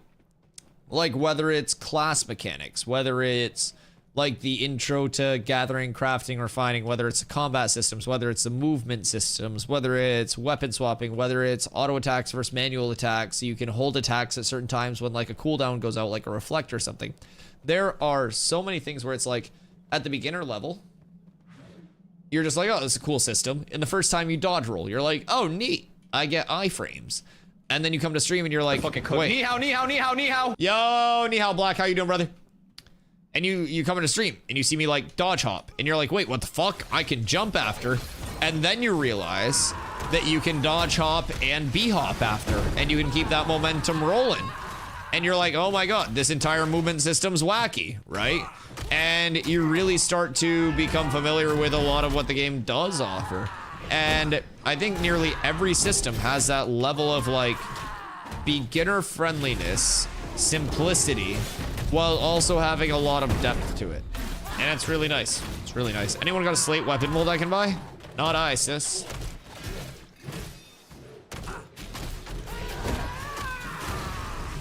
Still working on the dodge hop. Oh, you got it. The biggest thing is just waiting until the somersault's done. So if you're a visual person, I typically learn animations by timing and visuals. But also, like, I won't even lie, I played so many games. I learned some things through visuals, I learned some things through audio cues, I learned some things through, like, just everything, right? I've played too many video games. But basically the timing with this is just coming out of it at the end of your somersault, like your little roll. So if I want to like dodge hop, I'll go here.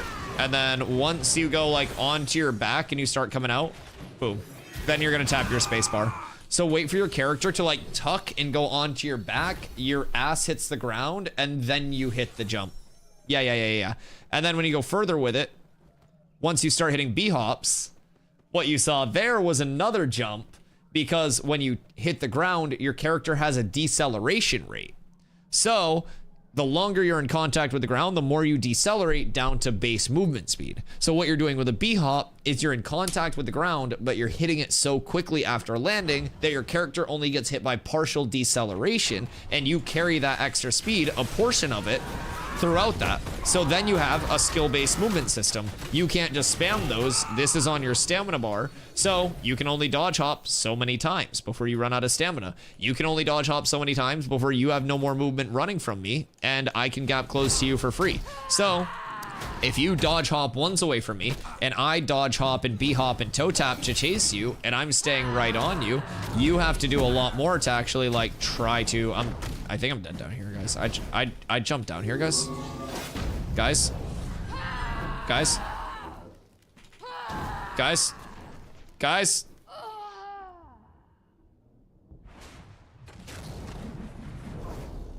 Uh-oh.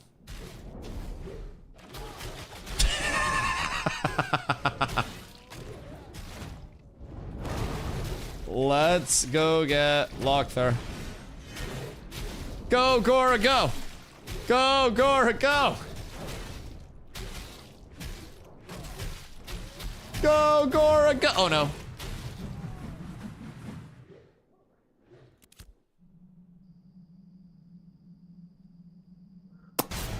Apes together. Hey, yo, big guy! Coming in with a 16 months of fire. Dust booty, dust booty, dust booty, dust booty, dust booty. Yo, Cap, I appreciate you, brother. The single greatest emote on Twitch, boys. But yeah, dodge hopping is like your intro to movement. So dodge hopping is what kind of like got me hooked on the movement system itself. I like the combat, I like the movement, but like that base dodge hop, as soon as you get that, especially adding in, keep in mind your stamina tree, I would recommend just going right through your stamina tree in the middle to get the spring step first. You end up maxing it all out anyways, it'll be added to later on. But for the time being, trying to get spring step first gives you that like additional dodge range. So that's what facilitates a lot of the momentum, because your dodge itself, and they give you a really good like informational on all of this. So exert your stam to get out of harm's way, increasing your evasion by 100% for half a second. So whether you have spring step or you don't, that dodge still takes half a second to complete. So you essentially just move faster with spring step. So you carry more momentum once you get that. It is still possible to do it without spring step, but the big facilitator is going to be that. So then you factor in like a lot of classes will have movement. And you can also rotate your character while you're doing these. So you go here and you turn and you carry a momentum if you don't go over like a server worker or anything like that. We should go up to the top here for this guy. So you basically dodge, hop, turn, pew, pew, pew, pew. And if you're hitting it right, you can turn and like, so say I'm turning, I hold S key now. You can go like this. And if you're B hopping off of a dodge hop, you can literally like momentum carry backwards. So that was a backwards B hop. So yeah, there's a lot Because keep in mind, backwards B hopping, if you're running from me and you have your back turned, you can't do anything in terms of hitting me. Plus, if you turn your back to me while you run, I have this, which is Tomahawk. I throw it at you. If it hits you in the back, it trips you. So if you're dodging like this and you go away, then I can still Tomahawk you. If you're dodging and you go like this and you're hopping away like that, I can't Tomahawk you because you're now facing me. Small differences, man. Small fucking differences. It's crazy, huh? Systems go deep in this game. And it's so simple. Because that's all emergent gameplay that is just based upon the simple act of them giving us a 50 stam dodge and watching the rest fall into place. I think these guys are trying to lock that farm down.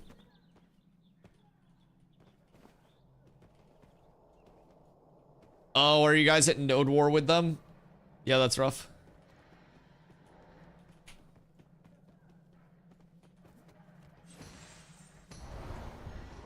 Oh shit.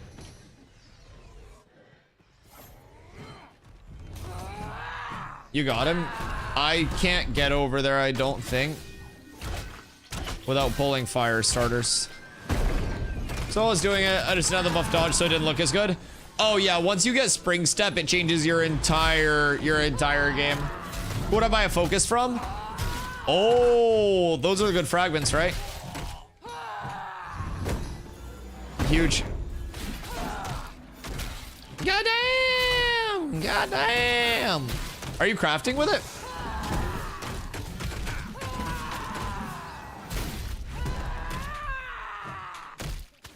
That's used for like the level, is it the level 10 sword? Because then you just roll like a super high rarity one. How many do you need to... How many do you need to craft? Is it 3? Oh! Oh, grats! Wait, that's so sick! Wait, so... Oh, damn. What's the name of the sword? I'll look it up on Wiki real quick. Oh, that's so fat. What's your glowy one? What that? Forsaken Blade? Forsaken Blade. Fuck.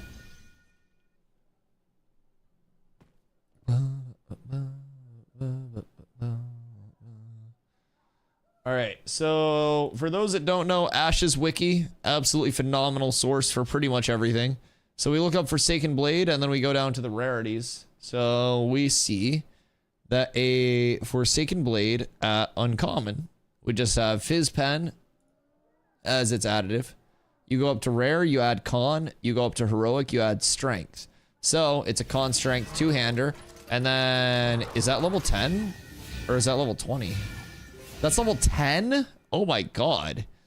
So basically, a max roll at Legendary gives you 252 to 290 Fizz Power, 6 to 10 Strength, 6 to 8 Constitution. And keep in mind, it's level 10, so enchanting it is way easier. So if you get 10 Strength, you're instantly getting another 30 Fizz Power. So on a max roll, you'd be at 320 before enchants.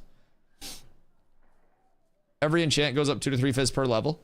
Yeah, and then you're also adding in the Strength, so you're getting 3 Fizz Power rating per Strength. That's fucking crazy. Yeah, that's really good. That is fucking insanely strong. So if you had this at plus 10, you would probably be looking at 320-ish raw Fizz Power. You'd be looking at 20 Strength, which would be adding in another 60 Fizz Power. So you're gonna be at 380-ish raw Fizz Power from that. Well, keep in mind that's Fizz Power rating. So probably like 125-ish, like Fizz Power itself. So that's, dude, that's nuts. Cat with abs is absolutely that's nuts. Yo, Gendred, thank you for the follow. I appreciate you welcoming.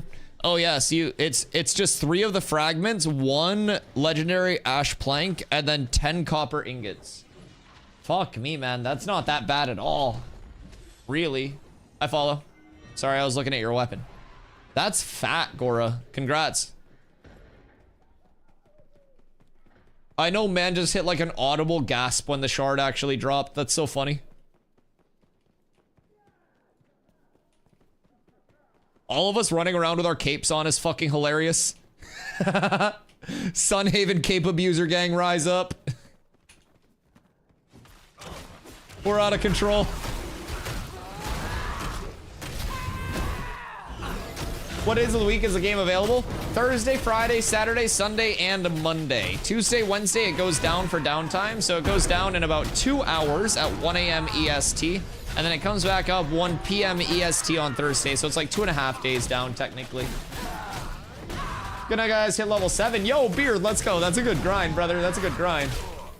Thanks for all the education. Hey, thank you for giving me someone to yap to, man. I very much appreciate you guys coming through, allowing me to stream full time for you, picking me as a content creator, and honestly, giving me people to talk to so I don't look fucking clinically insane just yapping to myself while I play video games all day. It's quite nice, because I'd be talking anyways. And it's a lot less weird when people come in and they see a chat moving than just someone fucking talking to themselves. I am always more than happy to answer questions for you guys, man. It is one of the, like, one of my favorite parts of streaming, honestly. I am very, very aware that not everybody gets to play video games 10 hours a day. And so I try to do everything in my power to, like, spread the knowledge that I get through that. I don't need self-heals, Anwell. How you doing, Goat? What you been up to? So yeah, I try to do just everything that I can with my platform to help more people understand more parts of the games that we're playing. And throughout that, I also learn a lot, man. I'm not someone who always has all the answers to the game. And I've learned so much across the board just from like asking chat discussions. Like it's so good. It's how I'm able to retain so much. Gotta go drop this mat off in Jova. Yeah. We can run over with you. Oh wait, I can't because I have no mount. Are there wars in PvP in the alpha? Oh, fuck yeah. So right now, our entire server's basically at war. So there's the entire open world PvP system. There's the caravan PvP system where you escort a caravan place to place and people can hit your caravan along the way. You defend your caravan. If you die, they can attack your caravan, try to break it as a whole. Thank you, sir. Well, I have a mount. I just can't use mounts, you Goomba. Yeah, because the sub goal. We had a sub goal that we hit where I can't use mounts for 5 days. So yeah, there's a caravan system where if you successfully escort the caravan place to place, stupid whales, then you get a payout, like a multiplicative payout on like what you invested in the caravan through commodities. There are guild versus guild wars. There are node versus node wars. There are node sieges, which are coming in at the end of this month. Node sieges will be the way to attack and actually pillage a node, eventually de-leveling the node. You can also steal goods from like what players have in their storage during the node siege. So I'd assume there would be like a total amount of goods in like the accessible bank that's like plunderable. So you can get like materials and stuff that's in storage from node sieges. You can de-level the node. There will be relics in the game. That relics, if they're controlled by a node, will give bonuses to that node. So relics will be siegeable and stealable as well. If you take a relic during the node siege, then you'll have to escort it back to your node safely. They can steal it back and keep it for their node. There will be naval combat, which we're seeing the start of at the end of this month as well with the Tropics update. So there will be full naval PvP, PvE, world bosses, raid bosses, dungeons out at sea. The entire like sea area, the entire ocean area will be what's called a lawless zone. So it's force flag. Naval PvP, end of this month, baby. End of this month, 27th of this month, we get the first started naval, like the first iteration of naval. So no belly button, but we go up to the tropics, and this entire area up here is the tropics and the turquoise sea. So we're getting a biome a month for the like next few months, foreseeable future. And I would assume that that's only going to continue to improve and like become faster. because they weren't previously doing a biome a month. Now, because of new technology and new processes that they've developed in-house, they're able to generate these biomes a lot quicker. So keep in mind, a biome isn't just a node. It's not just one town. A biome is the Riverlands, the entire desert, the Jundark, the tropics, and the turquoise sea. So we have already, by the way, ground mounts. We'll be getting more aquatic mounts. We'll be getting a lot of that shit. At the end of this month, we get Rogue, we get the tropics and the turquoise sea, we get naval combat, we get obviously boats with that, like ships. We get node sieges, which will be that like pillaging and looting from a node and stuff like that.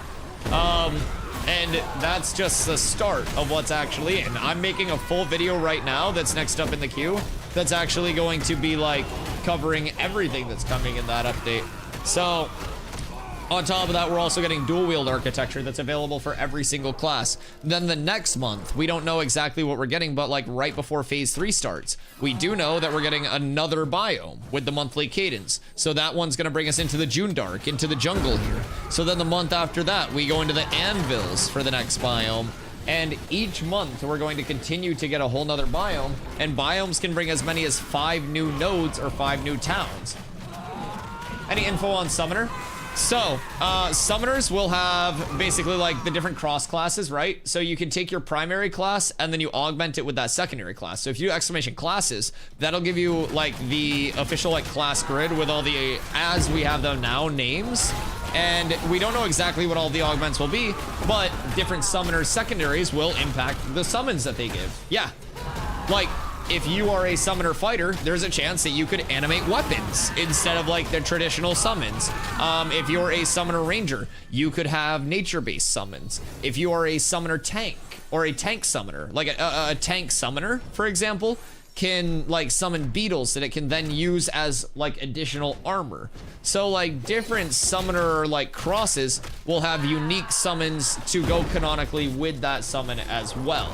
On top of that, the summoner class itself isn't going to be, yo, what up, Autumn? How you doing? So that summoner class itself, I think I have 2 hydrates. The summoner class itself will not fall into the old trope of summoner classes being like AFK autoplay. So the summons that you have out as a core summoner will impact the active abilities that you have on your bar. So your traditional summons, you'll be able to have up to 3 out at a time. They're DPS, tank, and support type summons. And throughout that, those will determine which abilities your summoner, the character, actually has on the bar. You'll cast those abilities through your summons and play the game through your summons. So it's not just going to be this like set it and forget it active class. Then I have further questions about what we would be looking at with like the summoner call system, because the summoner call system could potentially be one of 2 things, where it's like I have 3 summons out, I summon 1, 2, 3, right? 1 being the oldest summon. If I summon 4, it could either call number 1, which is the oldest summon, or I could have a specific, I want to destroy this summon, I target Kalzi, call Kalzi, and then Kalzi dies, and then I can summon another summon. So that has a lot of implications on summoner playstyles as well, since you'll also be hot swapping summons due to situationality. So say your tank dies and you have DPS, healer, DPS. So you'll switch out to another tank. That'll give you heal, DPS, tank. You want to get that tank back out, you're going to have to go summon, summon, summon to push that tank out. Or potentially, if they do the call system, you target your tank and then call the tank. But within that, say you have like 2 DPS and a healer out, and you want to get to a spot where it's like you have healer, DPS, DPS, but you want to keep your healer out and you want to have a different comp with the healer. Your first summon that you bring out is then going to like remove your healer because it's the oldest minion. So you'll have to cycle through your minions and resummon, resummon, resummon to get that new one out that you want. Or you'll predict those changes ahead of time. So say you're in a group and you have like a tank that might die, right? You have DPS, DPS, healer. So that way, if your tank dies, you switch out 1 DPS instead of your healer to get that extra tank out. Say you need 2 tanks, then your healer is at the back of the line, so you go tank, tank, now your healer's at the front of the line, right? So then you would basically go DPS, DPS, heal, and get that full cycle out again. There are so many things with this summoner class that are very, very peculiar to me, because in MMOs, I've always been a tank. In ARPGs, which are the first games that I've ever played, starting with Diablo 2 when I was 4 years old, I was a summon necro. from the first time I played the game to modern day Diablo 2 Resurrected, to going back for ladders when I was ladder pushing like fucking 99s and shit, and like trying to like help out with people on their ladder pushes, and I was trying to be super competitive with ladders. It was all summon necro. So summons are something that hold a very near and dear place to my heart. Now in MMOs, I've never been a massive summoner player in MMOs because they've always felt a little bit passive. And in MMOs, I like things that I can really shape the fight with, shape the battlefield with. So low key, a part of me is like, if summoner is actually going to be this active, it could potentially be the first thing in an MMO that pulls me off of tanking. If it truly will have that much utility, is absolutely it might be the first thing in over 20,000 hours of MMOs that pulls me off of tanking. Hey, thank you for the follow. I appreciate you. Sorry if I said that wrong. IE? Sorry. I'm terrible with names. I'm also delirious at this point.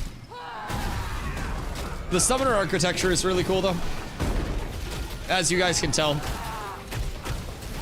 That's how I feel about every piece of architecture within this game though. Everything within this game just feels like it's like a gamer's heaven, man. It was made for gamers by gamers.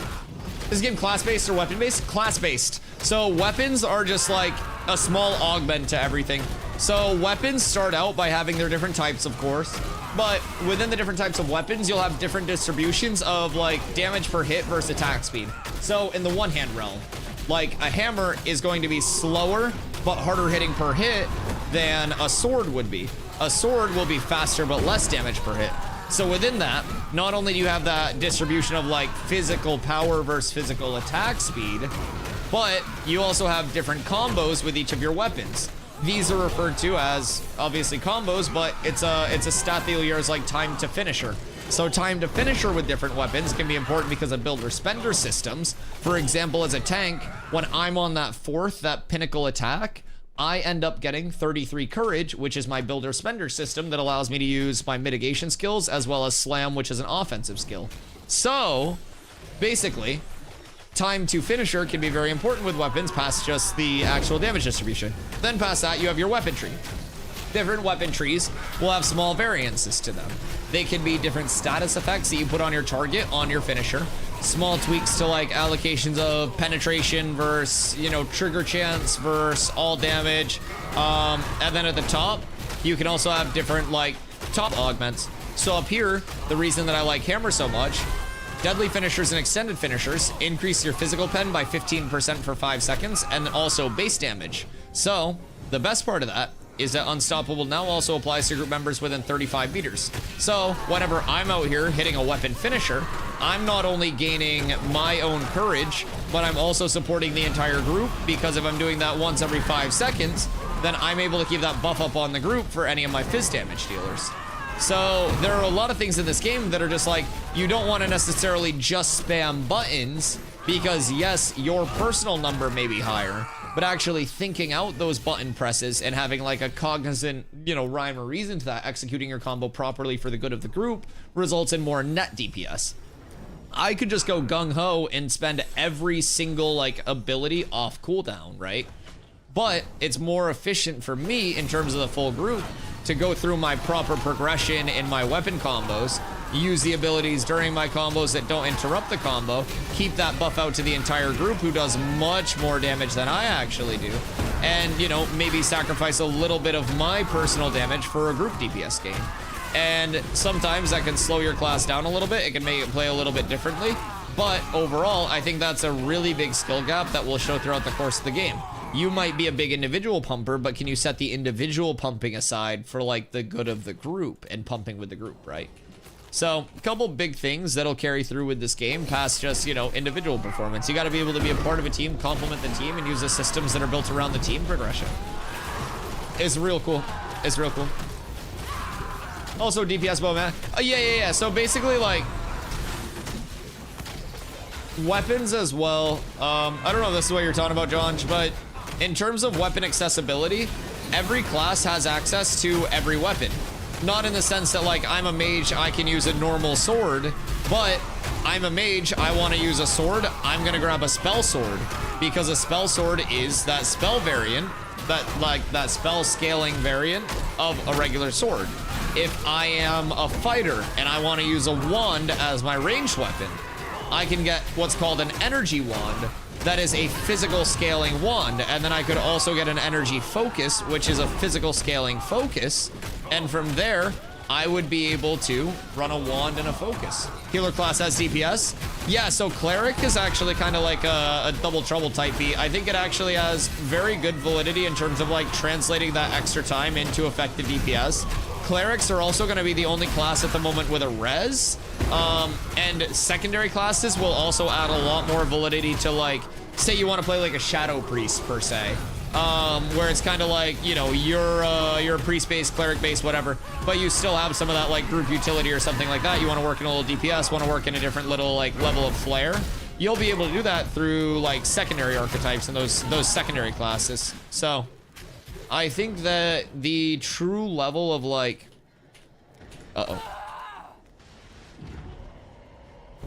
fuck. The true level of character customization and like class customization will really be insane. He's just standing over my body like he about to loot my shit. Congrats. Thank you, I'm honored. I'm honored.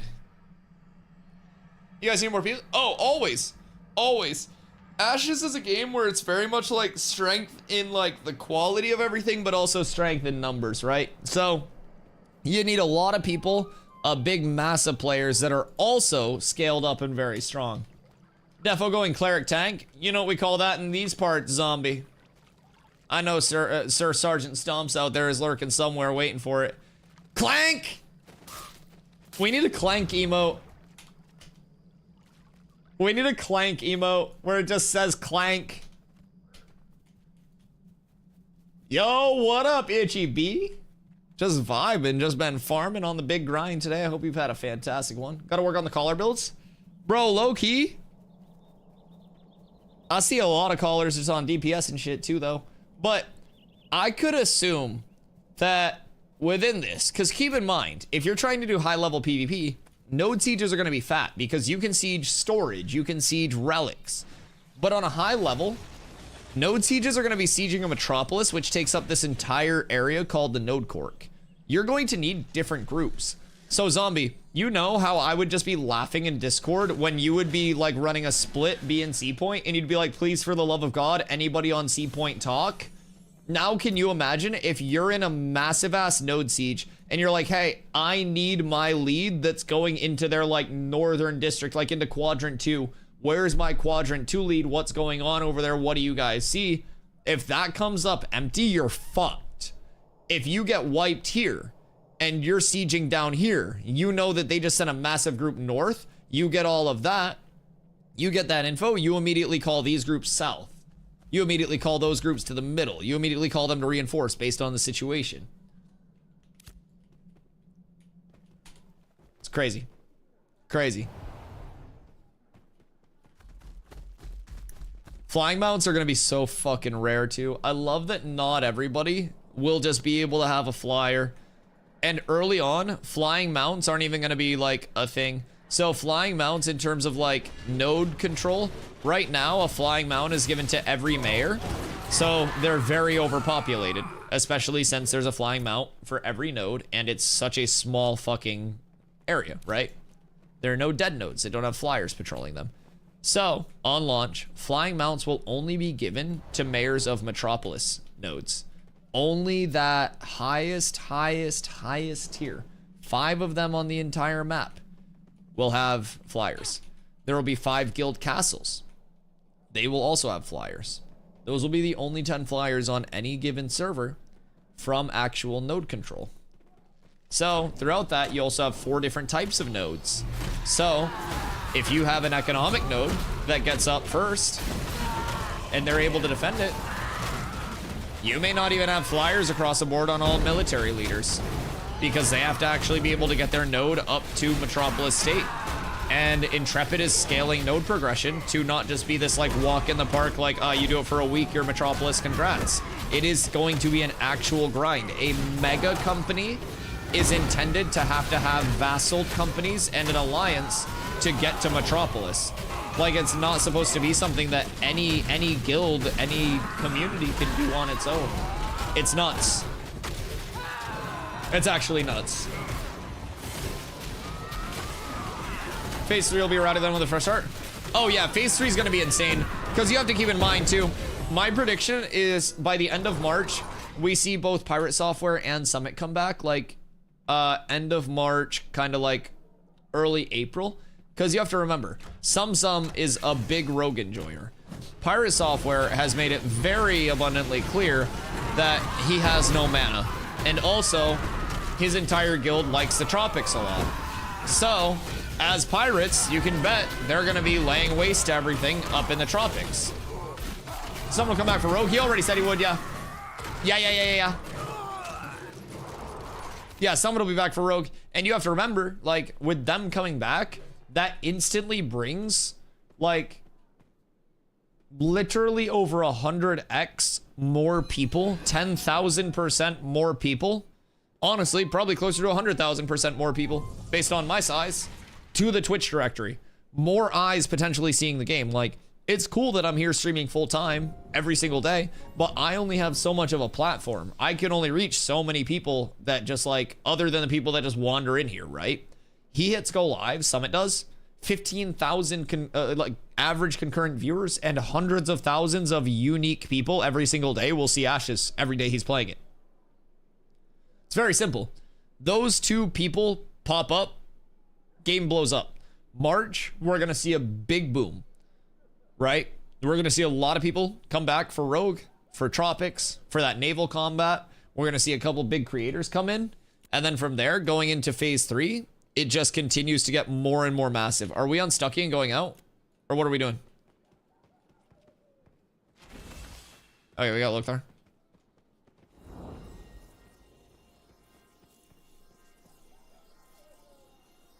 I think it's on yeah, let's go next spot. So honestly, I kind of like, in terms of a camp, the spot in the middle. If we can get there real quick. Come this way. I think the game needs more creators. I think more creators are only healthy for a game. Yeah, I'm not someone who has a very like scarcity-based mindset where it's like, oh no, more people coming in means fewer viewers for me. I think more creators who are A, making content for a game, and B, working within the ecosystem of their fellow content creators just benefits the game a lot. And if you have a large ecosystem of content creators that all support each other, want the entire ecosystem to grow as a whole, including your creators at the top, then that facilitates a lot. There are a ton of very talented content creators that just aren't large for various reasons, right? And I think with that being said, like, there are some content creators who have a scarcity mindset, right? Like, having somebody large come in is intimidating because they're like, oh man, they're gonna click on them instead of me. But they don't think in the bigger picture where it's like, if I put out genuinely good content, then when that person isn't live, all of those 15,000 average viewers will want somebody to watch. And yes, they may be live a lot. They may be, you know, at a point where initially everyone goes to them. But if your content is good enough, that just means there are more potential eyes to see your content. So whether it's somebody that brings in 100,000 viewers, 100 viewers, or 10 viewers, those could be 100,000, 100, or 10 more eyes on your content if you're putting out good content. So, I don't know. I think just across the board, more content creators, more enthusiastic content creators, and specifically for me, like, more content creators that remain rooted in the community sense of everything. We already have some amazing content creators that have reached out to me because I'm not like, you know, someone who's been making Ashes content for 10 years. So I'm not like the big fucking authority on everything. But the other Ashes content creators have welcomed me in like with open arms. I came over here from 7,000 hours in New World and I plan to stay here for a very long time. So the other Ashes content creators have already been reaching out. I've got multiple visits to TGF Tavern plan to join them on their podcast, to do a creator summit, stuff like that with them. Vladis reached out to me about joining for the tank summit that they're gonna be running. So like, I'm just super grateful that like you know, it doesn't feel like it's one of those situations where it's like every creator, you know, guns drawn, I need all of these views. I think everyone knows that this game has a lot of potential, and if, you know, if the entire directory as a whole eats well, then that means all of the content creators can eat well. It's not about, you know, if I'm the highest viewer content creator, I would rather have the entire directory be at 10,000 viewers and me have 500 than have it be at 3,000 viewers and me have 1,000. I think that that is healthier for the game, for a lot more people, and for content creation as a whole long term. And so that's always my focus. I want to build up, like, not only my own channel, but I want to help my other content creators build up. Every single stream here, we send out a raid at the end.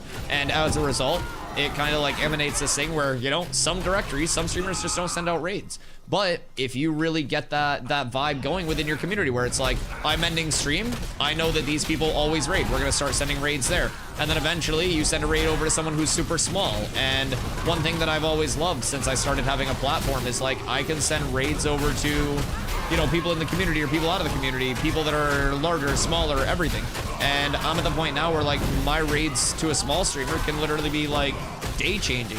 And I know that because I got a lot of those raids when I was much smaller, right? I'm still nowhere near like massive, but the fact that like you can have a community that supports each other so much, from like the actual community itself, from viewers to lurkers to gifters, donators to the content creators themselves. And if you do have that within your within your scene, within your game, it makes everything across the board so much better for everybody involved. Because on top of that, you don't have people who feel the need to know everything, and like you don't have that drama between creators. It's like, oh, you want to know what's going on with mage stuff, or like you want to watch a PvP tourney.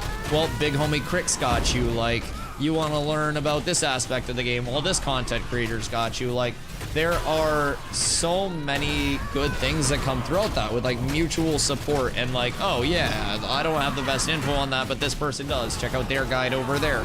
And then that content creator gets love and they see love coming their way. So then they're like, oh, you want to learn tank stuff? Go peep Dusty. Like, just so much across the board happens when content creators get out of the scarcity mindset and into the mindset of like, it's all about the ecosystem of the game.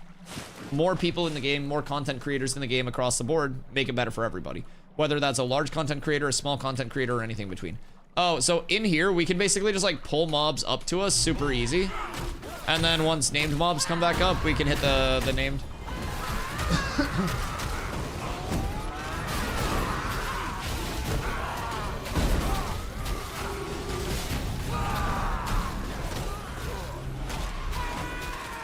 But yeah, this game and this community as a whole make me very excited, man. I've had the fortune to talk to a lot of different types of players already within the community, from some of the most competitive players to casual players to RP players to everything in between, right?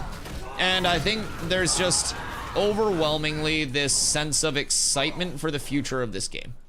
And that makes me excited. That's something that emanates from, you know, the most casual players to the most competitive players to the developers themselves. And that level of like the community as a whole being excited about things and rallying behind the devs when things do get rough. Like, we just had a couple weeks ago, I think it was at this point. Yeah, a couple weeks ago at this point, when the Peninsula came out, we actually had like a really bad bug that came out with the Peninsula that actually resulted in the devs having to, for the first time ever, roll back the game.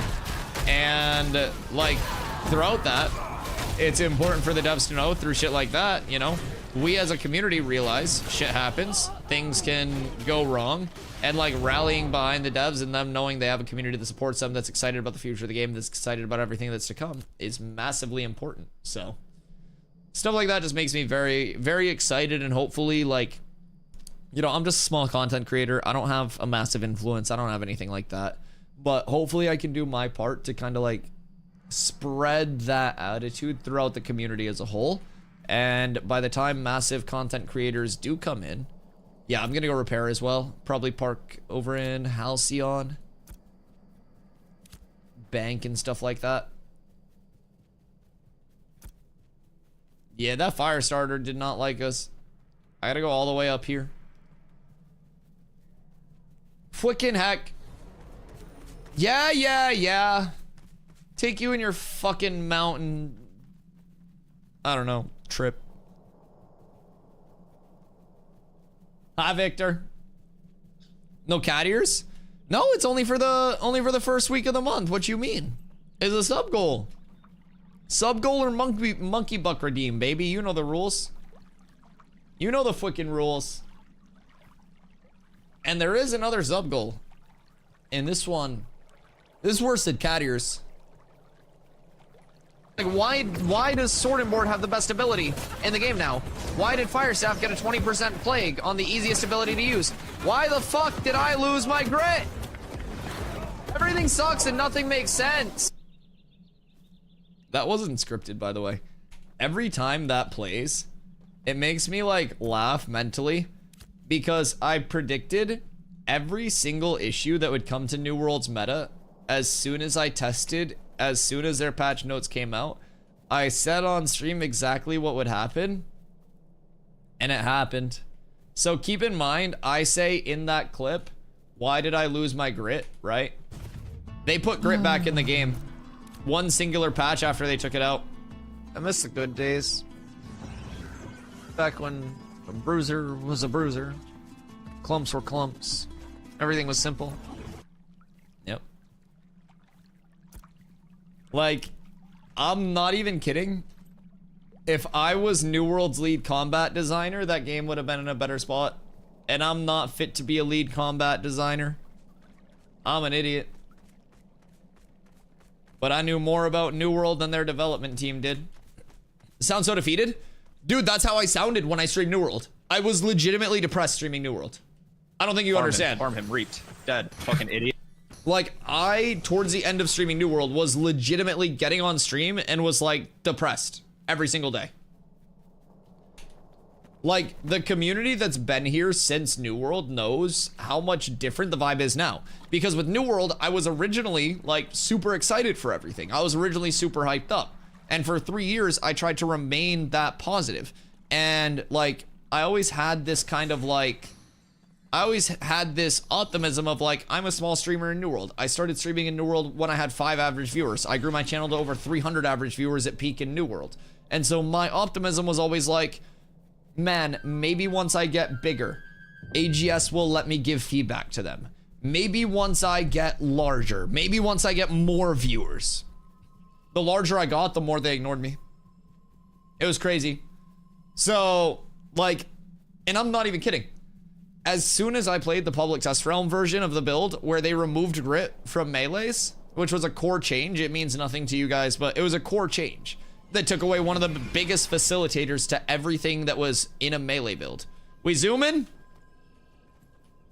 So as soon as it happened, I legitimately like went in depth about why it was such a bad change for the game, how it impacted like the future of the metas, like what the mathematical implications were, because of like grit was basically an anti-stagger mechanism, and you had like basically 75% of a war roster had multiple forms of stagger.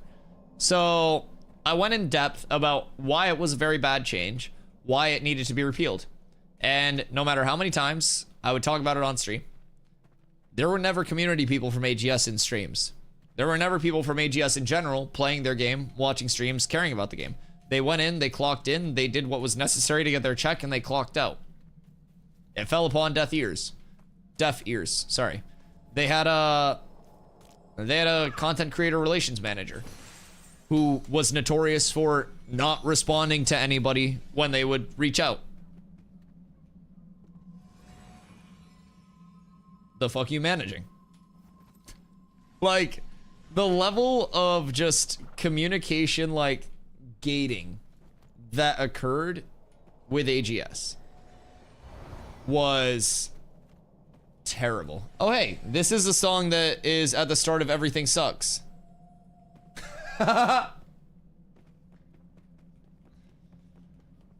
Song name, the last one. You cleanse, you grab, you yeet, you yacht, and you mail. There you go. That's that song. That's the last one that was playing.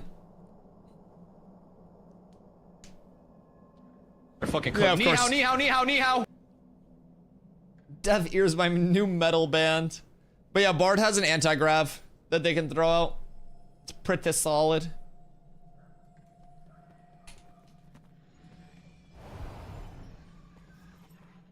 Skirt. Oh, Bard's real fun.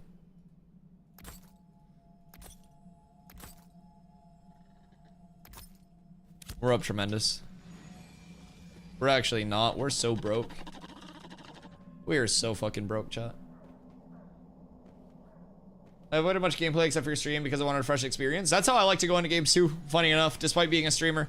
I really like going in blind and figuring everything out, and that really helps me retain a lot. So when I came in, like, you guys always talk about how I can just yap across the board about any system in Ashes, right? I learned that from talking to chat more. I came in completely blind, man. Like, I watched dev updates and stuff, but I wasn't out here like, excuse me, I wasn't out here like fucking grinding streams, writing guides and stuff like that before I played. I figured everything out from scratch within about 3 months. Granted, in those 3.5 months, I may or may not have put in about 500 hours of gameplay. Sue me. I stream a lot. It's my job. I'm just very dedicated to the cause. I have a fantastic work ethic or something like that. So tempting to search up when you raw dog it, the neuroplasticity stuff. Oh yeah, I love it. I very much enjoy like what going into games blind across the course of my life has allowed me to retain, because like elements of different games, just like picking up on things so fast, retaining things, being able to break them down on such a simple level. There are a lot of like very complicated concepts in games that I'm just able to take and be like, oh yeah, this is what it is at its core. Just do this instead. Like the dodging, for example. Being able to just be like, oh, you're having trouble like dodge jumping? Well, just jump when your butt hits the ground then, silly goose. And then you start dodge jumping and you're like, oh fuck, wait, that's actually when it is. Like, Bard's gonna be able to, Bard's gonna be rough at actual launch though, not being able to freely respec. Yes, I agree. I think Bard is probably one of the classes that gets hit the hardest when respecs are no longer free. Yep, I agree. I do. And I think that's going to actually add a lot more to it though, because like, think about in WoW, your priests weren't just always, especially before they added like dual spec and stuff like that. Like, your priests weren't always just a priest. It was, I'm a shadow priest. I'm a rep pally. No, you weren't. I'm a holy pally. I'm a prop pally. No, you weren't. Not in classic. In classic, you were only a holy pally. Shut up, Dusty. Don't lie to anybody. But like, different classes with multiple builds. You weren't just that class. You were like, oh, I am a shadow priest.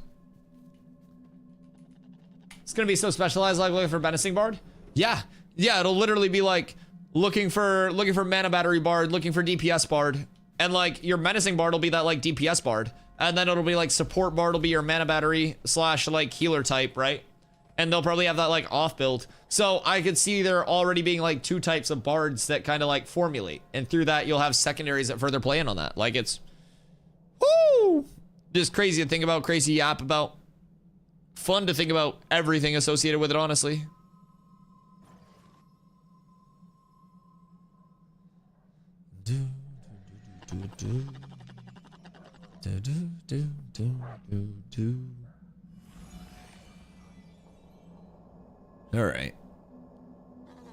All right.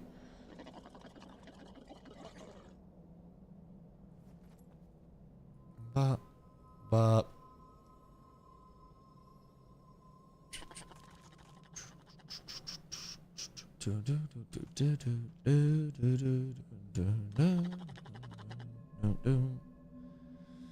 All right, boyos.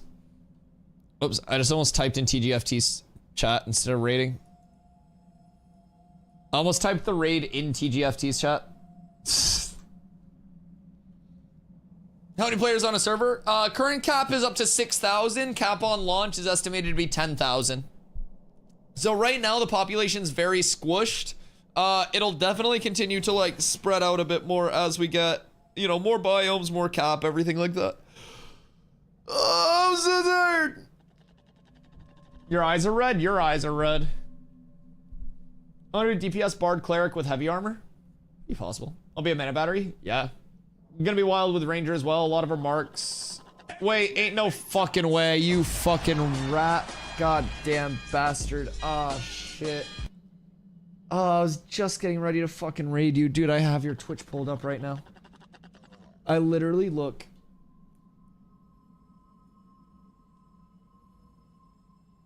Dude, I have it typed. You fucking rat. What up, Vertec? What up, TGFT?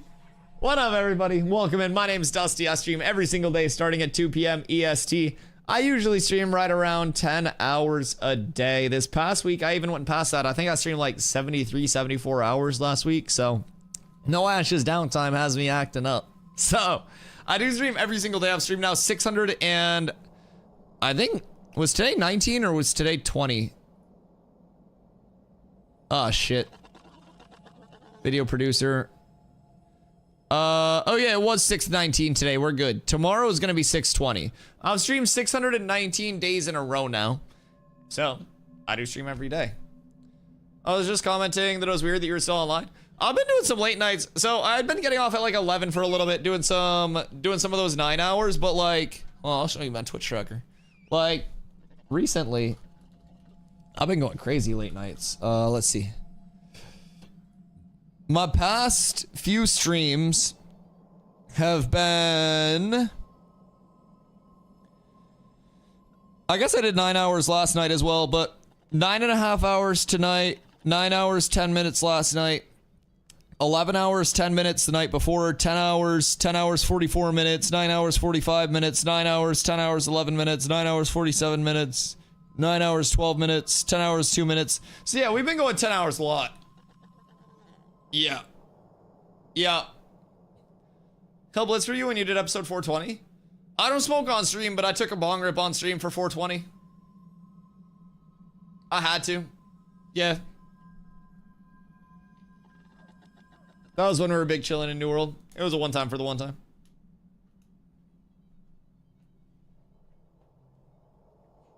It was just an empty water pipe, don't worry. Oi, oi, oi. God damn it. Who do we raid now? Alright, what's going on?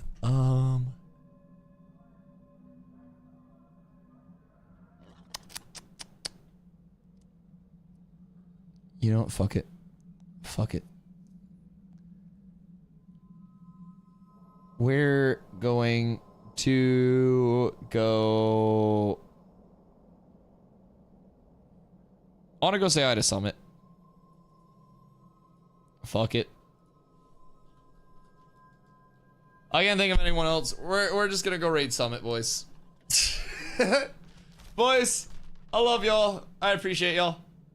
I will be back tomorrow, 2 p.m. EST. There is a... Yo, what up, Scaper? How you doing, go? There is a new game that is out right now that is called Split Fiction. That is... a follow-up from the developers of It Takes Two. So, that game is extremely fun. Carla and I will be checking it out tomorrow. So we'll be starting up stream, we'll be doing some chilling, probably some reacts for a couple hours, let everyone settle in. And then Carla and I will be starting up our playthrough of Split Fiction tomorrow. So feel free to come hang out, check it out. It is supposed to be an absolute blast, and Carla is an absolute mad woman of a gamer. She will mechanically embarrass me and go absolutely sicko mode. So, I look forward to it. Hopefully you guys come through. We got 2 down days, Tuesday, Wednesday. We'll start up in the Ashes directory. We'll be vibing. So, we'll start up here. We'll go over, do some other fun stuff. I hope you guys come through. And if not, I'll see you Thursday when servers are back up. But I'll be here every day until then. Boys, I love y'all. I appreciate y'all. Tell Summit to come back and play Ashes. We need him. Peace.